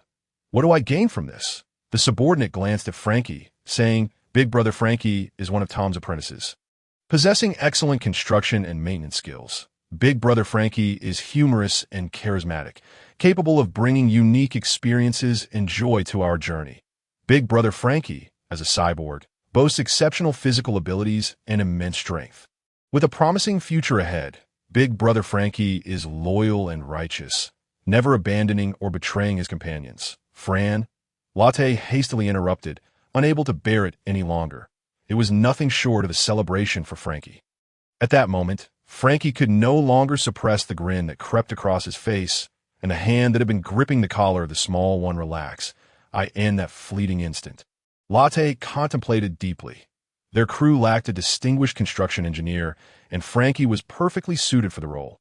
This not only promised to accelerate the construction efforts in the Summer Kingdom, but also heralded significant advancements in mechanical inventions. Thus, he indeed agreed to let Franky join his pirate crew. Nodding, he remarked, "Now that you mention it, I am inclined to allow Franky aboard, though it seems he himself is rather reluctant." The younger members lowered their heads, as a light rain began to fall beneath the gloomy sky, obscuring their expressions. However, as the wielder of the electromagnetic fruit, Latte was acutely aware that these younger crew members were undoubtedly reluctant to part with their older brother, Franky. Yet, for the safety of Franky and the security of Water 7, they resolutely sent their elder brother out to sea. The younger members stood up and bowed to Latte and his companions, assuring, "When the time comes, we will ensure Franky appears aboard your ship." With that, they pushed through the crowd and dashed toward Franky's home. Franky, still basking in the praise from his younger comrades, took a while to realize he had been sold out by them. "Wait, how infuriating!" he exclaimed, chasing after the direction in which the younger crew had departed. Once Franky and his companions had left, the crowd surged around Latte and his group. "Sir Latte, could I trouble you for an autograph? Nami, do you have a boyfriend? I could introduce you. Sir Latte is so handsome. I want to bear your children. Sir Latte, I wish to marry you." As several older women began to crowd around Latte, Nami swiftly embraced him and transformed into a white cloud, floating away. Crocodile observed the two with amusement, apologizing to the flames before dissipating into sand upon the steps. Enel, already disinterested, vanished in a flash of lightning. The following afternoon, by the shores of Water 7. "Oh, he really is on the ship." Latte's Super Heart Network distinctly detected a presence lying on the deck of the Breakthrough. Once Latte and his companions boarded, they found Franky peacefully sprawled on the grass, bubbles wafting from his nose. Enel casually conjured a small bolt of lightning that landed on Franky. Pop! Instantly, the bubble burst, and Franky's body jolted awake. "Oh, what happened? Am I being punished by the heavens?" Franky shot upright, surveying the charred remnants on his body before glancing around. It dawned on him that he was in an unfamiliar place, with Latte and the others standing before him. "Where is this? What do you think it should be?" Latte replied. As Franky focused his gaze, he finally recognized Latte. Is this your ship? The breakthrough. Latte nodded. It seems you are not entirely foolish. Gradually, Franky's mind cleared. Are you all setting sail? Wait, let me down. I want to stay in water 7. Latte did not restrain Franky, allowing him to rush to the ship's edge, only to see a massive package hurtling towards him. Bang! Franky barely dodged in time and fell to the ground. Goodbye, big brother Franky. Take good care of yourself on Sir Latte's ship. When Franky stood up, he saw a group of younger crew members waving farewell from the shore. Unlike before, this time they were not clad in their usual dark, oppressive metal attire, but had donned cool shirts and shorts. The sight of these ruffians dressed so casually felt oddly refreshing. Nanny! Franky pounded the ship's rail in frustration, glaring at his younger crew. Are you still members of the Franky family? Is this how you treat your older brother? Just then, the crowd parted, revealing Ace Bug. Draped in a coat, walking toward the breakthrough, he touched the small mouse in his pocket and inquired, "What is going on? Are you all leaving so soon?" Yet, Franky's younger crew members bowed to Ace Bug, calling out, "Big brother!" Franky was taken aback by this scene. "Hey, what gives? Your older brother is right here," one of the younger crew members replied. Franky-san, our older brother is now Ace Bug. Why? Franky could hardly believe it. Why had yesterday's Franky family members suddenly turned into Ace Bug's crew? Latte stepped aside and addressed Ace Bug. "We'll be taking our leave now. If you need anything, just call us using the snail phone." Ace Bug clenched his fists, nodding in acknowledgement. "All right, I'll take care of Water 7. Latte recalled the heartfelt conversation he had with Ace Bug the previous night, where Ace Bug shared his dream of transforming Water 7 into a ship. Latte had elaborated on his plans and territorial visions, and they had found common ground. Latte patted Franky on the shoulder, saying, "Let it go. Don't dwell on it." Franky turned to Latte, stammering. Latte gazed at Franky earnestly. "Come aboard my ship. Join us as the chief engineer of our summer kingdom." Franky was momentarily stunned, then responded, "Since you put it that way, I suppose I'll reluctantly accept the role. Congratulations, host. Partner search task progress increased by 1. Rewards obtained. Memory alloy 1. Devil fruit side effect removal card 1. Everlasting teabag 1. Red high heels 1. Magic beans 2000. Hearing the mechanical voice resonate in his mind, Latte's gaze sharpened, nearly eliciting an exclamation from him. The devil fruit side effect removal card was precisely what he desired. If he could give this card to Nami, many plans could be expedited. It seemed that Franky was indeed his lucky star. Noticing Latte's peculiar stare, Franky quickly covered his chest and backside, exclaiming, "Hey, what are you trying to do? I'm a pervert, not a mountain." Latte snapped back to reality, feeling a wave of nausea, and kicked Franky. "Bang! I'm a serious man, male, and interested in females. Nami, how do you feel?" In the water, Latte was supporting Nami as she swam. "Latte, I think I'm really not afraid of water anymore," Nami exclaimed excitedly. Hugging Latte, "I can finally swim again." With that, she released Latte and swam off into the distance. Latte had just used the devil fruit side effect removal card on Nami and was now eager to verify the results. Observing the identical effects, Latte felt an immense sense of joy. Turning to a nearby island, he mused, "Let us test the abilities of the cloud fruit on that little island." The island was currently engulfed in swirling sand and lightning. As Crocodile and Enel engaged in a sparring match, the breakthrough, docked along the shore, resonated with the sounds of clanging metal as Franky, having obtained the memory alloy, began modifying his own body. Nami swam for considerable time before finally emerging from the water. Still clad in her bikini, she rushed to Latte and planted a firm kiss on his cheek. "Latte, thank you for letting me rediscover the joy of swimming." Gazing at Nami's alluring figure, Latte felt his heart race. He quickly diverted his gaze and stated, "Nami, we need to conduct an experiment next." Nami nodded, eyeing the island, now transformed into a tempest of sand and lightning. Crocodile and Enel had finished their match and returned to the breakthrough. Nami transformed into a white cloud, hovering above the island. Latte also flew up, looking at Nami and saying, "Let us begin." Nami nodded in agreement on the breakthrough. Crocodile stood at the ship's rail, observing the two above. "Has it begun?" Enel consumed a mystical bean, and at that moment he no longer bore the appearance of a battered visage. Instead, A serious expression adorned his face as he regarded the scene before him. Latte summoned electromagnetic power to detach the small island, gently elevating it. Immediately, Nami crafted a vast expanse of cloud beneath the island, securely stabilizing it. Latte inquired, "Is that all right, Nami? I am about to release it." Upon receiving Nami's affirmative response, Latte relinquished his electromagnetic force. Thus, the island rested steadily atop the cloud, with Nami deftly maneuvering it across the sea's surface, reminiscent of a hovercraft. Thanks to the cloud fruit. Devoid of side effects, even with half of the island submerged, it remained intact. Crocodile exhaled a deep plume of smoke, exclaiming, "It's a success!" Enel, equally incredulous, remarked, "It truly worked."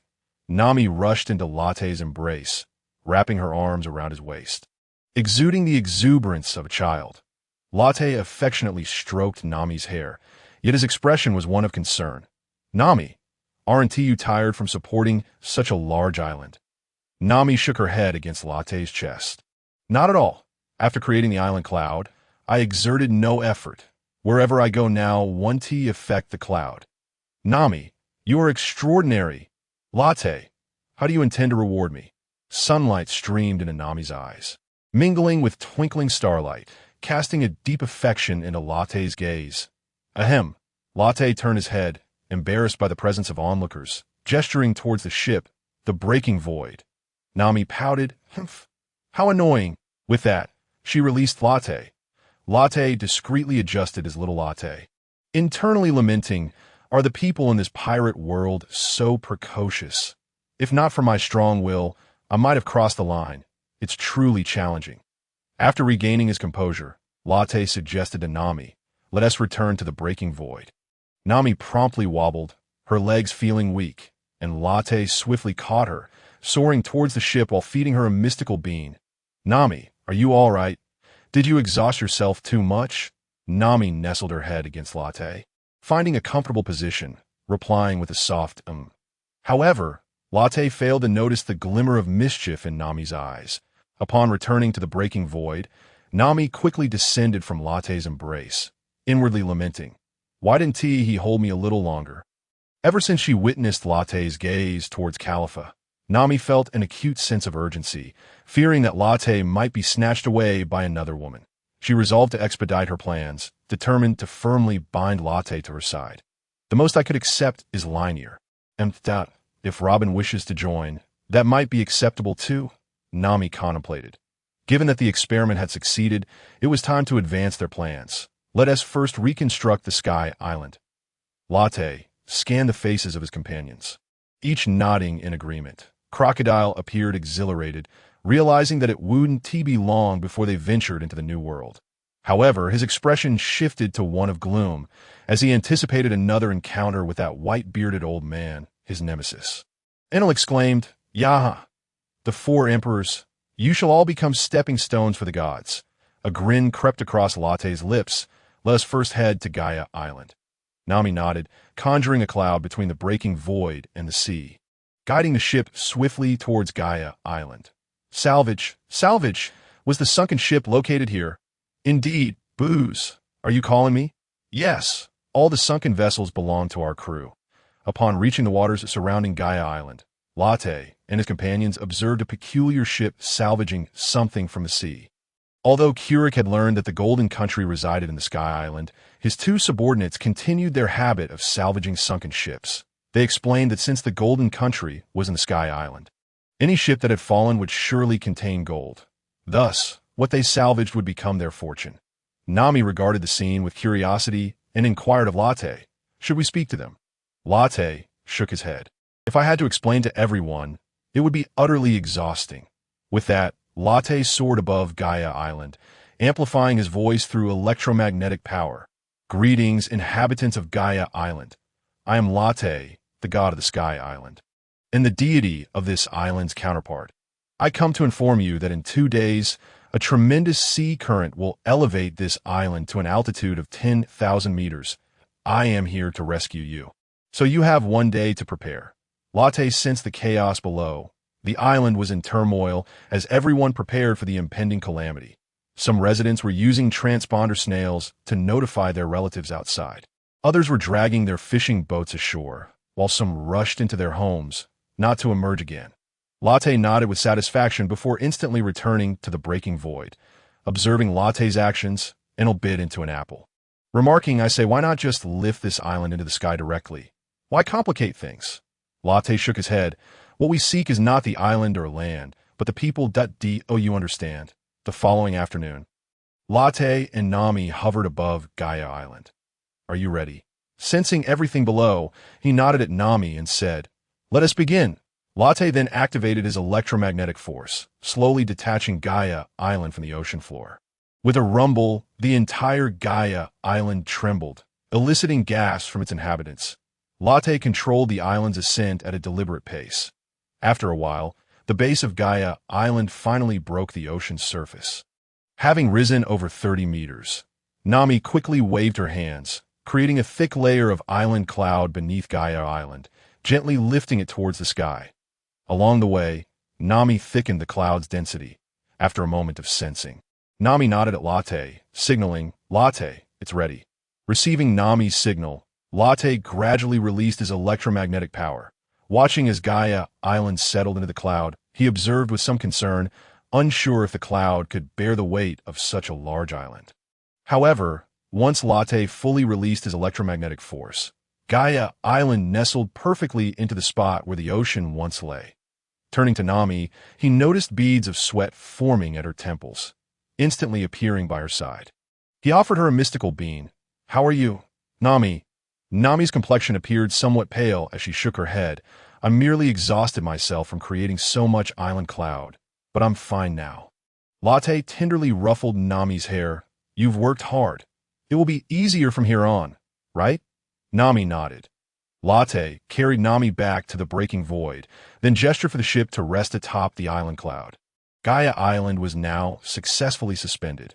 Only a small amount of force was needed to transport it beside the Sky Island.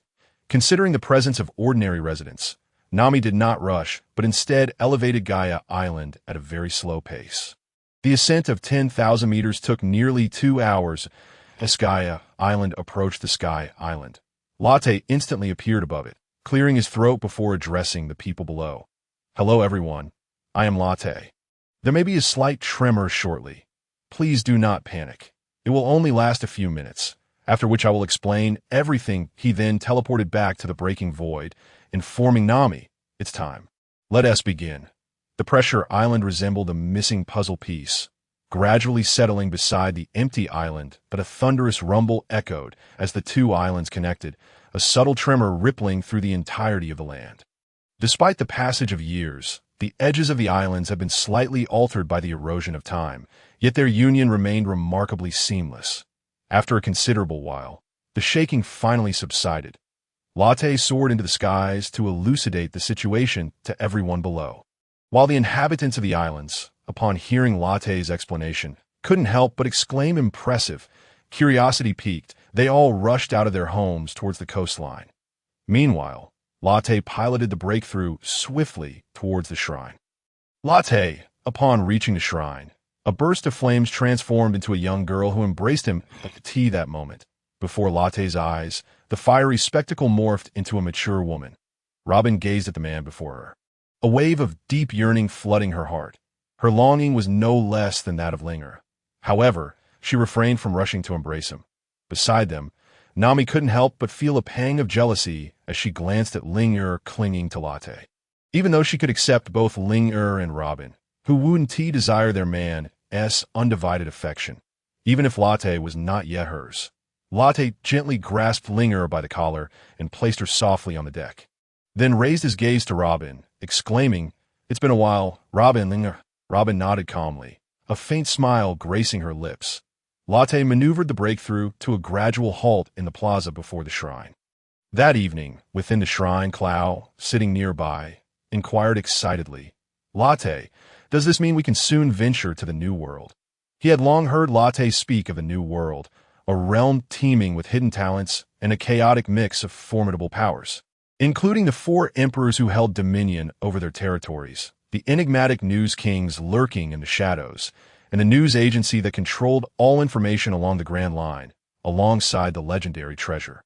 One piece, he sensed that only in that world could the current strength of Latte's pirate crew truly unfold. Upon hearing this, the others looked at Latte with hopeful anticipation. Latte nodded affirmatively, revealing, indeed, our plans can be expedited. The confirmation brought joy to everyone's faces. Zoro tightened his grip on his sword, murmuring, "The great swordsman Mihawk, I wonder how vast the gap in our strength is now." Robin's expression also flickered with rare emotion. Ganfuer and the chieftain, however, were oblivious to the excitement of Zoro and the others, only aware that the construction of Sky Island needed to accelerate. Latte continued, "The island we just brought up was originally part of the same landmass as Sky Island. I believe I mentioned this before." The others nodded in agreement. "Chieftain, take Weepa to Gaia Island. You know what needs to be done." The chieftain and Weepa nodded in unison. "Understood, God," observing Weepa's eager demeanor. Latte felt a twinge of concern, fearing this hot-headed individual might clash with the inhabitants above. He could only remind him, "Weepa, you must heed the chieftain's guidance. We are not going to battle. Gaia Island is also considered your ancestral land." Next, he turned to Ganfuer, stating, "Ganfuer, you will temporarily assume the chieftain's previous duties until Gaia Island stabilizes, after which we shall deliberate further." Ganfuer nodded in acknowledgement. Seemingly recalling something, Latte pointed to Frankie in the corner. "This is our new companion, who will also serve as chief engineering designer for the future of Summer Country. Though he may be eccentric, he is an exceptionally skilled shipwright and inventor." Upon hearing Latte's introduction, the others turned their attention to Frankie, revealing expressions of bewilderment, for he was clad in nothing but a pair of shorts. Far more eccentric than Enel. Frankie leapt up, performing a peculiar dance. "Baka, don't flatter me too much, super." Klaus scrutinized him, remarking, "Does praising his skills make him shy?" Frankie jumped onto the table, extending his right index finger before Klaus. "No, my skills are indeed the most super, but please refrain from calling me eccentric or I'll get shy." The group exchanged glances of exasperation, inwardly lamenting, "He truly is eccentric." Latte clapped his hands. "All right, everyone, let us get back to work. Once we fully integrate Sky Island, we shall set our sights on the new world." The night was cool and tranquil, the gentle breeze rustling the leaves, occasionally interrupted by the calls of the Nan-Nan-Jian birds. Latte, however, did not rest. He hovered above the juncture of Sky Island and Gaia Island, observing the stark contrast in landscapes, the former resembling an ancient, untouched land, while the latter thrived in vibrancy. Sensing the atmosphere, he perceived a gathering of residents at the border, engaged in animated discussions over the astonishing sight before them. "God, it's a god." One of the Sandia people pointed excitedly at Latte above. The others followed suit, looking up at him with expressions brimming with admiration. This young man had ended their centuries-long conflict, establishing a nation devoid of strife. With a hint of awkwardness, Latte descended gracefully. Scratching his nose, "Hello there." The residents of Sky Island instinctively knelt, but Latte waved his hands, urging them to rise. In Summer Country, there is no need for such reverence. The residents of Gaia Island regarded the young man with curiosity, recognizing him as the one who had announced plans to relocate Gaia Island into the skies. Latte then addressed the Gaia Island residents, introducing himself. "Allow me to present myself. I am the god of Sky Island and the king of Summer Country. You, too, will become my subjects. That I understand that you are concerned about your national allegiance and who reigns, but what you truly need is a safe and prosperous living environment. Time will prove everything." Back when he was still in Shanghai, he had subtly used his electromagnetic powers to influence the populace of Gaia Island, facilitating their elevation to a height of 10,000 meters. He understood this was not a sustainable strategy. Yet he believed that as ideals spread, the residents of Gaia Island would genuinely come to embrace Summer Country. Waving his hand to the crowd, Latte concluded, "All right, everyone, it's time to head back and rest." With that, he vanished from sight. That truly the god of Sky Island. So handsome. Of course, my dream is to marry a god. You? Forget it. Just look at your face. The murmurs behind him did not escape Latte's notice. He shook his head, quickening his pace to the precipice of the White Sea. where the clouds met the horizon, the high-ranking officials of Sky Island and Gaia Island gathered to bid farewell to Latte and his crew. Standing at the bow of the ship, Latte proclaimed, "Once we depart, the affairs of Summer Country will be in your capable hands. After we establish a foothold in the New World, we shall transport Sky Island there. Thank you for your hard work during this time." Ganfuer, Weepa, and the others nodded in agreement. Half a month had passed since Gaia Island was brought up to Sky Island, and during this time, the construction of Summer Country had entered a steady rhythm. Following the residents' exposure to the promotions and introductions from Sky Island, the people of Gaia Island had seamlessly integrated into this new family. Coupled with Latte's speeches, his admirers were now scattered across the island, allowing Latte to confidently depart with Clow and the rest. He believed it would not be long before Gaia Island was transported to the New World. Waving at the crowd, Latte announced, "We shall take our leave now." Nami then guided the clouds to gently lower the breakthrough. The inhabitants of Sky Island waved farewell to their god until the ship vanished from sight, at which point they turned to head back. Observing the excited expressions on Clow and the others, Latte recognized their restless spirits. After all, as pirates, their true stage was the sea. The breakthrough moved swiftly, and soon the silhouette of an island began to emerge on the horizon. "Latte, we are almost at Water 7. Nami announced their arrival. This the Water City. Gazing at the magnificent Water City before her, Linger felt a rush of excitement as she caught the scent of shopping in the air. With a slight twitch of her nose, the humid atmosphere made her feel as though staying a moment longer would soften her skin several degrees. Meanwhile, Kuro and the others were in a state of awe, for Water City was undoubtedly the most grandiose metropolis they had ever encountered. They had also learned from Latte that this city, much like Alabasta, was one of the territories of the Latte pirates. The ship, the Voidbreaker, was gently docked by Nami at the harbor. Without waiting to drop anchor, Linger immediately linked arms with Nami and Robin. Leaping off the vessel, their movements and expressions reminiscent of those who had not strolled through the streets in years. Observing the departing figures of the three women, Latte couldn't help but smirk. It seemed women were universally the same, whether in his past life or the present. When it came to shopping, they appeared utterly irresistible. Fortunately, in this world, women did not require men to carry their bags. Just as Latte felt relieved, a wisp of white cloud appeared before him, tugging at his hand towards the three ladies at the tea that moment. Zoro also disembarked after dropping anchor. "Hey, Zoro, where are you going?" Kuro called out. Zoro slowly turned, replying, "I'm off to buy some sake. What's it to you?" Kuro quickly teleported beside Zoro, insisting, "Let's go together." Zoro glanced at the man with slicked back hair and subtly shifted his stance to the side, saying, "What? I don't want to hold your hand." Kuro was left speechless, utterly exasperated. If it weren't for Latte's stern warning to keep an eye on this directionally challenged fool, would he have wanted to be with him? Zoro's face flushed, and he fell silent. Latte had only just stepped on the street when two figures rushed towards the four, shouting, "Lord Latte!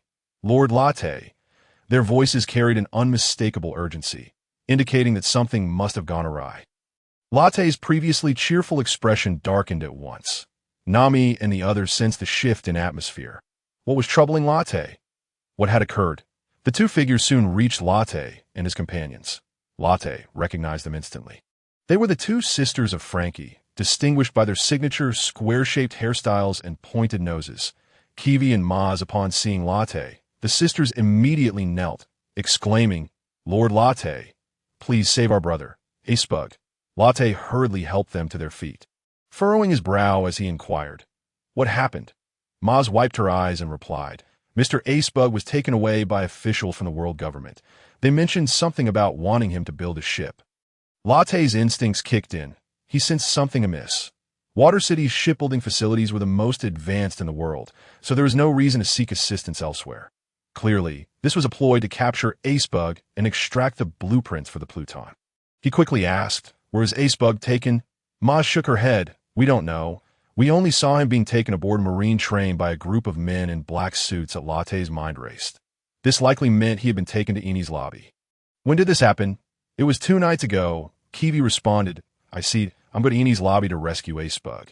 Upon hearing Latte's intent, Maz and Kiwi clung to Latte's clothing, pleading, "Lord Latte, please take us with you." Latte shook his head firmly. "No, that place is not a sightseeing destination. It is where the world government judges criminals." Kiwi countered, "We're not afraid." Latte understood the sisters' resolve but reiterated, going there could lead to conflict with the world government's agents. "You are too weak and would only hinder us." But Maz attempted to protest, only to be interrupted by Latte. "Enough. A mere Enies lobby cannot stop us. You two should return and prepare for the banquet. We will bring your brother back within a day." Faced with Latte's unyielding gaze, the sisters could only nod obediently. Latte then teleported back to Nami and the others. "What happened? Is there something wrong?" Linger rushed to Latte's side. "Acebug has been captured and taken to Enies lobby. We need to gather everyone and return to the Void Breaker." On board the Void Breaker, Frankie, who had been idly grooming himself while guarding the ship, dashed to Latte upon hearing the news of Acebug's capture. "What? Did you say Acebug was captured?" Zoro and the others looked equally concerned. They had never met Acebug, but Latte had informed them that he was the mayor of Water City. Latte nodded, "Yes, but I don't believe there's much to worry about. If we hurry, we can catch up." Frankie grasped Latte's shoulders, urgency in his voice. "Then what are we waiting for? Let's go." "Frankie, you remember the direction to Enies lobby, right?" Latte asked, realizing he and T obtained a permanent pointer to Enies lobby. Given its nature, it was unlikely such a pointer existed. However, he knew that the marine train had been constructed by Tom's workshop. As one of the builders, Frankie should know the location of Enies lobby. Frankie nodded emphatically. "Of course I do." Latte patted his shoulder. "Then you guide us from the bow, and Nami will control the Void Breaker." Frankie pointed in a direction, declaring, "This way." Nami swiftly lifted the ship with clouds, propelling it toward Frankie's indicated path. Flying was indeed faster than sailing over the sea. In just a few hours, the Void Breaker reached the skies above Enies lobby. This must be Enies lobby, true to its reputation as the Island of Justice. Even as darkness enveloped other places, Enies lobby shone like a luminous gem beneath the golden sunset. Yet, the group had no time to admire the beauty of the island. Latte activated the Super Heart Network to sense everything on the island. What is happening? Why are there so many agents surrounding the entrance to Enies lobby, all armed to the teeth? Who are they guarding against? Latte was puzzled by the intentions of these government agents. He shook his head, deciding not to dwell on it further, assuming it was merely standard security. That moment, Nami maneuvered the Void Breaker for a rapid descent, landing it squarely in the second plaza. Soon as the ship stabilized, a throng of agents surrounded them, their weapons aimed at Latte and his crew. What is going on? Kuro sensed something was amiss. It appeared these agents were waiting for them. Latte, still puzzled, suddenly grasped the situation's gravity. It was a trap. Linger and the others looked confused. What trap? Just then, an agent reported via a den mushy. Reporting to the chief, Latte's group did not enter through the main gate, but went directly to the second plaza, requesting backup. Latte chose not to intervene in the report, instead waving his hand. "Friends, it seems we have fallen into the world government snare. Their aim in capturing Acebug was likely to lure us here to rescue him." Enera chuckled. "Ha. What are we afraid of? No matter how they come, we shall obliterate them with thunder." Latte scanned the faces of his companions. Noting their expressions of excitement rather than fear or concern, he nodded. "Very well. Let this battle be the one that establishes the reputation of the Latte Pirates." With that, he leaped off the Void Breaker, followed closely by the others. Nami, to prevent the Void Breaker from being affected, guided it to a height of 4,000 meters. Eneru surveyed the surroundings, lifting his chin with an air of superiority. "Ha! Come forth. I'm the god of thunder." At this moment, Crocodile adjusted his glasses in his characteristic manner and stretched his shoulders, as if his body was on the verge of rusting from inactivity. Zoro tightened his grip on the hilt of his sword, eager to finally test his new technique. Crocodile raised his venomous scorpion hook, remaining silent, yet his eyes radiated a palpable battle intent. Robin chuckled softly. Having encountered such scenes numerous times before, often relying on her Hana Nomi to escape peril, she glanced at Luffy, then surveyed her comrades. Her eyes filled with happiness. She had someone she loved. True companions, and a desire to contribute meaningfully to the Straw Hat Pirates. Nami and Linear stood quietly beside Luffy, like two stars illuminating the moon. Only Frankie resembled a hound on the brink of losing control. Almost bolting had Crocodile not restrained him. "Crocodile, don't hold me back. Ace Spade's fate is uncertain. I must hurry to save him," Frankie exclaimed. Crocodile shook his head. "It's futile. You don't even know Ace Spade's precise location. Rushing there would be akin to searching for a needle in a haystack." But Frankie understood that running about aimlessly would not only fail to rescue Ace Spade, but also risk scattering their forces. Luffy raised his hand and pulled the phone bug from the agent's grasp, which was still engaged in a conversation, and asked, "Were you specifically waiting to ambush us?" The phone bug paused momentarily before morphing into a sinister expression. "You must be Luffy, right? Ah, hot, hot, hot. Who put scalding water next to me?" A series of clattering sounds followed. After a while, the voice returned. "Of course, this is a direct order from the Five Elders.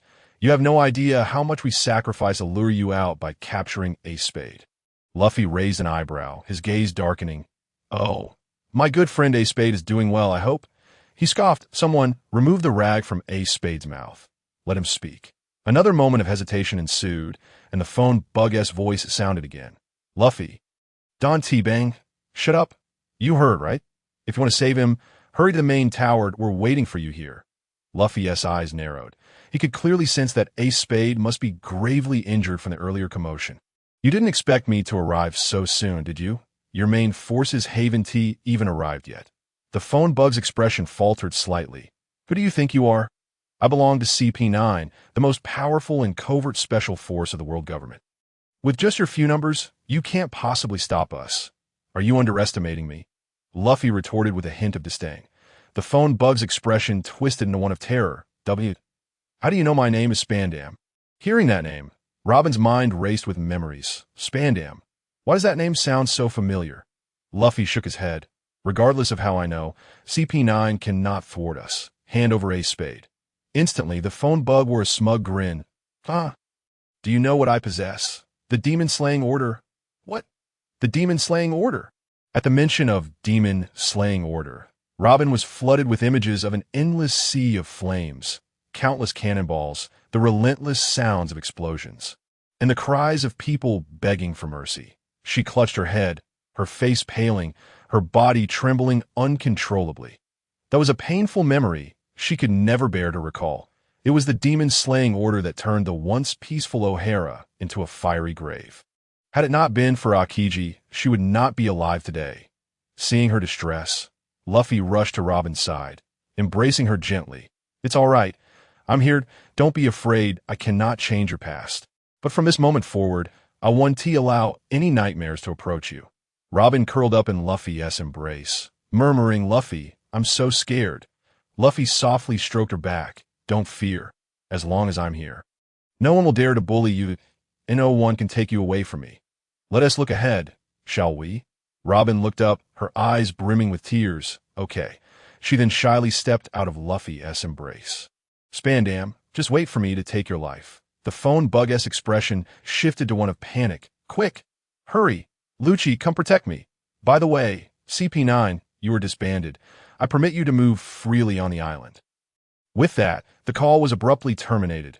Luffy declared, "All right, comrades, it begins. This is our first collective action as a united front." Crocodile and the others cracked their knuckles, eager to spring into action. "Frankie, Robin, come with me to find Ace Spade." With that, he cradled Robin in his right arm and took Frankie by the left, vanishing from sight. Nami stomped her foot, watching the spot where Luffy had disappeared. "Humph." Crocodile then spoke. "Many powerful foes are approaching from the main gate. They must be reinforcements. Our task is to intercept them and prevent them from disturbing Luffy." With that, he transformed into a bird and soared in the crowd. Crocodile and the others rushed forward as well, plunging the scene into chaos. "Wow. Are you part of Luffy's crew? You're incredibly strong," Enel exclaimed as he looked up at the figure standing atop a rooftop. "Oh, what kind of creature are you?" "You look rather strange," he said, addressing one of the CP9 members, the Falcon. The Falcon, brimming with pride, replied, "Me. I'm the most tight-lipped member of CP9. Enel instantly transformed into lightning and teleported beside the Falcon. unleashing a 20 million volt discharge. The Falcon nimbly dodged, yet his eyes were filled with dread. "You're a devil fruit user, aren't you? A Logia thunder fruit." Seeing his attack evaded, Enel's eyes reflected surprise. But he did not respond to the Falcon, instead reappearing above him, right foot crackling with electricity as it descended upon the Falcon's head. Bang! The Falcon crashed into the ground, motionless. "Yahaha! I thought you were formidable." "But you're just a paper tiger," Enel remarked, shaking his head as he surged into the fray.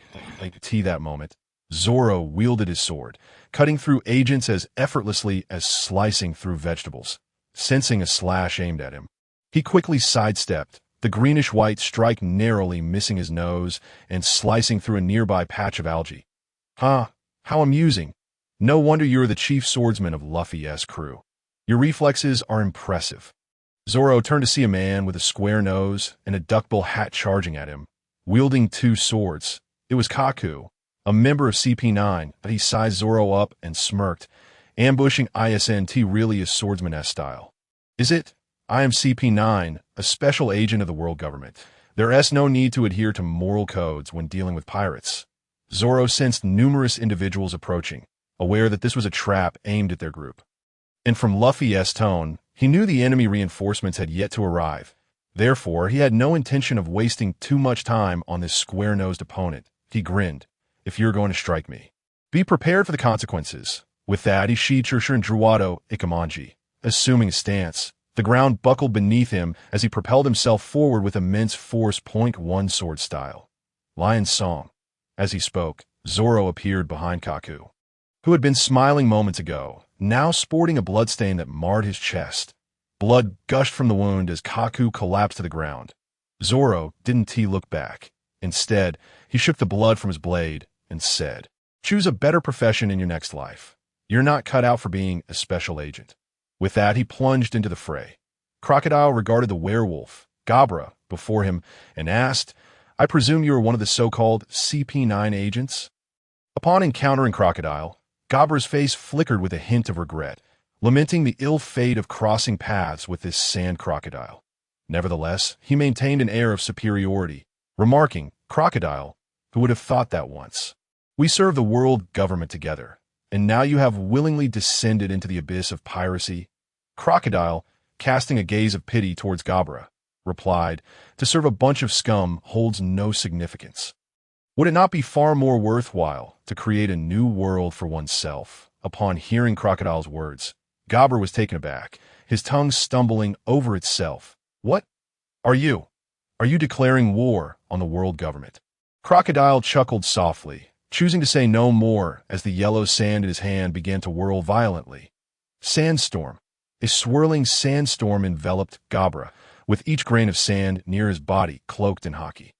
Like a multitude of razor-sharp blades, they carved deep gashes into Gabra's flesh. Sandstorm funeral. With a firm grip of his right hand, the sandstorm abruptly shrank, causing blood to spurt forth from the crevices of the sand. Meanwhile, Nami gazed at the charred remains of Caliph on the ground, murmuring, "It is neither your figure that I envy, nor am I jealous of Latte's gaze upon you. If not for our opposing positions, I believe we could have been friends out on another front." Wei Chi, now resembling burnt meat, lay before Ling As for Bruno, he was removed from CP9 after being severely injured by Crocodile last time. Henceforth, all CP9 members, save for Lucci and Spandam, were swiftly eliminated. Latte, accompanied by Robin, emerged onto the platform of the Judicial Tower. In his perception, 3 distinct electromagnetic waves were racing towards the Justice Gate behind them. "Found them!" Frankie exclaimed, rushing over to Isidis Bagu. "Then what are we waiting for? Let's hurry." Latte nodded, leading the two onto the bridge of hesitation. Frankie scanned the surroundings but could not find Isbagu. "Where is Isbagu? Why isn't he here?" Latte gestured for him to be quiet, assuring him that they would soon appear. Moments later, the sound of footsteps echoed at the door. Frankie dashed towards the entrance, shouting, "Isbagu, I'm here to rescue you." Before he reached the door, Spandam appeared first, sword in hand, followed closely by Lucci, who was carrying the bound Isbagu, gagged with a filthy cloth. Seeing Isbagu restrained and muffled, Frankie was incensed. "Powerful right fist. Bang! Lucci staggered back several steps. Cough, cough. Lucci casually tossed Espago aside and glared at the muscular figure gleaming with metallic sheen before him, asking, "Who are you?" Frankie, having intercepted Espago's fall, gently set him down. "Espago, please don't die on me." Espago, gazing at Frankie with wide eyes, took a moment to recognize him. Frankie nodded at Espago before turning to Lucci, now transformed into a leopard. "Don't you recognize me? It seems my enhancements are rather super." Lucci finally spoke. "You are Frankie? Impossible. You can't be this strong. And what happened to your body?" Frankie pulled a comb from his pocket, tidying his hair. "This is my new body, crafted from all memory alloy, with hockey embedded in my fists." Lucci's expression shifted like a magic trick, alternating between disbelief and realization, finally understanding why Frankie's earlier punch had nearly left him feeling drained. "I don't care what all memory alloy or hockey you have. Since you're here, I'll take the design of the Underworld King." With that, he executed a shave, appearing before Frankie. Finger gun. His leopard claws pierced Frankie's chest, yet the anticipated scene of bloodshed did not unfold. Retracting his arm, Lucci was astounded to see the gaping wound he had inflicted rapidly healing. Lucci's leopard eyes widened in disbelief at the sight before him. However, Frankie propelled himself upward with jets beneath his feet and delivered a punch to Lucci. Lucci, taken aback by Frankie's speed, hastily raised his fist in defense. Bang! The two fists collided, with Frankie remaining stationary while Lucci was forced several steps back. He could hardly believe it, exclaiming, "Impossible! How could you become so powerful?" "I remember your punches being feeble." Frankie flashed a grin. "You have no idea what I am capable of." With that, he swung another punch at Lucci's face. Bang, bang, bang. In an instant, their figures vanished, leaving only the resounding echoes of their fists colliding in the air. As if neither could gain the upper hand, Latte materialized beside Espago, slicing the ropes, binding him, and removing the cloth gag from his mouth. He stuffed a magical bean into Espago's mouth. Just as Espago swallowed, he urgently urged, "Latte, you must leave. This is a trap set by the world government. They intend to unleash the demon-slaying order, and the admirals are rumored to be coming."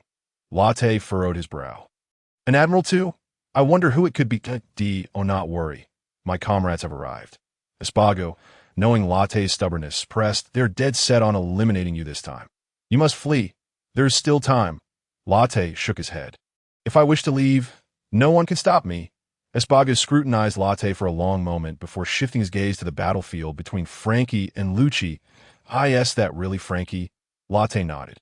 "Indeed, that is his new body, infused with all memory alloy, essentially rendering him immortal. Let us go. He should be fine handling Lucci. We must investigate the true instigator behind this plot." Espago glanced at the skirmish. Still troubled, "Is Frankie truly all right?" Latte patted his shoulder. "Rest assured, he is quite formidable now. And if any issues arise, you have me to rely on." As Latte led Espago to Spandam, they found him bound by Robin, with his mouth gagged and neck constricted. Latte approached Robin, saying, "Robin, I trust you recognize who this is?" Robin nodded, haunted by memories of Spandane initiating the demon-slaying order that obliterated O'Hara. Yet, she dared not dwell on it. As the faces of her friends and fellow villagers perished and the inferno lingered like a nightmarish specter, Spandam, the son of Spandane, had inherited his father's detestable legacy. Latte, fully aware of Robin's animosity towards this family, saw an opportunity before him that, if Spandam were to be released today, this coward might escape capture in the future. He addressed Robin. "I know everything.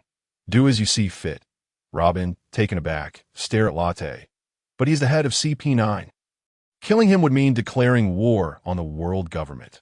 Latte glanced at the towering justice gate behind them, sighing, "Our true enemy has always been the world government, has it not?" After a moment of contemplation, Robin acquiesced with a nod. Sensing Robin's impending decision, Spandam writhed in panic, fear evident in his eyes. Had his mouth not been covered, he would have unleashed every plea for mercy he could muster. Yet when Robin looked at him, her eyes were filled with lethal intent. She shook her head. Claw. Crack. Gazing at Spandam, whose neck was now misaligned on the ground, Robin exhaled deeply. Meanwhile, Espago stood stunned into silence. This was the head of a world government special agent organization. And just like that, he was slain. All right, let us go. Just as Latte prepared to depart with Robin and Esbagu from the Bridge of Hesitation, a voice called out, "Latte, you've gotten yourself into trouble again." Latte slowly turned around and beheld a figure characterized by its unmistakable lewdness. "Oh, dear me, Admiral Kizaru, what brings you to Judicial Island? Here for a vacation, perhaps?" Kizaru shrugged nonchalantly.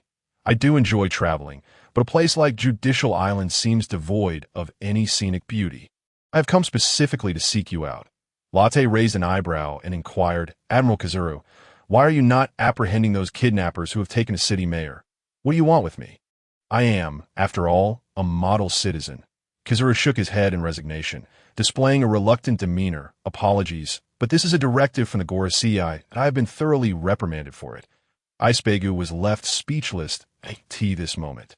Robin, too, stood in shock. Is this truly an admiral of the Navy? Someone of the same caliber as Akiji? The pinnacle of the Marine headquarters might, recalling Akiji's nearly despair-inducing prowess. Robin couldn't help but grip Latte's hand tightly. Her face etched with concern. Latte gently patted the back of Robin's hand, wearing a relaxed expression. "Fear not. With my strength, no one can harm me." Kizaru, having noticed Robin, deduced from their interaction that they were either lovers or comrades. Regardless, either scenario posed a grave threat to the world government. Could it be that you are the notorious devil child? Nico Robin. Have you joined forces with Latte? Faced with Kizaru's imposing aura, Robin dared not meet his gaze. Latte softly reassured her, "Do not be afraid. I am here." Robin nodded, gradually lifting her head to face Kizaru, declaring, "Indeed, I'm the devil child Robin, as you have referred to me." Kizaru then shifted his gaze back to Latte. "Latte, you must be aware of who Robin is, yes? If you hand her over to me, I could quietly let you go." Latte, fully aware of Kizaru's intentions, chuckled heartily. "Ah, Admiral Kizaru, of course I know who Robin is." With that, Latte cast a tender glance at Robin and continued, "Robin is simply Robin. Regardless of her past affiliations, her knowledge of ancient scripts, she is now merely my companion. Furthermore, you should not entertain thoughts of targeting my partner."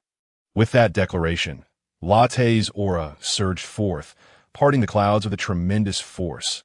Feeling the overwhelming intensity of his presence, Kizaru was taken aback. He has grown even stronger since our last encounter. "What shall I do now? Akiji and the others should be arriving soon. I can leave Latte to them." Observing Kizaru's fluctuating expression, Latte smiled and remarked, "By the way, do you truly believe you can hold me back?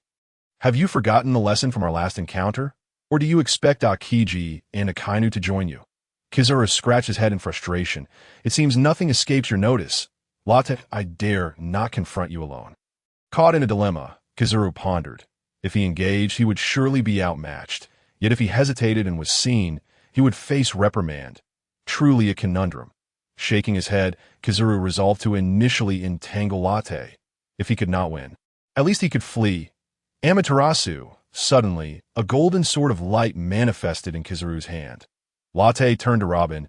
"Icebegu is in your care for now." With that, he propelled Robin and Icebegu onto the airship. The breakthrough. Kizaru furrowed his brow at Latte's actions, but chose not to intervene. Latte clapped his hands and looked at Kizaru. "Come, let me demonstrate just how much stronger I have become." With that, he vanished, delivering a powerful punch towards Kizaru. Kizaru sidestepped, swiftly retaliating with a slash aimed at Latte. Clang. The light sword struck Latte's shoulder, producing a metallic clash, yet his clothing remained unscathed. Kizaru's eyes widened behind his sunglasses. Such formidable physique. He rivals Charlotte Linlin. Latte turned, intrigued. "What is it, Admiral Kizaru? Have I grown stronger?" Kizaru replied, "Do not jest. You hardly resemble a mere teenager. Surely, you have not metamorphosed into an ancient monster." He recalled the most formidable warriors, all of whom reached their peak in middle age. Yet here stood a youth, scarcely 18, already among the world's elite. How formidable might he become in the future? The world government faced a genuine threat with such an adversary. Latte rolled his shoulders. "If you wish to engage, then let us play." Initially, Latte's sole purpose for arriving at Judicial Island was to rescue Icebegu. With both Icebegu and Robin now safe, he felt unburdened and ready for action. Knowing this was a trap laid specifically for him, and with Akiji and Akainu likely on their way, he was eager to test his limits. Resolute, Latte enveloped his fists in both armament haki and conqueror's haki. Appearing beside Kizaru in an instant, he unleashed a punch aimed at Kizaru's temple. Kizaru tilted his head aside, yet the sound of bang echoed as he was sent flying several meters, crashing onto the end of the bridge. Stumbling a few steps, he regained his footing and coughed up blood. Looking up at Latte, Kizaru was astounded. He had evaded the punch, yet somehow still been propelled away. Was it the combination of armament haki with conqueror's haki? Such a young man mastering such terrifying haki. Latte, satisfied, raised his fist. However, he had no intention of allowing Kizaru a moment's respite. He was acutely aware that once Akiji and Akainu arrived, even he might struggle to escape. Thus, he sought to neutralize this troublesome light fruit user before the situation escalated. He vanished above Kizaru, preparing to stomp down. Anticipating this, Kizaru swiftly moved aside, evading by several meters. Boom! The moment Latte's foot touched the bridge, it began to collapse, dust swirling into the air. Kizaru, floating nearby, wiped the sweat from his brow. Latte, you certainly show no respect for your elders. Latte remained silent, extending his hand skyward, gathering countless electric charges that ultimately morphed into a dragon of lightning. The electromagnetic force, the thunder dragon descends. The dragon materialized before Kizaru with blinding speed, its powerful electromagnetic field disrupting Kizaru's abilities, nearly immobilizing him. He hastily enveloped himself in haki, but was too late. The thunder dragon surged through him, leaving him tingling and emitting a faint burnt aroma. Latte instantly appeared before Kizaru, yet Kizaru transformed into photons and dissipated. He quickly turned to see a mass of photons coalescing on the bridge. Cough, cough, cough. The photons reformed into Kizaru's figure, now somewhat disheveled. Latte reappeared in front of him, raising his hand to strike Kizaru's head when he suddenly redirected his fist, slamming it into the empty space to his left. Bang! A flash of crimson light illuminated Latte's face. Oh dear, as the red dog finally arrived. Drops of magma rained down onto the bridge, sizzling upon contact. Latte regarded the enraged figure before him and remarked, I did not expect an admiral to resort to ambush tactics. The newcomer was none other than Admiral Sakazuki. Codename, his right hand transformed into magma, dripping molten drops that scorched the ground. He glared at the young man before him, a subtle smirk playing on his lips. There is no such thing as ambush. Any means to eliminate you is a victory for justice. Latte had never been fond of Akainu, who incessantly preached absolute justice, a phrase that masked his willingness to employ any means, even sacrificing comrades, to achieve his twisted sense of justice. Yet one could not deny Akainu's formidable strength, making him the mightiest admiral. Whether driven by past grievances or present convictions, Latte had ample reason to confront him. The red dog, is it a user of the magma fruit? Oh, you wish to dance with me? The nose of Akainu was twisted with fury, his every utterance echoing the words red dog, laced with an unmistakable anger. You little brat, today marks your demise. I hereby declare the end of your voyage upon the seas. With that, he swung his magma-infused fist towards Latte. The molten heat surged like a tempest, bearing down on Latte's face. But just as it was about to make contact, Latte's figure vanished from sight. He reappeared to Akainu's left, his legs ensnared with a potent mix of Conqueror's haki and armament haki, black and red lightning swirling around him, as he delivered a kick at near-light speed to Akainu's ribs. Even though Akainu possessed the finest observation haki, he sensed the impending strike too late. Latte's speed was simply beyond his comprehension. With a resounding bang, Akainu was sent hurtling away, molten droplets cascading from him, evaporating in a mist upon contact with the SE. As he plummeted toward the water, Akainu managed to stabilize himself mid-air, executing a few agile steps to return to the bridge of hesitation. Cough, cough, cough. Akainu clutched his chest, coughing violently, his face paling as he realized at least 5 of his ribs were shattered. He glared at Latte with burning rage, thinking, you wretched little brat. Initially, upon witnessing Latte's youth, he had dismissed the praises sung about him as exaggerated. Yet now, he had no choice but to regard this young man, whom he had previously underestimated, with newfound respect. He had distinctly felt the overwhelming haki emanating from Latte's foot, a presence that rivaled that of Garp and Sengoku. It dawned on him that the words of Kizuru had not been unfounded. If he continued to belittle Latte, he could find himself facing defeat in an instant. Latte pouted slightly, lamenting the missed opportunity. Despite the hasty nature of his kick, it had been a formidable blow. Any ordinary vice Admiral struck by would likely meet their end, yet he found it unsurprising that he failed to send Akainu into the sea. After all, this was a man who could emerge from the depths of despair after being pummeled by Whitebeard to pursue the protagonist. Latte clenched his hand in the air, commanding electromagnetic blade. Instantly, a 1.4-meter-long blade, shimmering with blue light, materialized in his grasp. Its design was exquisite, resembling the iconic Tang sword from his previous life. Unlike the previous incarnation of the electromagnetic blade, which merely flickered with arcs of electricity, this one was forged from high-energy electromagnetic forces, taking the form of a razor-sharp blade capable of vaporizing anything it touched. With the electromagnetic blade in hand, Latte vanished, reappearing before Akainu, and swung the blade toward his neck. The air around the blade warped under the intensity of the strike, closing in on Akainu's throat in the blink of an eye. The speed of the attack was so overwhelming that Akainu could not even elementalize in time. He could only tilt backward in a desperate attempt to evade. The blade grazed the tip of his nose, and he could almost hear the sizzling sound as the electromagnetic blade passed by. Akainu realized that the intense heat from the blade had singed the tip of his nose. Quickly, he stepped back, fear etched on his face as he regarded Latte, had he not dodged in time. The consequences could have been dire. Latte flicked the electromagnetic blade, quipping, "It's a fine sword, but I'm no swordsman. I prefer the satisfaction of a good punch." If the system were to reward him with the title of swordsman one day, he wouldn't mind wielding it, but for now, he reluctantly retracted the blade. Akainu's eyes widened in fury, his gaze piercing as if he intended to devour Latte whole. "You wretched pirate, I shall have your remains scattered to the winds." Canine bite of the Crimson Lotus. With that, Akainu transformed his magma arm into a fearsome hound, racing through the air and swiftly appearing before Latte as the magma beast opened its gaping maw. Ready to crush Latte's skull, Latte retaliated with a punch. The impact resonated with a thunderous boom, magma exploding outward, creating a powerful shockwave that sent towering waves crashing against the shore.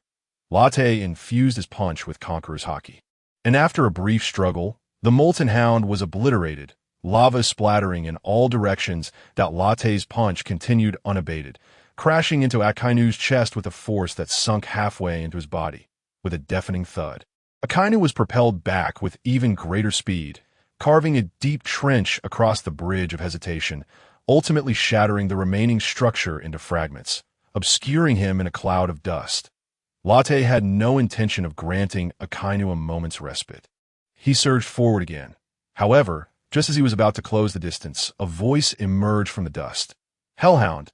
Akainu's molten arm elongated at incredible speed, reaching Latte in an instant. Latte swiftly bent backward to avoid the strike, the lava arm grazing his cheek as it shot past. He quickly braced himself on the ground, and as Akainu's arm withdrew, he sprang up like a fish leaping from water. Latte pinched the singed strands of hair on his forehead, a wave of dread washing over him. Had it not been for his superior observation haki, allowing him to foresee the future, that punch would have landed squarely on his handsome face. It was then he understood why Akainu's technique had caught even Whitebeard, albeit in his frail state, off guard. This was a clear manifestation of turning his arm into magma and controlling it to extend at blinding speed to strike his target. As the most potent devil fruit user, Akainu could effectively attack without relying on armament haki.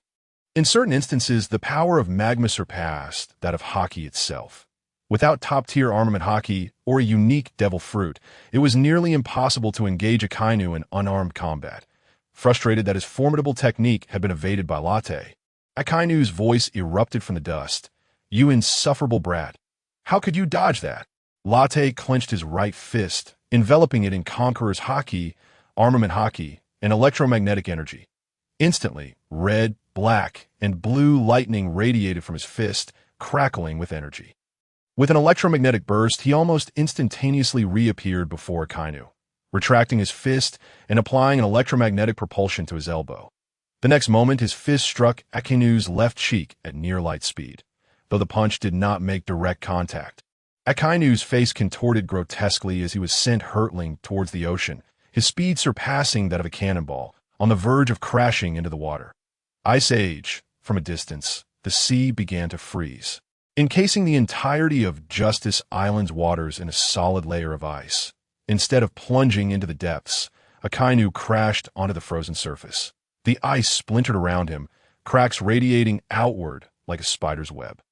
With a resounding thud, a torrent of seawater erupted from the breach, indicating that Akainu had indeed fallen into the ocean. Is the ice still not thick enough? Latte looked up to see a towering figure in the distance, issuing commands to the nearby Navy soldiers. "You lot, go rescue Sakazuki. I'll handle Latte." With that, the figure leaped into the air, swiftly maneuvering until he hovered above Latte. "Admiral Akiji, I did not expect you to join us," Latte remarked, taken aback by Akiji's youthful appearance, which was far more vibrant than in photographs. However, Akiji had no intention of responding to Latte's comment. Two-pronged spear. Ice crystals coalesced before Akiji, forming 4 icy spears that he launched towards Latte with the precision of an archer.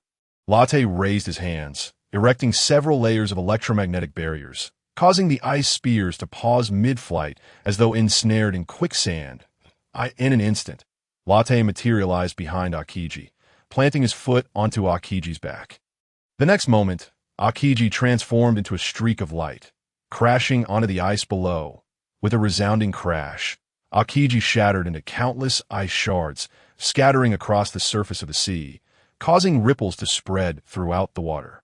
Latte descended slowly onto the ice, brushing off his attire as fragments of ice gradually reformed into Akiji's likeness on the surface of the sea. Cough, cough, cough. Unable to suppress a series of coughs, Akiji rose to his feet, wiping the blood that had trickled from the corner of his mouth. Through the Super Heart Network sensors, Latte glanced back and beheld a flash of light transforming into the figure of Kizuru appearing behind him. That detestable little brat, Latte. Akainu was also approaching from the left, heading toward Latte. As Latte surveyed his surroundings, he realized he had been encircled by the 3 admirals. However, fear did not grip him.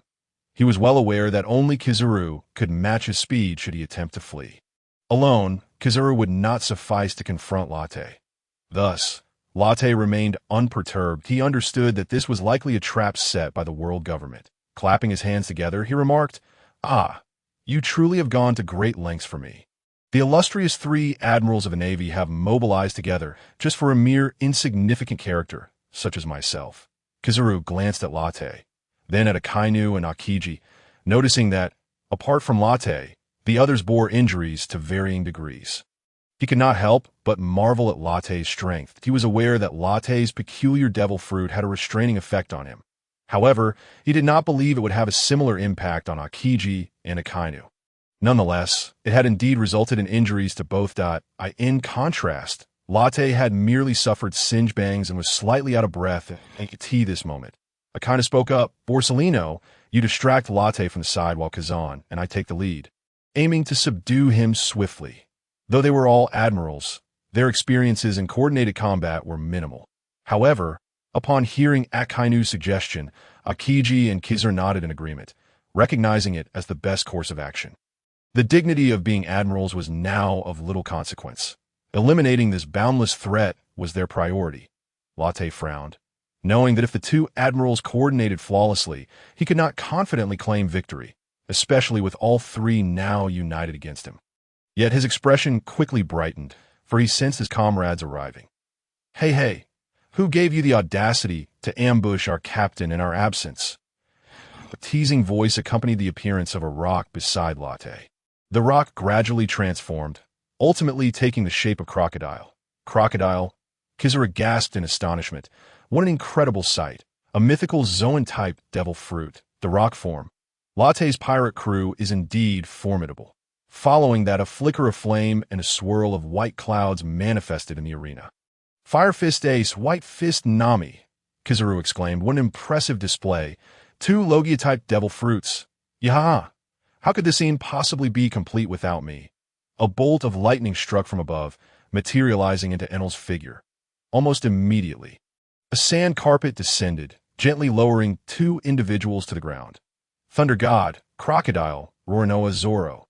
With that, aside from Robin and Frankie, the entire Latte pirate crew had assembled. Latte regarded Akainu with keen interest, noting that now they were surrounded by the Latte pirate crew. Akainu cast a glance at Crocodile and the others, feeling a swell of apprehension within him, for he recognized that their presence exuded an overwhelming strength, with at least a few rivals to their own might. Yet he would not allow himself to be intimidated. With a mocking smile, he retorted, "What? Is your captain so incompetent that you require assistance?" Upon hearing Akainu's words, Crocodile adjusted his glasses and shot back. "Isn't it you who are incompetent, thinking you can surround us with just 3? With that, he vanished from sight, appearing beside Akainu, and exclaimed, "Rockwing Blade." The speed was so astonishing that Akainu barely had time to react before he felt a sharp pain across his mouth. A sweet metallic taste spread through his mouth. He recognized it as blood. However, by the time he regained his senses, Crocodile had already returned to Latte's side. It dawned on him that Crocodile's speed surpassed even that of Latte. Rivaling Kizaru's swiftness, that moment, Akainu's expression shifted. He had dismissed Crocodile too lightly and now bore a grave countenance. Crocodile spoke. "This time, consider it a lesson. Next time you wag your tongue recklessly, it won't just be bloodshed." In truth, he had aimed for Akainu's neck, but the latter had sensed it and evaded. Had he not caught Akainu off guard, the outcome would have been different. Despite his typically unflappable demeanor, he could not help but be astonished by the Admiral's true strength. "Oh, so these 3 are the Navy Admirals? Quite the formidable trio," Zoro remarked, adjusting his sword guard with a fierce glint in his eyes. Kizaru surveyed the unfolding scene, feeling a twinge of anxiety. They had anticipated encountering Latte's allies, but they had not expected them to be so powerful. They had assumed Crocodile would be the strongest among them. Yet it was clear they had severely underestimated the true strength of Latte's crew. Their plans had shifted. The likelihood of successfully capturing Latte at sea had plummeted to a dismally low level. Nevertheless, if the 3 acted swiftly to subdue Latte, the matter could still conclude. Kizaru and Akainu exchanged glances, nodding in agreement. Kizaru transformed into a streak of light, appearing before Latte. However, a shadow interposed itself between the two, a hand slicing through the air, landing on Kizaru's chest. Kizaru crossed his arms in defense. And with a thundering bang, he was sent hurtling away, sliding across the ice and carving a deep fissure. Rising to his feet, Kizaru bore an expression of astonishment. "Wow, such speed!"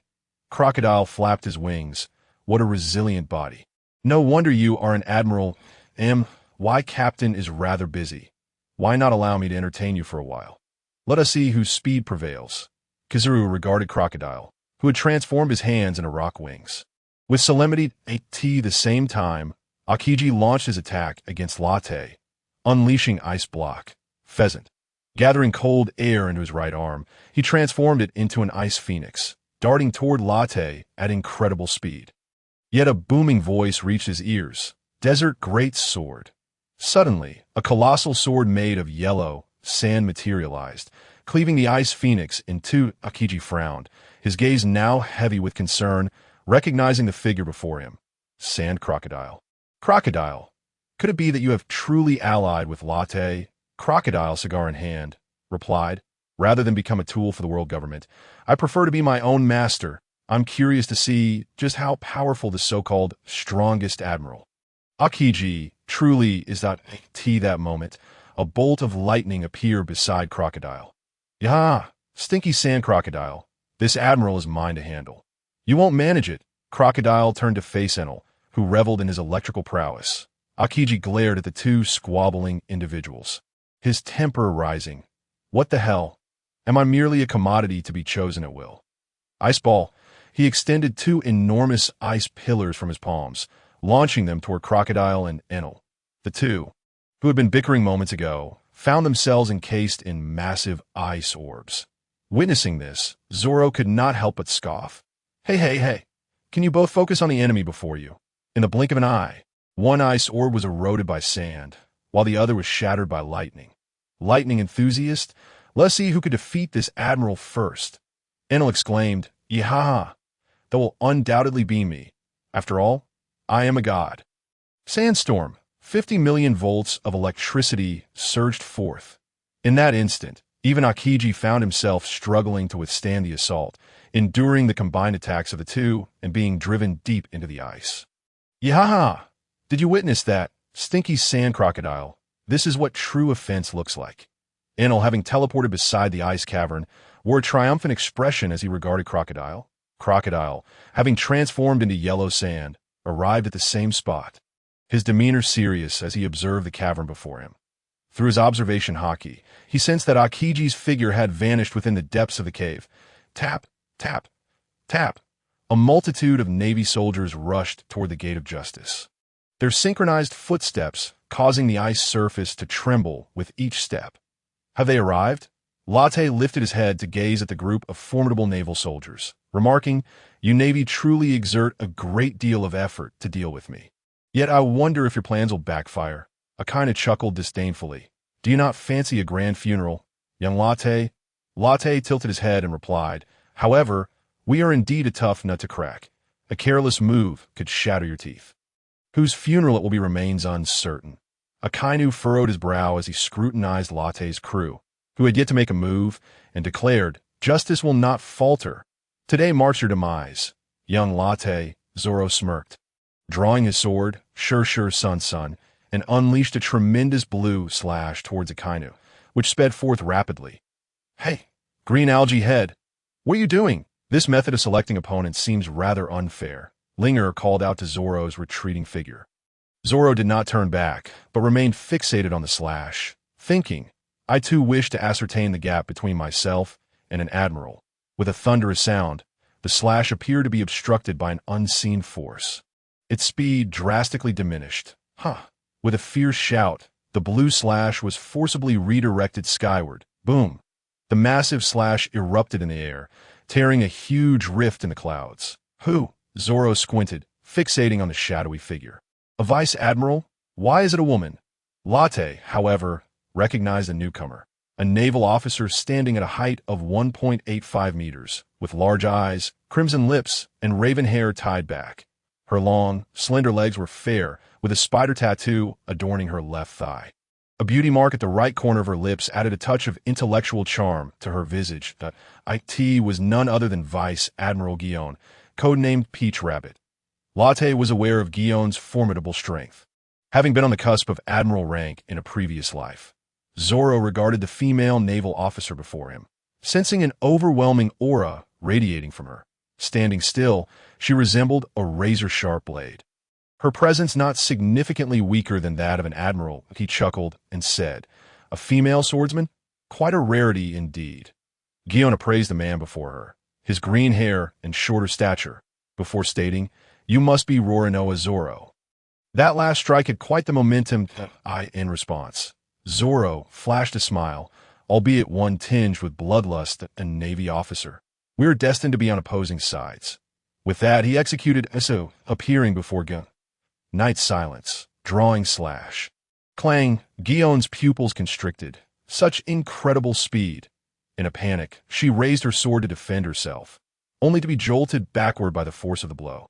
She quickly planted her right foot, sliding back several meters before barely stabilizing herself. What? That speed? How can you, Suru? Latte observed Zoro with satisfaction. Unlike Sanji, who was easily swayed by women, Zoro would give his all against any recognized opponent. Guion's almond-shaped eyes locked onto Zoro. Aside from Mihawk, you are the strongest swordsman I have encountered. You do not appear to be yet 18. Truly frightening. Zoro smiled, Mihawk. I will defeat him one day. That moment, a lecherous male voice echoed from afar. Guion-chan, I have come to protect you. I will not allow anyone to harm you. Guion frowned slightly, muttering, Why has that insipid man returned? As the voice drew nearer, Zoro could see the approaching figure. A shifty-eyed, short naval officer adorned in a cloak, undoubtedly a vice admiral. yet his aura paled in comparison to Gon's. Gion, look at me rushing over to protect you, without pause. Please accept my 58th confession of love. Gion regarded the man with disgust. I have told you hundreds of times, I do not like you, and will not accept your confession. You should just give up. Upon hearing this blatant rejection, the man knelt down, crying, Heaven and earth, please open your eyes. I am so handsome and sincere. Why does Gion continue to refuse me? Linger, frustrated by the lack of worthy opponents, seized the opportunity to confront the man she despised, dashing towards him in flames. Fire spear. Instantly, a spear of fire materialized in Linger's hand. Hurling itself towards the man, he sensed the danger and drew a pistol, firing at the spear. With a loud bang, the black bullet collided with the spear's T. In an instant. It was a standoff, neither yielding. Ultimately, the spear dissipated, and the bullet melted into metallic droplets that dripped onto the ice. Sizzling, the man stood up, watching the flames approach him, puzzled. A Logia-type fire fruit user. Who could it be? Could they be with Latte? Soon, the flames took form, transforming into a red-haired girl clad in a long dress. Linger scrutinized the man before her, then glanced at Gon, unable to restrain herself from exclaiming, I say, Uncle, you are far too ugly to be worthy of this elder sister. Take my advice and let her go. The man fumed. That wretched pirate. Gion clearly loves me. She just feels shy with so many people around Linger's side. This man is beyond saving. Akainu surveyed the surrounding Navy personnel, realizing they had not exerted their full potential. As if participating in a charade, he frowned. You all are so unreliable. How can such a Navy uphold justice? Admiral, we are here to assist you. At that moment, two Navy officers rushed to Akainu's side. Latte recognized them as the two vice admirals, Weasel and Fire Mountain. Akainu turned his gaze to Latte. Now it's 3 against 2. Speak. How do you wish to perish, young Latte? With that, he transformed his hands into magma, his aura surging. Who said it was 3 against 2? It is 3 against 3 now. Latte tilted his head, noticing a metallic glinted, monstrous figure materializing beside him. Super. Am I late, Latte? It was none other than Frankie, who had defeated Rob Lucci. Right on time. Latte nodded, then turned to Akainu. Admiral Akainu, what do you say? Now it's 3 against 3. Akainu snorted dismissively. It is of no consequence. Once I kill you, your pirate crew will crumble. With that, Akainu charged at Latte. What makes you think you possess the strength to face me alone? Watching Akainu rush towards him, Latte slightly shook his head. Indeed, he is a mad dog that bites at anyone. After all, it is only fitting for him to be called Akainu. Latte executed an electromagnetic shift to meet Akainu's assault. Bang! Latte's fist collided with Akainu's magma fist, causing the ground beneath them to crack. Fissures radiating outward. As their fists clashed, the ice below them began to split, forming a vast chasm. Latte twisted his waist, channeling an additional surge of power into his fist. Ultimately, Akainu's magma fist could not withstand the force and shattered, sending him hurtling backward. Once again, he was plunged into the ice. Admiral! Akainu! Quickly, quickly! The surrounding Navy soldiers rushed to the ice hole where Akainu had fallen. However, the ice began to glow red as it melted away. Akainu leaped out, furious. That wretched Latte! Great fire! Suddenly, a fist larger than before hurtled towards Luot. The crimson blaze illuminated Luot's face, and he distinctly felt the terrifying heat radiating from it. Should an ordinary person be struck by such a blow, they would undoubtedly be vaporized instantly. However, the evident drawback of this punch was its sluggish speed. Luot enveloped his fist with electromagnetic power, forming a sharp protrusion. Almost instantaneously, he executed an electromagnetic shift, appearing behind Akainu, and struck with a punch aimed at Akainu's back. The fist, augmented by electromagnetic force, moved with astonishing speed, surpassing the speed of sound and generating a shockwave around it. The punch effortlessly pierced through Akainu's body. Yet Luot did not feel elated. This was because the Super Heart Network sensed Akainu's aura emerging behind him. Hellhound! Luot quickly executed an electromagnetic shift, dodging several meters to the side. Boom! The moment Luot vacated his previous position, Akainu's fist crashed down upon the spot he had just occupied. The ice shattered, creating a massive crater in an instant. Akainu glanced at Luo nearby, inwardly lamenting. What an annoying ability, bouncing around like a monkey. Luo observed the colossal ice pit with a pang of fear. He understood that even with his now peak physique, he might not withstand Akainu's strike unscathed. He patted his chest and exhaled deeply, finally grasping the secret behind Akainu's previous attack. After Akainu was slammed into the ice, he had created a pool of magma beneath it, which could be considered part of Akainu's body without being classified as his own. He could transform any portion of the magma into part of his own form, evading detection by the observation haki. Luo furrowed his brow, recalling that he had not encountered this ability of Akainu's in the comics from his past life. He was uncertain whether it was an awakened skill of a Logia-type devil fruit. Nevertheless, he had to remain vigilant against Akainu's tactic. After a series of battles, even Luo felt somewhat fatigued at this moment and could only retrieve a sense of being to consume. Instantly, his expended stamina and energy were restored, and an overwhelming aura radiated from Lot, spreading outward. The ice beneath him began to develop fine cracks under the pressure of this force. He lifted his gaze to Akainu, cracked his neck, and emitted a series of sounds. Admiral Akainu, I now possess strength that frightens even myself. His voice brimmed with mockery and confidence. Prepare yourself. Akainu, observing Luo before him, felt a surge of alarm within. He sensed the overwhelming aura emanating from Luo, akin to a raging torrent, instilling an unprecedented sense of oppression. This feeling was even more intense than when he faced the old man Garp. It was safe to say that Luo was among the strongest opponents he had encountered thus far. He struggled to comprehend what Luo had undergone to become so formidable, and why the powerful were predominantly pirates. Luo, however, paid no heed to Akainu's thoughts and executed another electromagnetic shift, materializing before him. Akainu, who had remained on high alert, felt his pupils constrict as a shadow appeared before him. What? So fast! It was astonishing. The speed had increased several-fold. Luo spun around and delivered a side kick to Akainu's waist. Boom! Akainu's face turned pale as he was sent flying to the right, the force propelling him through the air in a long arc, akin to a shooting star towards the warship docked by the shore. What is that? On the icy surface, numerous soldiers rushing towards the scene stared in astonishment at the fleeting shadow in the sky. It seems to be a person. One soldier speculated that IT must be from the battlefield over there. Another added, was he sent flying by someone? The soldiers buzzed with conversation, yet before they could discern the figure, the streak of light vanished. With a resounding crash, it struck the warship, which could not withstand the immense impact and was punctured by Akainu, shattering on the spot. This sudden turn of events left everyone dumbfounded.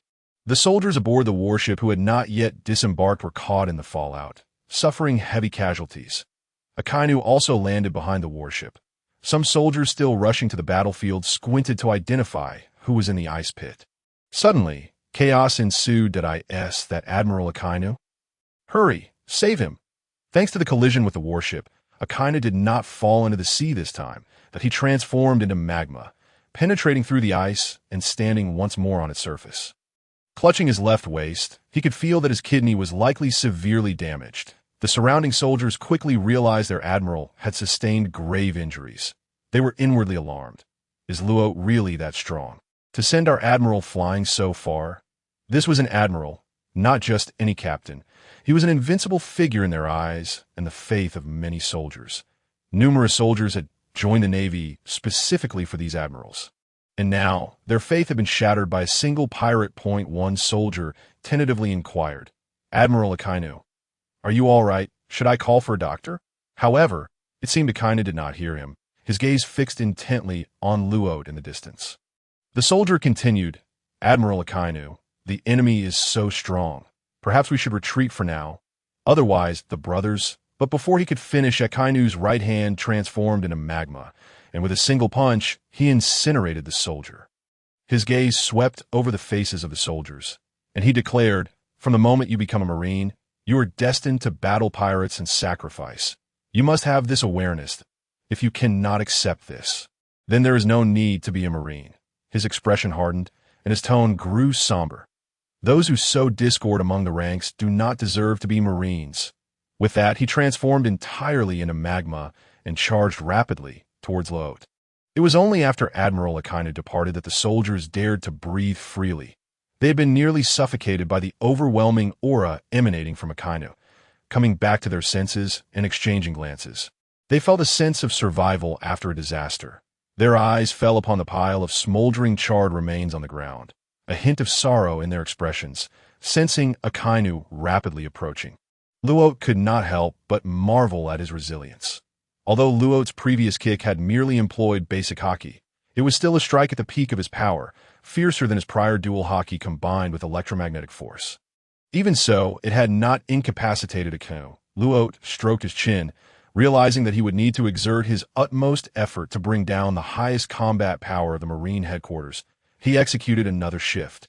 Appearing before Akainu, his hands enveloped in both armament haki and conqueror's haki, delivering a knife hand strike towards Akainu's shoulder. Akainu's observation haki detected the trajectory of Luot's attack. However, his speed was too fast, and being injured, he could not fully evade. Slicing through Akainu's chest, Luot's hand struck like a knife through tofu. Strangely, the wound did not spout blood but instead charred to a blackened state, evidently infused with electromagnetic force. Akainu steeled himself. Hellhound! Luot's heart raced as he wrapped his left hand in armament haki to counter. Boom! A powerful shockwave radiated outward.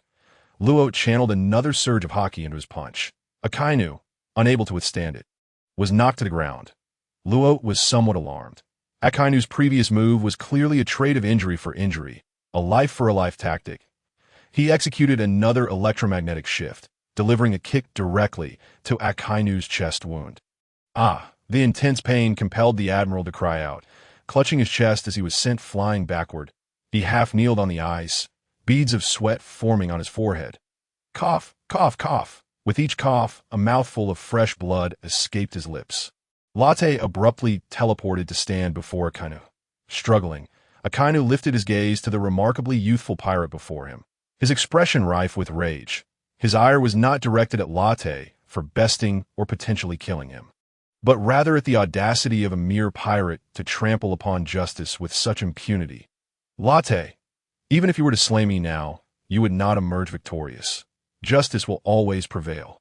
Pirates shall ultimately be vanquished by justice. Akainu's mouth was filled with blood, his entire being drenched in it, presenting a terrifying sight. Observing Akainu, who was violently coughing blood, Latte felt an intense inner conflict. He did not consider himself a paragon of virtue, yet he acknowledged that had he been in Akainu's position, he might not have fared any better. In truth, he harbored a degree of admiration for Akainu. However, their opposing stances and Akainu's ruthless pursuit of his goals made it clear that his dogmatic sense of justice could never produce a worthy soldier for the kingdom of summer. Sakazuki, what do you define as justice? Justice will prevail. Of course, for it is only the victors who embody justice. With that, he raised his right foot, enveloped in both armament haki and conqueror's haki. Akainu's expression twisted with resentment. Damn it, you brat Latte! Just then, a cannonball infused with armament haki materialized before Latte. Sensing the fierce haki emanating from the projectile, Latte had no choice but to retract his foot. Ha! Latte, I shall not allow you to slaughter a Marine Admiral so easily.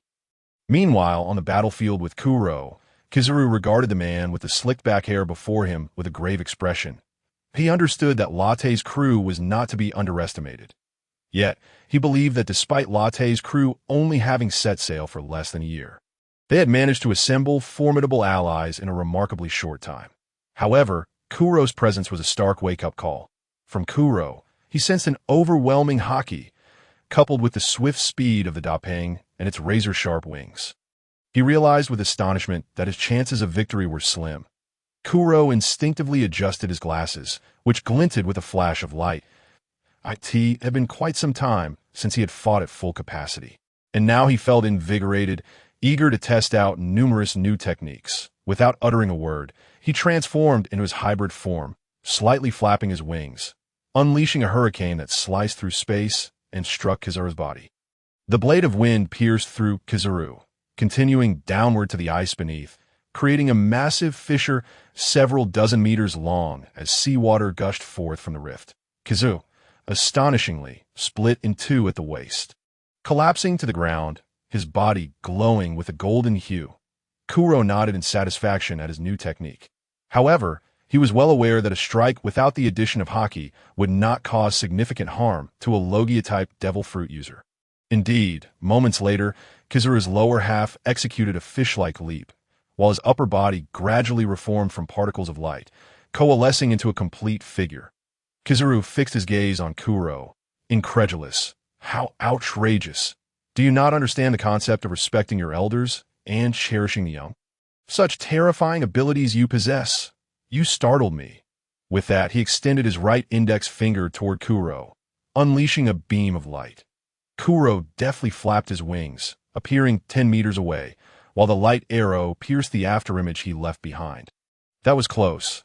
I nearly failed to evade that. Kuro feigned a pat on his chest. Seeing his attack effortlessly dodged, Kizaru was momentarily taken aback before leaping several dozen meters into the air. Yada no Kagami. Instantly, innumerable light particles surged forth like a barrage of bullets, hurtling toward Kuro.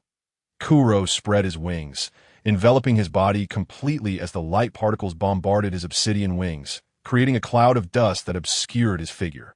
After a considerable time, Kizaru ceased his assault and descended slowly to the ground, his gaze unwaveringly fixed on Kuro's last known position. Suddenly, a gust of wind swept through, dispersing the dust to reveal Kuro's silhouette. Do not deceive me. How could there be no effect? Kizaru gasped, astonished to see Kuro unscathed.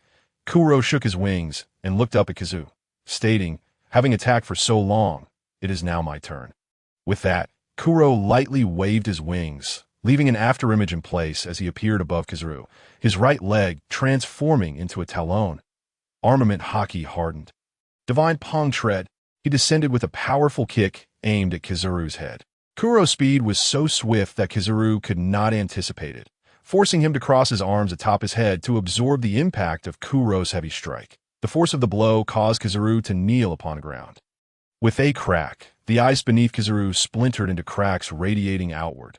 Realizing the impending peril, he quickly rolled to the right. With the obstruction removed, the talon struck the ice, resulting in a resounding boom as a massive ice cavity spanning over 20 meters was carved out. Witnessing this astonishing scene, Kizaru's mouth fell agape. What a powerful kick! Kuro left an afterimage in the air, appearing before Kuroctol on the battlefield of Crocodile and Enel. Akiji observed the two with furrowed brows. Forming a character, Crocodile, Thunder God. Enel waved his hand dismissively. Yaha, stinking sand crocodile, this opponent is mine. You deal with those soldiers. Crocodile, holding a swirling sandstorm in his hand, replied, you are unaware of your opponent's true capabilities. Let me handle this. Akiji interjected, hey, could you perhaps consult me on this matter? Enel shot Akiji a glance, unwilling to engage in further debate with Crocodile, and instantly transformed into lightning, appearing above Akiji. Speed is power. Have you ever been kicked by lightning? With that, Enel's right leg morphed into a lightning bolt as he aimed to kick at Akiji's left temple. Akiji raised his arm, conjuring an ice blade to shield his head.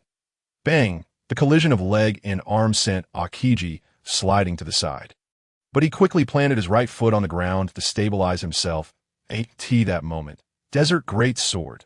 Crocodile swung his hand, summoning a massive golden sandsword that cleaved Akiji in half, scattering him into ice shards. Cough, cough, cough. The ice fragments coalesced back into Akiji's form, blood trickling from the corner of his mouth as he gazed at Crocodile before him.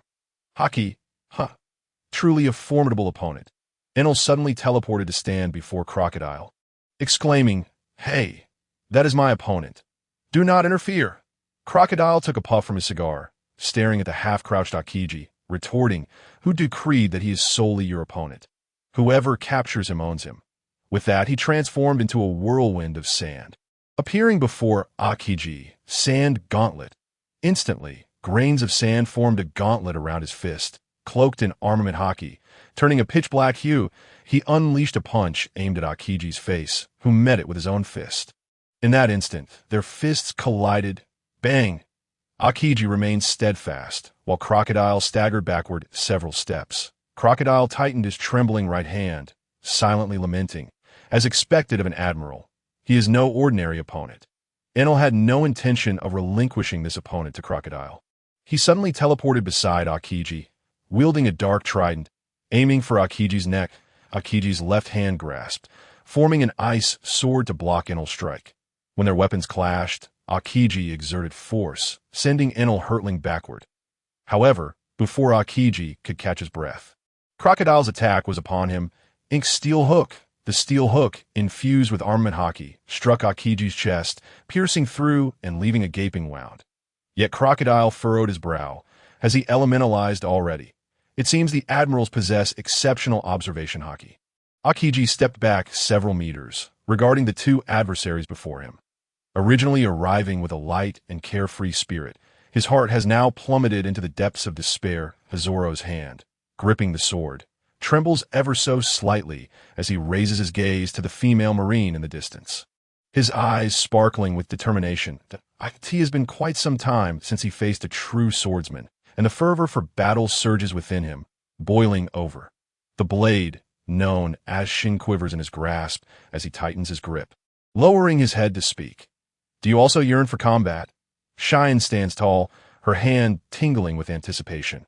Under the sunlight, Zoro and Cheyenne face each other, the gentle breeze swirling around them, stirring the icy mist between them. A palpable aura of tension filling the AIRT that moment. Their figures spring into action almost simultaneously.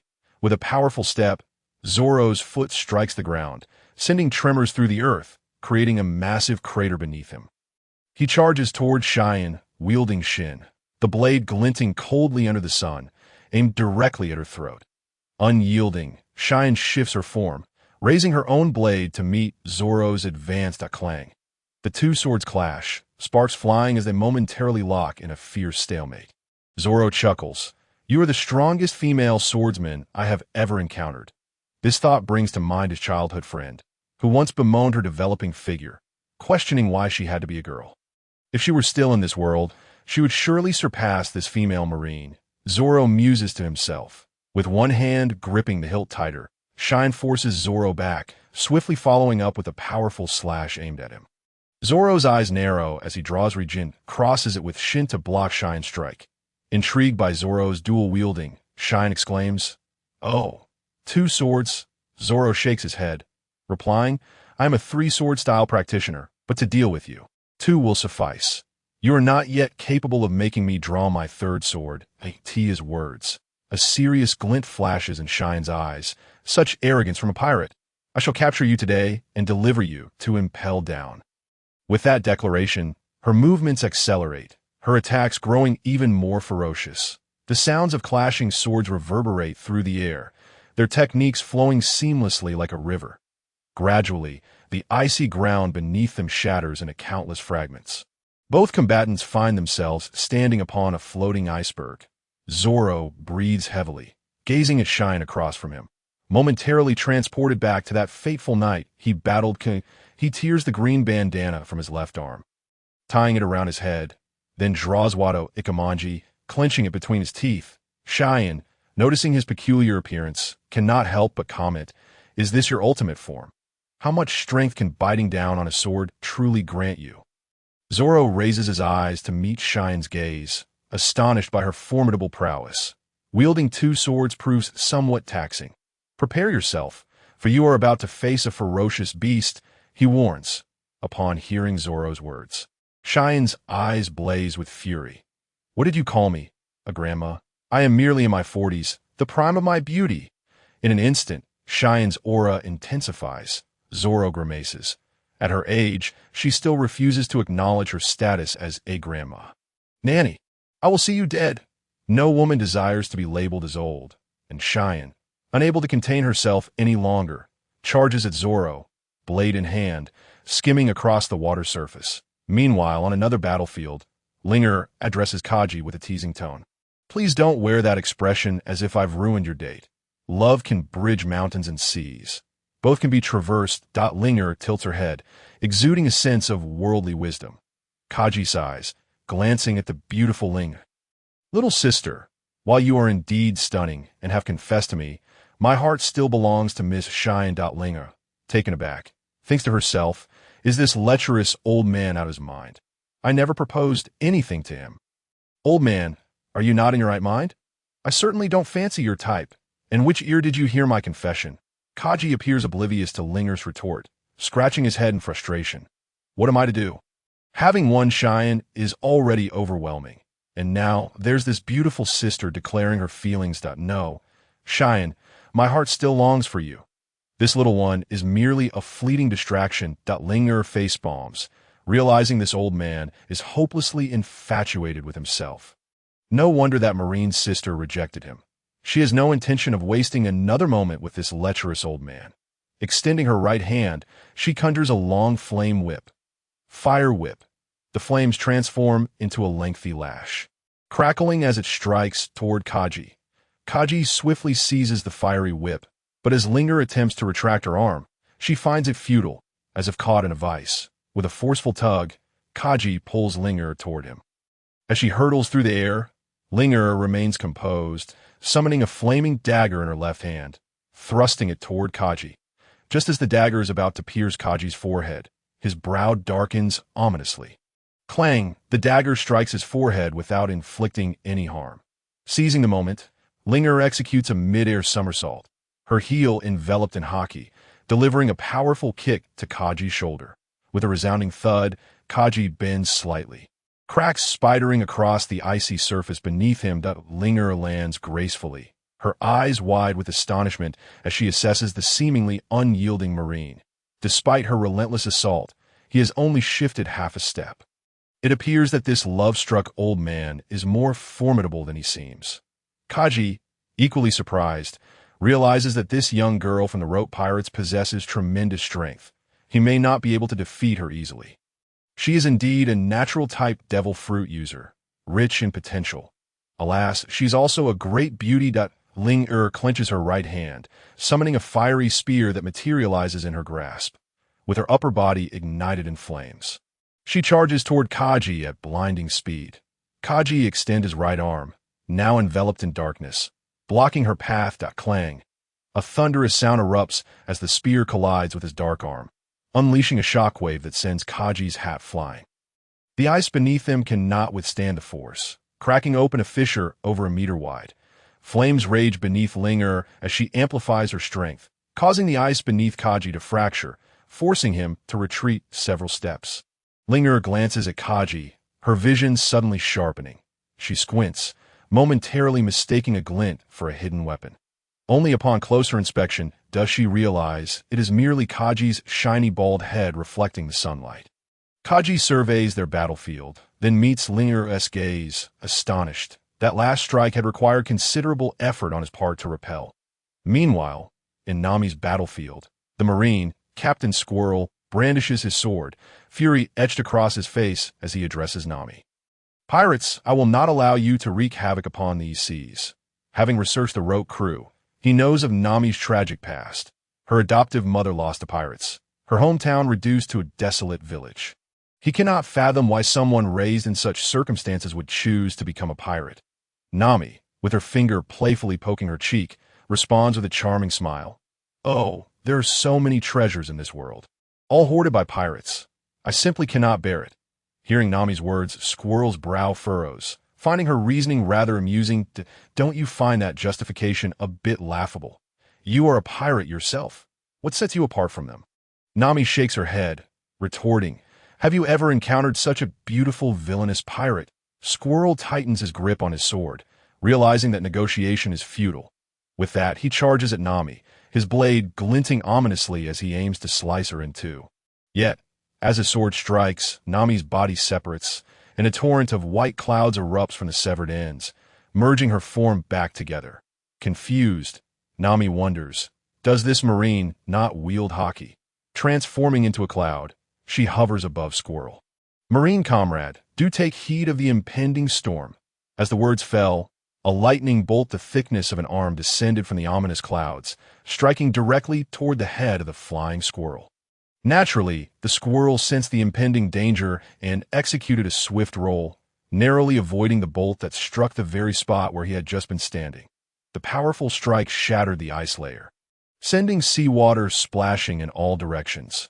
Rising to his feet, the squirrel gazed at the place he had just occupied, a wave of trepidation washing over him. He pondered anxiously. If such a thick bolt of lightning had struck him, he would surely have been left bruised and battered. However, the electric charges amassed within the clouds were far from exhausted. Indeed, a cascade of arm-thick lightning bolts began to fall like a relentless drizzle. The squirrel, possessing the ability of observation haki, initially maneuvered deftly through the gaps between the bolts. Yet, as the strikes became increasingly frequent, he found himself scorched multiple times, the aroma of charred flesh wafting from his body. Enveloping himself in armament haki, he charged beneath the clouds, his blade swirling into a floral form.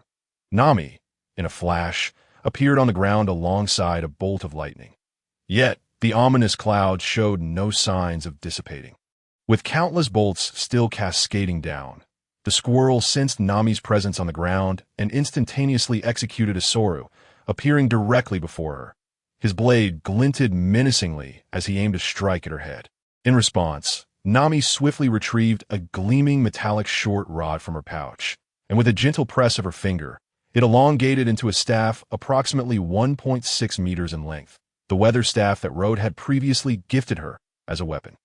With both hands, Nami raised the weather staff to block the squirrel's strike, the immense force bending her legs and fracturing the ice beneath her feet. She quickly transformed into a white cloud and floated aside, glaring at the mustachioed Marine Rear Admiral before her, who showed no mercy. The squirrel grimaced, feeling a burning sensation in the areas struck by lightning. Observing the youthful woman before him, he was taken aback by her strength. He had narrowly escaped being turned into charred meat. It seemed that every member of Roat's crew was not to be underestimated, as a moment's negligence could lead to utter despair. On the battlefield, Frankie regarded the cigar-smoking Rear Admiral with a puzzled expression. "Brother, does meeting me bring you such joy? Why the radiant smile?" Fire Mountain, perpetually squinting, bore a naturally cheerful visage, often playfully dubbed Smiling Admiral by his subordinates. Gazing at the muscular man clad only in undergarments, he inquired, "Who are you, you pervert?" Frankie raised his arms above his head, striking a signature pose. "Yeah, I'm the illustrious Frankie. Super. Please do not lavish me with such compliments, or I shall grow proud." Fire Mountain discerned that this man possessed an unusual physique, unlike that of a typical human, and concluded that he would not be easy to deal with. Their intelligence reports had not indicated the presence of such a freak among Roat's crew. "Are you also a member of Roat's crew? This is a private matter between the world government and Roat. Do you intend to meddle?" Frankie lowered his arms, a hint of anger flickering in his demeanor, a palpable tension rising above him. "Oh, I say, young man, do you look down upon me? I am the esteemed chief engineer of Roat's crew." At that moment, Fire Mountain's smile vanished, replaced by a serious expression. "Have you prepared yourself for what is to come?" With that, he unsheathed his sword, pointing it menacingly at Frankie. Frankie chuckled. "You think you know who I am?" Drawing a lightsaber from behind, he activated his propulsion system, instantly appearing before Fire Mountain, swinging his blade toward the Admiral's head. Unaware of Frankie's abilities, Fire Mountain was taken aback by his astonishing speed. Nevertheless, as an elite Rear Admiral of the Navy, he reacted swiftly, raising his sword to parry Frankie's strike. However, he had miscalculated. Frankie's lightsaber was no ordinary weapon. The blade phased through Fire Mountain's sword upon contact, descending toward his head. Fire Mountain, witnessing this surreal spectacle, propelled himself backward, sliding several meters away. Frankie's lightsaber, now unimpeded, struck the ice below, not cutting through, but rather melting a vast fissure into the surface.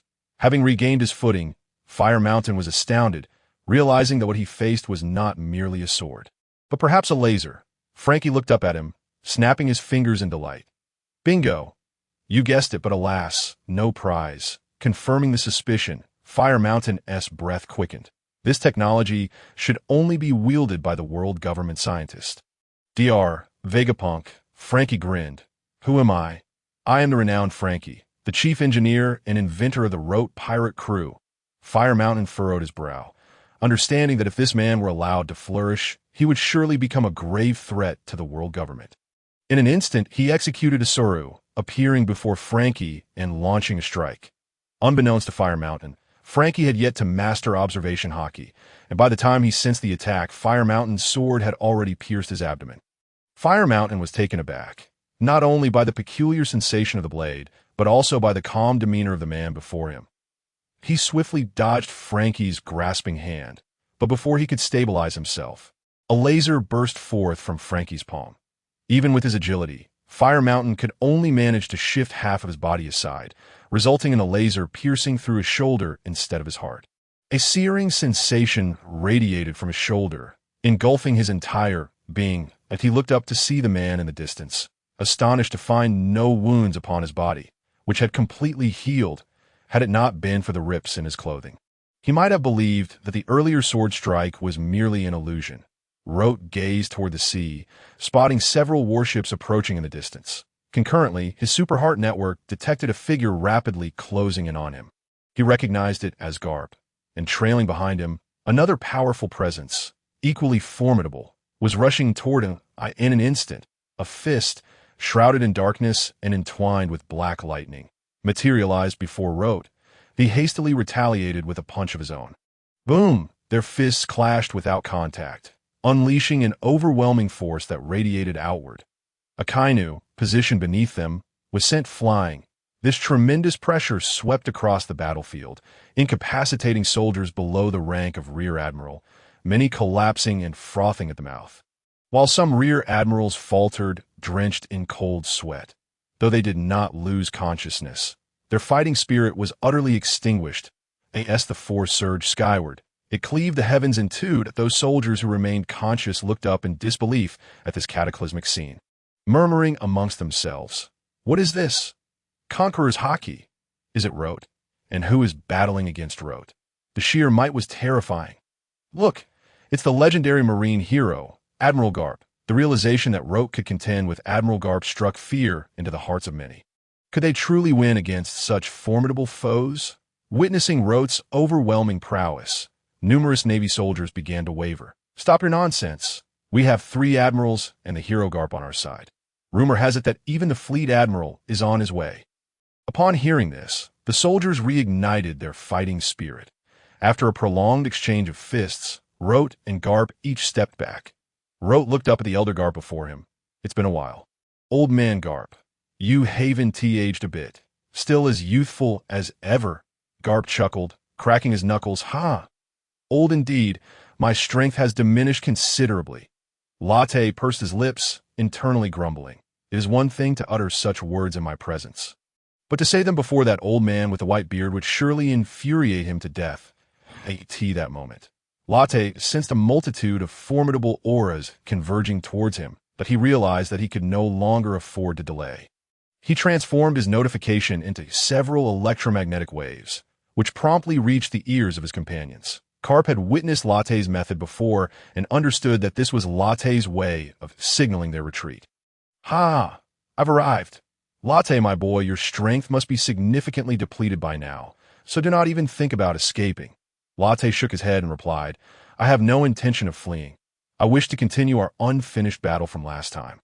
With that, Latte spun around and executed a roundhouse kick aimed at Garp's face. Garp laughed heartily, rolled up his sleeves, and engaged Latte in a fierce exchange. Bang, bang, bang. In an instant, the two figures flickered through the air.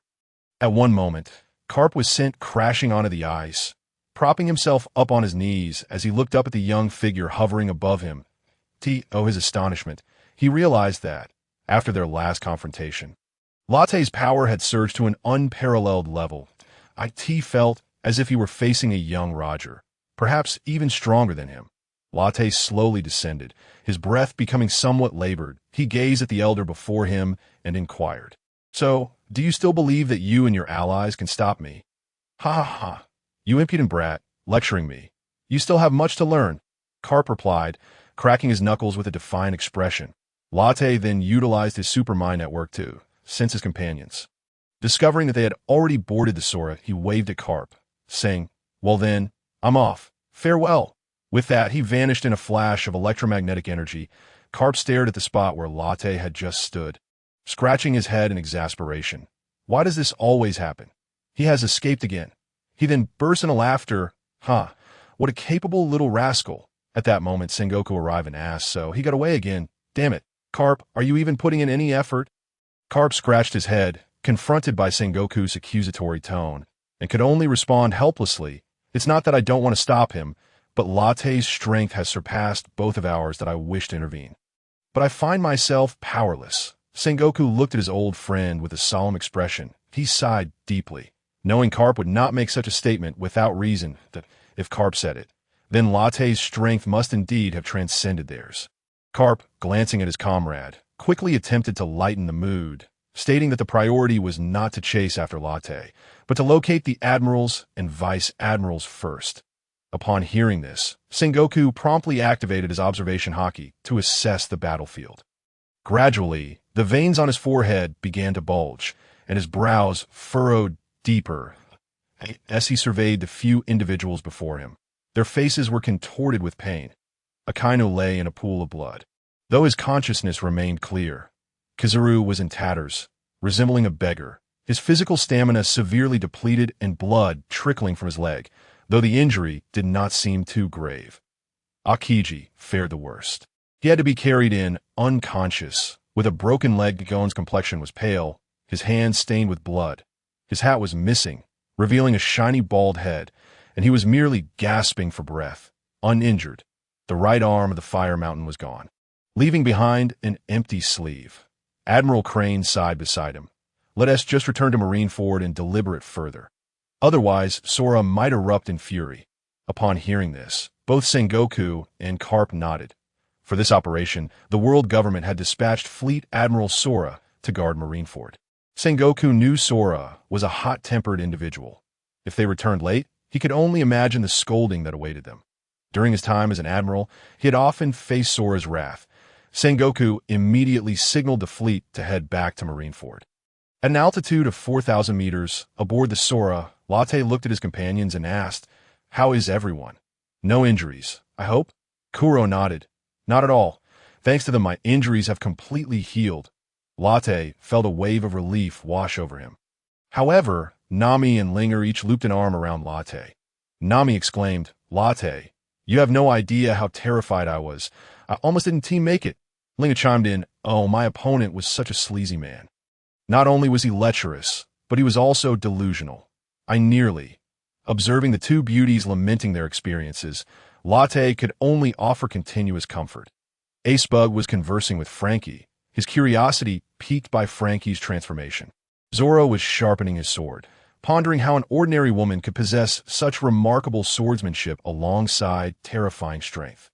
Even he could only barely hold his ground, he muttered, "Next time we meet, the scales of victory will surely tip in my favor." Enel was bickering with Crocodile. "You filthy sand crocodile, if it weren't for you constantly thwarting me, that Akiji would have been reduced to a pile of ashes." Crocodile retorted, "Indeed, had I not saved you on several occasions, you might have already been frozen solid." Kuro remained composed, reflecting on the details of his battle with Kizu. Below lay Water 7. Their homecoming. The Sora, lifted by the clouds, gradually descended to the port of Water 7. By now, a throng of citizens had gathered at the port to welcome their mayor. Having been informed by Frankie's family that Acebug would be returning today, they were blissfully unaware that Acebug had been captured by the world government. Naively believing he had been invited to build ships, today was indeed the triumphant day proclaimed by Kivii, and Maz Frankie was in high spirits. Acebug had been rescued, and his injuries were fully healed. He approached the bow of the ship, gazing at the sea of faces, striking a pose. So many people have come to welcome me. It seems this week has truly been quite super for me, making me feel like a celebrity. Linger, eyeing the excessively narcissistic Frankie, couldn't he resist retorting, "Don't be so full of yourself. They are here to welcome their mayor. Oh, you really need to shamelessly step forward?" Upon hearing this, Frankie slumped down like a wilted flower, sulking on the lawn and drawing circles in the grass. Latte smiled at Frankie, finding his antics reminiscent of a past life, absurd yet humorous. As if he were crafted solely to lighten the mood, he turned to Acebug and remarked, "Your popularity is astounding. Nearly every resident in the city has come to greet their mayor. I recall that you have only recently assumed the position. Haven't you? Acebug scratched his head sheepishly. Oh, don't say that. I'm just an ordinary shipwright. Latte shook his head, playfully chiding. Enough with the false modesty. Come on, let us go. As the group slowly disembarked, the crowd parted to create a path. Latte looked at the welcoming citizens, feeling somewhat uneasy, as if itching all over. Couldn't he help but wonder, do the celebrities of my past life feel this way? As Acebug and the others stepped off the ship. The crowd erupted in excitement, shouting, Mayor Acebug, congratulations on your return. Mayor Acebug, was your work arduous this time? Mayor, I heard you dismissed your secretary. My granddaughter, though young, is quite adept at such duties. Lord Latte, do you have a girlfriend? Lord Latte, will you be residing in Water 7 for long? Listening to the murmurs rising from the crowd, Latte wished fervently to escape from this place that made his social anxiety flare up uncomfortably. In contrast, Frankie, Crocodile, and Enel appeared to revel in the atmosphere, greeting everyone with enthusiasm. Finally breaking free from the throngs, Latte exhaled deeply, feeling more exhausted than if he had faced all three admirals in battle simultaneously. Nami and Linger still clung tightly to Latte's arm, clearly not having shaken off the tension from earlier. As they navigated through the crowd, many girls had cast glances at Latte that seemed to linger too long, as if they were ready to devour him on the spot. This feeling is quite delightful. It is indeed the greatest affirmation of my status as a god. Enel seemed to bask in the warmth of the recent excitement. Robin tilted her head towards Latte, a smile gracing her lips. What is the matter, our illustrious Captain Latte? You seem a bit off. Latte looked at Robin and shook his head helplessly. Robin-chan, could you refrain from teasing me? You know I dread such situations. Just then, Kiwi and Ma spoke up as Baga-san, Frankie-san Latte Dano. We have prepared a welcoming feast for you. Frankie's eyes lit up. Super. Is there chilled cola? Kiwi nodded enthusiastically. Yes, indeed. Plenty of chilled cola. Ha, Kiwi, thank you so much. Frankie beamed, as joyful as a 2-ton memory metal cyborg could be. Tea the feast. Latte speared a piece of fish and addressed Espago at the head of the table. Espago, have you ever considered relocating Water 7 to the Sky Island? Espago fed a piece of cheese to a small white mouse on the table, gently caressing it as it squeaked in delight. He raised his head to meet Latte's gaze, shaking it slowly. Well, considering the world government and the Navy are now aware that Water 7 is under your control, they would likely refrain from rash actions due to your formidable power. Latte, chewing thoughtfully, replied, do not underestimate the world government. Their hidden military strength is beyond our comprehension. Who knows if they might plunge Water 7 into chaos for the sake of Pluton. Espago regarded Latte with a serious expression, since they are aware that I potentially possess the blueprints for Pluton. They should realize that any rational individual would avoid keeping such a dangerous artifact close at hand. Hence, I believe they will not act foolishly. After a pause, he continued, moreover, after this incident, I am confident that both Water 7 and your reputation will reach unprecedented heights. Consequently, the business orders for Water 7 will surely increase, enhancing the quality of life for its people. Latte stared at Espago for a moment. Letting out a sigh, he understood that since Espago had made up his mind, he would not press him to relocate Water 7 to the Sky Island. At this juncture, Crocodile interjected, Latte, there is no need to worry. After all, the world government is not foolish. They are fully aware that we are the true threat and will not put Water 7 in jeopardy. Latte pondered for a moment before nodding in agreement, addressing Espago, then you must remain vigilant. After the banquet, Latte and his companions returned to the spacious suites that Espago had prepared for them. After a long day of battles and aerial voyages, everyone was utterly fatigued. While the senza beans could restore physical injuries and stamina, the weariness of the mind lingered. Except for Zoro, who had returned to the gravity room of the Flying Puff. The others settled into their respective rooms for rest. The night was cool as a gentle breeze swept through. The bustling Water 7 of the day was now enveloped in the tranquil sounds of flowing water. In the distance, a full moon hung in the deep blue sky, its silvery light softly illuminating Water 7, adding an air of serene beauty to the grand aquatic city. Knock, knock, knock. Is that you, Robin-chan? Latte waved to open the door, revealing Robin gracefully stepping in from the entryway. The rhythmic click of her high heels echoed on the wooden floor, creating a pleasant melody. Moonlight streamed through the large windows, casting a soft, ethereal glow around Robin. Unlike the youthful charm of Nami and Linga, Robin exuded the sophisticated aura of a mature woman, her alluring presence palpable. For a moment, Latte was captivated, recalling the Robin of his past life, who had been somewhat tanned during her time in Alabasta. Yet now, her skin was as fair as snow, radiant and delicate, a stark contrast to her former appearance. Whether it was the animation team's embellishments or the sun's effects in Alabasta, the current Robin seemed even more beautiful than 2 years later in his previous life. Robin approached Latte and spoke softly. "Thank you, Latte." The soothing scent of her post-bath fragrance wafted over, and Latte, momentarily flustered, quickly touched his nose to ease the awkwardness. Glancing out the window, he asked, "What's on your mind?" Robin-chan, seeing Latte's reaction, Robin chuckled lightly. "I came to express my gratitude." Latte turned to face her, puzzled. "What are you thanking me for?" Robin made her way to the sofa, pouring herself a cup of coffee before drifting to the window. She recalled the inferno that engulfed O'Hara, the terrified faces disappearing amidst the flames, the desperate cries and endless panic, Dr. Clover's admonitions and regrets, her mother Alvia's repeated apologies, and Vice Admiral Saul's hopes and wishes. Reflecting on her tumultuous years of wandering, Latte chose not to interrupt her, silently keeping her company. Eventually, Robin turned to Latte, and to his surprise, her face was illuminated with a joyful smile.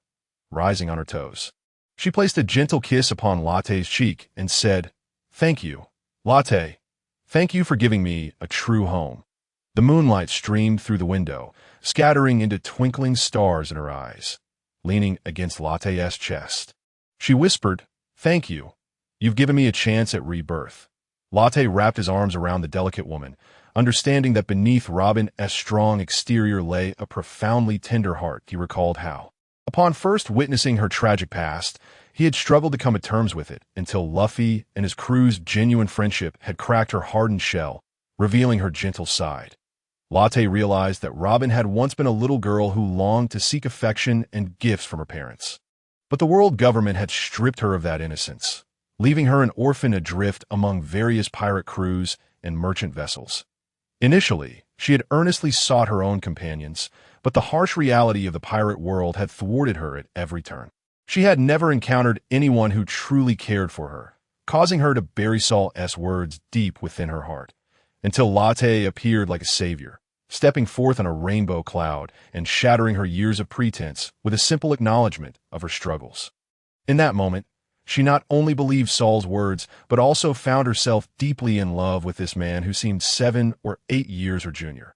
Yet, she hesitated to reveal her true feelings. Knowing how rare it was to gain the camaraderie of Latte and his crew, how could she dare to hope for his love as well? Latte held the fragile woman tightly, wishing to merge her essence with his own. The damp strands of her hair exuded a faint, refreshing fragrance, igniting a warmth within him, filling him with an overwhelming heat. Resolutely, he thought, with the delivery arriving at my doorstep, how could I refuse? Latte smiled, his white teeth glimmering in the moonlight, and quipped, "So how do you intend to thank me? Do you think a mere thank you will suffice?" Robin stood and whispered in Latte's ear, "So, Captain Latte, how would you like me to express my gratitude?" The warm breath exhaled from her mouth resembled a blade of dogtail grass, tickling Latte's ears and causing goosebumps to rise on his skin. "Damn it, I can't endure this any longer. I'm not a ninja."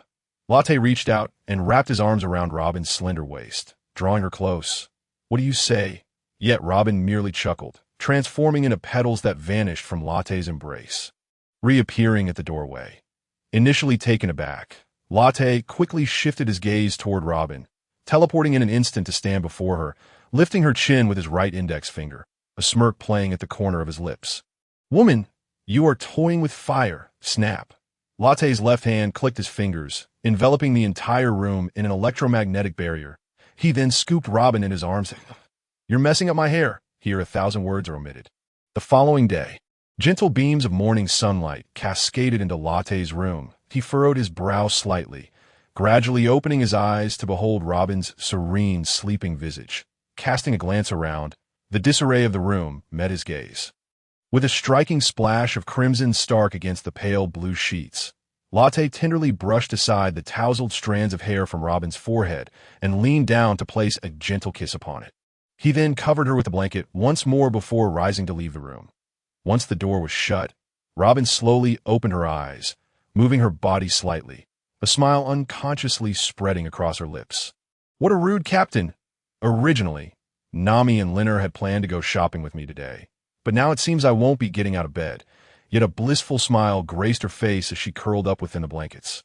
Resembling a child rewarded with candy by their parents, Latte stepped outside. He encountered Nami and Linner, who were preparing to head out for their shopping excursion.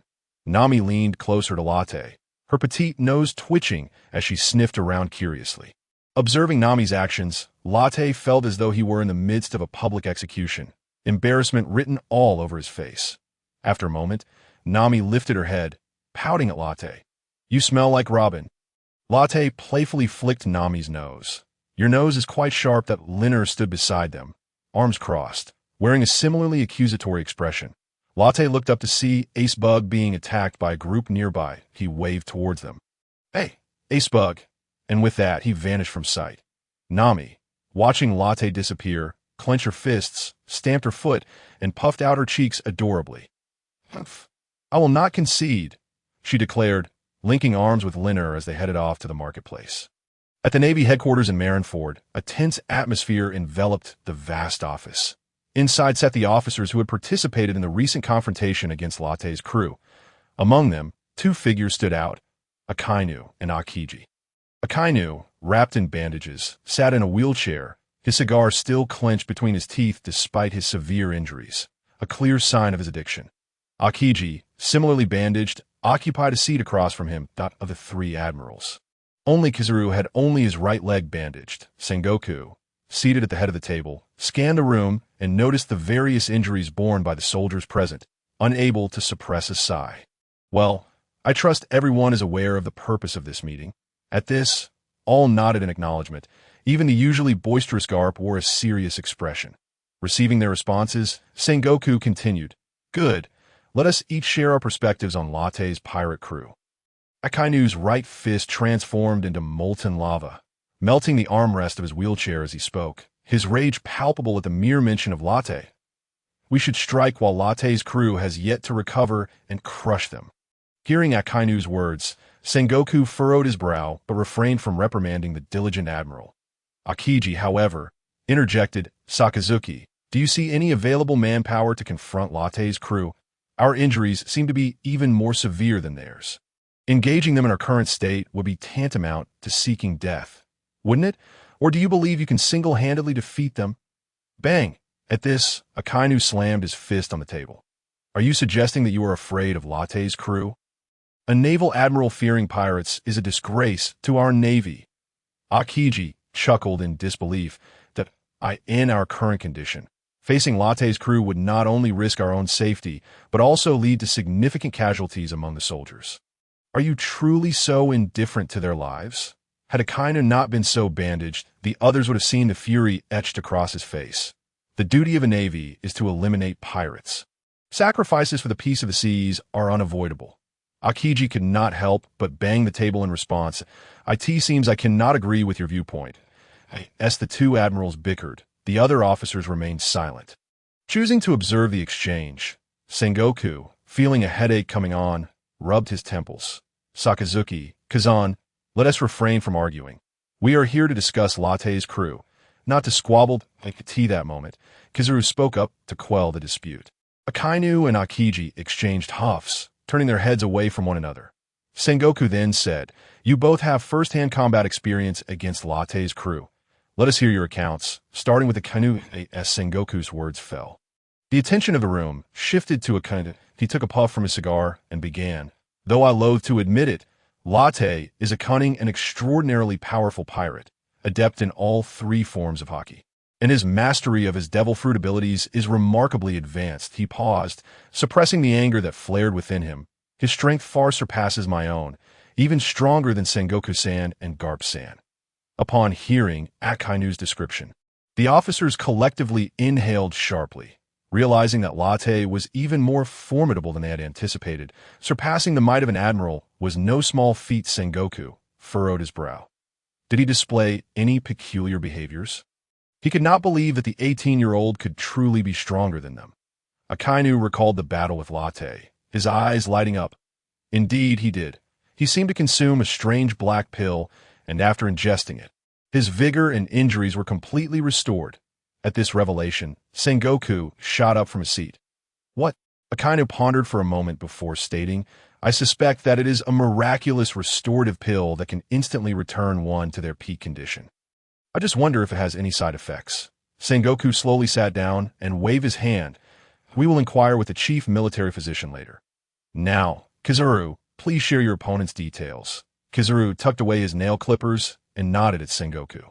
My opponent was named Kuro, a user of the mythical Zoan devil fruit, the bird fruit, in its pung form. Aside from the three admirals and Sengoku, the other officers were taken aback by this revelation. Mythical Zoan devil fruits were even rarer than Logia types. Kizuru touched the bandages on his leg, continuing, Kuro possesses a speed that is nearly on par with mine, and his wings exhibit formidable defensive capabilities. Along with a remarkably sharp and intelligent mind, he is likely a core member of Latte's crew. Sengoku nodded. Originally, Kuro was merely a small-time pirate in the East Sea. I had not heard that he had consumed a devil fruit. Could this have occurred after joining Latte's crew? If that is the case, it suggests they possess unique methods for acquiring devil fruits. He then turned to Akiji. Akiji nodded and began recounting his battles with Crocodile and Enel. Starting with Crocodile. After joining the Warlords, I initially thought his strength would stagnate, but he has not abandoned his training that he now wields the two-color haki. Even in a one-on-one fight, I cannot claim to easily prevail. Let us delve into the character of Enel, who undoubtedly warrants our attention even more than Crocodile. Particularly noteworthy is the Rumble fruit, which possesses formidable offensive capabilities while rivaling the speed of Admiral Kizu. After listening to Akiji's insights, Sengoku furrowed his brow even deeper. Subsequently, Gion and Kage, among others, shared their encounters with adversaries. Hecate last, Sengoku slammed his hand down, exclaiming, what a terrifying assembly of individuals, four wielders of Logia-type devil fruits. One Zoan-type mythical beast, a peculiar cyborg, a master of the three-sword style, and it seems Nico Robin is also one of their members. Garp, popping a rice cracker in his mouth, interjected, from this perspective, we can no longer regard this group as mere pirates. They all possess the strength of at least a vice-admiral, truly deserving of the title Emperors of the Sea. Admiral Tsuru's sighed. Let us hope they do not cause chaos. However, we must not inflate their reputation either. Let us discuss our countermeasures in detail. Under a clear blue sky with shimmering waves, aboard the Sora no Yuta, Latte and his crew had rested for 4 days in Water 7 before bidding farewell to Isubigu and setting sail for Sabeti Archipelago. During this time, Latte enjoyed considerable comfort, and Robin's demeanor also improved significantly.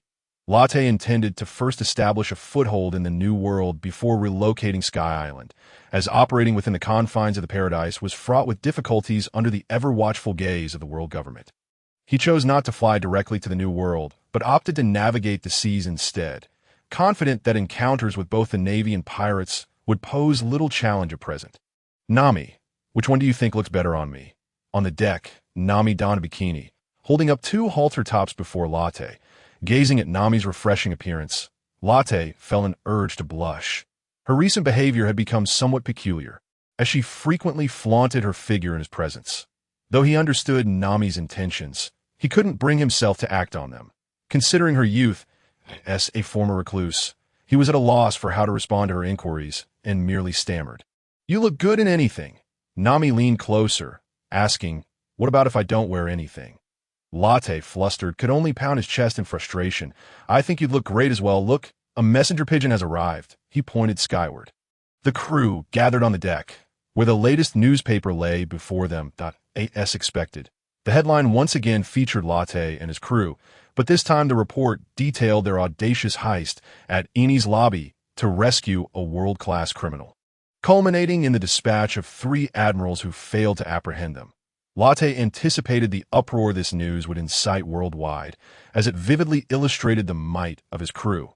Turning the pages, he noted that such extensive coverage would undoubtedly be followed by everyone's bounty notices.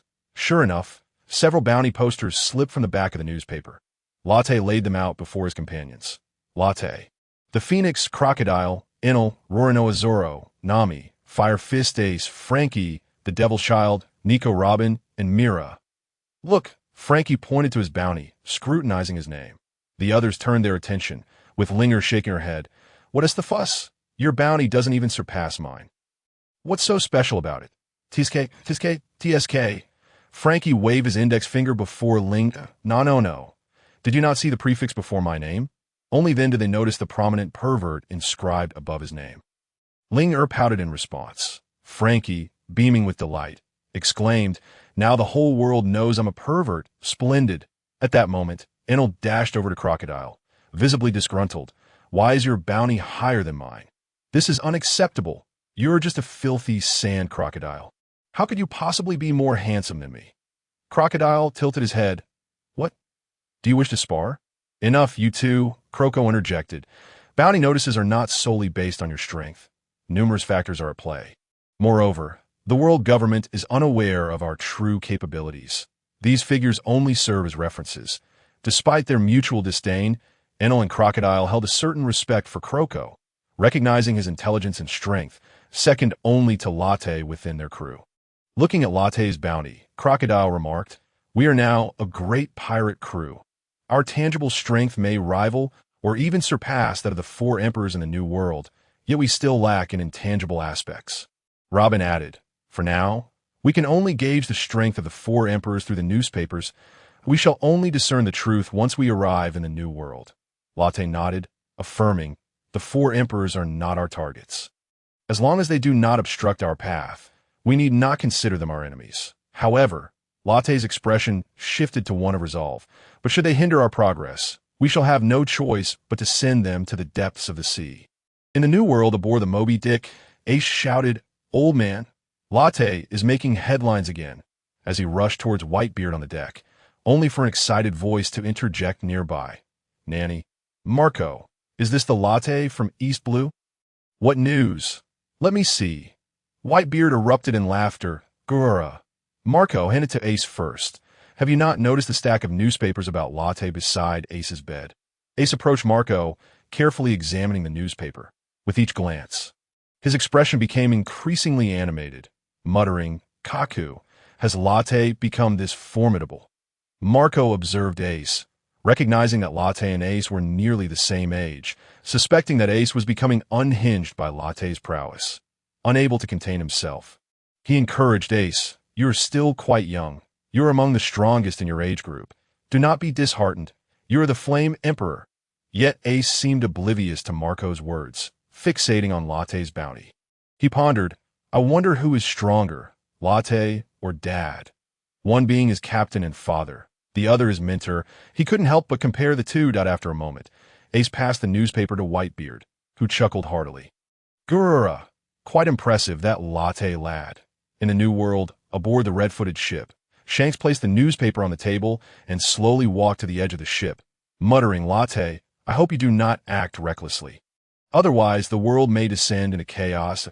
In East Blue's Windmill Village, the villagers raise their glasses. Cheers to Latte.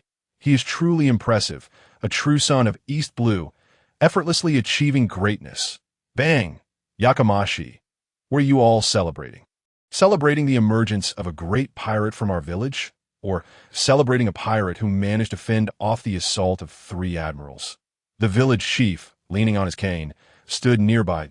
Oh, chief, do not wear such a serious expression. Come now, have a drink to soothe your throat. The chief took the bottle, gulping down a couple of swigs before wiping his mouth. Be quiet. This is simply unacceptable. However, Makino interjected, Chief, you seem rather pleased. It's evident you're happy for Latte. The chief, slightly blushing, turned his face away. That is not the case. Ha! Makino, is there news concerning Latte? At that moment, a voice rang out from the bustling tavern entrance. Bang! The door was kicked open, and in rushed Luffy. Exclaiming, "Quick, show me. Let me see." She extended the newspaper in her hand to Luffy. After perusing it for a while, he remarked, "Kakina, the companions of Latte are quite formidable as well." Upon finishing his words, he instinctively clenched his fists, adding, "But I shall not be outdone. I am determined to find companions even stronger than you in the new world, Dressrosa." Ha Latte. Are you merely an arrogant little brat? Or do you truly believe yourself to be invincible? On the lofty heights of a kingdom, a pink figure held the newspaper with an expression that was beyond description that if you intend to overthrow this world, you ought to know that it is far more intricate than you can fathom. Even the legendary rocks could not achieve that goal. Will you follow in his footsteps? With that, he spread his arms wide, chuckling, This world has become ever more thrilling. I in the new world. Wano country, Onigashima. Kaido took several swigs from a massive gourd of alcohol before tossing the newspaper to the ground. Latte, just a mere child, truly thinks he is some grand figure. He then picked up a nearby kanabo and smashed a stone into smithereens. Still too young. Kaido laughed so hard that he began to weep, resembling a deranged individual. Wah. I feel so lonely. There is not a single capable fighter around. Who could possibly kill me? Why is it so difficult for me to simply seek death? In the Grand Line, paradise. At this moment, Alabasta had transformed into a lush oasis, no longer the desolate land it once was. The climate had turned temperate, evolving into a city reminiscent of eternal spring. A girl with blue hair stood atop the city walls, her hair dancing in the breeze. She clutched Latte's bounty poster, murmuring, "Should I join you on your adventures? Am I still unwilling to let go? When will you return? I can only strive to improve Alabasta so that there is a place for you upon your return." Meanwhile, two figures lurked behind the wall. "Your Majesty, do you think our princess has fallen for Lord Latte? What shall we do?" said a curly-haired, flat-faced man to King Cobra. Cobra nodded. "Indeed, there are many beautiful women around Lord Latte. I wonder where Vivi's status will fall." Yet his expression betrayed no concern. Ikelim tilted his head, gazing at the king, and curiously asked, "Aren't you worried, Your Majesty?" Cobra turned to Ikelim, his eyes sparkling. "Why should I be? If Latte introduces me to some of the lovely ladies around him, wouldn't that solve our dilemma?" Hearing this, Ikelim slapped Cobra on the back of the head. "You lecherous old man, at the Revolutionary Army's headquarters, Baltigo, Dragon. I recall when I previously mentioned Latte, you merely glanced at it. Why are you so invested now?" A cloaked man with goggles observed Dragon with curiosity. Dragon set down the newspaper and walked toward the wall, the wind billowing his cloak and revealing the scar on his left cheek. "Indeed, Latte merits attention, but I am more intrigued by Nico Robin." The man, perplexed, asked, "Nico Robin? The orphan from O'Hara, what makes her so special?" Dragon replied, If Nico Robin can assist us, victory is within our grasp." He then commanded, "Prepare a ship. I must journey to paradise." The man straightened up and affirmed, "Yes," before inquiring, "Are we going to seek out Latte and his crew?" Dragon nodded with a hearty laugh. In no time. Latte's crew had stirred up considerable waves across the seas. Their reputation was a mix of admiration and fear, largely fueled by the world government's portrayal, which painted Latte's crew as a force to be reckoned with, causing ordinary citizens to shudder at the mere mention of pirate. The crew aboard the Thousand Sunny had mentally prepared themselves for the bounty and newspaper reports. After a brief moment of excitement, they retreated to their training. They understood that their next destination would be fraught with peril, demanding considerable strength to weather the ensuing storms. Latte sat alone on the deck, still perusing the newspaper. It devoted nearly 3 pages to the recent events surrounding his crew. Upon reaching the 4th page, a massive headline caught his eye. "The Surgeon of Death from White Town. Who is he? And why is he at odds with the Navy?" Latte's eyes brightened at the mention of White Town. Could it be? He quickly unfolded the section of the newspaper, revealing a large image of a man wearing a spotted hat, a sword slung over his shoulder, and a heart-shaped tattoo on his chest. Latte instantly recognized him as Trafalgar Law, the Surgeon of Death who had appeared alongside Luffy in Sabaody Archipelago, also known as one of the 11 supernovas. He raised an eyebrow, contemplating, "A surgeon, is it It seems I must make a trip to the West Sea before venturing into the New World. In the skies above the Grand Line, an unusual cloud floated. While other clouds drifted in a singular direction, this one moved defiantly against the current. Within this cloud were 4 figures: Latte, Nami, Linnell, and Robin. Initially, Latte intended to journey alone to the West Sea, merely to meet the Surgeon of Death. However, after days of deepening connections, Robin had transformed into a charming young lady, insisting on accompanying him. Naturally, Nami and Linnell also clung to Latte, eager to join the expedition. Latte, who had never quite known how to handle the whims of these women, resigned himself to their company. He informed Crocodile to proceed to the New World without him, confident that Crocodile and the others possessed the strength and intellect to establish a foothold there. Thus, Latte leisurely made his way to the West Sea. Say, Latte, what is the West Sea like? Is it different from the East Sea? Perhaps even more beautiful? Linnell asked, clinging to Latte's arm with curiosity. Latte shook his head. Honestly, I don't know. However, purely in terms of scenery, I doubt there will be much difference. Robin chuckled from the side. The East Sea is renowned as the weakest of the 4 seas. The West Sea should boast many strong individuals. If we're not careful, we might end up tossed overboard to feed the fishes. I could see this. Linnell tightened her grip on Latte's arm and glanced nervously around. While Nami chimed in, Robin, please refrain from uttering such terrifying words. Latte couldn't help but chuckle. Although Robin had grown considerably gentler and more affectionate, her cunning nature remained unchanged, often delivering shocking remarks. After 4 days of drifting, Latte and his companions finally arrived at the West Sea. Wow, is this the West Sea? I've never seen such a beautiful architectural style in any town before. Let's go explore. Upon reaching the first town in the West Sea, Linnell could no longer contain her shopping instincts, eagerly dragging the others along. Robin interjected, Linnell, we are here to find someone. We should explore after we've located them. Linnell, slightly deflated, lowered her head, fidgeting with her fingers and murmuring, but I just want to shop. Latte shook his head helplessly. It was evident to him what she truly desired. The eyes of the 3 women sparkled with anticipation as they looked forward to their shopping excursion. Let us head to the town first and see if there are any local specialties to bring back for Zoro and the others. Ling Er suggested, lifting her gaze to Lot. However, she added, aren't we here to recruit people? Lot gently ruffled Ling Er's hair and replied, the people are right here in the West Sea. They won't escape us. Come, let's explore the sights together. Really? Upon hearing Lot's words, Ling Er's joy erupted as she leaped into the air and pecked him on the cheek. Nami wore an equally excited expression, while Robin, though slightly more reserved, also bore a smile, clearly ready to enjoy their outing. The information in the 4 seas is somewhat insular compared to the Grand Line, so the 4 did not don masks as they strolled through the streets. Their unique combination of 1 man and 3 women naturally drew considerable attention, particularly due to the man's handsome features and the women's beauty. Hey, those women over there, come and drink with me. Just as Lot and his companions settled at a crowded tavern, ready to order their meal, an untimely voice rang out from the crowd.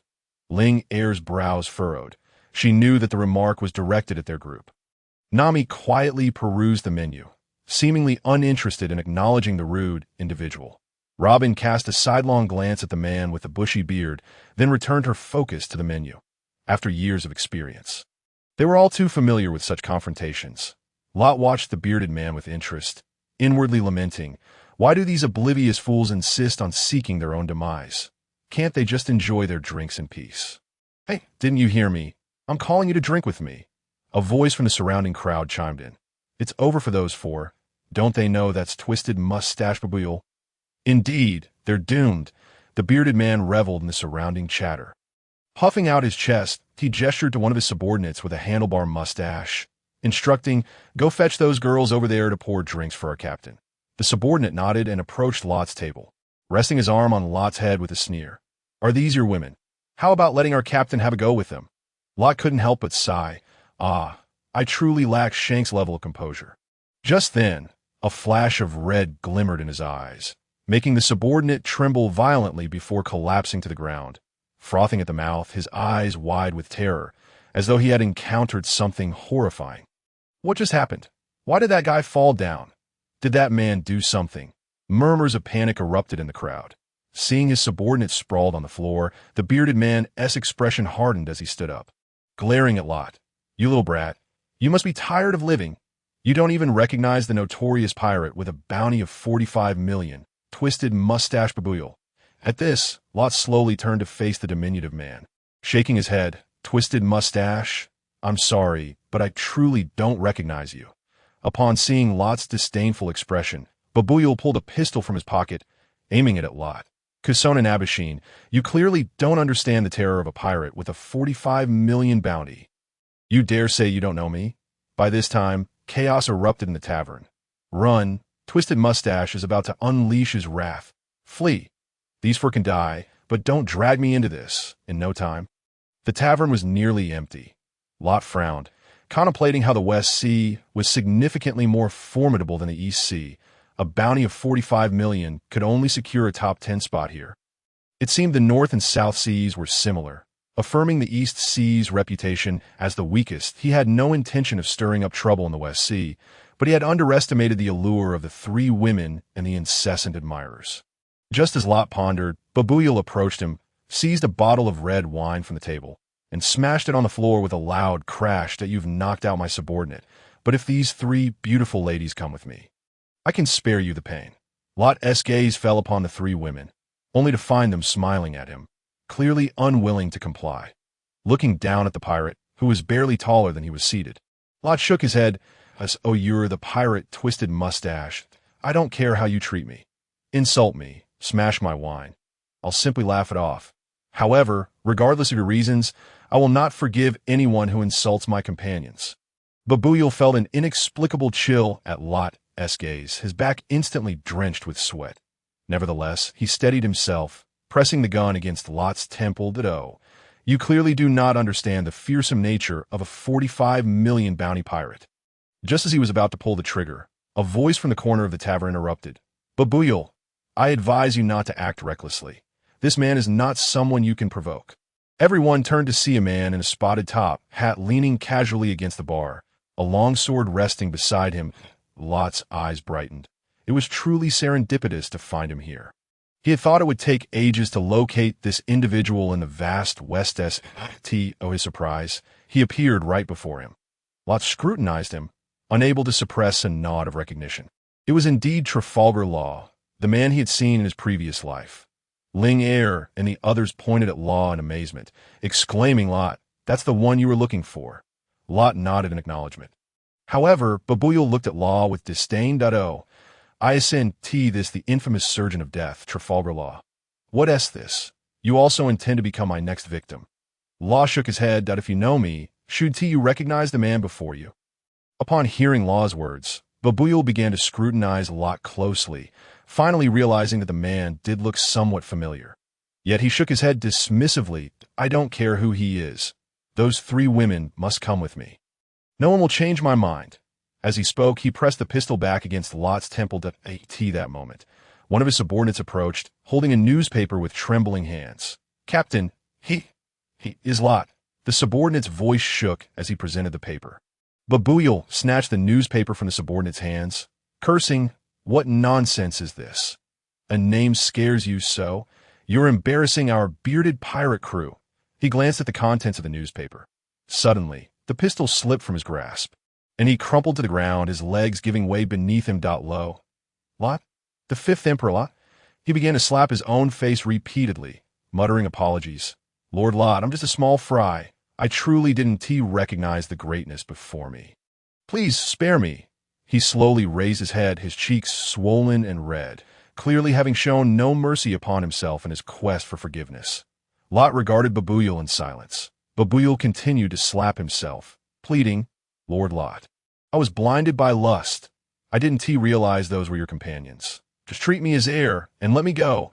At this point, Babuyal's subordinates had long since fled the tavern, leaving him alone. Lot sighed softly. I warned you not to insult my companions. Upon hearing Lot's words, Babuyal understood that this was his death sentence. Yet he felt the overwhelming pressure emanating from Lot, rendering him utterly immobile. Lot placed a hand on Babuyal's shoulder and began to rise. Law gazed at Babuyal with curiosity, But then his eyes widened in shock, as he witnessed Babuyel's entire being begin to contract. Rising tendrils of azure smoke enveloped him. Ultimately, he transformed into nothing more than a heap of white ashes. Onlookers outside the window, taken aback by the spectacle, gaped in astonishment. They had never encountered such a scene before. At that moment, Latte had already approached Law. "Trafalgar Law, I never anticipated encountering you here. It has certainly spared me the trouble of searching for you," Latte remarked. Law looked up at the excessively youthful Latte and inquired, "From your tone, it seems you have come specifically to find me." Latte nodded, affirmatively stating, "Indeed, I have come expressly to seek you out." At that juncture, a large white bear clad in a yellow coat leaped forth, declaring, "What do you intend to do with our captain? Allow me to be your opponent." Law interjected, "Beppo, step aside. This is beyond our capability." Beppo swiftly lowered his head, apologizing, "I'm sorry." Linger and the others, upon witnessing the adorable Beppo, had stars gleaming in their eyes, akin to encountering a delightful stuffed toy. Latte found Beppo's demeanor rather amusing as well. Upon hearing that Latte had come specifically to find him, Law felt a tightening in his chest. "Oh, may I inquire why you have sought me out?" Latte, instead of hastily explaining, leisurely took a seat on a nearby stool. "Should I address you as Trafalgar Law, or perhaps as Trafalgar D. Water Law?" At this, Law's pupils constricted sharply. He was taken aback by Latte's knowledge of his full name, a name he had never shared with anyone. Flevens, a town abundant in lead, or rendered the entire landscape pristine and immaculate, earning the moniker White Town and bringing substantial income to the region. As Latte recounted this tale, Law's brow gradually furrowed. Latte paused momentarily before continuing. However, the government concealed a grim reality. The original lead ore is highly toxic. With the over-extraction of this ore, countless citizens fell victim to an incurable disease. As the situation became untenable, the royal family chose to flee the nation, while the afflicted populace was quarantined, left to await their demise. Many citizens attempted to escape, igniting a war in which numerous sick individuals, including doctors, were slaughtered. Witnessing the execution of his parents and the death of his sister, even the nun who initially facilitated the citizens' release was murdered. A child of merely 10, hiding amidst the corpses, narrowly escaped the carnage. However, having contracted lead disease, the child's life hung by a thread in a quest for vengeance against this world. The child, strapped with explosives, joined the Don Quixote family. There, he encountered a man named Corazon, who would redeem his life. Law could no longer contain himself. Tears traced their way down his once resolute face as he slowly knelt before Latte. "Please, no more. How do you know this? Why? Why?" He felt as if he stood before Latte, stripped bare of every secret. Latte paid no heed to his distress and continued. "Corazon discovered what was nearly the sole surgical fruit capable of curing lead disease. But in his effort to protect that child, he met his demise at the hands of his own brother." Law, now slumped on the ground, felt the dampness of his tears saturate the earth beneath him. Latte extended his hand towards Law, stating, "I have come specifically to invite you to join us. That I know what you desire most, and I can grant you the power to achieve it." Slowly raising his gaze to meet Latte's, Law declared, "I wish to kill Doflamingo with my own hands." Latte smiled at the man before him, affirming, "Of course. If you cannot defeat him, then you're unworthy of being my ally." Understanding the thoughts swirling within Law's mind, Latte assured him, "I will not compel you to act against your will, nor will I ask you to betray your principles or conscience." Law had long sought a partner to vanquish Doflamingo, and now an exceptionally strong ally had appeared, one who would not impose upon him actions he did not wish to undertake. He felt a stirring within, yet hesitated as he glanced at Beppo and the others. Latte chuckled, "They can join my crew. Any missions can be undertaken as a unified team." Law fell silent, aware of the formidable strength of the Don Quixote family and its many clandestine dealings. Rumors suggested secret pacts with one of the four emperors. Kaido he doubted that his heart pirates could contend with the Don Quixote family alone, especially with Kaido lurking in the shadows. Unlike other pirates who ventured out for the legendary treasure spoken of by Pirate King Roger, Law's sole purpose was to defeat Doflamingo and avenge Corazon. Clenching his fist at the thought, He was struck by Latte's offer, though uncertain why Latte was so well informed about his past and his vendetta. The prospect of avenging himself against Doflamingo overshadowed his fears. He would risk everything, even his life, to achieve it. However, a lingering question remained. Why would someone as significant as Latte specifically seek him out in the West Sea? What could he possibly gain from Law? Latte, recognizing Law's confusion, addressed it directly. I understand you must be perplexed as to why I journeyed from the Grand Line to find you. Law nodded in agreement. Latte elucidated, surely, you do not believe I came for that so-called immortality surgery. Law lowered his head, remaining silent, though apprehension gnawed at him. After all, he believed he held little value beyond that. Latte shook his head. I certainly did not come for that absurd immortality surgery, nor do I need such a thing that if I desired it, a mere flick of my hand would compel you to comply. I am here to extend an invitation for you to serve as our ship's doctor. What do you say? Law knew a person of Latte's caliber would not stoop to deceiving him, a mere insignificant figure. After a moment of contemplation, he nodded resolutely. All right, I will join. Ding! Congratulations, host. Partner recruitment task progress increased by 1. Rewards: 2,000 sins of beans, 5 beauty pills, 5 affiliated pirate ships of the breaking sky, and 1 billion berries. Hearing the mechanical voice in his mind, Latte glanced at the 5 ships in his system space. Feeling quite satisfied, Latte inquired, do you have any outstanding matters in the West Sea? Law shook his head. We are orphans. We have nothing left to do. Latte rose and surveyed the empty tavern, sighing in resignation. Let's find another place to eat. Is this your ship? Linger pointed at the small yellow vessel bobbing in the harbor. Law nodded with a hint of pride. Yes, it was built by my benefactor. The choice of a submarine as his pirate ship had its reasons. It was crafted by the scientist Wolf who had adopted him, and it provided excellent concealment underwater, making it practical for both escape and battle. Noticing the absence of the breaking sky, Law turned to Latte, asking, Captain, where is your ship? It dawned on him that Latte was accompanied by only 3 companions, with neither their ship nor additional crew in sight. Latte, reading Law's curiosity, explained, Kuro and the others have already headed to the New World. I actually came to the West Sea after seeing your news. With a wave of his hand, a luxurious warship materialized at the harbor. Nami and the others were left in awe. We have a ship like this. How come I was not aware of it? Latte chuckled. In truth, I had forgotten I possessed several such vessels. Nami transformed into a white cloud and circled the ship for a while, only to discover that it resembled the broken sky, practically a scaled-down version of it. Yet the opulence was by no means lacking. The 4 members of Law were taken aback, witnessing Latte conjure a luxurious pirate ship seemingly out of thin air.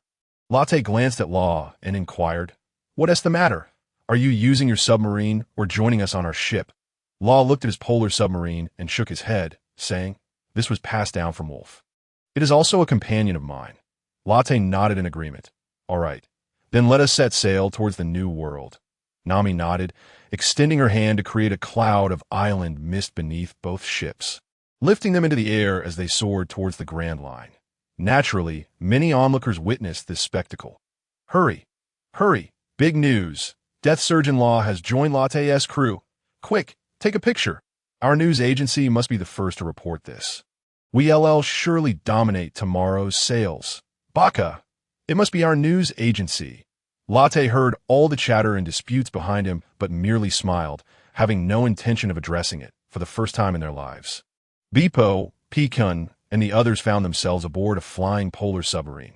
Bepo clung tightly to the railing, his tongue flapping in the wind, emitting a boo-roo sound. With the target acquired, Nami directly controlled the ship's altitude at 2,000 meters, maintaining an exceptionally rapid speed. After a day of sailing, the 2 ships returned to the skies above the Grand Line.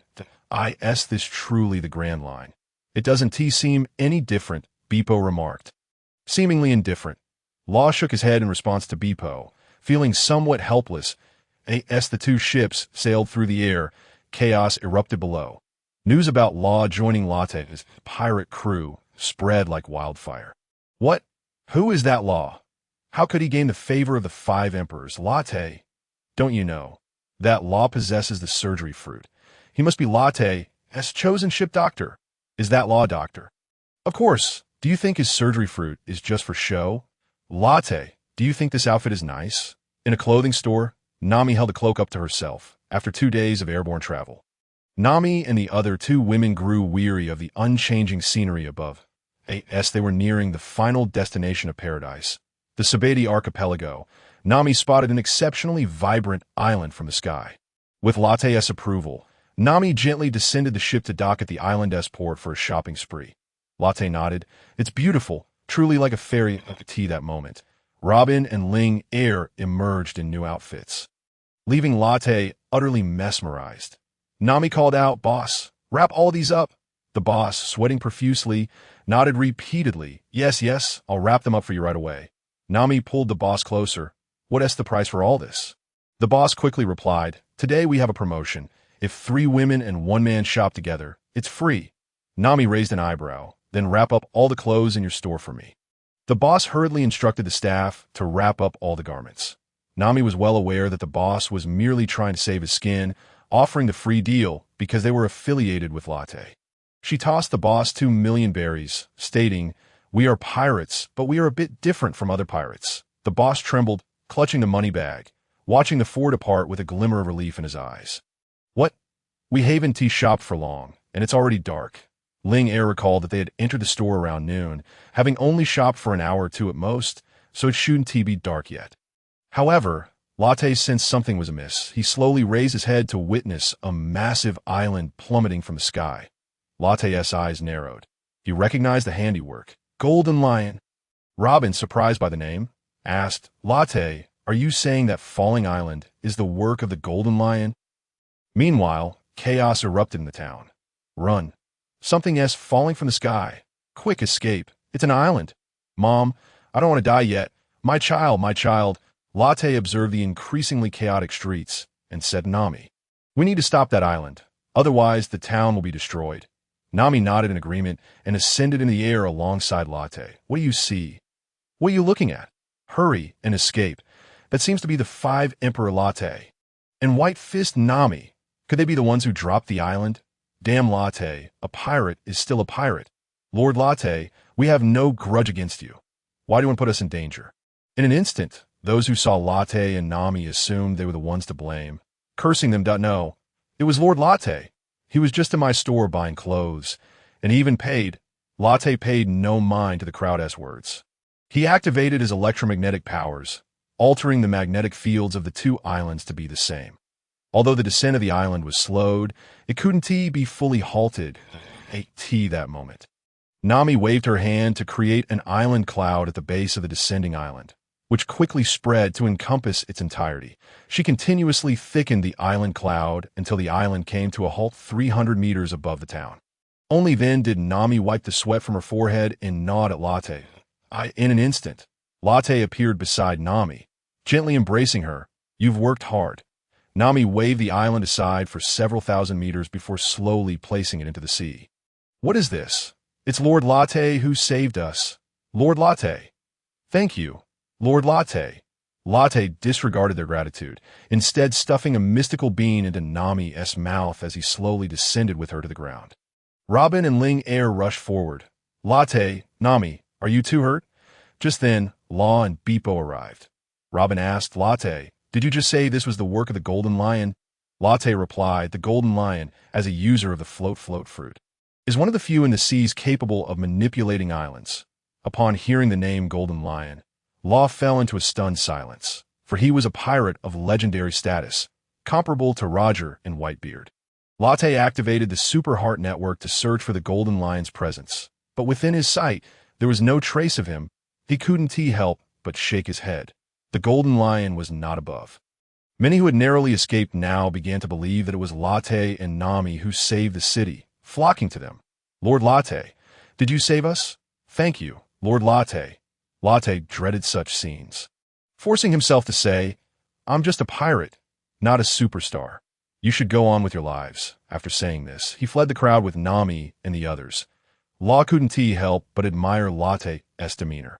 Thinking, "It seems my choice was indeed the right one," he hadn't expected a 5 Emperor with a bounty of 3 billion to be so unassuming.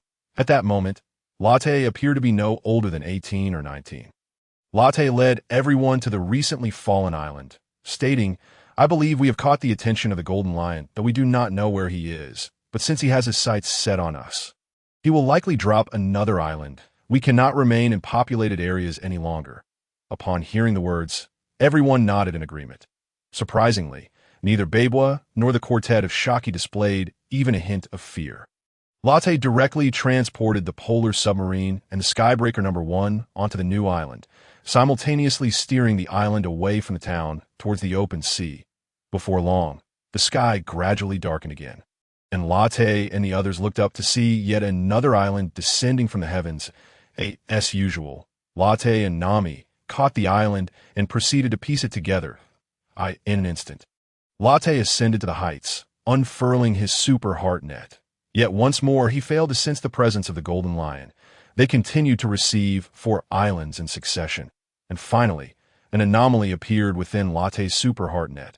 With a serious expression, he addressed the group. "I have located the whereabouts of the Golden Lion, that we may soon face a formidable battle." Linger clenched her delicate fists, expressing disdain. "What is there to fear? We have already broken through the assaults of the 3 admirals and numerous vice-admirals. Why should we be afraid of the Golden Lion?" At this moment, Robin interjected, "I have heard that the Golden Lion is researching some IQ creatures. If we are not careful, we might end up as specimens ourselves." Upon hearing Robin's grave warning, Nami clutched Latte's arm, feeling somewhat apprehensive that Robin-chan, "Please don't speak so frighteningly." Latte, holding Onikuri, wore an expression brimming with combat spirit. The first opponent he encountered upon entering the Grand Line was none other than the Golden Lion, and the thought alone was exhilarating. Nami piloted the island towards the direction indicated by Latte. In no time, they ascended to an altitude of 10,000 meters, gazing at the floating islands before them. Latte's lips curled into a slight smile that "we have arrived."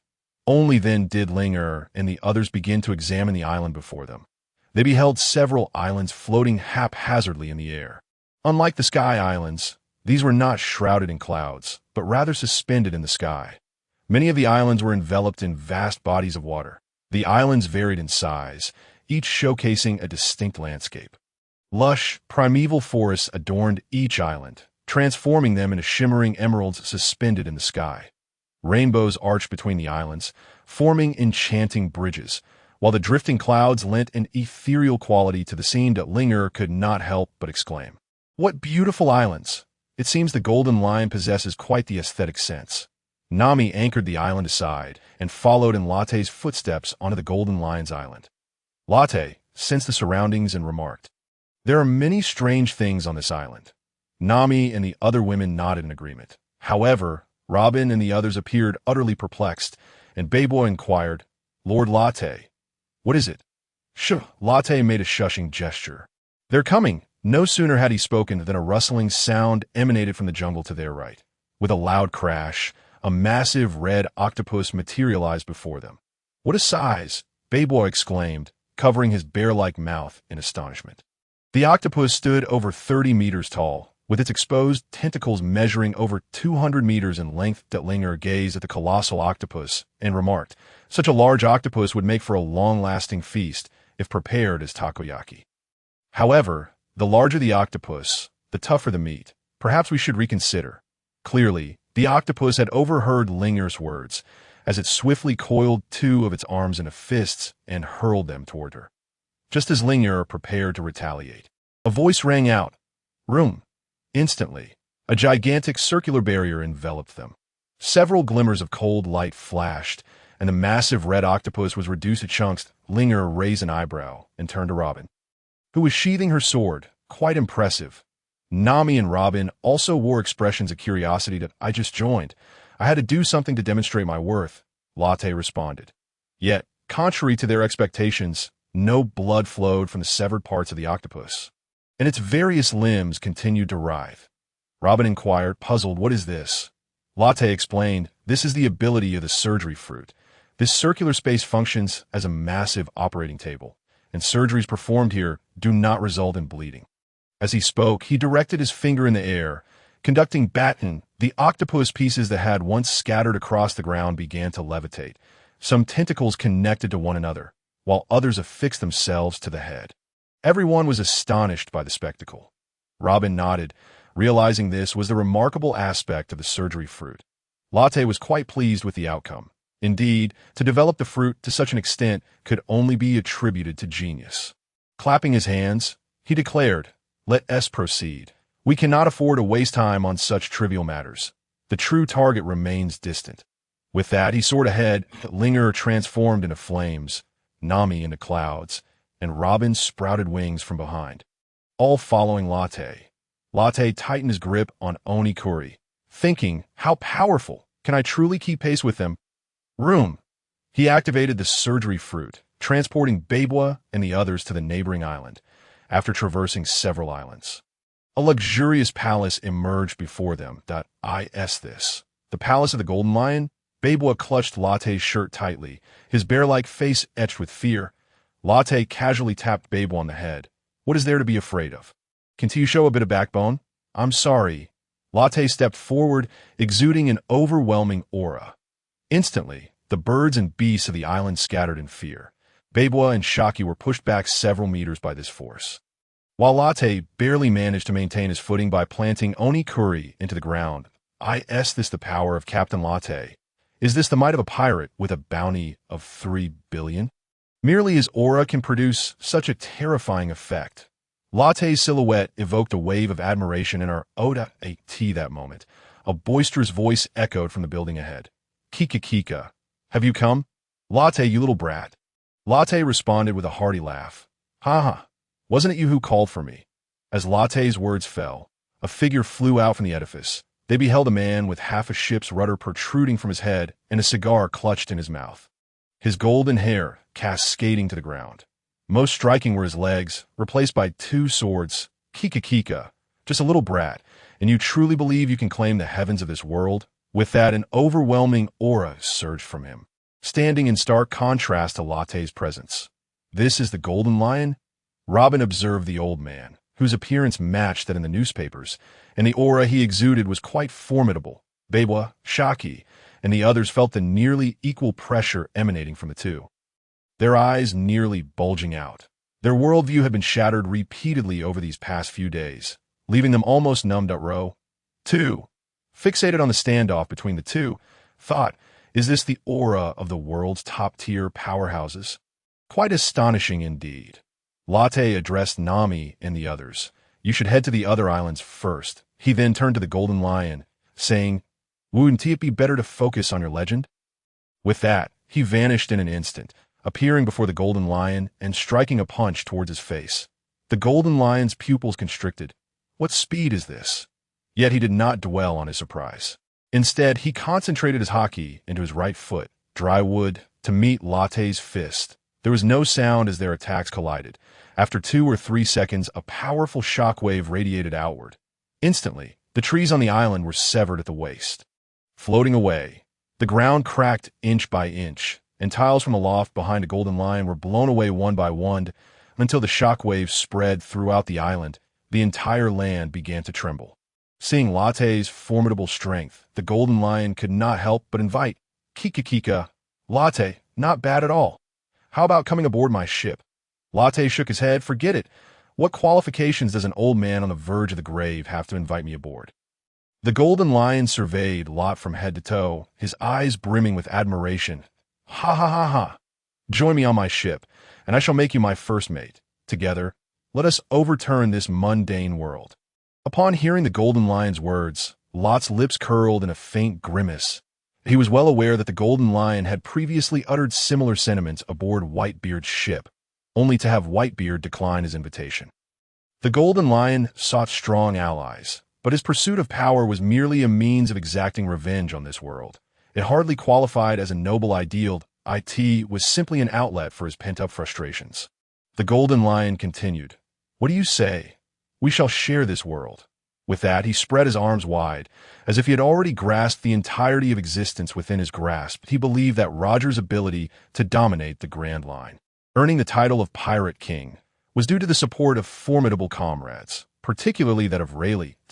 In their earlier battle, he had yearned for a first mate akin to Rayleigh, for had he possessed one, he might not have suffered defeat during the Battle of Idvor. Now, witnessing Lot's remarkable strength at such a tender age, the flames of ambition ignited fiercely within him once more. Lot, perceiving the gleam in the Golden Lion's eyes, recognized that the old man harbored no benevolent intentions. With a calm demeanor, he replied, "Spare me, Golden Lion, and no one in this world is worthy of being my captain. Besides," he extended a finger and shook it at the Golden Lion, "you lack even the qualifications to join my crew." "Nanny?" At these words, the Golden Lion erupted in fury. "You insolent brat! How dare you reject me?" He clenched his right hand into a fist, invoking his power, lion's might. Instantly, the ground surrounding the island began to rise, forming a colossal earthen wall encircled by stone lions. The lions roared as they charged towards Lot. Lot ascended slowly into the sky, activating his electromagnetic powers, and a massive electromagnetic blade gradually materialized in his hand. With a flourish, he executed an electromagnetic slash. As Lot spun the blade, a ring of electrified energy radiated outward from him. The blade effortlessly sliced through the rising earthen wall as though it were mere air, gliding smoothly without resistance. Yet the stone lions continued their relentless advance. Lot raised an eyebrow, intrigued. "Oh, is that so?" He began to wield the electromagnetic blade with fervor, unleashing a flurry of slashes that rendered the air itself a tapestry of light. Boom! In an instant, the stone lions were shattered into countless fragments, crashing to the ground in a cloud of dust. "Ha ha ha! You little rascal! You don't know swordsmanship, do you? Allow me to teach you how to wield a blade," the Golden Lion announced, executing a slashing kick toward Lot. A massive golden arc materialized before Lot's eyes. He deftly sidestepped, the arc grazing his nose before cleaving through the island behind him, splitting it in two as it plummeted into the sea. "Well dodged," the Golden Lion remarked, a grin of satisfaction on his face. Observing the attack, Lot couldn't help but marvel at the old man's formidable strength despite his missing legs. It was truly terrifying. It became clear why, after Roger's execution, he was able to assault Marineford, drawing the combined might of Garp and Sengoku. He was no mere pretender to power. In his previous life, Lot had often scoffed at the notion that such strength was something Luffy could contend with, especially considering that it was 2 years prior to Luffy's own growth that it was widely circulated within the fandom that no one could defeat Luffy in the theatrical adaptations, regardless of the Golden Lion's moral standing. The thrill of battling such a powerful adversary sent Lot's blood racing. He sheathed the electromagnetic blade, his fists clenched tightly. "Golden Lion, it's my turn to strike now." As he spoke, he enveloped his fists with both Conqueror's Haki and Armament Haki, dark red lightning crackling around them. The Golden Lion, witnessing the display, was astounded, biting down on a cigar in disbelief. "You can wield Conqueror's Haki at such a young age? I suppose I cannot dismiss you as merely a child." With that, he too enveloped his renowned sword, Yasakani no Magatama, in Haki, blue lightning swirling around the blade. Lot raised an eyebrow, as, "Oh, the Golden Lion possesses Conqueror's Haki as well. It would be quite ludicrous for a top-tier powerhouse to lack such a gift." In a flash, Lot appeared before the Golden Lion, who raised his left leg to counter Lot's incoming punch. With a resounding clash, the two forces collided, sending shockwaves through the air. The very island beneath them began to fracture, crumbling into pieces. The sky above them split in twain. Ha ha ha! It has been ages since I've experienced such exhilarating combat. The Golden Lion laughed heartily. Lot smirked. "Is this truly all you can muster?" He channeled more Haki into his fists, and the Golden Lion felt an overwhelming force surge forth, sending him hurtling backward for hundreds of meters, crashing into another island and sinking deep within it. The impact rattled the island, causing peculiar creatures to tumble from above. With a mighty effort, the Golden Lion slapped the island, propelling it backward and re-emerging in the air. "You insufferable brat! Allow me to show you what true strength is." He began to gesture wildly, summoning islands to hurl toward Lot at breakneck speed. Lot infused his fists with electromagnetic power, shattering the incoming islands with each strike, just as he obliterated the last island. A voice cried out, "Lion's thousand cuts!" In an instant, a barrage of slashes rained down upon Lot. Utilizing his acute observation haki and agile movements, he navigated through the onslaught, evading every strike without a scratch. Witnessing this, the Golden Lion felt his heart race in disbelief. With a flurry of movements, Lot appeared before the Golden Lion. "You ought to save that technique for slicing fish at home." He vanished above the Golden Lion. His right leg enveloped in haki, glowing with red-black lightning. He then spun and descended toward the Golden Lion's head. Reacting swiftly, the Golden Lion crossed his arms to shield himself. Boom! Boom! Boom! The two clashed repeatedly, exchanging dozens of blows. With a final kick, Lot sent the Golden Lion crashing into the island. The Golden Lion waved his hand and regained his footing in midair, though he appeared rather disheveled. "Ha ha ha! This is truly exhilarating. Lot, with our combined strength, why not join forces and create chaos in this world?" Lot cast a disdainful glance at the somewhat grotesque old man before him. "Look at you. Do you truly believe you are in a position to ask me to ally with you?" The Golden Lion, resembling a dog with its tail stepped on, seethed. "You wretched brat! I shall see you dead." "Lion's domain." Lot shook his head, enveloping himself in electromagnetic energy, swiftly appearing before the Golden Lion, whereupon the summoned lions dissipated into nothingness. He entwined Conqueror's haki, armament haki, and electromagnetic power around his fists, delivering a powerful blow aimed at the Golden Lion's temple. The Golden Lion raised his arm to block. Boom! The force sent the Golden Lion flying sideways for dozens of meters. Yet Lot did not relent. He reappeared beside the Golden Lion and delivered a spinning kick to his waist. Boom! Boom! Boom! The Golden Lion was treated like a mere ball, careening between the islands. With one final kick, Lot sent the ship's wheel embedded in the Golden Lion's head. He landed before the Golden Lion, panting heavily. "Shiki, why forsake the legendary path for the sake of appending this world?" The Golden Lion gazed at the young figure before him, murmuring, "Why have I failed again, Roger?" After speaking, he slowly closed his eyes. At that moment, all the surrounding islands began to plummet. Lot activated the Super Heart Network to sense the situation and discovered that Nami and the others had already resolved their battle and were heading towards the Sky One. He hurriedly crafted several notifications to inform Nami that he would first descend to the Blue Sea to prevent the islands from falling due to the disappearance of the Golden Lion's powers, instructing them to proceed to the Sabiti archipelago and await his arrival. He tossed a magic bean into his mouth and, with agility, controlled each falling island using electromagnetic force, gently lowering them into uninhabited seas. Even though Lot had significantly slowed their descent, it still stirred up massive waves. Fortunately, these locations were far from other islands, resulting in minimal casualties. However, there was still a colossal island descending rapidly towards another below. Realizing the impending disaster, Lot quickly consumed another magic bean and, in a flash, appeared atop the island. Channeling his electromagnetic powers, he radiated countless bolts of lightning, resembling a dynamic electric being. Goodness, I wondered why this island was falling so swiftly.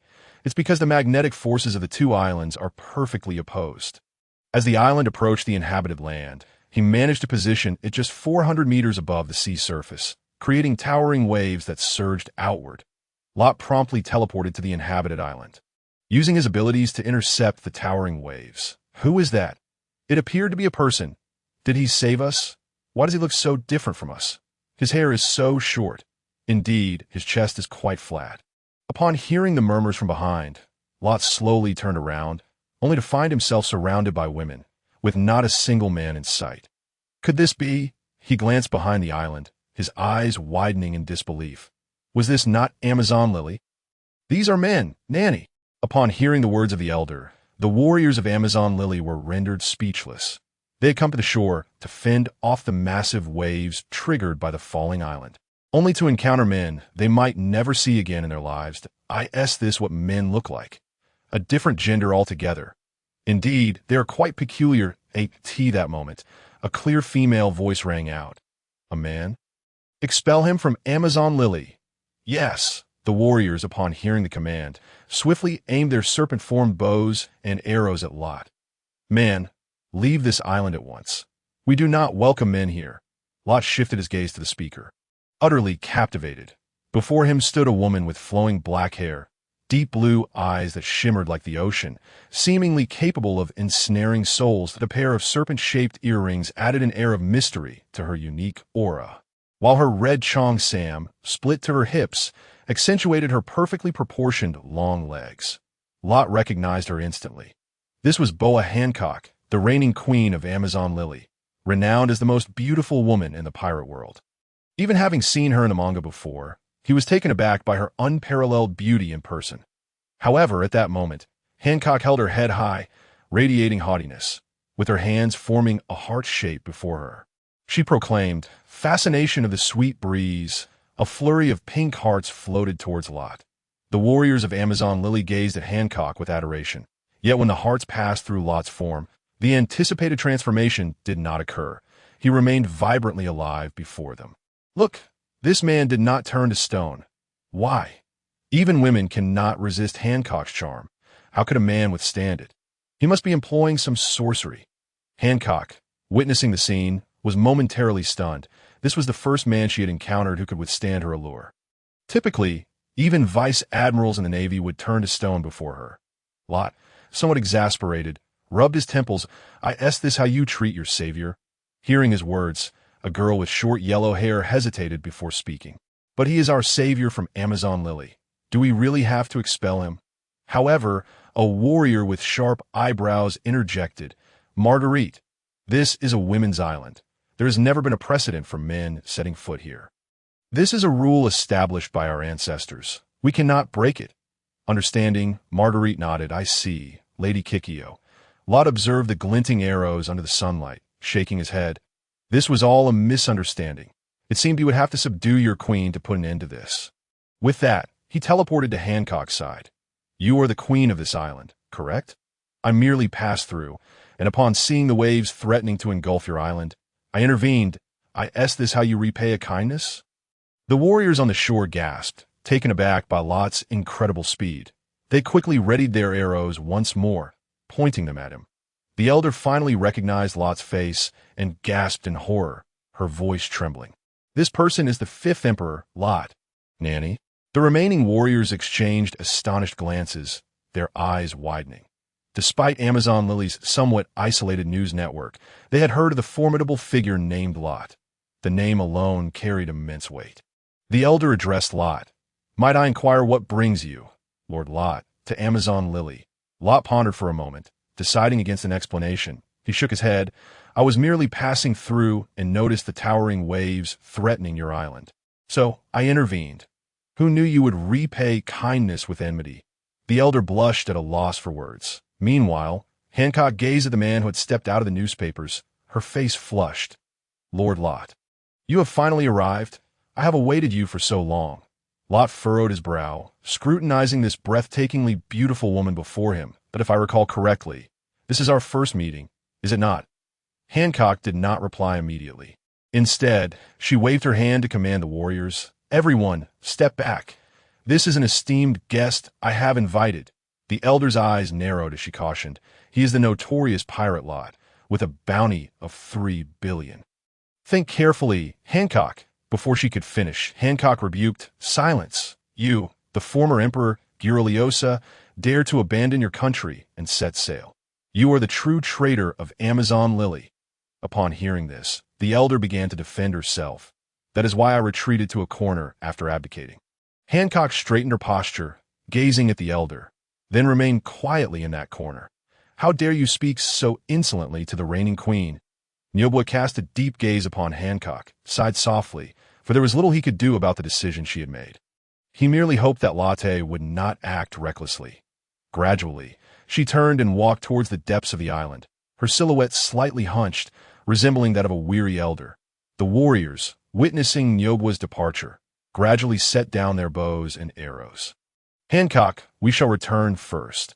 Accompanied by fervent enthusiasm and unabashed affection, the warriors departed in succession. It was only then that Hancock slowly turned to face Latte, her demeanor shifting from imposing authority to that of a timid woman. She poked her fingers together before her gaze unable to meet Latte's. "My Lord Latte, I've been waiting for you all this time." Latte, taken aback by the sight of this blushing beauty before him, found himself momentarily at a loss for words. After a prolonged silence without a response, Hancock dared to raise her head, but upon meeting Latte's gaze, she hastily averted her eyes once more. Why, Lord Latte? Have I perhaps said something wrong? It was only when Latte regained his composure that he heard her words, his brow furrowing in confusion. Why do you say you have been waiting for me? Hancock lowered her head, her voice barely above a whisper. Ever since you, my lord, assaulted the celestial dragons, I have been closely following your exploits. I have not missed a single piece of news regarding you. I long for the day when we could meet. Yet as a warlord of the sea and a ruler of a nation, I am unable to act freely. Thus, I can only dream of the day when you might grace Amazon Lily with your presence. As she spoke, Hancock's face flushed crimson, her head seeming to emit steam. Was this the essence of love? Upon hearing Hancock's explanation, Latte finally comprehended the reason behind her feelings, that it was his attack on the celestial dragons that stirred such deep emotions within her. For the celestial dragons were a haunting nightmare in Hancock's heart. Unbeknownst to him, over time, she had unwittingly fallen for him. Latte could not help but touch his own face, a sense of pride swelling within him. Am I truly that handsome? Even the world's most beautiful woman has fallen for me. My Lord Latte, may I invite you to join me for dinner? Hancock's voice was soft, akin to a gentle purr, stirring a yearning within Latte's heart. He understood that if he were to refuse her now, Hancock would undoubtedly succumb to love sickness. Moreover, he found it impossible to reject such a passionate confession from a stunning beauty. He too wished to explore what might unfold between them. He nodded in affirmation, responding, "Very well. I shall indulge in the specialties of Amazon Lily." To Latte's reply, Hancock melted into a state of bliss. Latte quickly reached out to steady her, her delicate form leaning into him as if weightless. A subtle fragrance enveloped his senses. Is this what marriage feels like? Latte thought, bemused by the absurdity of it all. In his previous life, he had marveled at the notion of a renowned beauty falling inexplicably for Luffy. It seemed like a whimsical romance. Yet now, faced with the world's most beautiful woman enamored with him, he finally grasped the sweetness of such an experience. Hancock led Latte towards the royal palace, and he began to observe the island of women more closely. Amazon Lily appeared bustling with activity, the streets alive with the sounds of vendors calling out, "Come see the fresh sea creatures just returned from the hunt today. Taste our freshly roasted giant wild boar. You wish to order a 40-pound cleaver? Come pick it up tomorrow." Whether they were customers, merchants, blacksmiths, or butchers, all were women, each robust and strong. They were both citizens and warriors. This was a nation of soldiers. Yet as they walked, every citizen who spotted Hancock gazed at her with starry eyes, hearts aflame. "Lady Snake. Lady Snake has looked my way. Lady Snake, I love you." Latte observed this spectacle with a peculiar feeling, akin to walking alongside a supernova of fame, that he found their reactions perfectly understandable. Even without the sweet fruit, Hancock's unparalleled beauty was enough to captivate all. Moreover, in this martial nation, strength equated to beauty. And at the pinnacle of that strength stood the Empress, Boa Hancock. However, Hancock did not respond to each adoration, instead guiding Latte towards the palace. Just then, a small black cat darted out from the crowd, affectionately rubbing against her high-heeled shoe. "Who dares to litter on my path?" she exclaimed, raising her foot to kick the cat away. That a matron rushed forward, scooping the cat into her arms, hastily apologizing. "I am so sorry. It is my fault." Hancock glanced at her and said, "Please be mindful next time." Turning back to Latte, she added gently, "My Lord Latte, please do not concern yourself with such trivialities. It was not her intention." Latte was taken aback by Hancock's swift change in demeanor, from cold and aloof to sweet and gentle in an instant. Amazon Lily was not particularly large, and soon they arrived at the grand square before the palace. There a contest was underway, the stands filled with spectators cheering for their favored warriors. Someone called out, "Lady Snake has arrived." Instantly, all eyes turned toward her. "Lady Snake, please guide us." Hancock shook her head. "Continue as you were." Latte, observing the two battling women, felt a sense of astonishment akin to reading a comic in his past life. Both warriors demonstrated mastery over armament hockey, and he sensed that many on the island surpassed the strength of the two contenders. He could not help but be amazed and finally understood why Kuma had sent Luffy to Amazon Lily. It was evident that Kuma recognized the island's abundance of hockey users, which was precisely what Luffy's crew needed as they ventured into the New World. By bringing Luffy to this island, Kuma hoped he would learn to harness hockey. Hancock led Latte into the banquet hall of the Royal Palace, where a massive dining table awaited them, currently occupied only by the two of them. Leaning close, Hancock whispered to Latte, "My Lord Latte, please wait a moment. I shall prepare something special for you." Witnessing Hancock's demeanor, Latte felt a sense of delightful surprise. After all, Hancock was a ruler, one of the 7 warlords of the sea, a figure of great significance. Yet before him, she acted as if she were a devoted servant, and astonishingly, she seemed to revel in it. Before long, Hancock reappeared, carrying a plate adorned with serpentine decorations, piled high with white pastries. "My Lord Latte, these are specially made for you." Her voice was soft, reminiscent of a wife eagerly awaiting her husband's return. Latte took a piece of the pastry, feeling its coolness in his hand, the surface adorned with pink heart motifs, clearly prepared with him in mind. As he placed it in his mouth, it melted effortlessly, releasing a wave of sweetness and a delicate peach blossom fragrance, filling his senses with delight. He couldn't help but take another piece, while Hancock watched eagerly for his reaction. Seeing her anticipation, Latte felt compelled to express his delight. His eyes widened, filled with astonishment. "Wow, this is absolutely delicious.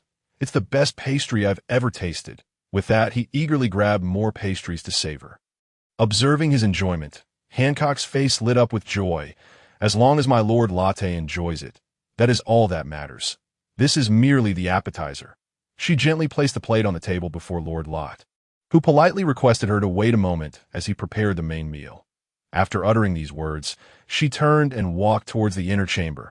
Observing Hancock's retreating figure, Lot could not help but let out a quiet sigh. Lamenting the age-old truth that heroes often struggle when faced with the allure of beauty, he pondered how Tang Sung had triumphed over his own heart, allowing the tear-streaked queen of the Daughter Kingdom to continue her journey westward.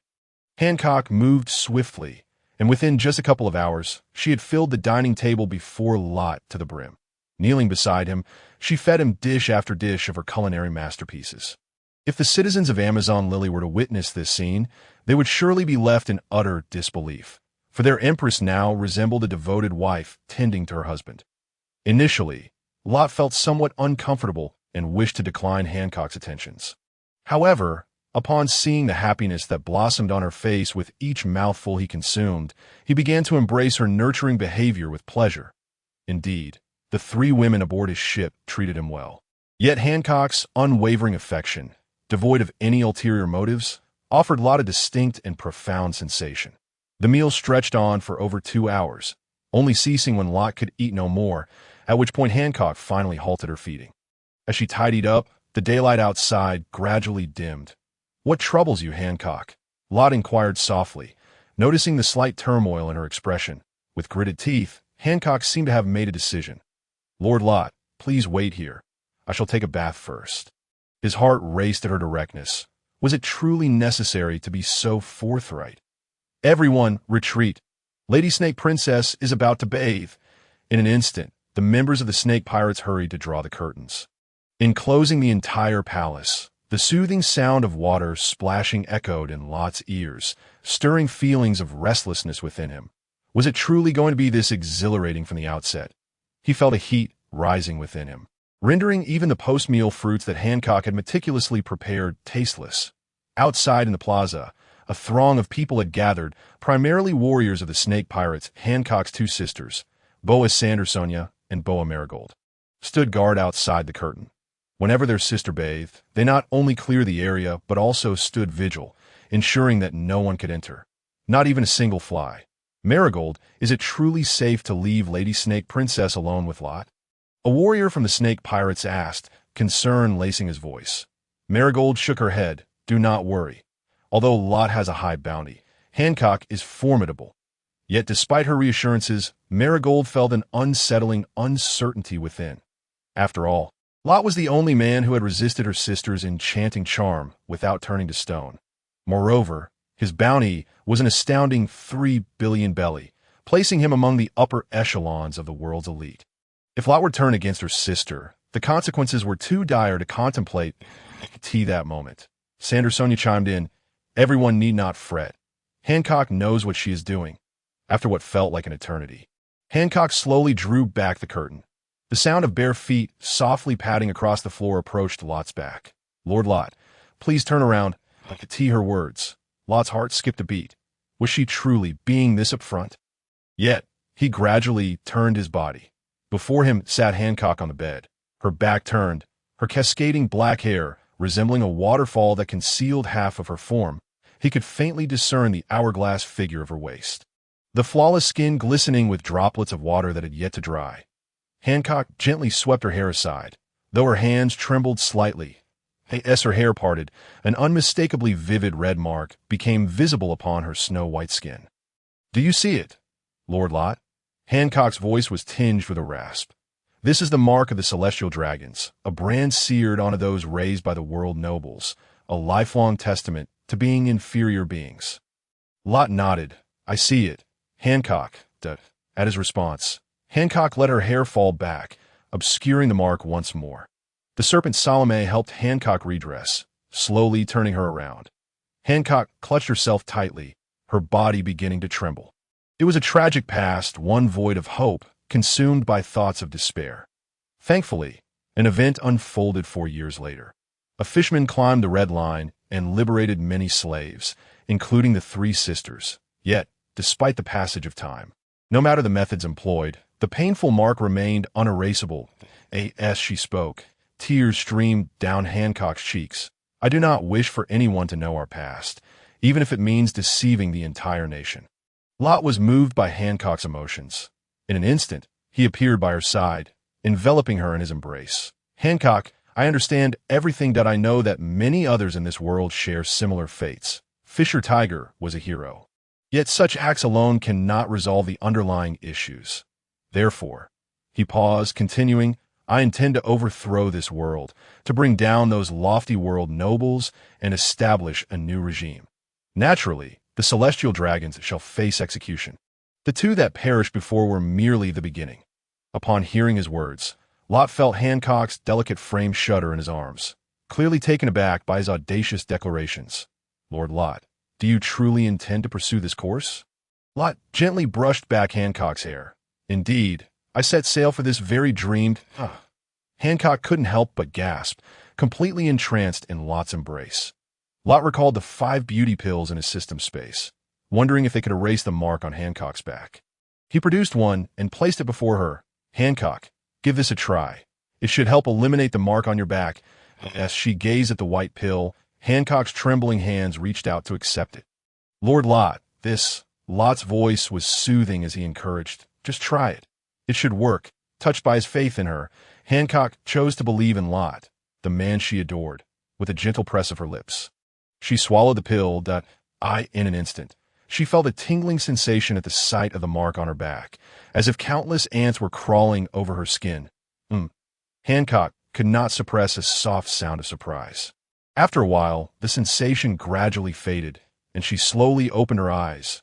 "Lord Lot, Lot carefully parted Hancock's hair to reveal her back, which was now even more radiant and smooth, exuding a translucent beauty akin to jade.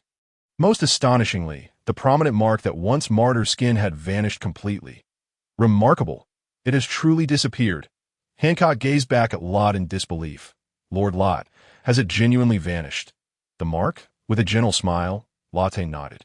At that moment, the serpent Salome approached, holding a mirror in her mouth. Through the mirror, Hancock beheld her back, which had returned to its original state, free from the mark that had caused her such hidden pain. Unable to resist, she reached back to touch it, her fingers encountering the delicate texture of her skin, no longer marred by the roughness of old scars. After repeated confirmations, she realized that the brand had indeed vanished. Suddenly, her hand trembled, causing the mirror to slip from her grasp and shatter on the ground.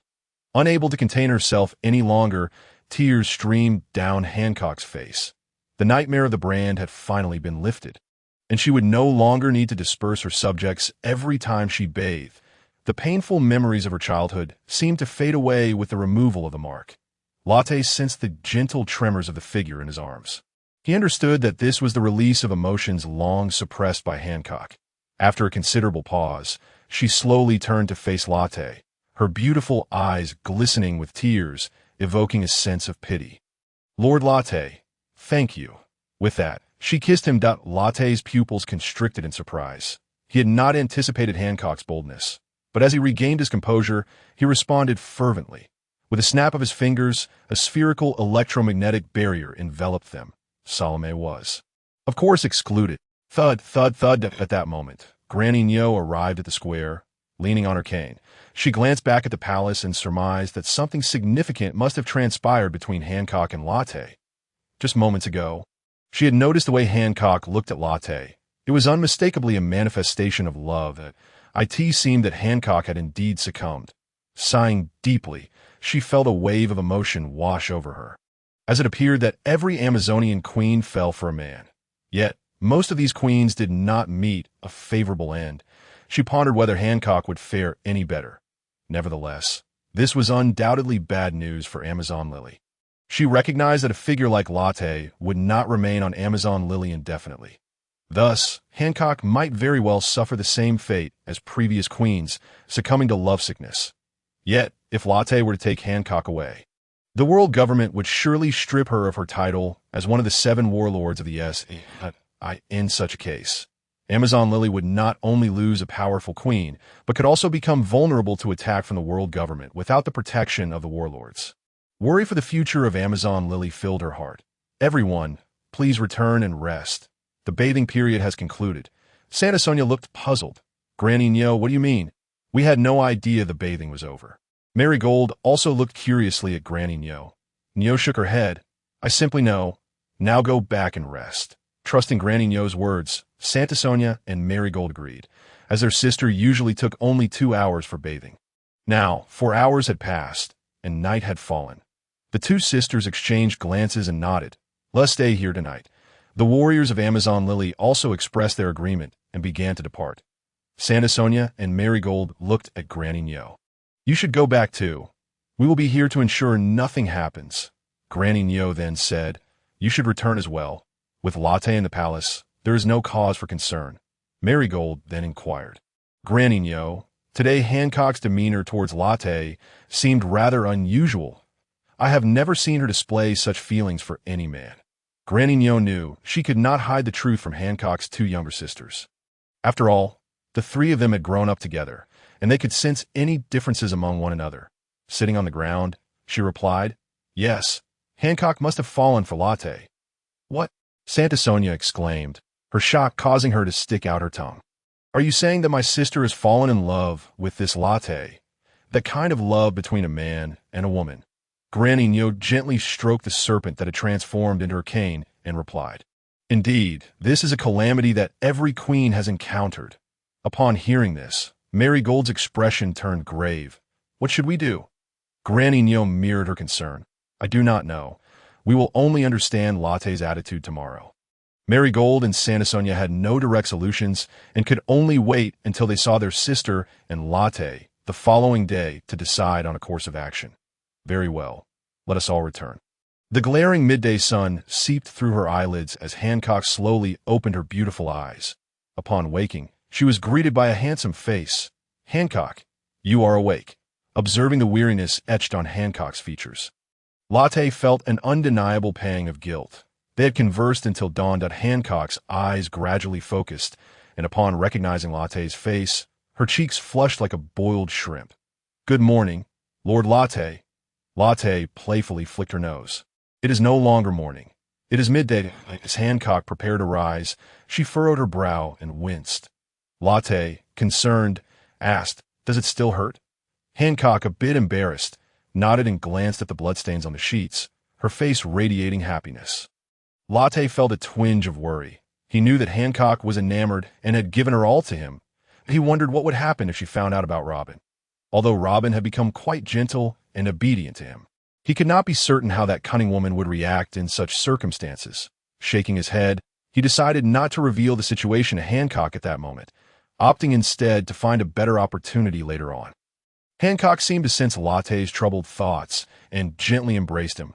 "Lord Latte, what troubles you?" "Nothing. I am merely contemplating our future path." Hancock nestled against Latte, her beautiful eyes sparkling like stars. "Lord Latte, I will support you in whatever you choose to do." Seeing Hancock's affectionate gaze, Latte could not help but lower his head and capture her lips once more. "Da-da." By the time Latte and Hancock emerged from the palace, it was already afternoon. "Sister, good afternoon." Santa Sonia greeted, relieved to see her sister had finally appeared. Apart from Hancock's somewhat peculiar gait, everything seemed safe for now. To Hancock's eyes remained fixated on Latte, oblivious to Santa Sonia's words. Latte gently tapped Hancock's shoulder. "Hancock, your sisters are here." Latte's reminder. Hancock noticed that the curtain around her bathing area had been removed at some point in the grand hall of the palace. 3 figures were unmistakably present: Granny Nyo and her 2 younger sisters, Boa Santa Sonia and Boa Marigold. Hancock cleared her throat. "Everyone is here." However, her expression betrayed no hint of embarrassment. Granny Nyo, observing Hancock's demeanor, sighed helplessly. "Hancock, have you and Latte already?" Hancock's expression shifted suddenly. "What? Do you intend to meddle in my private affairs, former queens?" Granny Nyo understood that she could no longer allow Hancock to act on her whims, even if it meant facing expulsion. Exhaling deeply, she said, "Hancock, you must think carefully. You are a ruler, the Empress of the Sea." Hancock pointed her right index finger at Granny Nyo. "I do not require your oversight in my actions, and regardless of any misdeeds, I shall always be forgiven." As she spoke, Hancock leaned back, arching her body like a bow. "Why? Because I'm simply too beautiful." Latte quickly stepped forward, wrapping his arm around Hancock's waist. "Hancock, let me speak to them now." "Shall I?" Feeling Latte's strong arm around her waist, Hancock melted into his embrace, replying softly, "All right." Only then did Latte straighten Hancock and slowly address Granny Nyo and the others. "I wish for you to join the Latte Pirates." "Nanny," sang Tansonia, and the other 2 wore expressions of sheer astonishment. They had not anticipated that upon encountering Latte once more, they would hear such words. Their gazes shifted towards Hancock, each face reflecting a myriad of questions. Hancock spoke up, "Indeed, I concur. I shall support whatever Lord Latte wishes to pursue." Nine's aged visage contorted with concern, yet upon seeing Hancock's unwavering focus on Latte, she realized that only Latte could elucidate the matter. Sang Tansonia and Marigold also directed their attention to Latte. He slowly took a seat and remarked, "I'm aware of your current thoughts and worries. Should you choose to join the Latte Pirates now, the world government will undoubtedly target you, potentially leading to the annihilation of your nation." Upon hearing Latte's words, Nine did not shy away, replying, "Yes, I know that with Lord Latte's strength, he can protect Amazon Lily. However, I trust you will not remain on Amazon Lily indefinitely, correct?" Latte nodded in acknowledgement. "Then how can you assure us that during your absence, Amazon Lily will not fall victim to the world government's assaults?" Latte lifted his gaze to meet Sang Tansonia and Marigold. Noting their expressions of concern, they were evidently worried about the safety of Amazon Lily in their absence. While they recognized Hancock's formidable strength, they were not so naive as to believe she could contend with the world government alone. Latte chuckled softly. "I cannot remain on Amazon Lily forever. In fact, I may not return frequently in the future." At this, Nyan and the others fixed their eyes intently on Latte, awaiting his next words. "However, what if I were to relocate the entirety of Amazon Lily?" The 3 exclaimed in shock, Hancock herself taken aback by Latte's statement. A confident smile curled at the corners of Latte's mouth. "You are still unaware that I possess territory. You assumed I, like other pirate crews, resided solely aboard a ship?" Sang Tansonia tilted her head in confusion. "But we have not heard of you possessing any territory." Latte gestured to the sky. "My territory is in the heavens." "Nanny." Nyan could not restrain her exclamation. She had never heard of islands existing in the sky. "You have heard of Sky Islands, have you not?" Latte inquired, to which the 3 nodded in acknowledgement. However, Nyan interjected, "While we have heard of Sky Islands, they are merely the stuff of legend. They had seen reports about Sky Islands in newspapers, but these were mostly tales of adventurers who had met with misfortune in their quest for such realms. The existence of Sky Islands remained unverified, the majority of accounts having devolved into mere folklore. Latte had anticipated their incredulous expressions. He knew that no matter what he said, they might remain skeptical. Only by allowing them to witness it firsthand could he assuage their doubts. "Would you like me to take you up to sea?" Upon hearing of the opportunity to visit Latte's territory, Hancock's interest piqued. "I want to go. I shall accompany you." Latte affectionately ruffled Hancock's nose. "Very well. I shall take you." He then turned to Nyan and the others. Seeing that her sister had consented, Sang Tansonia and Marigold naturally followed suit. Nyan paused for a moment before agreeing to the proposal as well. Hancock then rushed over, linking her arm with Latte's. "Lord Latte, you have not had breakfast yet, have you? Allow me to prepare it for you." Nyan and the others stared wide-eyed at Hancock, their jaws nearly dropping to the ground. They had never witnessed such a side of Hancock before.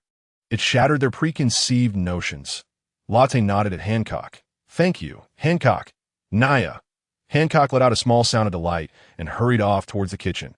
Nyan could not help but fix her gaze upon Latte, curious to discern what charm he possessed that could so utterly enchant the ruler of an entire nation. Latte shrugged nonchalantly.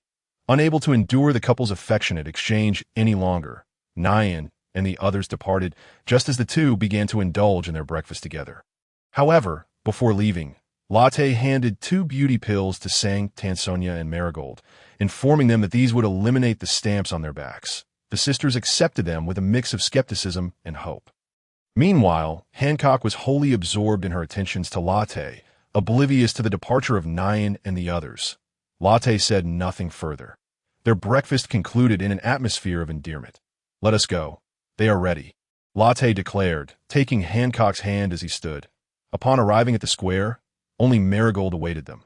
"Sister, we are prepared." Hancock then turned her gaze to Latte, evidently seeking his guidance. Latte activated Super Heart Network and sensed that a ship was already filled with people along the coast. Likely warriors of the Amazon Lily pirates, he responded to Marigold. "Then let us depart." With that, he and Hancock vanished from sight in an instant. Marigold's pupils constricted sharply.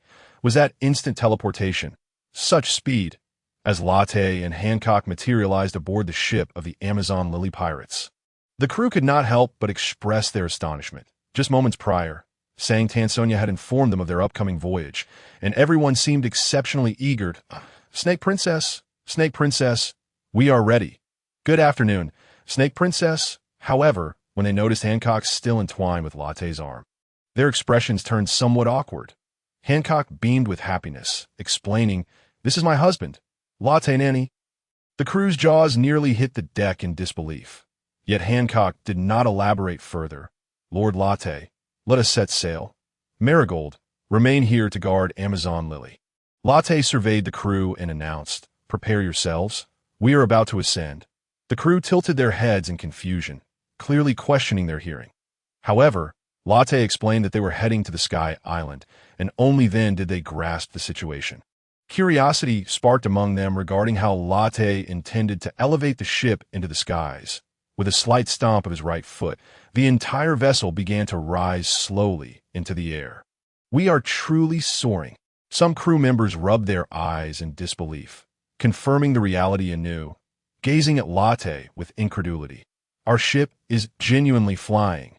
Latte, unfazed by their astonished expressions, retrieved a permanent pointer from his pocket. After checking its direction and confirming accuracy, he took Hancock's hand and led her to the bow of the ship. The setting sun radiated its final warmth and light at the horizon, casting golden hues upon the clouds, which appeared as if crafted from shimmering gold leaf. The sea beneath glistened invitingly, occasionally revealing sea kings curiously peering at the airborne pirate ship. Seagulls frolicked in flocks, diving into the water to catch fish. "How beautiful!" Hancock exclaimed, utterly captivated by the ethereal scenery before her, as she gently rested her head against Latte's shoulder. The beauty had always been present, yet she had never taken the time to appreciate it before. Now, not only were her markings gone, but she also had a beloved by her side. The sunset cast long shadows of the couple upon the deck. The pirate ship glided through the clouds, the cool mist brushing against their faces, droplets of moisture clinging to Hancock's eyelashes like tiny crystals. The scene ahead was shrouded in a misty veil. Before long, the view opened up brilliantly. They stood atop the clouds. The sunset aligned perfectly with their horizon, the orange cloud sea swirling. Wow! Lord Latte, is this what it is like in the heavens? On one side, Hancock clung to Latte's arm, her beautiful eyes sparkling with wonder. Behind them, numerous female warriors wore expressions of astonishment. Is Lord Latte's sky island truly up there? Does it really exist? Could it be supported by clouds? Surely not. How could clouds possibly hold up an island? Hearing the murmurs from behind, Latte chose not to clarify, for the existence of a sky island was already a matter of incredulity. They would only believe it upon witnessing it with their own eyes. Latte deftly maneuvered the nine-snake ship forward at remarkable speed, as if sailing through the air was no different from traversing the sea. The pirate ship stirred up waves in its wake. Gradually, a magnificent archipelago unveiled itself before their eyes. Islands scattered amidst the clouds. Is this the Sky Island? Is this truly Lord Latte's kingdom? How spectacular! Activate Super Heart Network. Latte perceived the bustling construction activities taking place on the islands. Come, let me show you the Sky Island. Upon hearing Latte's invitation, the others finally snapped back to reality, frantically rubbing their eyes, alternating between the ethereal Sky Island and the clouds beneath the ship, assuring themselves that they were indeed in the heavens. Even Hancock, with her enchanting gaze, was momentarily captivated by the breathtaking scenery. Is this your domain, Lord Latte? Latte affectionately tousled her hair, responding, Indeed, this is our realm. The inclusion of the word "our" made Hancock's fair face blush like the rosy clouds at dusk, a sight to behold. In that moment, Latte's heart skipped a beat. That instant, Sant and Sonia spoke up. Are we dead? Her words startled the other warriors, each wearing a puzzled expression. Hearing this, Latte couldn't help but smile. Someone had uttered a similar phrase on their first visit to the Sky Island. Just as he prepared to explain, a voice filled with warning rang out. Who are you? This is the territory of the Summer Kingdom. Unauthorized individuals must register to enter. A smirk curled at the corner of Latte's lips, however, before anyone could assume a defensive stance. A massive, ancient pterosaur landed on the deck of the Nine Snake. The collective eyes of the crew widened in shock. The speed was astonishing. Except for Hancock and Latte, no one else could react in time. Is that a dinosaur? This place hasn't even been developed yet. How can such creatures exist? What fearsome beings! Is this creature native to Lord Latte's territory? Its presence is so imposing. Sant and Sonia quickly transformed into a giant python, ready to confront the pterosaur as if facing a formidable foe. Venom dripped from her fangs onto the deck, instantly corroding a hole into it. Yet the pterosaur transformed into a human, kneeling before Latte. Welcome home, Your Majesty. Hancock murmured, This is a zoan-type devil fruit of the ancient variety. Nanny. The others gasped in surprise. They had never heard of ancient varieties of devil fruits. They were at a loss, their lack of knowledge leading them only to exclaim in disbelief. It dawned on Sant and Sonia that this man had addressed Latte as king, suggesting he was a guardian of this realm. Latte extended his hand, helping the newcomer to his feet. Weepa, these are all our people. The newcomer was indeed Weepa. Latte scrutinized Weepa with satisfaction, recalling that in his previous life, he had known this man possessed strength nearly on par with Zoro.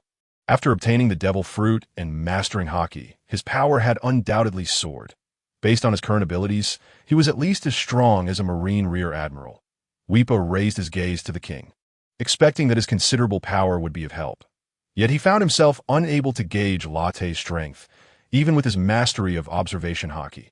Latte exuded an aura akin to an unfathomable abyss. With this thought, Weepa clenched his fists, resolved to train diligently, determined to support Latte during critical moments in the future. I ask Your Majesty back to oversee matters. Latte replied, I merely passed by to take a look and bring Hancock and the others to see where they will live. Upon hearing this, Weepa began surveying the warriors aboard the Nine Snake, feeling a surge of admiration.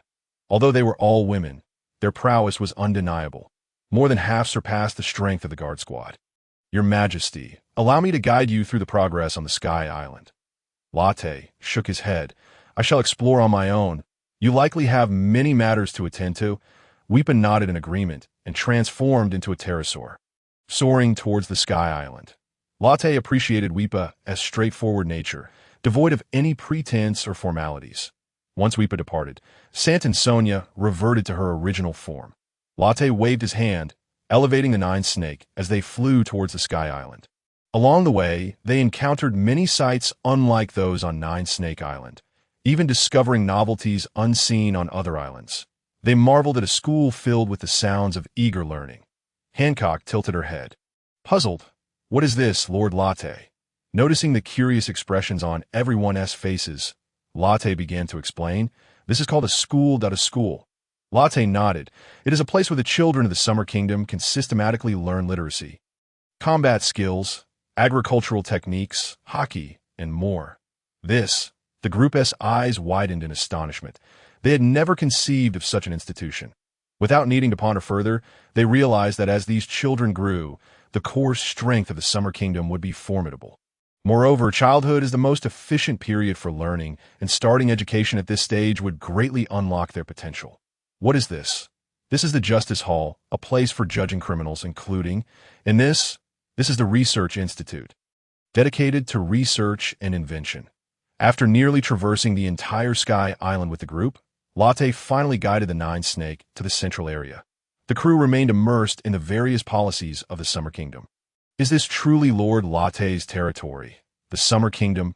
How wonderful it would be to live here. Even New Boa was rendered speechless. She observed that every citizen wore a smile, radiating genuine happiness along the way. Many guards greeted Latte warmly, and he reciprocated each greeting without a hint of arrogance. If the citizens of Amazon Lily were to thrive in such an environment, they would surely find happiness. Most importantly, living here would mean they could avoid the scrutiny of the world government. She glanced at the faces of her fellow warriors and found them all brimming with anticipation. Welcome, my king. Just as Latte moored the Nine Snake at the Shrine Plaza, a voice rang out. Latte, holding Hancock's hand, stepped down from the ship.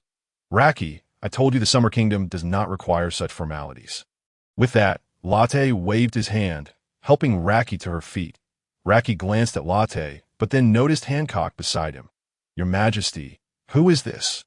Hancock, leaning against Latte with a blissful expression, replied, I am Lord Latte's wife. Nanny? Raki exclaimed in disbelief. What about Nami, Robin, and Linner? Latte was just about to explain when an unsettling chill ran down his spine. Slowly, he turned around to meet Hancock's tear-filled, beautiful eyes. He scratched his head, utterly at a loss for how to articulate his thoughts to her. Stealing a discreet glance at Lachi, he silently conveyed his regards to her in his mind. Why must you bring up such matters? Seemingly for no reason. Isn't this just inviting trouble into one's own backyard?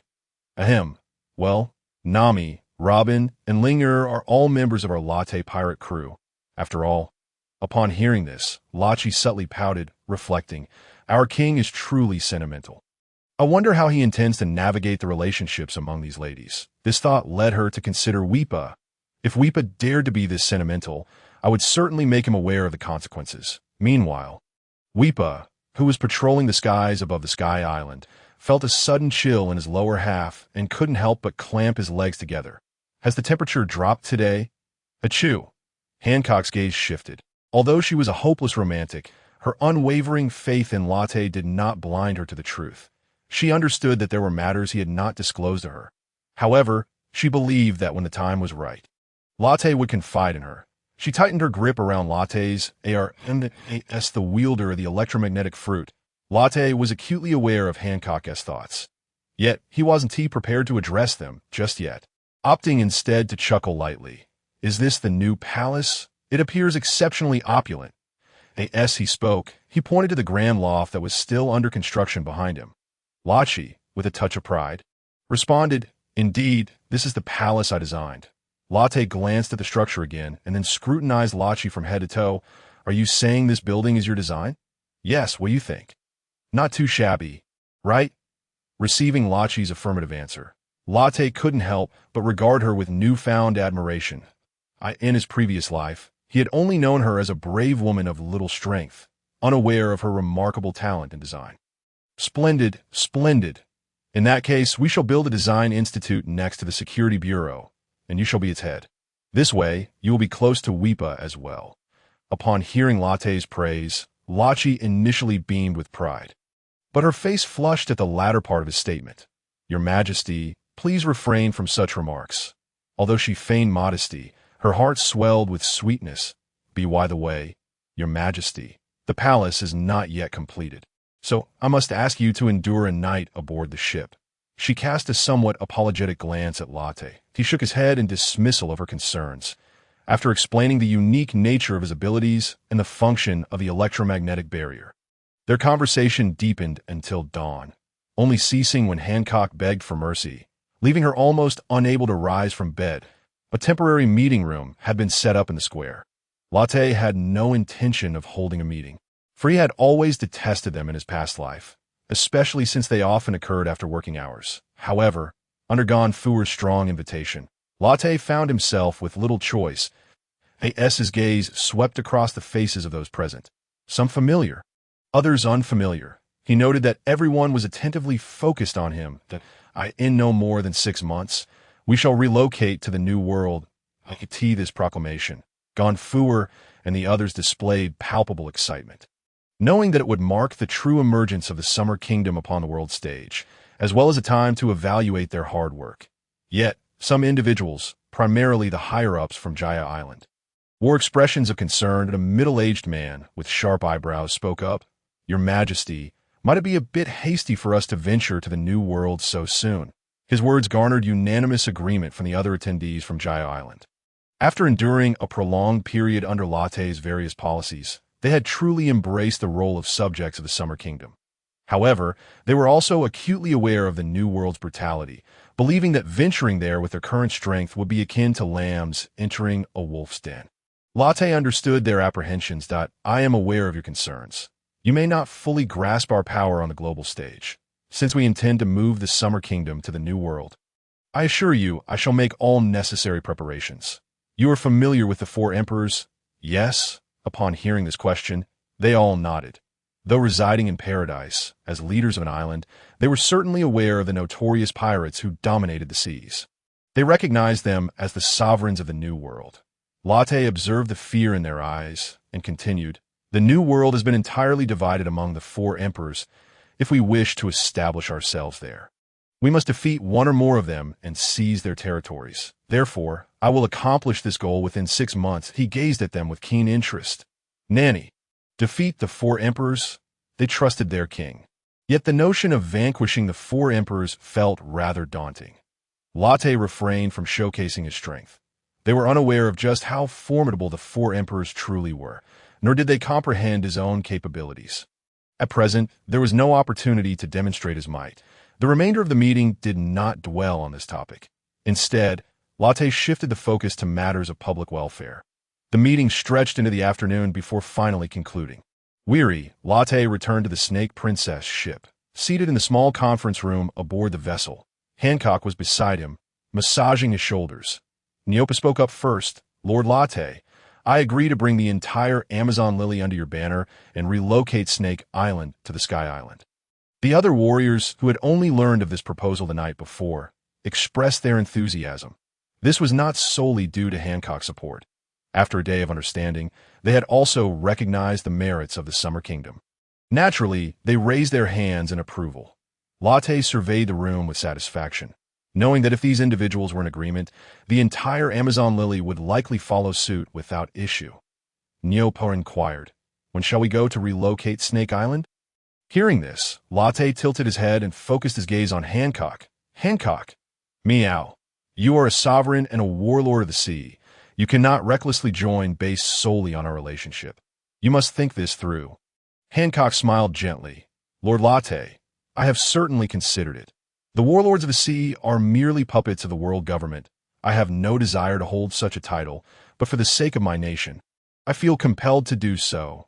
However, once Snake Island is relocated, I will no longer have to worry, nor will I be forced to engage in something that disgusts me to protect my nation. It is truly a win-win situation. Upon hearing Hancock's words, Latte couldn't help but ruffle her hair, acknowledging the years she had endured, compelled to serve as a warlord for the sake of her nation. Very well, let us return to the Blue Sea and relocate Snake Island.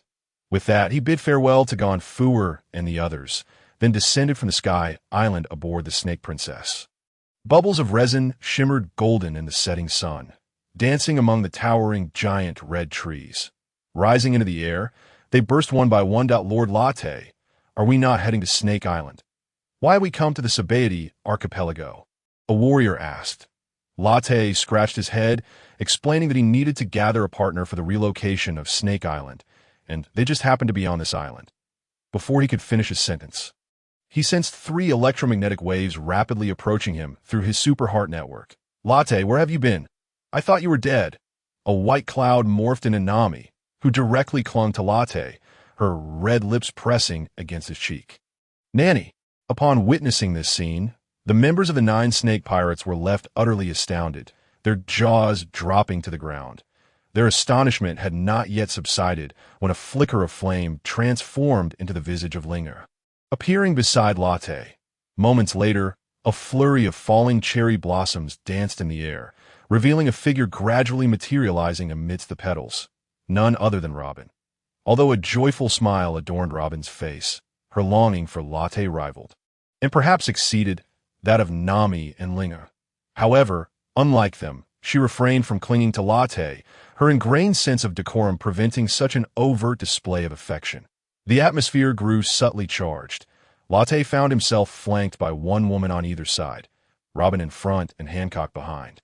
Observing this, the inhabitants of 9 Snake Island averted their gaze, feigning ignorance of the unfolding tableau. Yet, 9 regarded Latte's silhouette intently, pondering that he was indeed as she had envisioned. She had initially surmised that Latte might have 1 or 2 women at most. Never anticipating the presence of 3, Hancock included, but a wave of concern washed over her for Hancock. Despite their seemingly contentious relationship, she cherished Hancock as if she were her own daughter, wishing to spare her any distress. Even if one were to set aside Hancock's personal feelings, it was evident that if she did not hold a significant place in Latte's heart, 9 Snake Island would inevitably lose his favor. Doubts began to cloud her mind, leaving her uncertain whether entrusting 9 Snake Island to Latte was indeed the wisest decision. Yet, given the current circumstances, she felt it inappropriate to intervene, and thus she averted her gaze once again. The scenery of the Amazon lily seems to have remained unchanged, remarked Santin Sonia, attempting to lighten the mood with some inconsequential chatter directed at Nyan, although she was Hancock's sister and shared in her concerns. As someone inexperienced in matters of the heart, she was at a loss regarding how to navigate the situation. Meanwhile, Latte found himself in a state of turmoil, struggling to extricate Nami and Linger from his person. Faced with the 4 women's scrutinizing gazes, he felt momentarily at a loss for words. Eventually, he mustered the courage to speak. Allow me to introduce you all. Upon hearing this, Nami and the others turned their attention to Hancock. Rendered speechless by her breathtaking beauty and exquisite figure, each feeling a pang of self-doubt as they compared themselves to her. Latte gestured towards Hancock, stating, "This is Boa Hancock, the reigning empress of the Amazon Lily Kingdom, a member of the 7 warlords of the sea, and the captain of the 9 Snake Pirates." Upon hearing Latte's introduction, Nami and Linger finally grasped that the stunning woman before them was none other than the world-renowned beauty. Boa Hancock. Indeed, she was extraordinarily lovely, prompting Nami to puff up her chest in defiance. However, after the comparison, she felt deflated like a punctured balloon. This is Linger, my ship's cook, and this is Nami, our navigator. And finally, this is Nico Robin, our historian. Having completed the introductions, Latte anticipated Hancock would perform her signature bow, but to his surprise, she merely greeted them politely. "Hello, I am Boa Hancock, Latte's wife. Nanny." Nami and Linger exchanged incredulous glances, their expressions darkening as they regarded Latte. Even Robin's eyes narrowed in scrutiny, questioning when Captain Latte and Captain Hancock had wed without notifying them. Latte felt overwhelmed, internally lamenting, "Oh dear, could you refrain from complicating matters? If glares could kill, I would have perished 1,000 times over." He hastily clarified, "We are not married." The moment those words left his lips, Hancock's beautiful eyes glistened with unshed tears. Latte quickly added, "Hancock, we will get married." Under the weight of 3 icy stares, he hurriedly continued, "Robin, we will also marry." Naturally, the same applied to Ling and Nami. Robin regarded Latte with keen interest, her tone light yet laced with an edge. "Oh, our Captain Latte seems quite ambitious," though her demeanor remained gentle. Latte sensed the hidden daggers in her words that Ling and Nami, while still wearing stern expressions, felt a sense of relief wash over them. They had always cherished Latte. Robin's precedents had already irked them. And now the emergence of the world's most beautiful woman only intensified their vexation. Nonetheless, upon hearing Latte's promise of marriage, their anxieties began to dissipate, and they ceased to resent his choice to pursue another woman. In a frenzy, Latte scratched his head, unsure of how to proceed. "Let us disregard this rascal and go shopping," Linger declared, taking Hancock and the others by the hand and leading them towards the island. Leaving Latte standing there in a daze. What is happening? It felt as though he had just been subjected to a trial, only for the scene to shift to one of leisure. Yet, perhaps it was for the best. He no longer felt like a prisoner undergoing interrogation. In an instant, he felt a newfound freedom, the air around him less oppressive. He turned to the crew aboard the Nine Snake and asked, "Are you all coming to the island?" Nyan and the others shook their heads. Latte did not press further. He preferred not to be trailed by a throng. He produced a whistle from his pocket and handed it to Nyan, saying, "Here, take this whistle. If you encounter any issues, just blow it, and I will appear." Nyan accepted the whistle, stowing it away. That moment, Latte vanished from sight, his voice lingering in the air. "You are all my subjects. As long as I am here, feel free to explore the island without concern for your safety." Nyan spoke up. "All right, since Latte has said as much, we shall not be polite. Besides, it's been a while since we've had the chance to truly explore." On the 13th island, at Shaki's Bar of Extortion, Latte's figure materialized outside the entrance. Suddenly, a bloodied, twisted figure was hurled out from within, crashing to the ground. Witnessing this, Latte wiped the cold sweat from his brow. Indeed, quite the extortionist bar. Activating his super heart network, he sensed the atmosphere, a smirk forming at the corner of his mouth. "Please come in," a voice beckoned from inside. Latte gently pushed the door open. Stepping inside, the Emperor Latte. "What brings you here?" Latte followed the voice to see a middle-aged woman with short hair, cleaning the blood off her hand with a cloth. It was evident that the unfortunate soul ejected earlier had met the woman's wrath. "Shaki, I merely passed through and wanted to check if Uncle Rayleigh was here." Shaki regarded Latte for a moment before calling out to the screen behind her, "Rayleigh, someone is looking for you." "I wonder what business young Latte has with this old man." The elderly figure who emerged, with hair now grizzled, caused Latte to nod inwardly, but he could sense the formidable aura emanating from this man. Truly, the former first mate of the Pirate King. Though age, his strength remains formidable, as Latte assessed Rayleigh. The latter was likewise scrutinizing him, a sense of astonishment flooding his mind. This young man was far more powerful than he had anticipated. His strength seemed to surpass the 30 billion mark. Latte reminded him of the legendary Roger in his prime, a notion Rayleigh found hard to believe. If this were indeed the case, Latte's future accomplishments would be beyond imagination. "I merely stopped by to pay my respects to the former first mate of the Pirate King." Rayleigh shook his head. "I am but a retired man. There is nothing of interest to see." He would not be surprised that Latte was aware he was the first mate of the Pirate King Roger. After all, regardless of age, Latte had knowledgeable allies like Crocodile and Robin by his side. However, he was still uncertain about Latte's true intentions for seeking him out. It seemed unlikely that it was merely a social visit. Given Latte's current demeanor, it was reasonable to assume he was not looking for trouble. The specifics of Latte's visit would depend on what he chose to convey next.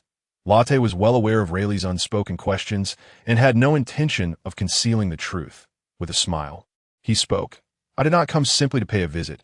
I wish to discuss a matter of significance with you." Rayleigh furrowed his brow. "Oh, what matter?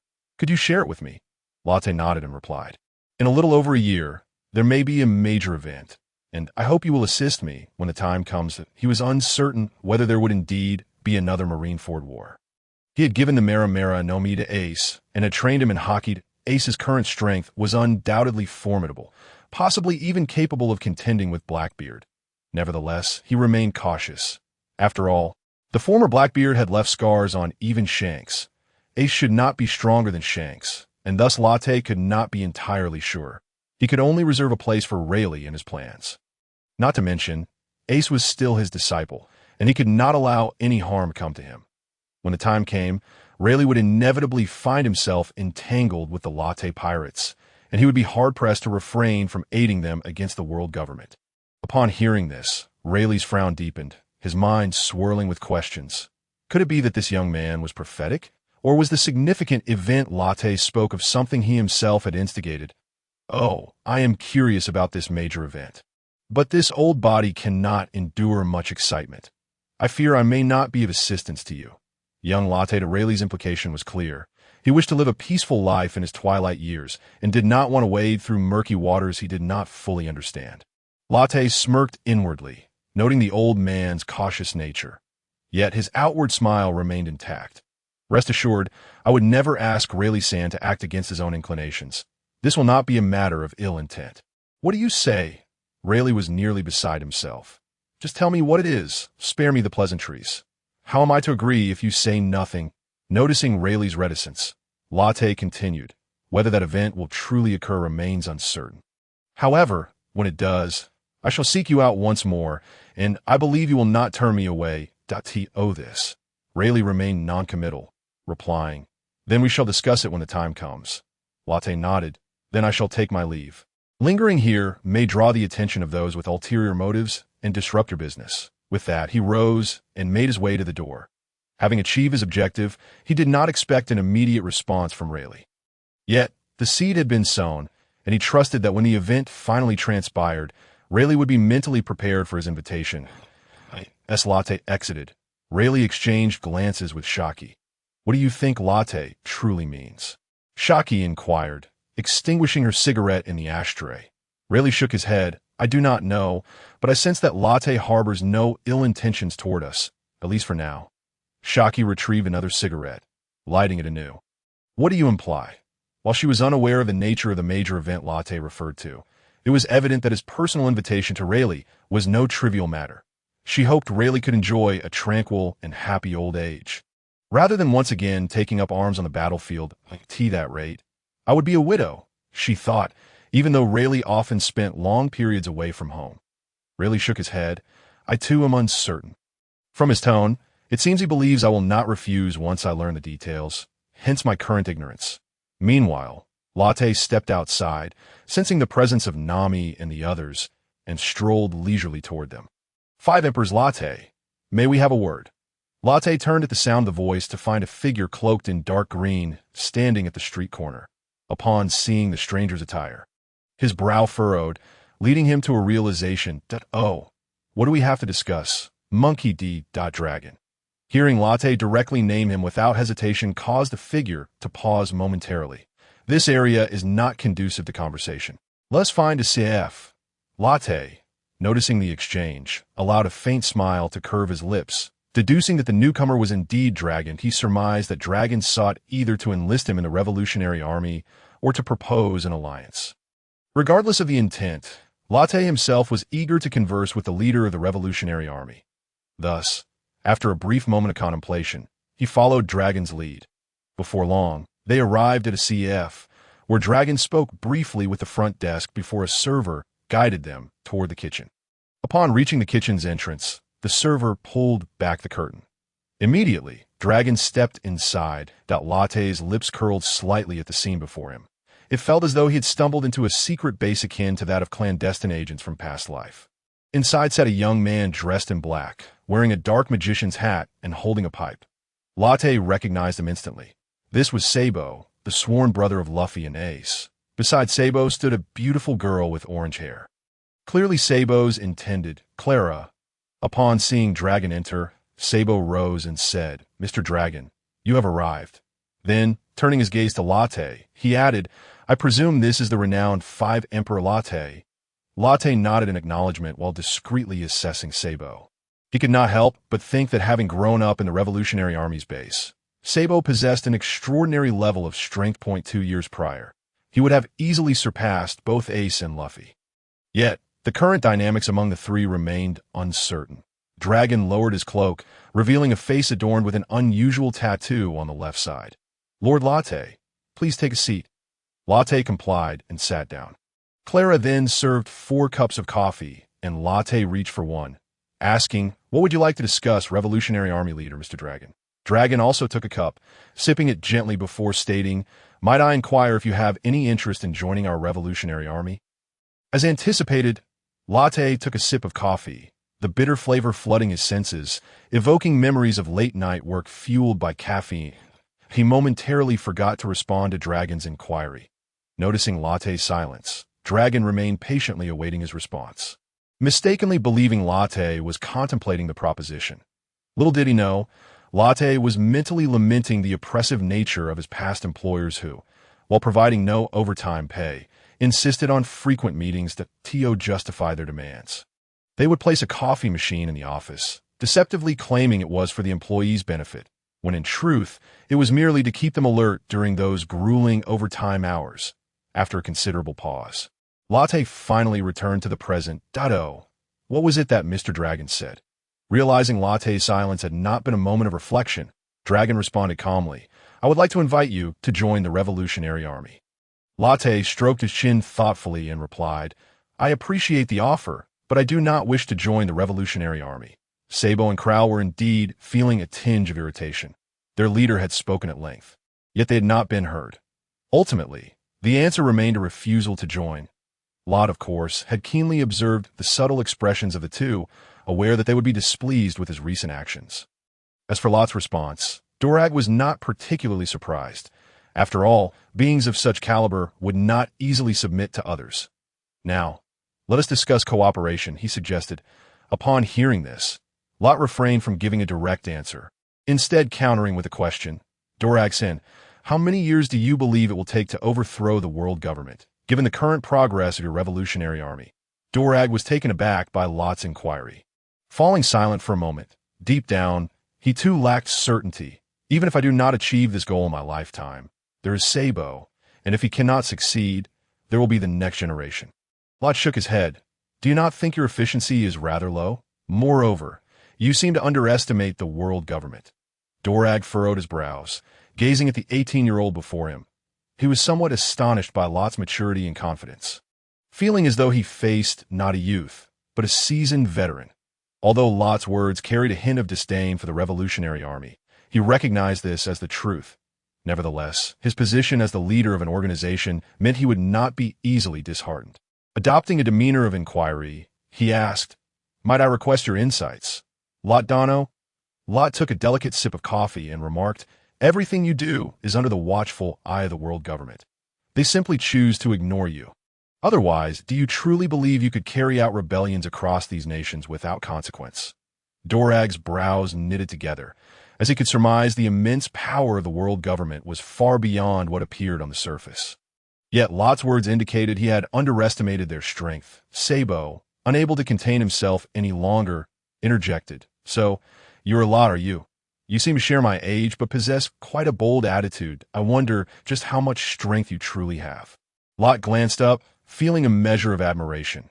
This was the spirit one would expect from someone of that age. "Oh, and who might this be?" Dorag, with an apologetic expression, addressed Lot.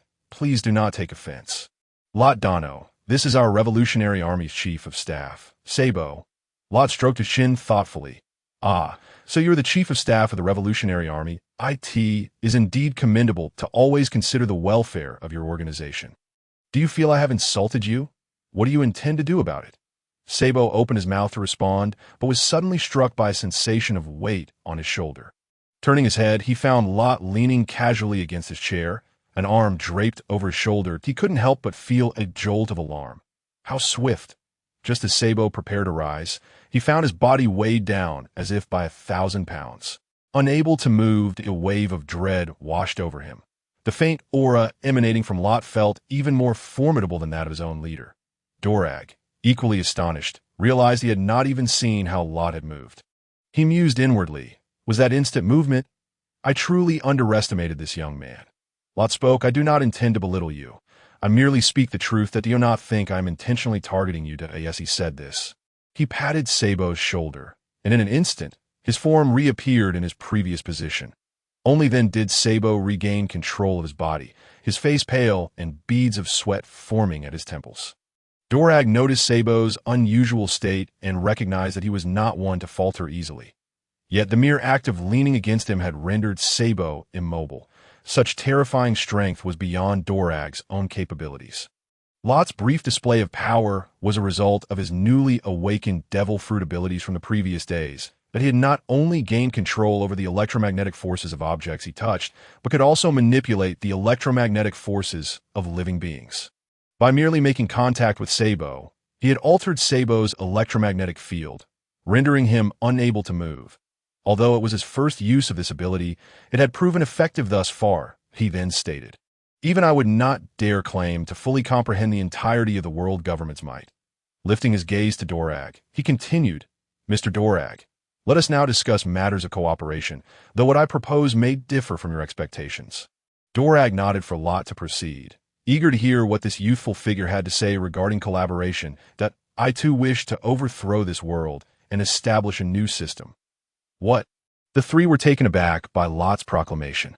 They had not anticipated that a pirate would harbor such ideals. I know you may find this hard to believe, but I have already begun this endeavor, and with remarkable success. Moreover, my methods are far more effective than those of your revolutionary army. Krau, however, retorted, how can you assert that our methods lack efficacy? We have successfully liberated many kingdoms from the world government's grasp. Lot shook his head. Let me ask you this. What changes have the liberated kingdom's inhabitants experienced in their lives? Krau tilted his head, responding earnestly, how could there be no change? At least they no longer have to pay tribute to the heavens. Lot raised a finger. Your goal in overthrowing the world government is merely to provide people with a better life, free from oppression and without taxation. Yet, you have not addressed the fundamental issue. Krau was about to interject, but Dorag raised a hand to stop him, asking, what insights do you have? Lot Dono, Sabo, and Krau adopted curious expressions. Though unlike Dorag, they suspected Lot was merely boasting. Lot observed their reactions, fully aware of their inner thoughts. To fundamentally resolve this issue, the primary objective must be to ensure that the lower classes find happiness in their basic lives. Happiness? Sabo and Krau tilted their heads in confusion, but after a brief moment, they nodded, recognizing the truth in Lot's words. Gaining their agreement, Lot continued, do you know who the greatest adversary to people's happiness is? This time, not only Sabo and Krau, but even Dorag shook their heads in uncertainty. It is power. Upon hearing this perspective, Sabo and Krau displayed expressions of confusion, while Dorag appeared to grasp the concept with a nod of understanding. You must realize that the core of a kingdom or organization is not found in its power